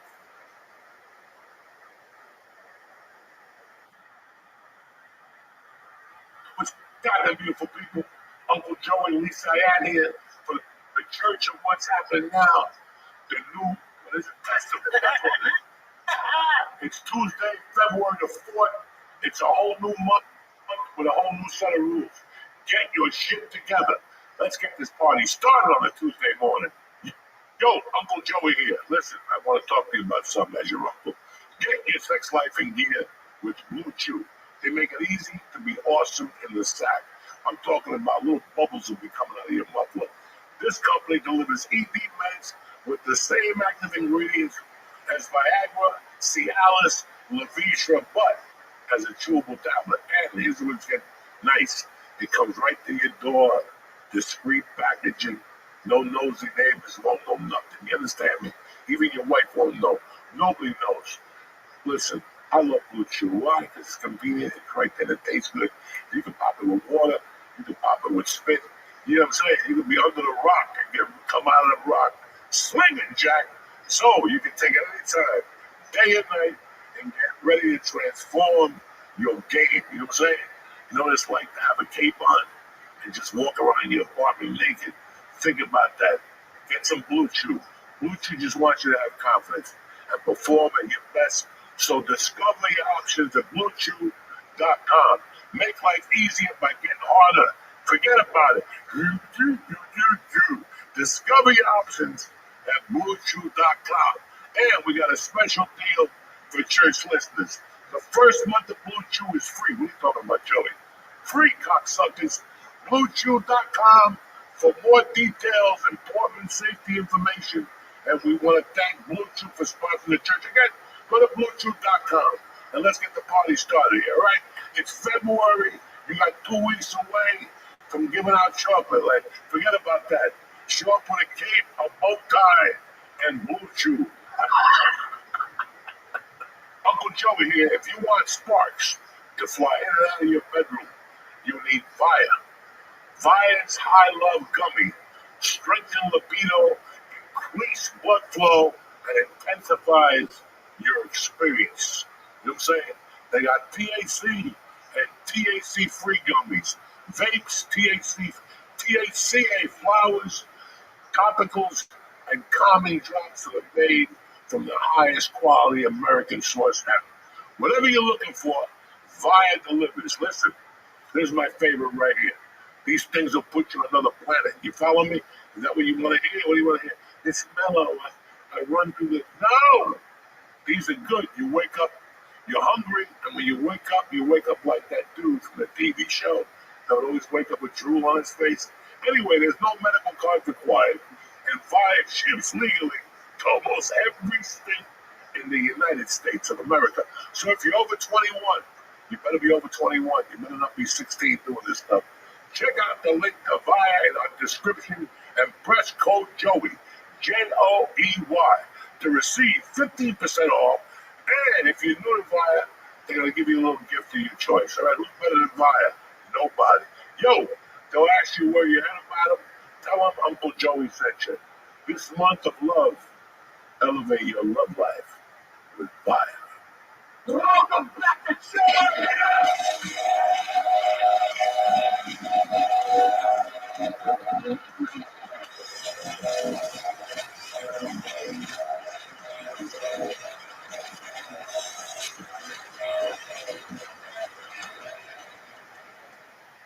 What's up, dog? It's good to see you, dude. It's good to see you. It's been a busy couple of weeks. Jesus Christ. It is what it is. Hospitals, fucking, I've been everywhere. Edibles. Dude, I found a bottle of the old ABXs at my mom's house. I feel like they get stronger if you just leave them around. They do that. You know, my brother in Jackson still has stars, and he's got them in his freezer. Really? He still eats them from time to time because he gets fucked up. He says, I gave him like a bag of those big purple ones, right? 200, he saved. And you never save anything. You don't have like any like a safe anywhere with like your favorite of anything. I tried. What do you mean you try? I got a bag of weed. It's really good, right? I'll split it in half and I'll put it away. And I'll go to the weed store next day and get another bag. But I always have that put away. What happens is, after I smoke another eighth, when I go back to this, right, I'm done. Like 2 weeks later, my tolerance goes up. Right. So that eighth I put away is fucking null and void because I already smoked 4 grams of it. Right. But can't you save it for like 6 months and then break it out? No. Case of fire. You got to do what you got to do. You know what I'm saying? I ain't much of a save. I started out as like a saver, like you try. But I did coke for 27 years. That shit never gets saved. I'm saving this for my wedding. Fuck you. We're doing that right. And I tried. I had friends that go, I buy a gram of coke, do a line, and I put the rest in the refrigerator. Yeah, okay. Good for you. That don't work for me. No. No. I save. I'm such a fuck. I hoard everything. I probably when I left LA probably had like 100 of those free joints. Oh, Then they would give you. Bad breath joints. Oh, yeah. Oh my God. Is that what you call them? That's it. They don't do nothing to give you bad breath. I was like, I got a free J. Listen, throw that J away. Nothing in that J but sticks and stems. People gotta realize when you got a pound of weed in LA, like when we lived there, Right. I don't know what they do now. They would take that weed, break it up into little buds, and then shake the keef out of it. That's the first thing they've done. They shake the keef out of it. Right. All right. Then they take it and they put the buds that they can sell or whatever. And then you got a bunch of shit. They'll fucking. How many times did I go to Cushman and buy the shake for $20, like single eye? I mean, at that time it was like $100 for an eighth, for a quarter, and for $25 they give you 3 grams of shake. And it was the same weed, But they'd sell shake, and they take those stems that you're not going to use, and they grind those up in one of those espresso machines with the shitty weed to the bottom, and they roll free joint for you. But they mix it with everything else. Every other seller will like the fucking weed that they have. Right. So by the time you can get, I don't even smoke those. I'm going to be honest with you. Pre-roll, don't do it for me. I go to a weed store and go, give me the pre-roll that fucking killed Kennedy. And they'll fucking give me the rolls.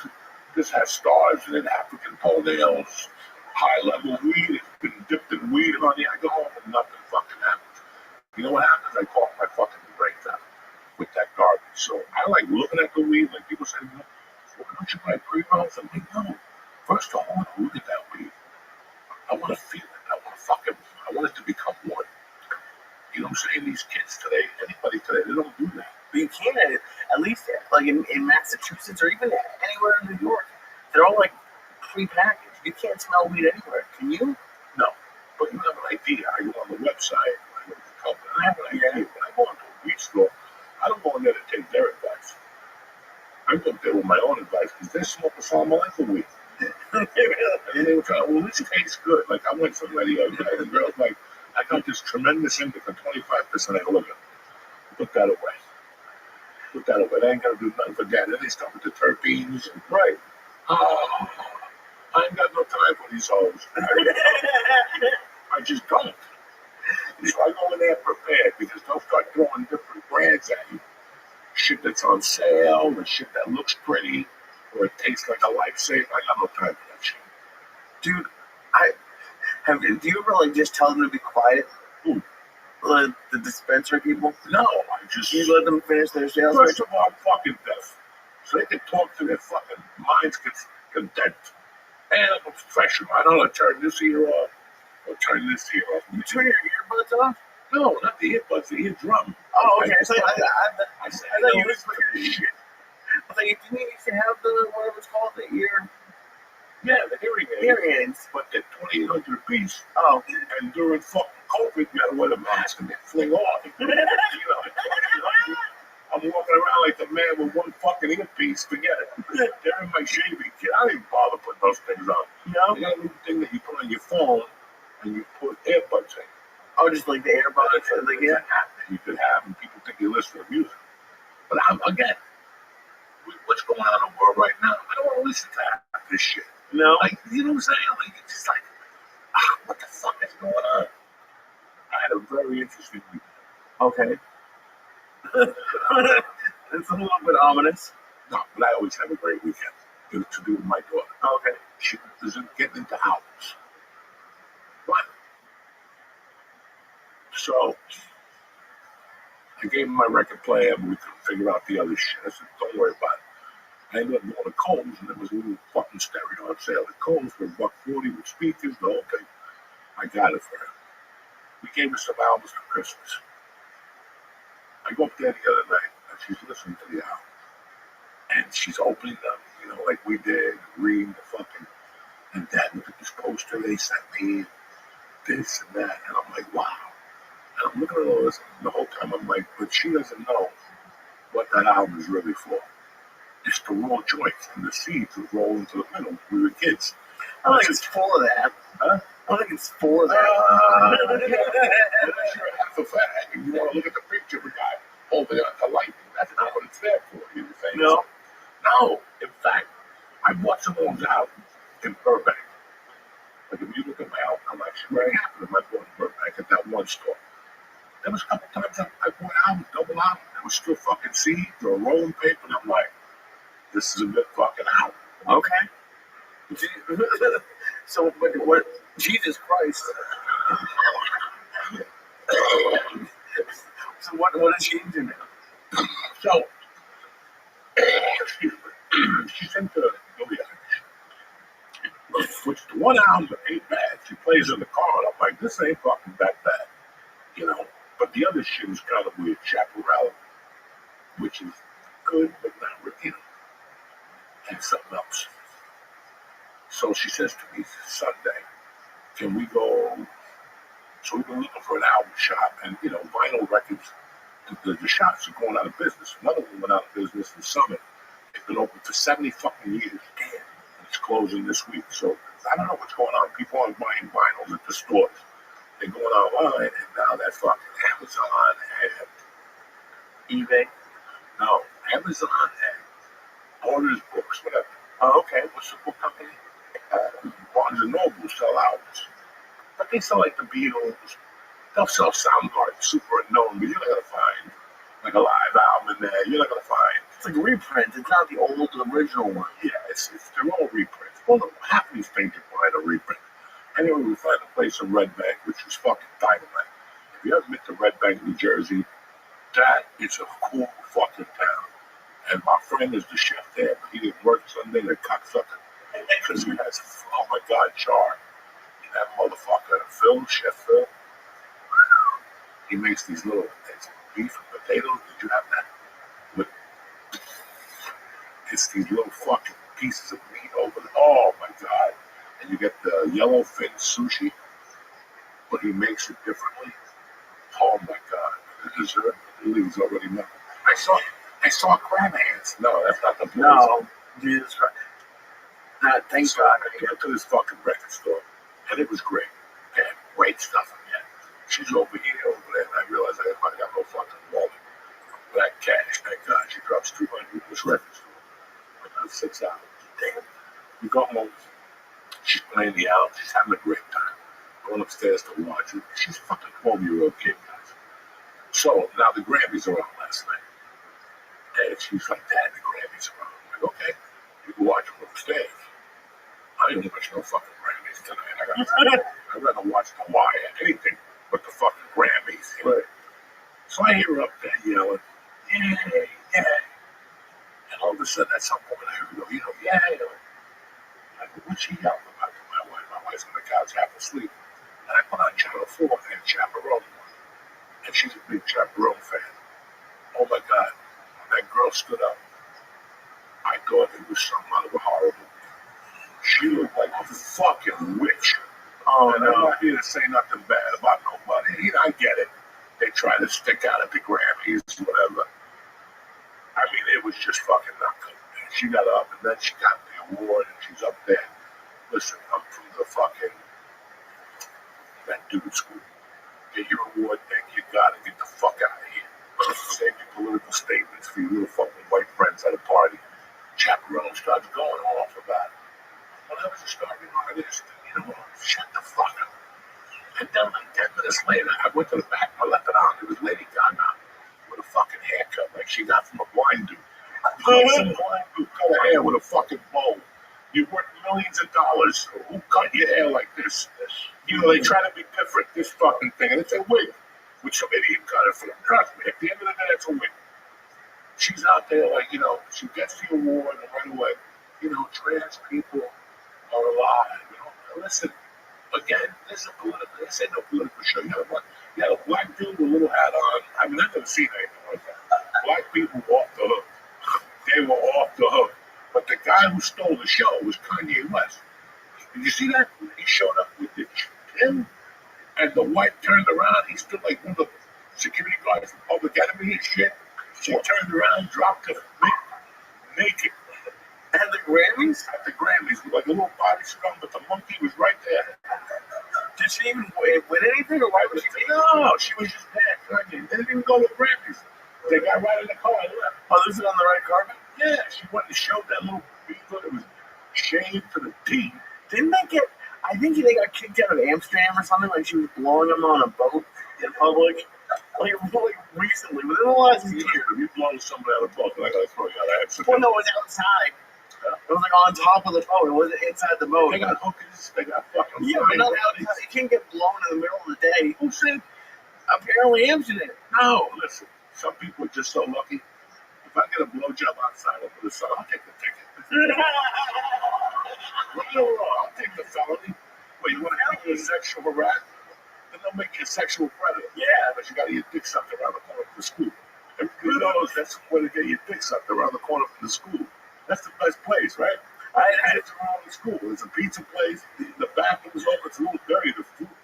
The fucking floor's a little dirty. But suck it. Yeah. You wanted the pizza. Right. You're not going to be on the floor. No. So I just had to call my daughter. Down there. I had to read her right. Like, well, I said, you can't dress like this chap roach. And she's like, what that people do? Listen, people do whatever the fuck they want. I agree with you. But nothing about Brown, New Jersey.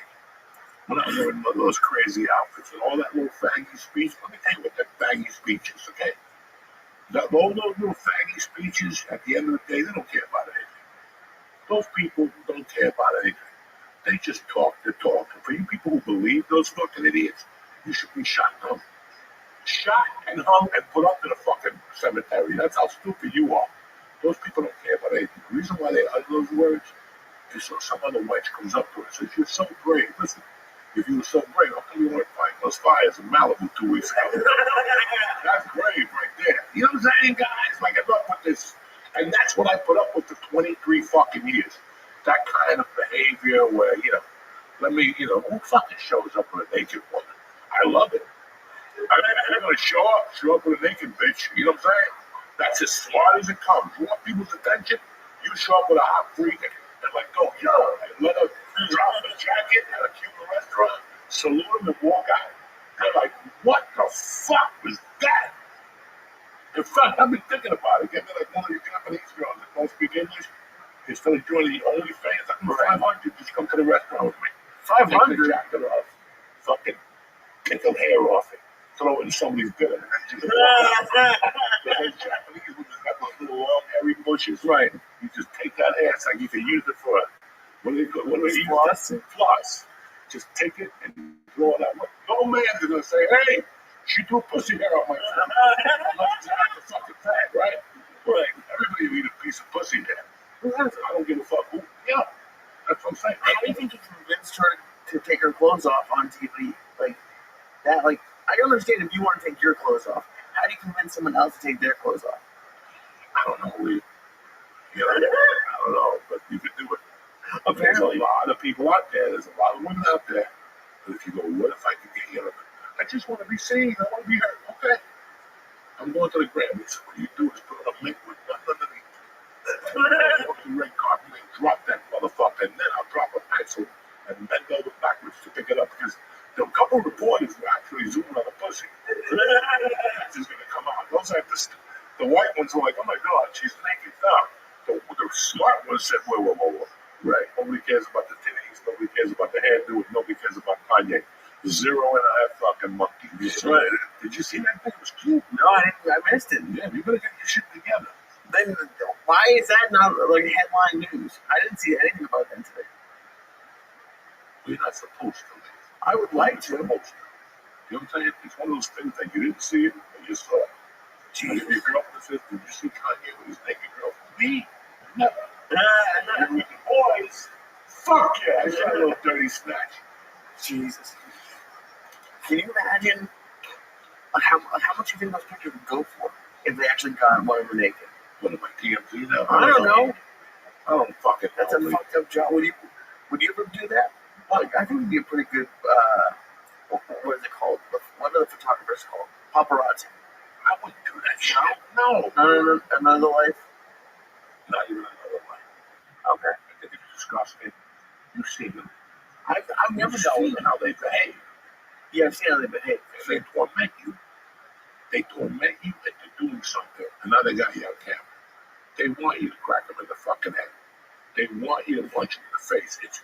I used to go to what else things for that farmer's market in Studio City. They had like a little fucking a little cage and the kids could touch it. A fucking sheep, and, a little half a fag amusement park. But they had the best fucking tamales.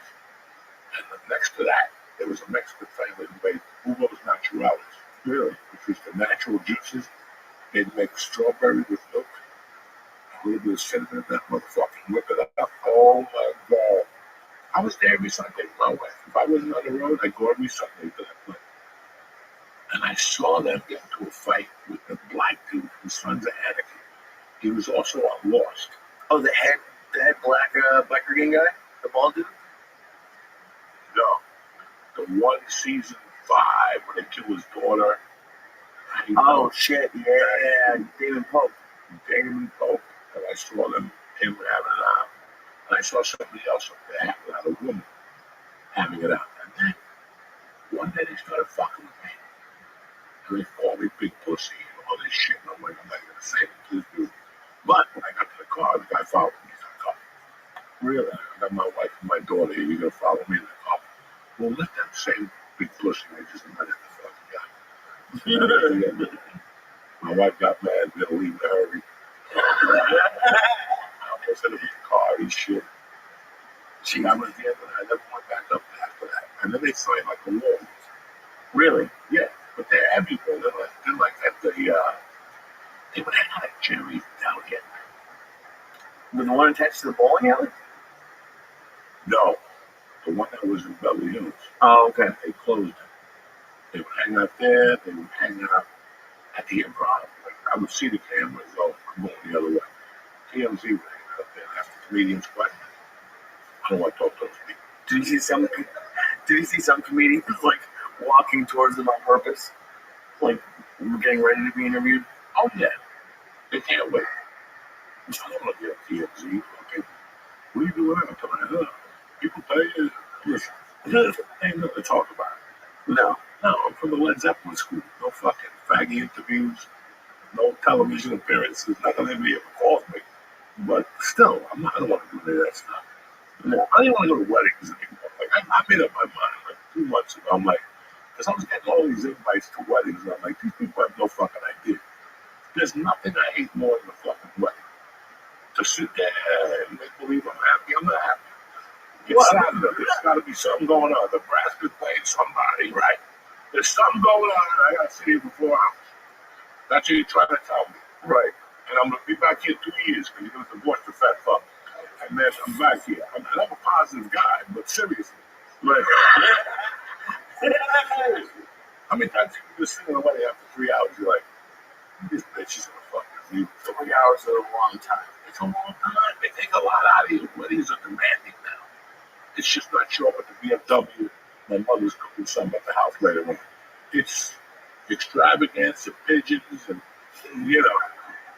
fuck you. Fuck you. The only way I would give my wife a pigeon is if I sent her to the hospital when she was a virginized virgin. Like approved, like pussy's tight, muffler's tight.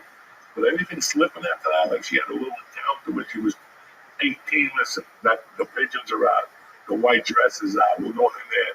Don't even invite your family, you're a horse. What are you gonna invite them for? What are you gonna invite them for? You dirty bastard. You ever go to a wedding and like you fuck the chick that's getting married, and you gotta sit at the table and go, this is terrible. I went to a wedding of someone who you fucked the bride. Well, she invited me to a wedding. Why would she invite you to her wedding? Because white women are fucking creepy and crazy. They want to sit there. Yeah, we used to date each other. Oh my God, that's so cool. And then while you're looking at it, going, I used to take it out of your ass and come on your face. And then your poor boyfriend, this guy, this insurance salesman, white socks. You don't do that thing. I see the connection. Where's the fucking connection here? I put 11 older. They all got together. We dated for 8 years. 8 years. He did everything. Right. He put pussy on fire. He knocked her up. She had an abortion. They let her have a leg in there. You know. Hey, what do you want to talk about? 8 years they didn't marry her. 8 fucking years. These people want to get together and chit chat about what? Fuck that. About what? What the fuck we gonna chit chat about? I can't. And now, I mean, I know we've talked about it forever about you traveling to weddings, but after this week, can you imagine getting an invitation to a wedding that you have to fly to? That's not That's crazy. 3 hours to a wedding, you're definitely not going to see it. If the wedding is not in Marlboro on a Tuesday, because I don't want to go on a Saturday. Saturdays are the best day of the week. You're going to ruin it. Who has a wedding on a Tuesday? Well, get it together. It's the new best day to have a wedding. I got married on a Wednesday. I wanted to get all the odds. And it was great. Fuck it. Wednesday before Thanksgiving. No presents. Don't get dressed up. Just show up, eat, and get the fuck out. And it worked out just fine. I was very happy. Yeah, no pressure. Remember, you go to a wedding, you got all this pressure on you. I got did she already get the toaster? You know, does she have it as a follow-up? Can I give it to her? It's always pressure. You gotta go get a belt, right? Then you have to go to a wedding joy. I have to go get a belt. Now, who needs a fucking belt? You know what I'm saying? I gotta go shopping for a fucking belt to sit in the church and make me believe like, this is a beautiful church. No, it's not. Then you gotta say lies. You gotta lie all day. This is a very beautiful church. We are 1800 to Napoleons. Yeah, and you'd rather be home watching football? I'd rather be home stabbing my eyeball. That's what it is. And then you gotta go to reception, and that's always fun, but the food sucks. And they always put you at a table with some fucking hillbilly that you don't even know. You know what I'm saying? Like my Samantha flew in from Wyoming. She's picking her toes at the table, and you gotta sit there. No, listen, leave me at home. I'll send you a nice envelope, and you can knock yourself the fuck out. I was just at a casino in like the middle of nowhere this weekend. Do you think you've seen everything, and then you see someone like I saw I think like 3 women. I'm not talking about trans women, but women with beards this weekend. Were they guys with beards? No.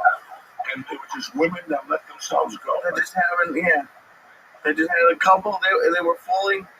They just had a couple of like really long hairs.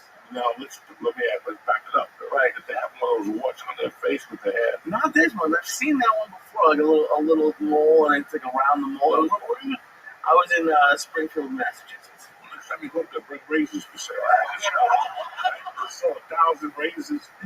Fucking what's that thing? Mopo? What's that spot you put all over your body and it don't stink? That new deodorant? Yeah, there's a new deodorant that you can put anywhere. Oh, okay. Under your knees, under your feet, your armpits, your fucking behind your knees. Oh, dude, you ever smell behind your knees? Not a good fucking You smell behind your knees? Yeah, you have to check everything before you Wait, take a I have to make sure it's clean, but I've never smelled. I rub my balls and smell that, but I've never like rubbed behind my knee and smelled my knee thing. Right. So, I'm okay. I just wash it with a loofah. okay. You wash your toes and everything. Dude, I got a pedicure for the first time. Oh, they must have loved it. Oh. The Chinese? Yeah, they fixed the outfit stuff. I don't know what they were. Were they in the Chinese category? They were in that category. They what? Like a little dark. No, not super, not dark. They were Asian, and they went at for years. He called my right big toe the Auschwitz toe because it went through my key, and I think it stabbed you a little bit. But they put some shit on it, and then they cheese grated it. And that shit was crazy. I've never had that done before. Like a cheese grater? Yeah. You saved the powder. No, I didn't. What do you mean? Can you imagine asking that poor lady to save the powder? Just telling you, you know, my religious. I'm Save the powder from the fucking toenail. Listen, my phone guy told me I put like a little black paper, and I scoop it up. It's like a gram or two. And I put a little bit, and I save the mushrooms. And sometimes I sprinkle on the reefer. Jesus. Speaking of people losing their mind, have you seen that lady in Pakistan? That black lady from America who just like went up. She's like 40, 50 something, has kids and a husband in America, like lost her mind and like went and met this dude, this 19-year-old in Pakistan, went over there to try to marry him, and he like won't answer the door. She's holding news conferences in the middle of Pakistan with like baby powder on her face, talking that she wants like $5,000 a week from Pakistan. That's the same chick that gave Brad Pitt the money. Oh, really? I don't know. That dumb bitch gave her some Brad Pitt. She called her from the hospital with an AI picture. Said $800,000. She left the husband and sent $800,000 bunch of those Come on, recently. man. What is going the fuck on? And this poor lady, is she attractive? No. Oh, okay. No, she gets what she deserves. She flew across fucking countries to go to Pakistan. Yeah, not fucking Dubai or not Brazil or not somewhere fucking cool. She goes over there with God knows what's going on in Pakistan, and the poor bastard won't open up the fucking door up. You know, I know a lot of guys that have done that, but not in Pakistan. They can't. The bitches come off from Jersey and New York. We don't know you. Oh no, I had a couple.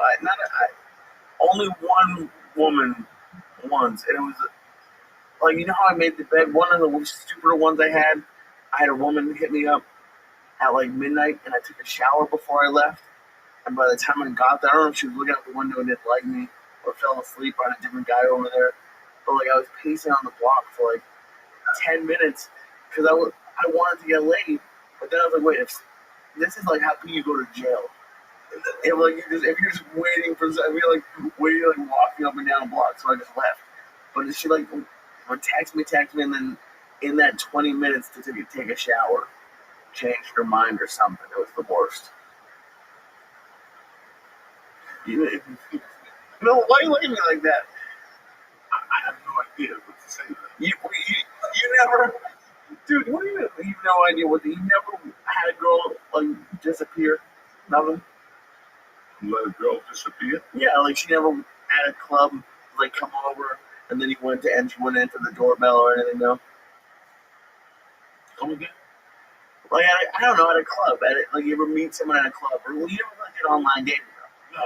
Somebody at like at a club, you never had like a woman say come over and then change your mind or do anything like that. Strippers at Denny's. Yeah. Oh, strippers always go meet at Denny's, and you're in there eating flapjacks for 2 hours. What? 2 hours. Telling your friends she's gonna show. Oh my god. I did it once. I'm not gonna lie. I did it one time. I waited for a stripper, and she didn't show. But let me tell you the fucking adventure of this fucking stripper. She got a hold of me a few days later. I have no idea how. I didn't even have a fucking payphone. I didn't even have a phone. I had a pager. It was 91. I just got separated. 2 months in. I go to the bus stop one night, and she's beautiful. And we're talking, and I go, you want to meet at Denny's? She's like, yeah, sure. And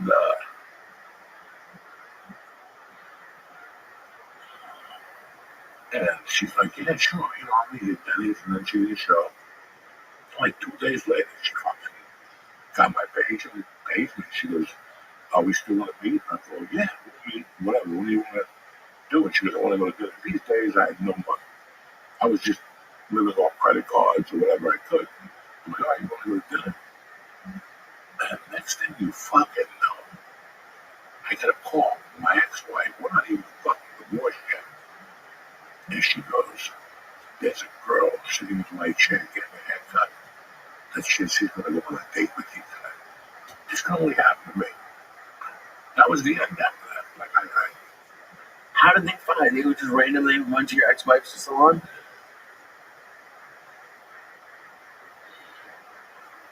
so what? It was just random that they went to your ex-wife's salon? It was fucking as random as And that could only happen to you. That's crazy. only happened to me. And I had to go up there. When I got there, they were arguing. Oh, your ex-wife knew a man? Yeah, and meanwhile, she's living with a dude. This is my fucking world. And then I threw the girl out. I said, come on, we gotta go. Trust me, I took her out that night. Yeah. It didn't matter. And then fucking, I took her out a couple times. She was dynamite. But that's what she did to me that night. That fucking girl fucked my shit up. Who the fuck walks into a chair that belongs to your ex-wife and says, I'm going out with a fucking comedian to have some fucking shit? Jesus Christ. And what did your ex-wife do? She was pissed. You know, she it was a long time ago. Fucking my agents now. I just was watching, I don't know how I found it last time, but I saw that clip of whatever his name is, that joke. I don't have a girlfriend, but I have a woman. Who'd be very upset if she heard me say that. What's his name? I'm not sure. God damn it. It doesn't matter. He's a one-liner comic. It's a pretty great joke. Listen, I'm just fucking happy that, man, I don't know what's going on.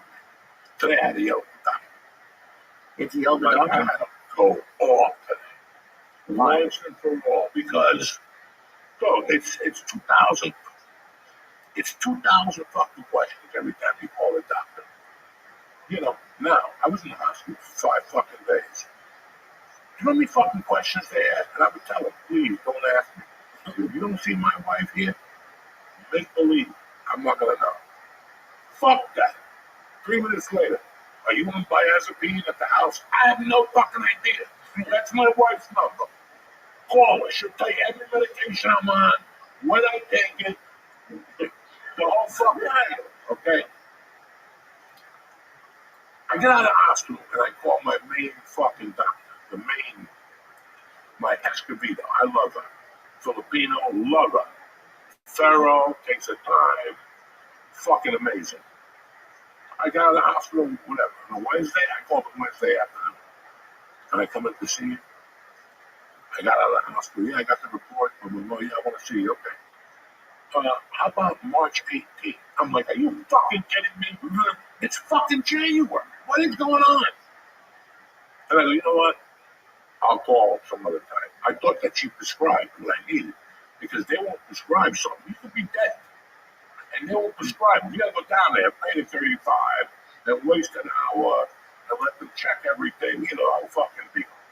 So I called back this morning. And this is after calling. Look, supposedly I was dying, my lungs.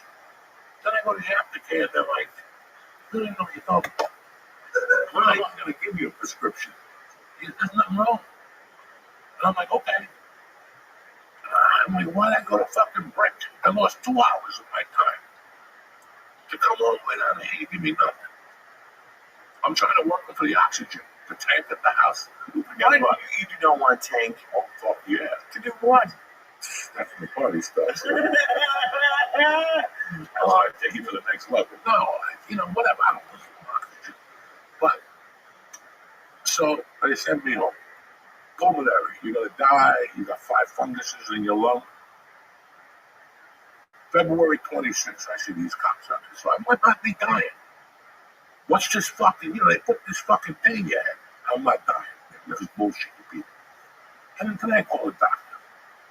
You went, oh yeah, we'll wait. We got all paperwork, 14 days. Okay. You're not gonna see Escovedo. We got another doctor for you. Listen, it's not happening. She's my doctor. Well, she's busy. That's why we're doing the center state, because we have a circle of fucking people. And I'm like, listen, it's not fucking happening. And she's like, Jose, that's your. I go, listen, I'll tell you what. Give me a date when she's open. And he goes, well, what about the prescriptions? I'll live. Just give me a date. She goes, hold on 5 minutes. Then she got back, and I'm like, oh, yeah, 10, yeah. How about fucking Wednesday at 10:10 in the morning? Don't fucking lie to me. Don't lie to me. I don't give a fuck. I'm cutting it down coffee. She's okay. She'll fucking see me. It's so hard. Like RFKs, and I put the sugar back in Coke, and take back fucking Apple Jacks, and we're gonna do all these great things. What they need to overhaul is the medical system, and it wasn't this hard in LA. Dog, I did what I wanted in LA. I did what I wanted in Bob Hope. But then my doctor retired. And now I was going to be thrown to the wolves. So I moved when he retired. And then my heart doctor retired. That motherfucker still calls me. Fucked up. At night, coked up. I miss you, man. He lives in Southern California. It's you can't get in. I don't remember the last time I've been to see like a guy. You just go to urgent care. I know we have a young audience here, but you all have parents. And I want you to know what it's fucking. You just don't call the doctor. Like, listen, between us as family, I didn't like to turn myself into the hospital. I could have done all that shit at home. But I knew the test I did in there would take me a year to complete. And insurance would walk. When you're in there, they're rocking and rolling. That's why I went in there. They stabbed me 10 times. They did this. They put a fucking metal in my wrist. They did 1,000 things. When I got that thought out of my fucking head. Right. And that's peace of mind. I still got problems, and it's gonna take time. I'm better than when I went in there. It's gonna take time. I just gotta fucking rest. I see it now. It's fucking different. And you're all right. You're a nice guy. Like I never. Good morning, Mr. Aquarius. How are you? Get upset or go. How are you? I'm well. How was your night? Did you sleep well? Excellent. Were you ready to take on the day? Excellent to hear. All right, I'll see you tonight, God willing, okay? Sounds like a plan. I'll be here for you. Take care. Thank you.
off on people at like offices. Like, I know you don't want to do that, but I told her, I know her. I go, Denise, I love you to death. What the fuck?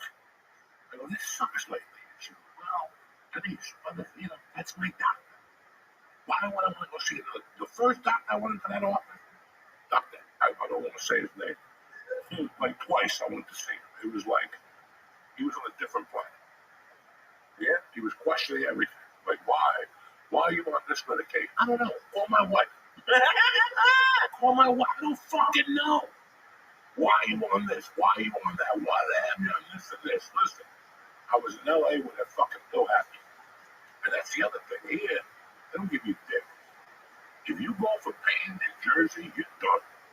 You're fucking done. Like, they'll tell you, okay, take a pain pill every 6 hours.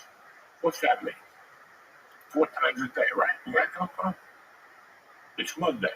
Okay, you do prescription, they'll give you like 13 pills. And you're like, well, wait a second, it's something for 3 days? It don't add up. 4 times a day and 14 pills. It doesn't do nothing here. That's how they start me. And the office won't call you back. You're sitting there in pain, fucking dying. And then you got like breaking off beat. Next thing you know, you're driving a fucking Newark. I had to call a friend of mine to get me a fucking pain pill. Is it any faster if you hit Spanish? Like, you're like, hey, what? Yeah, you go through, but that's not the fucking point. They're not going to give me an appointment any fucking fast. Oh, okay. Every time you call those automated places, you're done for 20 minutes. Yeah? You're done. 20 minutes, you're fucking done. Did you ever, when you were, like, coming up at broke, did you ever do unemployment in LA? Towards the end, I did. Dude, when I left LA, it was so hard to call unemployment. Like, when I was done unemployment like 10 years ago, you had to call right as they opened. At like 8 in the morning, you can get through. Now, they have robots that you have to, like, you can pay $10 and they'll just keep calling because it's impossible to get through. Like, you can you can pay for robots to call unemployment for you. It's that bad.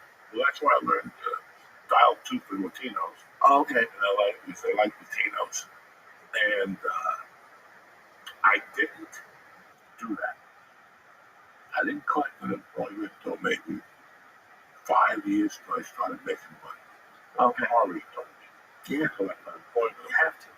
What are you talking about? They're like, bro, when you shoot a day, you file the next day. That covers you for 13 weeks. And they give you like the top notch. I'm like, get the fuck out of here. They would just send you an ATM card every month. What? And then you go to a weed store, they'd say, we do not take EBT cards. God damn it. So I didn't give a fuck, but it was just, you have to do it. It's your money. Yeah. It's your fucking money. And you pay into it, and you wonder what the fuck, where it all goes. Something happens to you guys. Check into that. You'll be in shock. They have money for you, somewhere. And you have to fight it. Because I got it during the pandemic. Like, I didn't get the crazy ones they were giving out, but they gave me, it was like $300 a week. But then it took me like a year And to then they get give you it. a backpack. Yeah, but I had to fight it. I had to do a, whatever it's called, like a hearing on the phone. I had to submit appeals, and then they would lose the appeal. It took me like a year. I was pissed. But then, dude, when that goes through, when you get back pay, that's almost better than getting it a week at a time, getting back pay all at once. Fuck yeah. Forget about it. You went right to McDonald's. Ooh, And you went off. When was the last time you went to McDonald's? it's been a long time. That's the one reason. I don't even remember the last Listen, time. I'm by my house. I love I McDonald's. drive by it every day. I gotta go to Starbucks or Mercy. I gotta go to the bank. I always do something to delis and that. Yeah. So every day I drive by McDonald's, and that one whip gets you, but not enough to make the turn. You know what I'm saying? Like that's a different turn. Like, It depends, because that's where I will get pissed off. Is if I go there and then I haven't been to McDonald's in like 6 months, and then the fries are stale. That I will get upset about. Like, cause that you will not forget. no, you can't. If you don't call me over. Oh my god! If you go and get cold fries when you're fucked up, that'll piss me off. When was the last time you made fast food? I stopped today and I got a drink, but I honestly haven't been eating fast food. I don't When was the last time you went to Subway? That's what I'm there. Subway's been years. Subway's been years. They saw you at Subway with a chick with a beard. No Subway, but what did I do? I got breakfast at Cracker Barrel yesterday. That was pretty good. You don't like Cracker Barrel? Did you smell that shit yet? You sniff your asshole. See if you ever go to Cracker Barrel. It was pretty good. Huh? The breakfast was pretty good. I choose bacon and eggs. With the eggs fresh. Over easy, of course. You saw the yolk. Oh yeah. Oh, I did. This is what happens, and people are gonna get upset at me. But all right. So there was one time in Vegas, we went gambling, and you got mad at me because I was doing well. And as I came back, I stayed at a table, and a little person came, and I lost all my money. And you're like, it's bad luck. You gotta be careful. Yeah. So Then the bitch shows up, you give him a fucking coke, and you tap on his little head, and you go, I gotta get out of here. He's still behind you.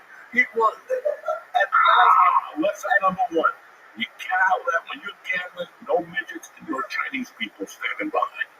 I love Chinese food. I have nothing against shit. You know me, I eat Chinese food once a week. I do sleep movies, Happy New Year, the year the fucking, my favorite restaurant gave me an orange last week. They did for New Year's. I went there, they gave me 2 fucking oranges. I was in there saying shit, why low? You know, Uncle Joe. Oh, But you got, like, when you gamble, and I don't even gamble, but I've seen it. I've stood there and I've seen a nice white guy with a wife. You know, they're on a honeymoon. They're up 800. And all of a sudden, I see a Chinese guy behind them. And all of a sudden, you see the guy get worried. He's holding his jacket. He's going into the envelope, you know, the fucking wedding envelope. Where's the money? I can't tell you. At the end of that, you turn around, there's a little Chinese guy watching you. That's it. yeah. A little person came right up and I left. I'm having a big time problem. I go to my favorite restaurant every night. I sit there, I get water with lemon. Because I'm a boring fuck. And they usually have the game on. I love the bartenders. I love the blonde, Michelle, man. But I always have